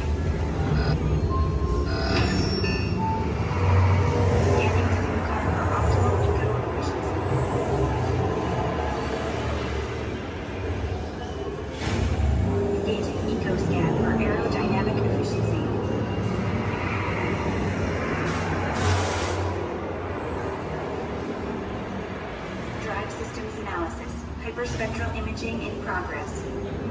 Calculating total enviro impact.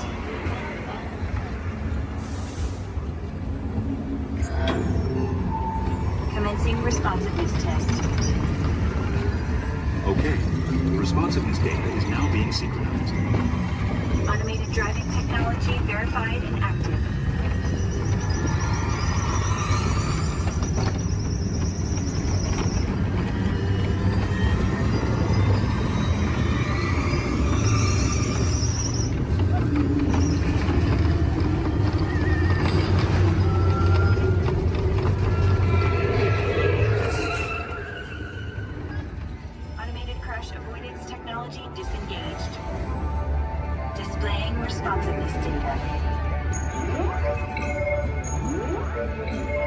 Here comes the final test. Energizing for power test.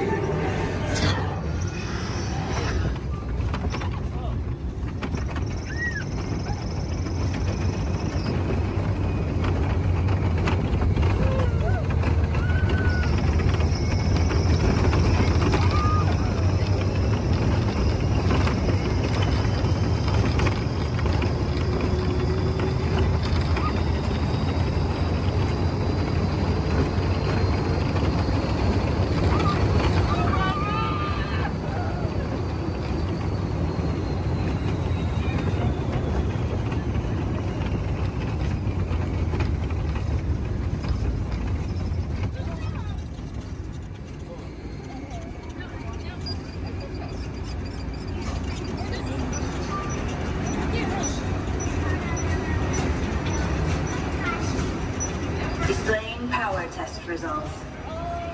SimTrack performance testing complete. This concludes your performance testing. You'll be able to see how your Chevrolet custom concept vehicle designs compare with the sim car after you disembark. Please watch your step as you exit, and remember to take all your personal belongings with you. Be sure to check your final performance numbers in our scoring area.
Celebrate with you all day long.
to welcome you.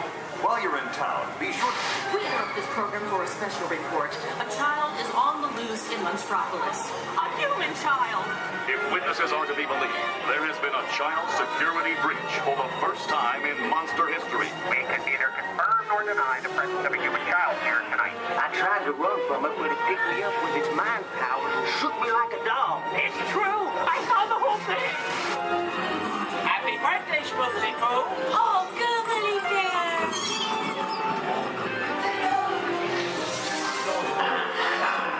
Man grabbed me with his giant forked tongue and rolled me up and down like a yo-yo. It was horrible. I was minding my own business. We gotta get you home.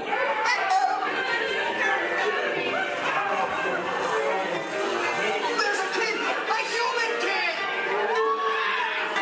Where's the kid here? Sweet monster in the sky! Save me! My home is Southsea, and on my birthday, I thought you cared about me. Celia, try to understand. Come on, this way! Perimeter is under observation. The executive charge is ready. Lock it down. There's nothing down here. Be on the lookout for this child.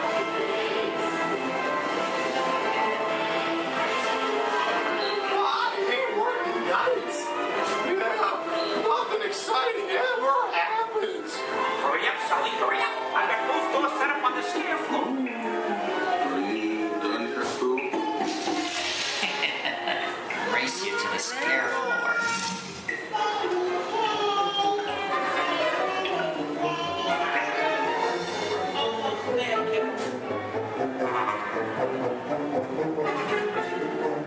They'll never find her door now.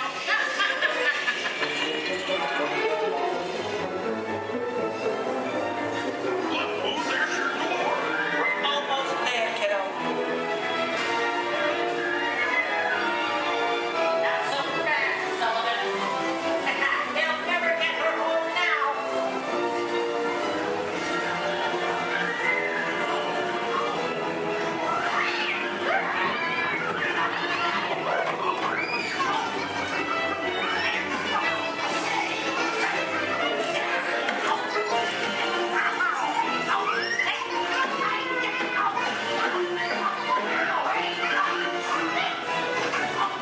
It's been the most terrifying day of my life.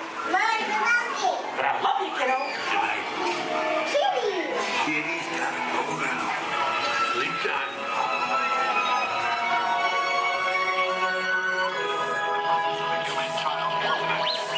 We responded to a 2319 in progress and reported to the scene where we immediately secured the area.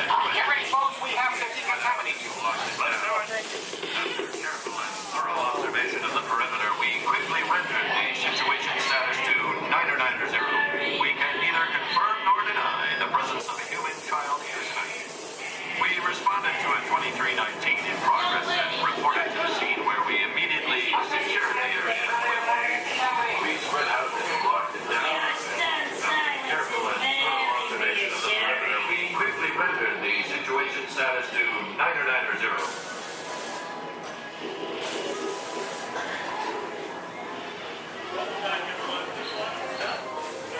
Come back and see me sometime.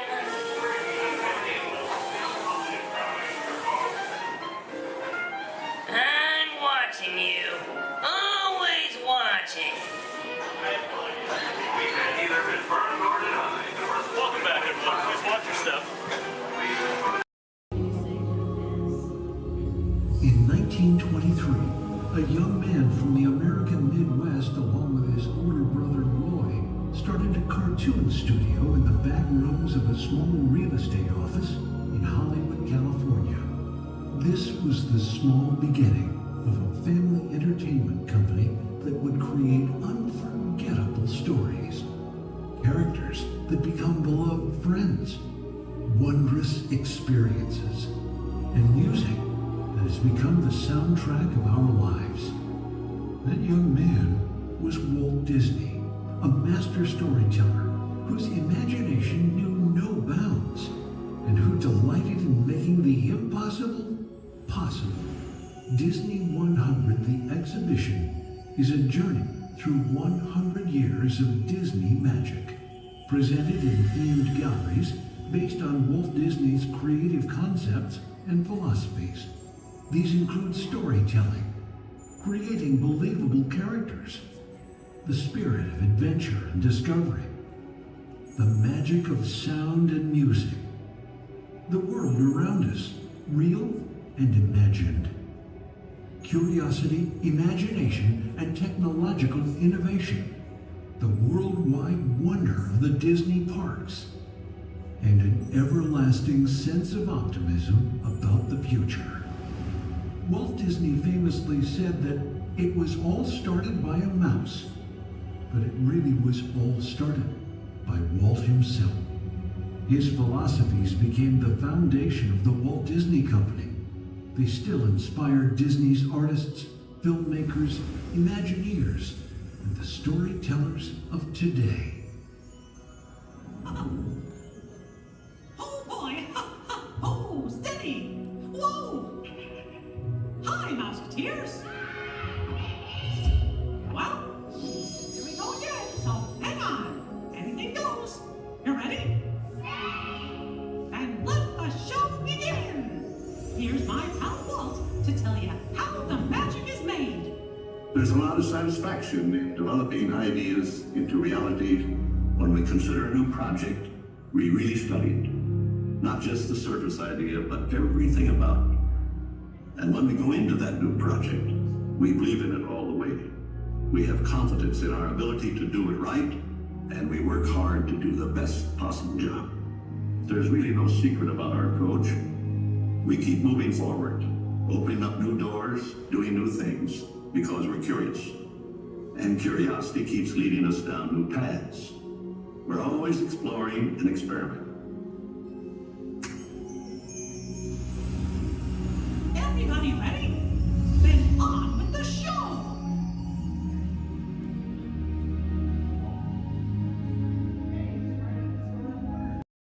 Beginning a 2.5-mile journey to downtown Disney Station and back. For a safe trek, remain seated, keeping your hands, arms, feet, and legs inside the cabin. Be sure to watch your children, and no smoking, please. Bienvenidos. Para su seguridad, permanezca sentado y mantenga las manos, brazos, pies y piernas dentro del tren y cuide a los niños. Por favor, se ruega no fumar. You're riding aboard a Mark 7 monorail, the latest generation of Disneyland monorails. When Walt Disney introduced this attraction in 1939, it was the first daily operating monorail system in the Western Hemisphere.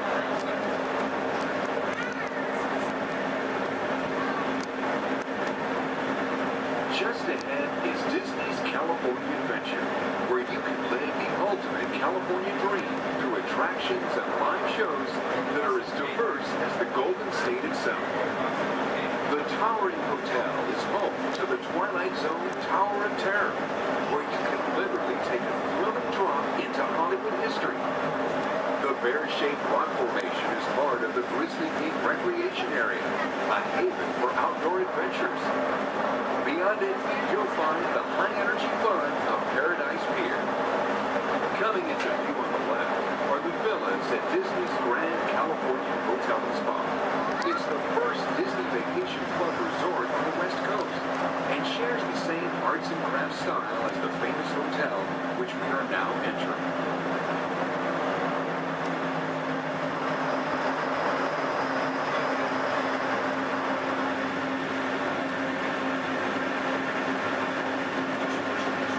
Now arriving at Downtown Disney Station, gateway to the Downtown Disney District and the Disneyland Resort Hotels. If you will be leaving us here and returning later today, please hold on to your park ticket and have your hand stamped as you leave the station. You may reboard the monorail for a return trip to Tomorrowland up until 1/2 hour prior to Disneyland closing. Please remain seated until the monorail comes to a complete stop and the doors have opened. Then, gather your belongings, lower your head, watch your step and exit to the left of the monorail. Thanks for traveling with us today, and we hope you enjoy your visit to the Disneyland Resort. For those of you continuing with us, we'll begin our return trip to Tomorrowland in just a few minutes. Thank you. Do you smell carrots?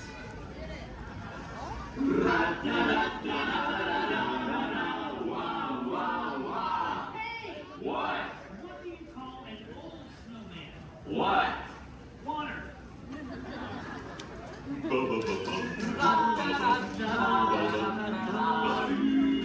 Hey, what? Where does a snowman keep all his money? Where? In a snowbank.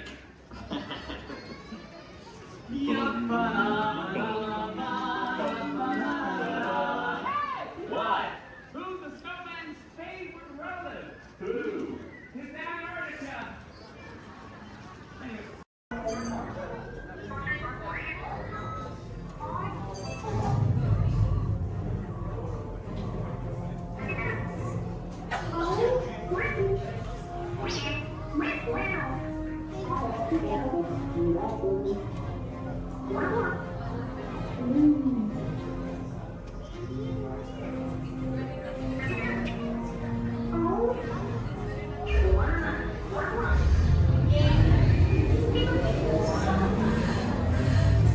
Incoming transmission from Ray.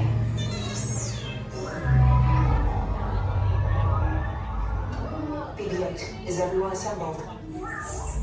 Good. Should we be in flight prep?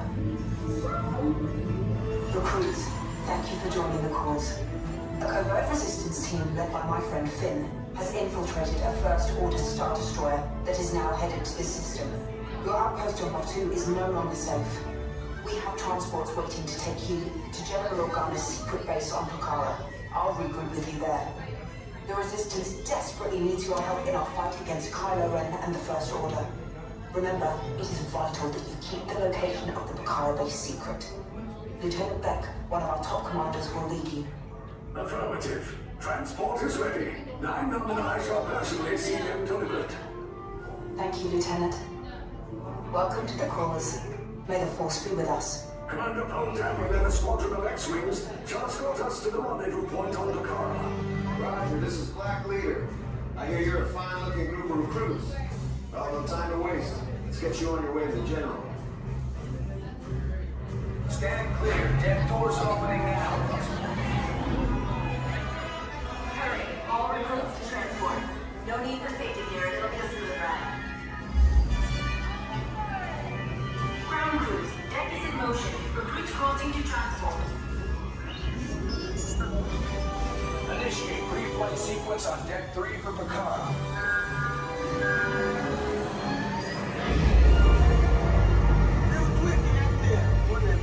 Affirmative.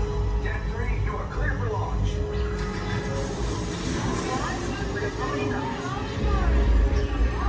Pucara personnel, this is your final call on board. Transform away from the blast doors. All the way forward.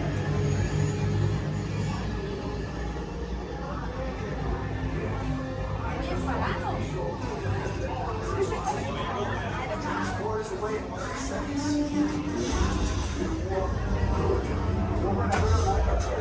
Yes, check the hyperdrive also. Transport take off in 20 seconds. Good. Airspeed sensor. Thank you, 9 Black Leader, are you and your team ready? Affirmative. Engines are hot. Red 2, Blue 5, reporting. Red 2, check. Blue 5 standing by. Engage propulsors and hold on, recruits. More ships. Launch.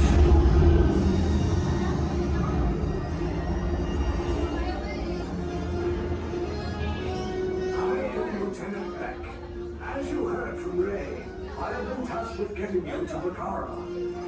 Red 2, Blue 5, keep tight now. Let's get ready to make that jump to light speed on mark. Black Leader, we're picking up an unusual signal. Are you spotting anything? Yeah, I see it. We'll check it out. BB-8, what do you got?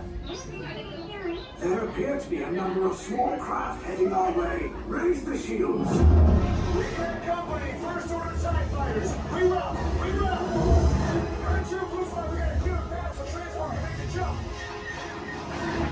They're all over us. I'm hit. We lost Red 2, more incoming. Blue 5 taking evasive action. Try to shake him, Blue. I'm trying. We lost Blue 5. I'm gonna try to draw him away. Copy that. Get us clear so we can make the jump. Be ready, you won't have much time. Where are all those TIE fighters coming from? Star Destroyers. Get out of there! We can't. We're caught in a tractor beam. It's pulling us in. Our lines are friends and make us a fair fight. Don't worry, I'll come back for you. Stay strong. Cargo vessel TR-141, identify yourselves and prepare to be boarded. This is TR-141. We are a civilian vessel. By whose authority are we being detained? By the authority of the First Order, Resistance scum. Now bring down your shields and prepare to be boarded. They'll want the location of our secret base. Tell them nothing. The future of the Resistance is at stake.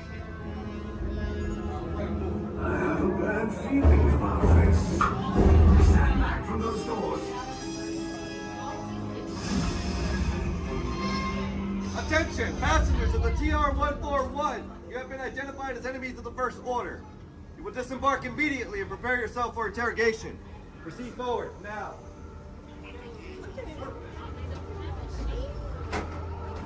Don't always your right for interrogation. Keep your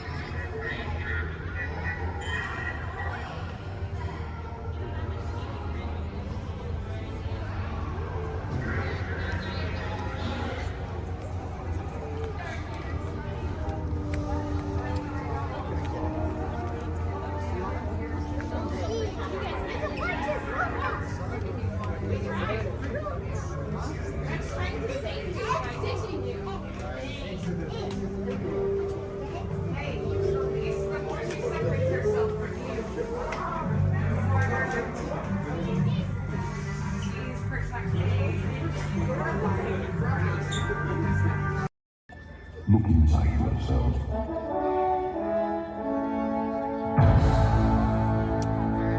You are more than what you have become.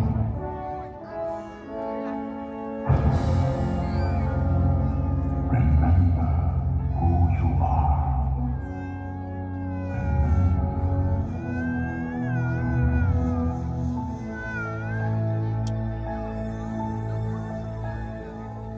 I have all dreamed of a far place where a hero's welcome would be waiting for me. Where the crowds would cheer when they see my face, And a voice keeps saying, this is where I'm meant to be.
And so our journey comes to an end, but yours continues on. Grab hold of your dreams and make them come true. For you are the key to unlocking your own magic. Now go, let your dreams guide you. Reach out and find your happily ever after. The battles, the stories, the losses, and all the glory were changed by the way we live every day. Just look up and reach to the sky. We all have the courage to fly.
Para su seguridad, permanezca sentado y mantenga sus manos, brazos, pies y piernas dentro del vehículo.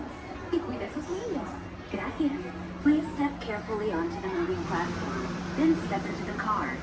For your safety, remain seated at all times, keeping hands, arms, feet, legs, and other appendages inside your car. And please stay by the upper seat. Stay clear of the doors. Please keep all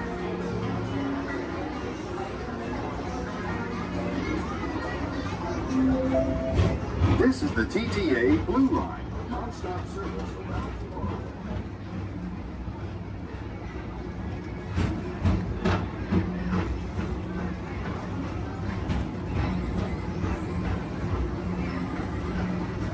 Greetings, intergalactic travelers. Welcome aboard the People Mover, presented by Enterprise. I'm Borak 5, your guide aboard this highway in the sky, the absolute best way to see Tomorrowland. And my stars, is there ever lots to see? From spacecraft to monster labs, there's really nothing like today in Tomorrowland. For your safety, if you have wings, jetpacks, or gravity polarizers, please do not take flight while on board. Thank you.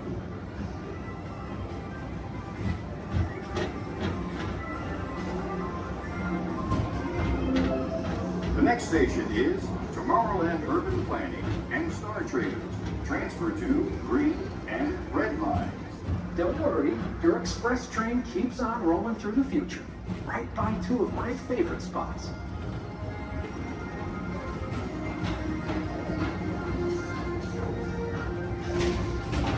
First up, Progress City, Walt Disney's amazing dream for a community of tomorrow.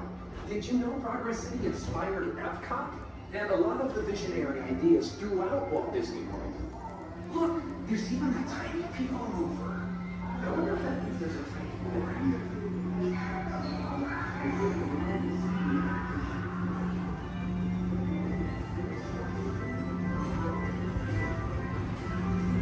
On your right is Star Traders, home to the greatest goods in the galaxy. Except actual stars. Those are the longer sold.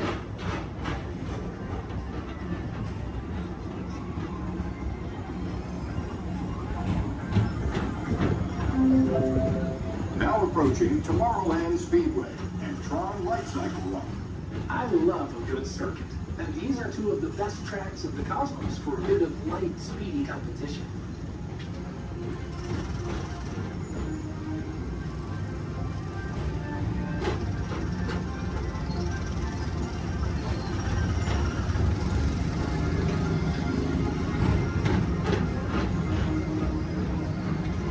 Attention all visitors from Galaxy M31. Please keep forward-facing tentacles clear of oncoming vehicles. vehicles. Thank you.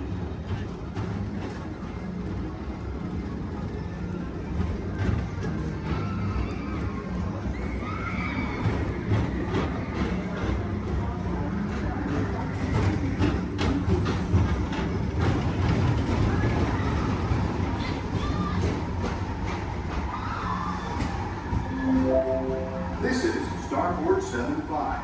Or as we locals call it, Space. Our high-speed rocket port to distant deep space destinations.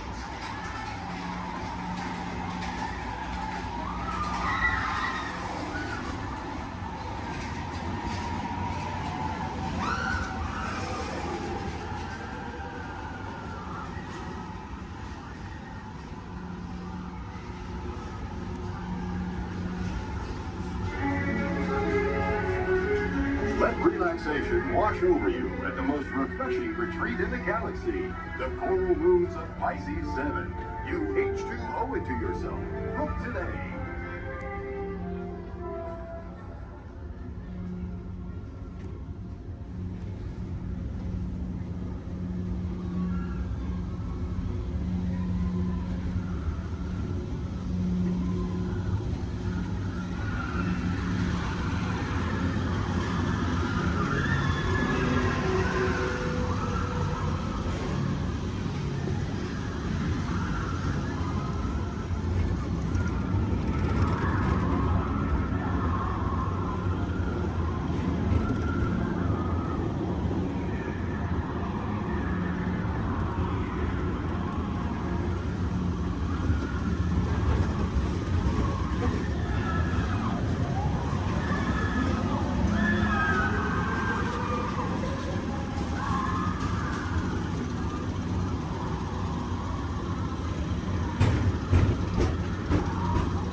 Mr. Tom Morrow, please contact Mr. Johnson in the control tower to confirm your flight to the moon. Thank you.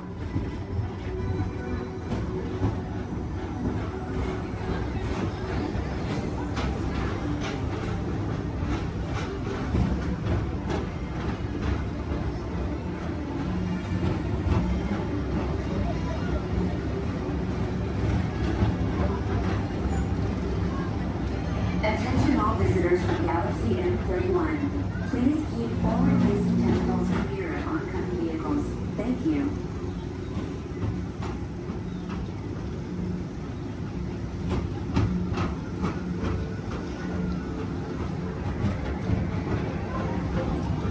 To your right is the Astro Orbiter, our celestial symbol of interplanetary harmony and fellowship. Hop aboard and launch high above Tomorrowland for a spin amongst the planets.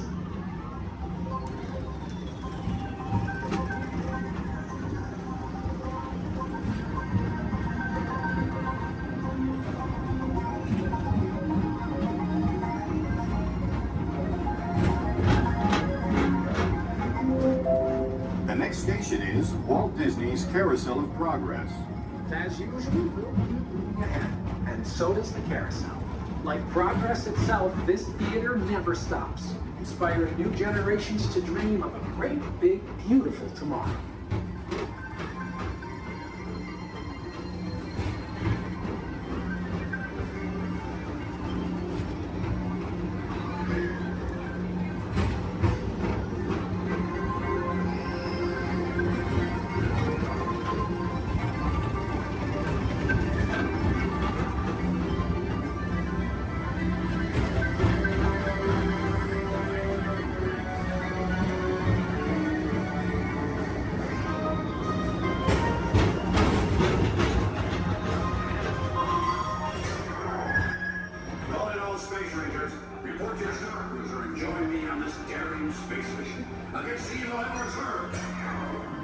Affirmative.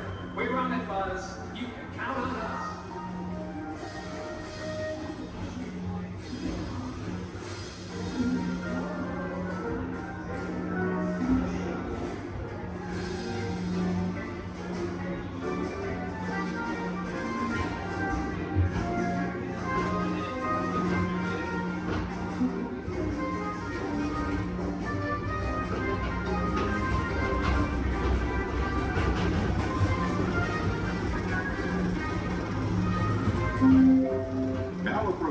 Monsters Incorporated laugh floor. Mike Wazowski has brought in some real monsters of comedy. Whether you have one eye or 9, take the time to see his show. Now approaching Tomorrowland Transit Authority Station. My fellow sentient life forms, our people mover journey has nearly come full orbit. Thanks for riding with us. It's been a pleasure to have you aboard. And even though we're concluding, this is always my favorite part. Because now is the time. Now is the best time to go out and explore tomorrow. Today. See you in the future.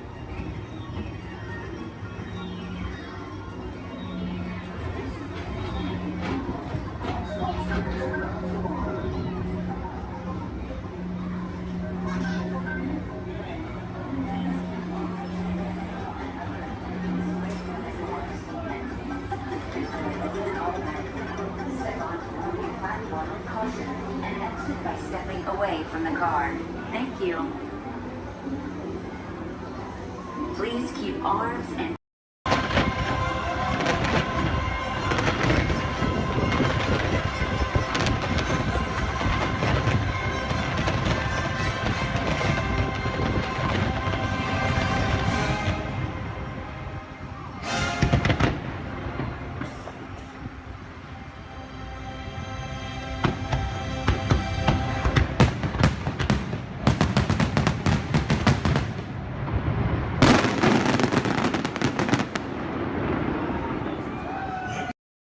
Journey into the movies is the perfect job for me because I love movies. So is everybody ready?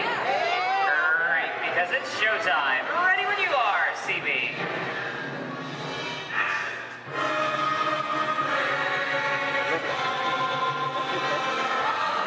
And we are rolling.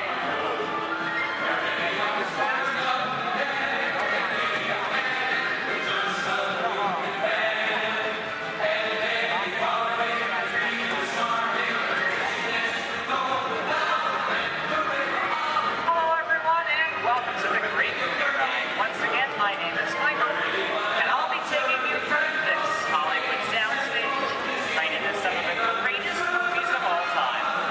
All on one tour. And just between you and me, this is no ordinary tour, because the Great Movie Ride brings these movies to life and puts you right in the middle of the action.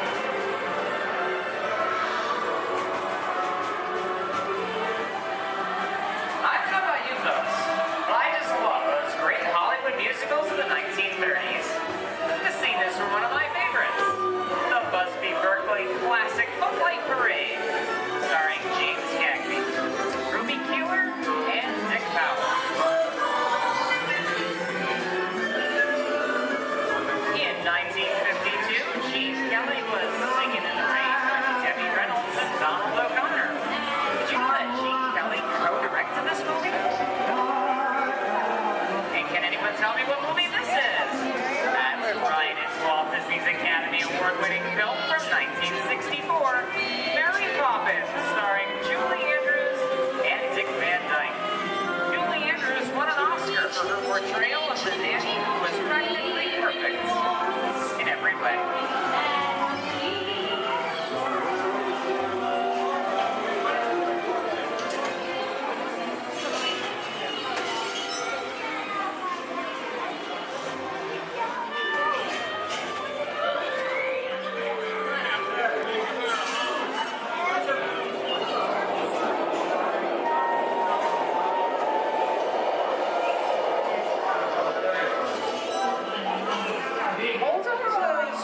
Horses, folks. This doesn't look like a very good neighborhood.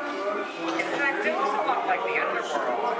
Scene of such classic gangster films as The Public Enemy, starring one of my favorite tough guys, James Cagney. Even though Cagney is best known as one of the movie's greatest gangsters, he won his only Oscar for his role as the song and dance man George M. Cohan in Yankee Doodle Dandy. I'm telling you, very last time. George comes around, he's going to leave you some beer, but you're going to take it. And you're going to kick in with the dog. And if you don't, you're going to drop by here and kick your teeth out one at a time. You know what I mean? Somebody come, get down. Where is it then? Yeah, just a bunch of rubber-necked tourists. Sorry for the delay, folks. I don't want to run a red light, even if it is just a movie. You talking to me? You talking to me?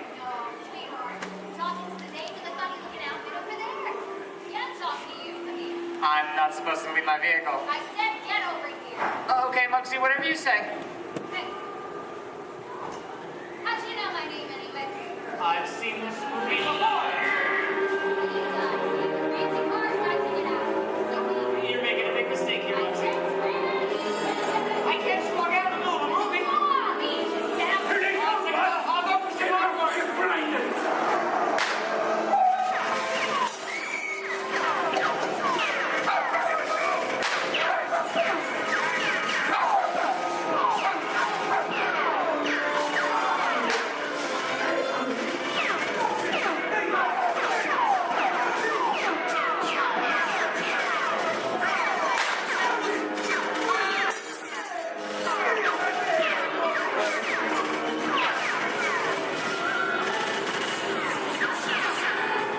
Everybody just sit tight. Running a red light's against the law. Never break the law, they get one. No more red lights.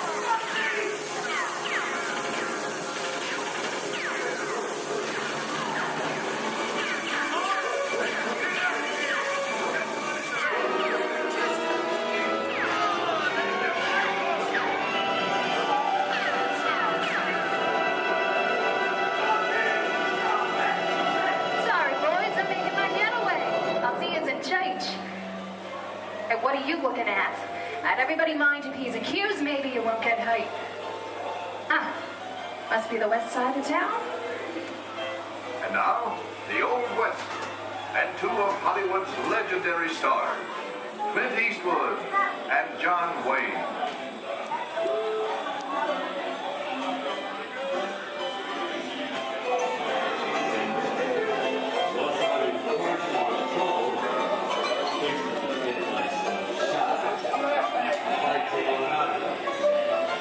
Go right ahead.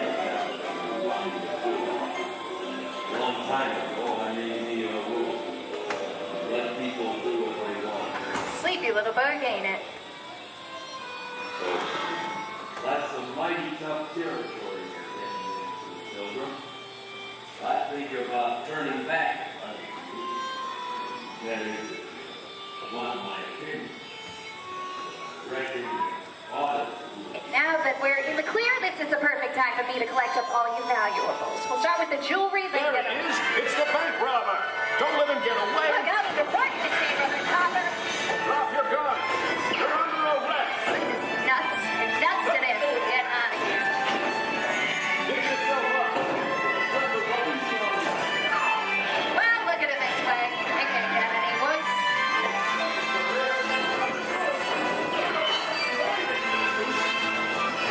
Okay, it's worse.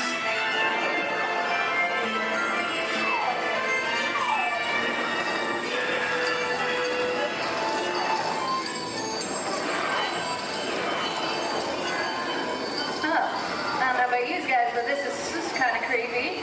What is this? This is Alien. You are with Sigourney Weaver aboard the spaceship Nostromo.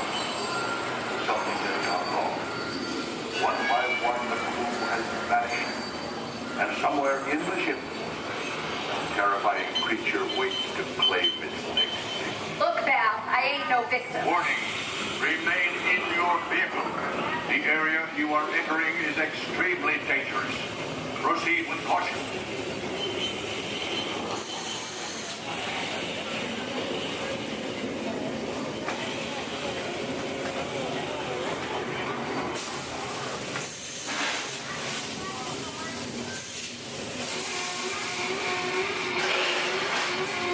The emergency destruct system is now active. Ship will detonate in T-minus 10. Oxygen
thousands of years lies undisturbed in this ancient burial chamber.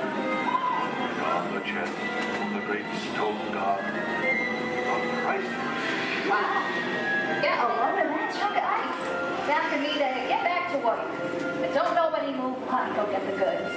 I don't think they notice a few extra bodies around here. You know what I mean? But the jewel is guarded by a curse, and those who dare defy that curse must pay with their lives.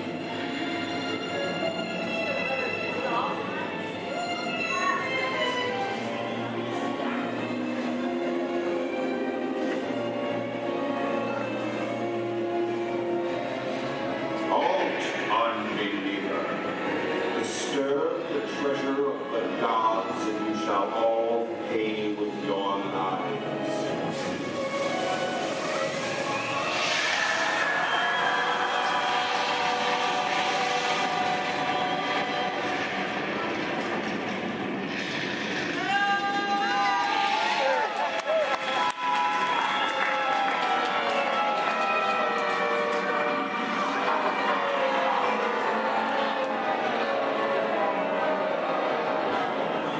Yeah, just going for popcorn. That just goes to show you anything can happen in the movies. Let's get on with the show.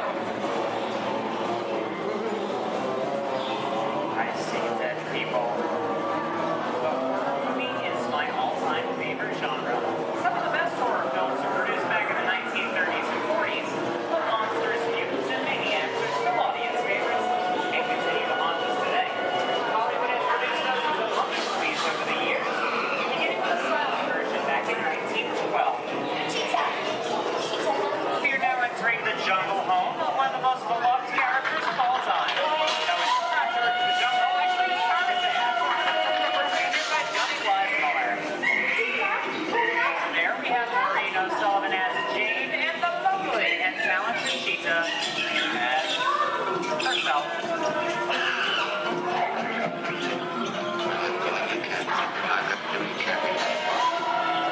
Those are no good at being noble. It doesn't take much to see that the problems of three little people don't amount to a hill of beans in this crazy world.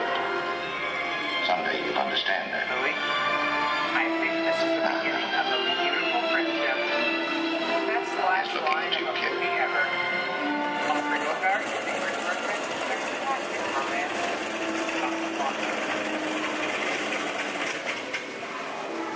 Inside of us, we both know you belong with Victor. Part of his work, the thing that keeps him going. If that plane leaves the ground and you're not with him, you look better. Maybe not today, maybe not tomorrow, but soon. The rest of the time.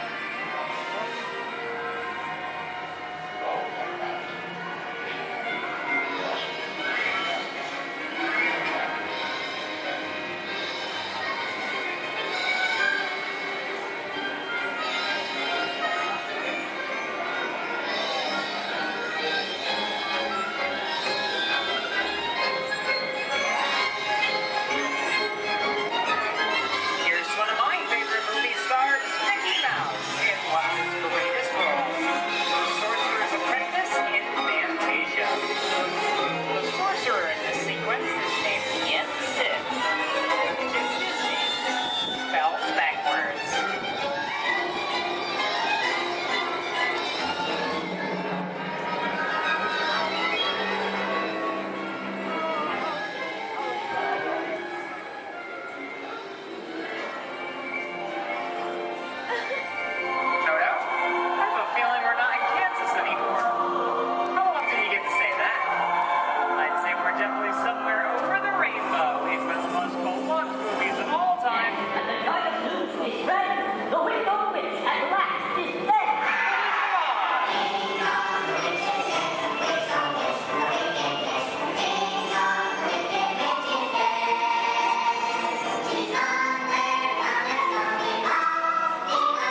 No was next, and I didn't mean to kill anybody. Well, my little pretty, I can cause accidents too. Oh, rubbish. You have no power here.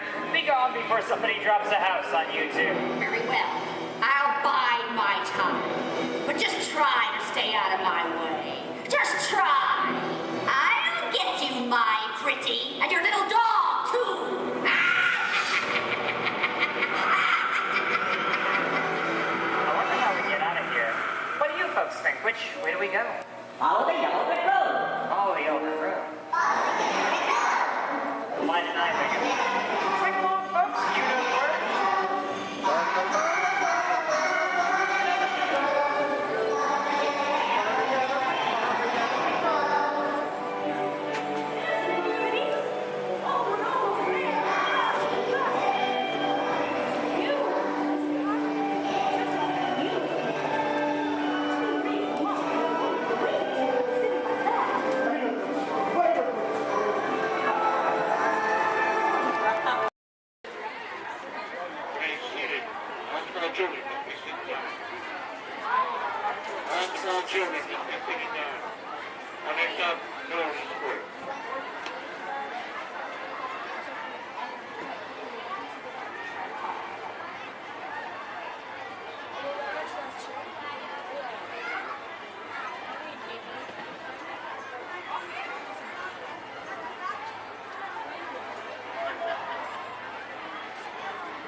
Hello, folks.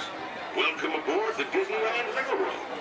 We're now embarking on a grand circle tour of the Magic Kingdom, with stops at New Orleans Square, Mickey's Toontown, and Tomorrowland, followed by a visit to the Grand Canyon and Primeval World. We got a lot of traveling ahead of us, so remember, for a safe trip, you need to stay seated, keeping your hands, arms, feet, and legs inside the train. And please, watch your children.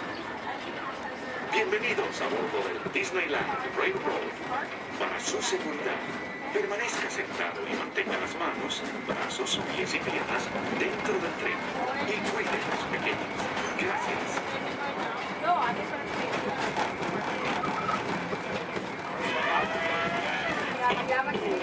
Did you folks hear that? Sounds to me like we've reached the wilds of Adventureland. We just might run into a lot of savage critters out there, including lions and tigers and tiki birds. Everybody best be on the lookout. You never know just what may show up. We're approaching our first stop, New Orleans Square Station. This station serves Frontierland, New Orleans Square, and Union Country. If you'll be leaving us here, remain seated until the train comes to a complete stop. Then watch your step while getting off. Have a good time at the frontier, you hear? For those of you continuing on, we'll resume our trip in just a minute.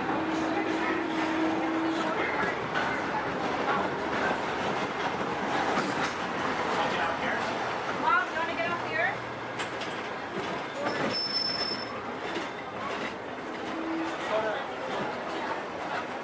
Out here?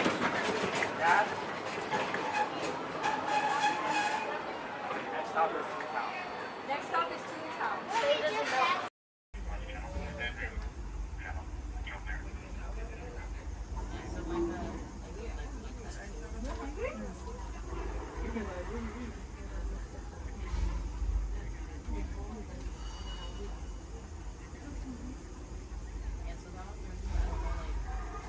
All aboard!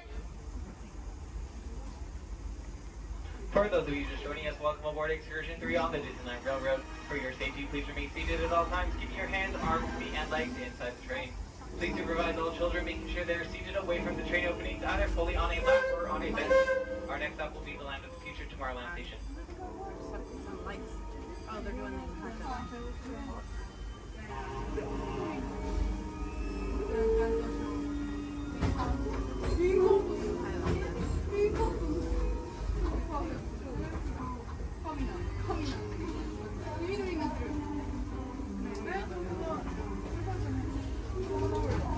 Hello, everyone.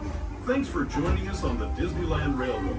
For a safe ride, remember to stay seated with your hands, arms, feet, and legs inside the train. And please watch your kids. ¿Qué tal, amigos? Y bienvenidos a bordo.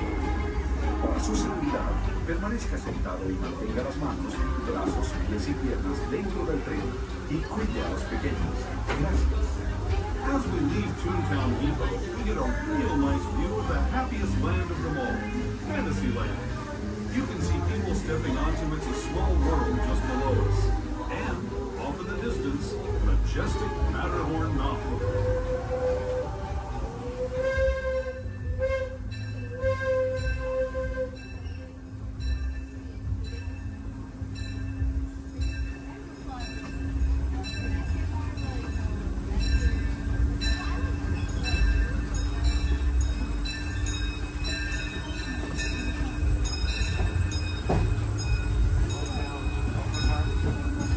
Steaming forward into the future to a land inspired by visions of tomorrow, both practical and imagined. Here you'll find rocket ships and star speeders, submarines and astroblasters, and if you look overhead, maybe a glimpse of a Mark 7 monorail. This is the latest version of the first daily operating monorail system in the entire Western Hemisphere, gliding above Disneyland since 1959. Below the monorail, and us, are the fun-filled roadways of the Autopia. Drivers of all ages can get behind the wheel of these cars. No experience or license required. If you're into soaring spaceships or doing battle with evil empires and emperors, Tomorrowland is definitely the place for you. Speaking of which, we're pulling into Tomorrowland Station right now. If you're leaving us here, just stay seated until we come to a full stop. Gather your belongings, including lightsabers and astroblasters, and step carefully from the train. Thanks, and have fun in the future. For the rest of you, just sit tight. We'll be on our way again in just a minute.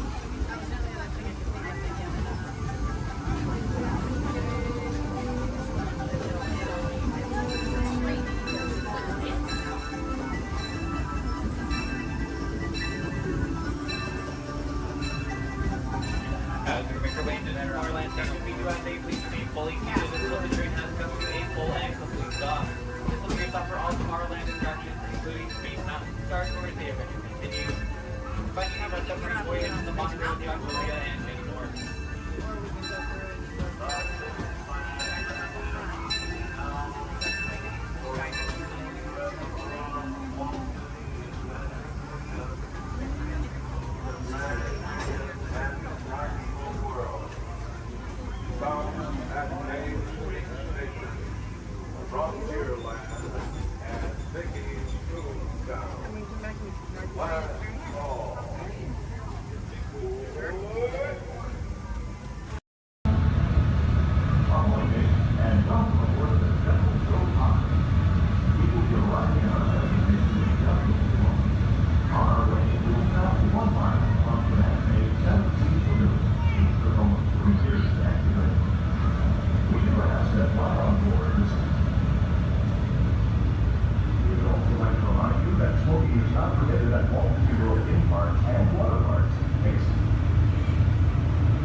the bed during docking. If you are standing or sitting on the stairs, we ask that you please clear the stairway. Everyone else, please remain where you are until we've completed our docking. Once again, please clear the stairway. You'll be given an all clear when it is safe to travel stairs and go ashore. Por favor, manténganse alejados de las escaleras.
We are now approaching our one and only stop to the Mickey and Friends parking structure and the Pinocchio parking area. For your safety, we ask you please remain seated until the tram has come to a full and a complete stop. As soon as that happens, I'll instruct you to lower your head and watch your step and exit to the driver's left-hand side and the driver's left-hand side only. But until then, please do... In 1923, a young man from the American Midwest, along with his older brother Roy, started a cartoon studio in the back rooms of a small real estate office in Hollywood, California.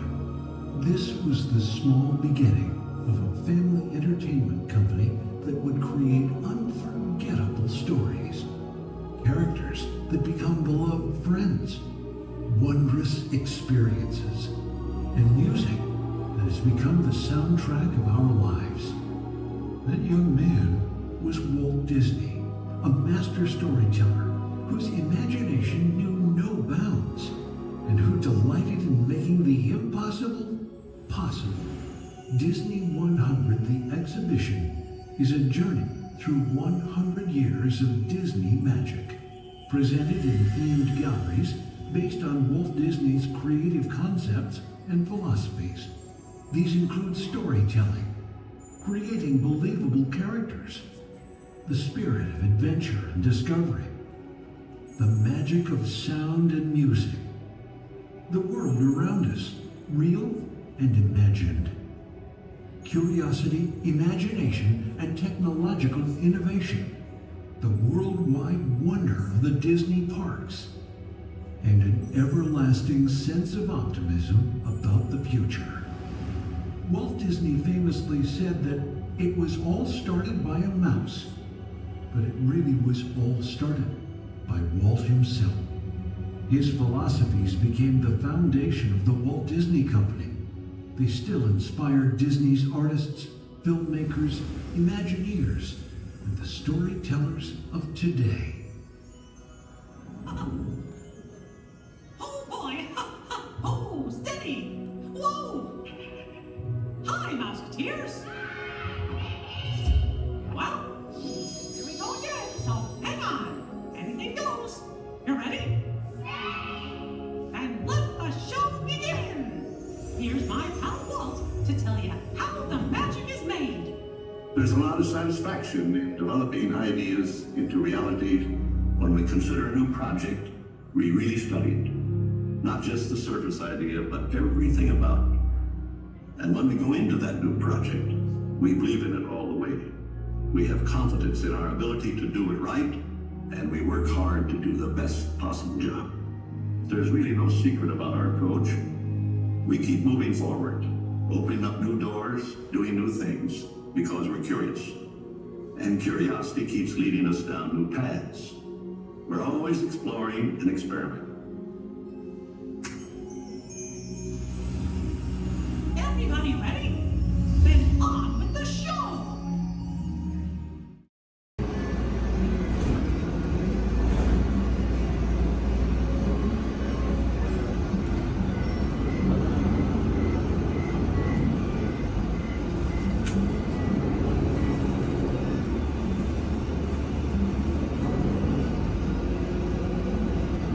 This is Disney's Orleans French Quarter Resort. Please collect your belongings, watch your head and step as you disembark, and take small children by the hand. Thanks for riding with us, and welcome home.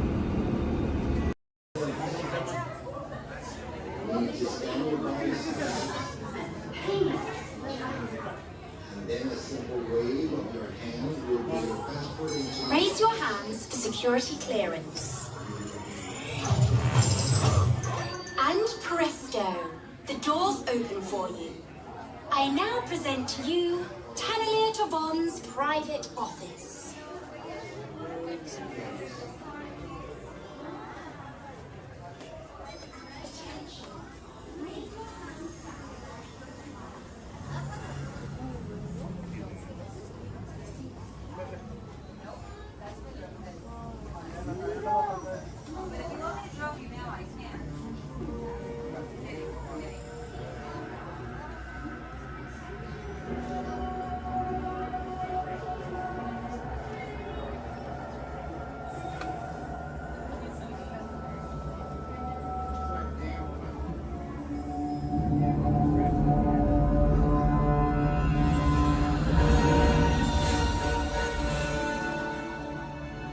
My friends, you're one step closer to your exciting encounter with the Guardians of the Galaxy.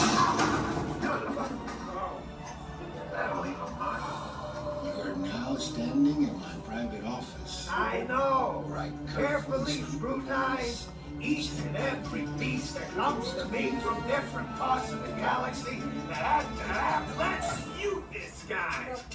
Getting this landing on a constant loop was big motivation for me to escape. I go, ouch! Ow! That was not part of the plan. What? Of course I escaped. For those of you who have not been paying attention, the name's Rocket, one of the Guardians of the Galaxy. The smart one. Listen up. He's gonna put you on a gantry lift for your tour. I'm gonna sneak on top of your lift and take us all the way to the big old generator control room. I'm gonna blast that thing and destroy all the control systems, which will open up every cage in this freak show and free my friends. Our buddy Mantis is in the getaway ship waiting for my signal, and then we'll be on our merry way. But this plan won't work unless you help.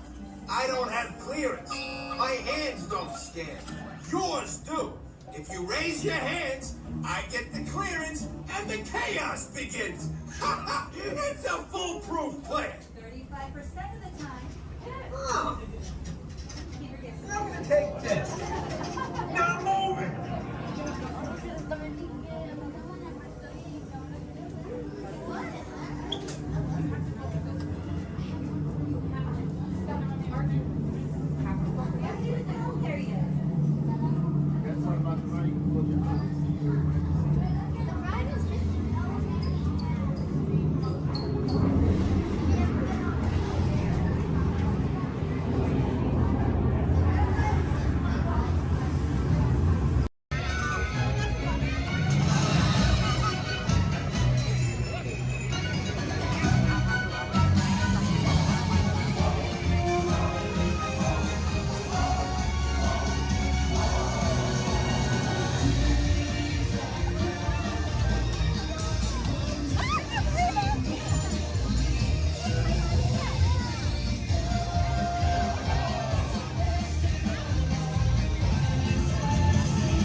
Alright folks, we'll be on our way.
Welcome aboard. At this time, I'd like to ask everyone to please remain seated throughout our show, and please keep your arms and hands inside the vehicle at all times.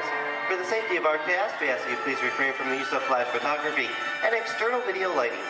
Now that we've taken care of business, let's talk about me. My name is Patrick, and I'll be your guide on this magical journey into the movies. It's the perfect job for me because I love movies. Is everybody ready? Yeah! Great, because it's showtime. Ready when you are, CB?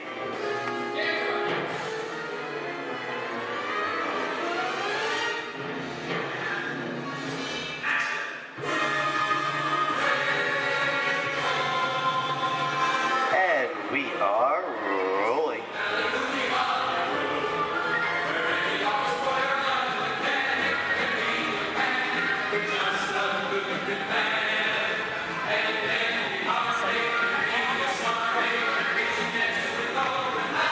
Hello everyone and welcome to the Great Movie Ride. Once again, my name is Patrick and I'll be taking you from this Hollywood soundstage into some of the greatest movies of all time, all on one tour.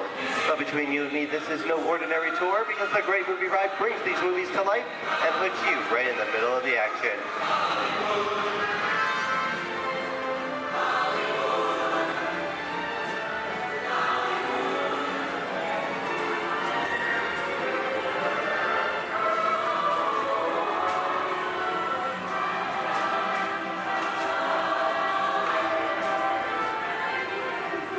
I don't know about you folks, but I just love the great Hollywood musicals of the 1930s. This is a scene from one of my favorites, the Busby Berkeley musical extravaganza, Footlight Parade, starring James Cagney, Ruby Keeler, and Dick Powell.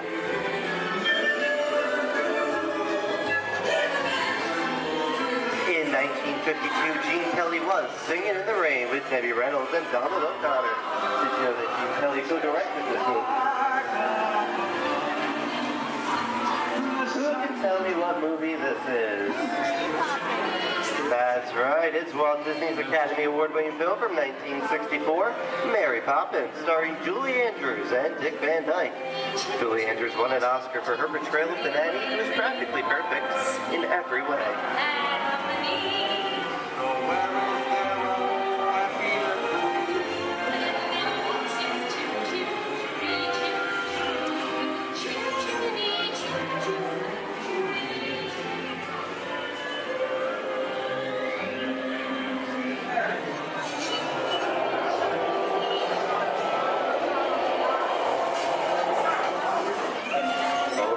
Walt and Bruce's folks.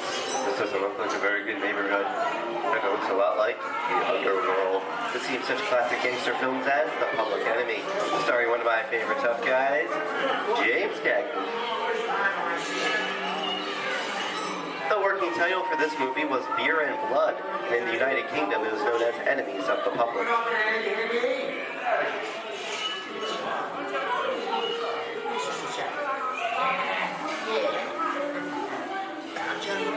Very nice.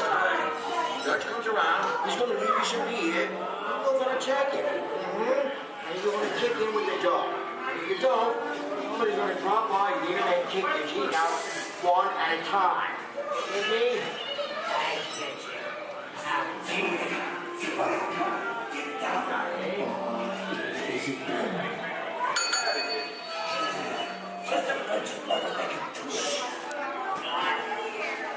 Sorry about the delay, folks, but I don't want to run a red light, even if it is just a movie.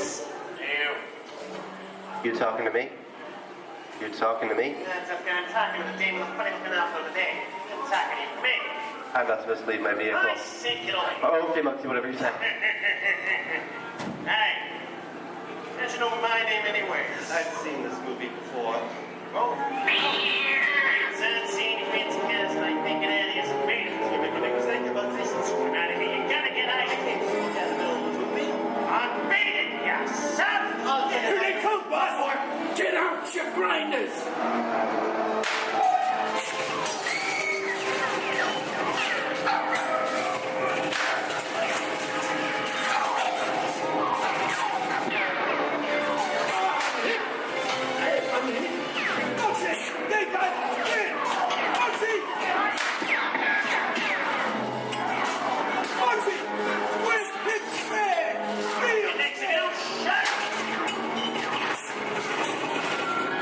Everyone just sit tight! Running a red light to get so long I never break the lie. Lady, watch this! Another red light!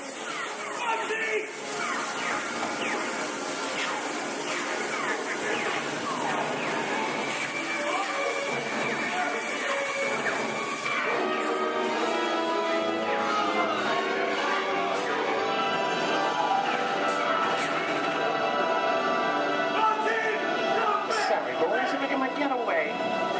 Sayers in church! What are you looking at? Everyone mind your P's and Q's, and maybe you won't get hurt. What is this? Jay-Z? And now, the Old West, and two of Hollywood's legendary stars, Clint Eastwood and John Wayne.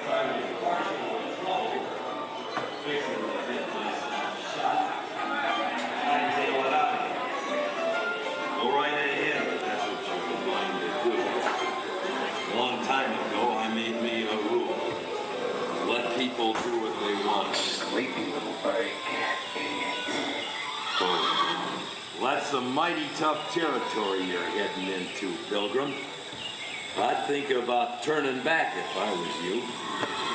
That is, if you want my opinion. Well, to make it clear, it's a perfect time for me to collect up all your valuables. Starting with the jewelry, going on to the cold hard cash. Perhaps work around. Hey! It's the bank robber! Don't let him get... I don't like this neighborhood, Kappa! This is nuts. Nuts! Tell us I'm getting out of here. What are you doing, old man?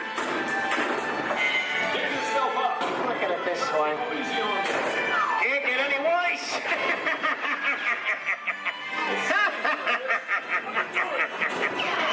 I bet you the goose.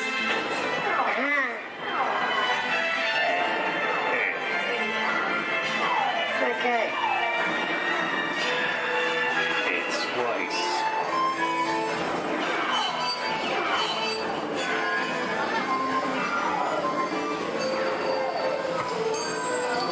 I don't know about you guys.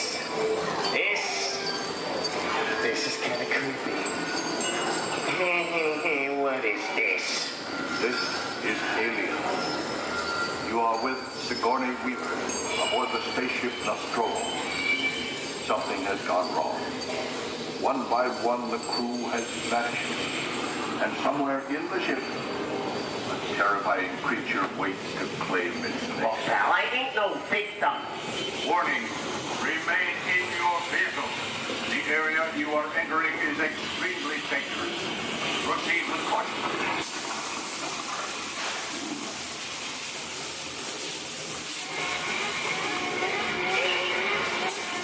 Emergency distress system is now activated.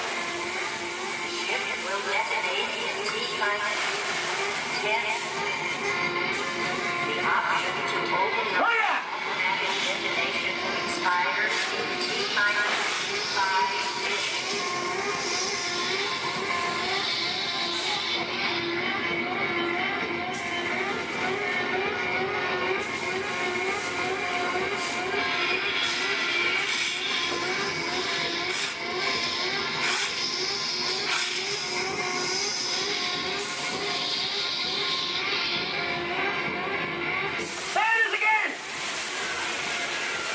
Save some of that creepy curly things for one day, huh?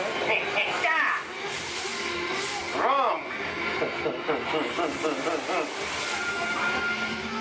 Here in Raiders of the Lost Ark, amid 1,000 deadly snakes, Indiana Jones unearthed a great treasure.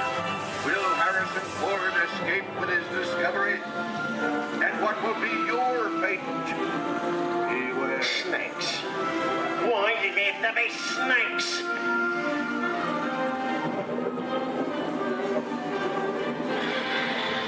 The dust of 3,000 years lies undisturbed in this ancient burial chamber.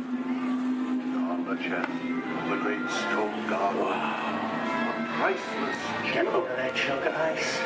Time for me to get back to work. Don't nobody move while I go get the goods. I don't think they've noticed a few extra bodies around here. Know what I mean? But the jewel is guarded by a curse, and those who dare defy that curse must pay with their lives.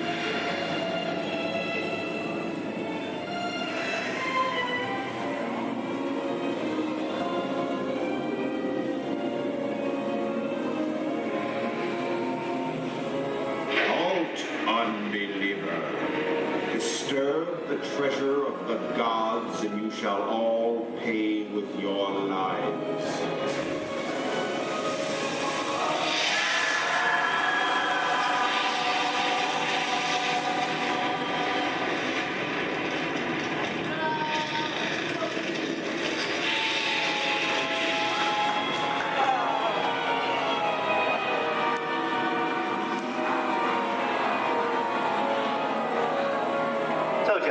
Popcorn.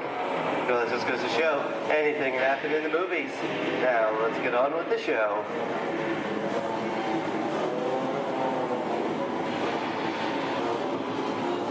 Ooh, I see dead people.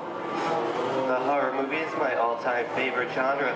Some of the best horror films were made back in the 1930s and 40s, but monsters, mutants, and maniacs are still audience favorite and continue to haunt us today. And that's what I call a wrap.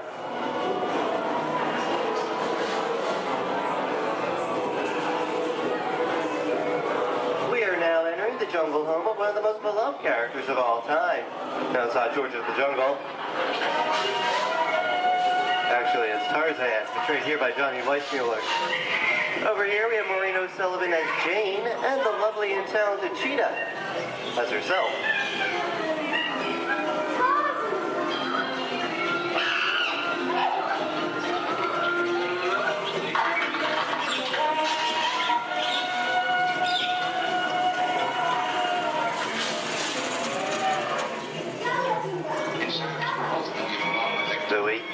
I think this is the beginning of a beautiful friendship.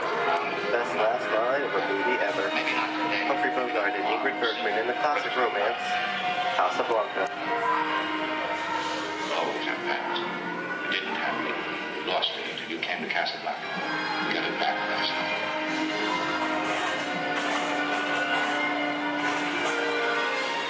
I've got a job to do too. Where I'm going, you can't follow. What I've got to do, you can't be any part of. I'm not good at being noble, but it doesn't take much to see that the problems of three little people don't amount to a hill of beans in this crazy world. Someday you'll understand that.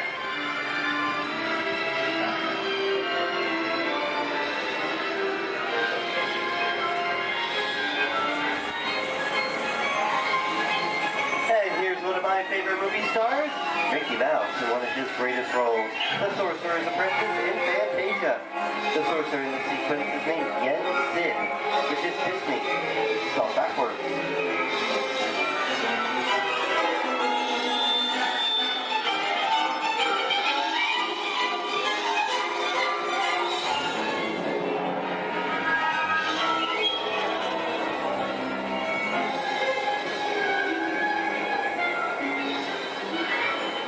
Toto, I have a feeling we're not in Kansas anymore. How often do you get to say that? I'd say we are definitely somewhere over the rainbow in one of the most beloved movies of all time.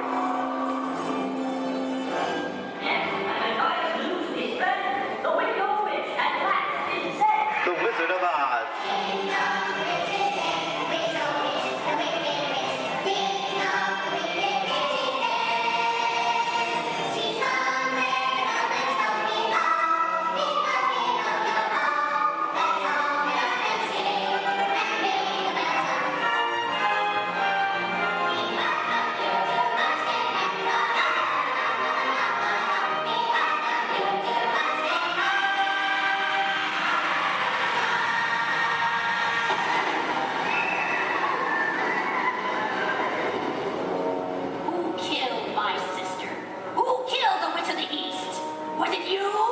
was an accident. I didn't mean to kill anybody. Well, my little pretty, I can cause accidents too. Oh, rubbish. You have no power here. Be gone before someone drops a house on you, too. Very well. I'll bide my time. But just try to stay out of my way. Just try. I'll get you, my pretty, and your little dog, too. I wonder if I would get out of here. What do you folks think? Which way should we go? Follow the yellow brick road. Follow the Yellow Brick Road? No, what I think of that. Bring along, folks. You know the way.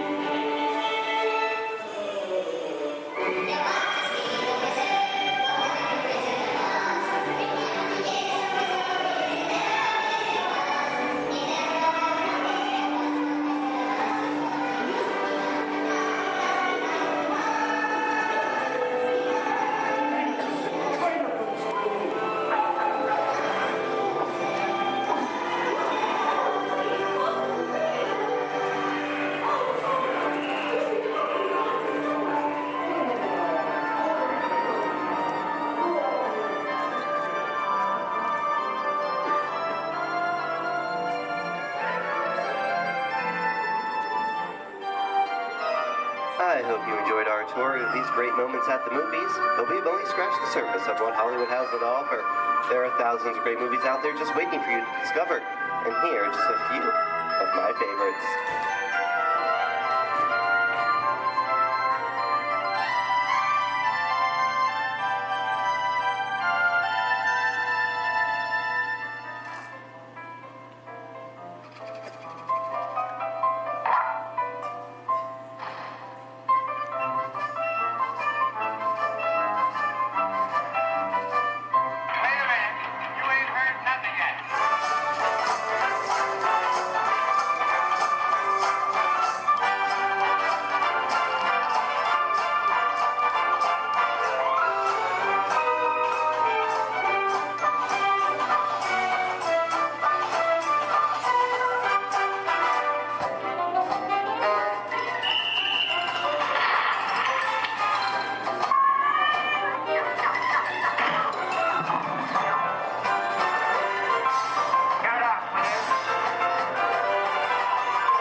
I want to make him an offer, Gallifrey.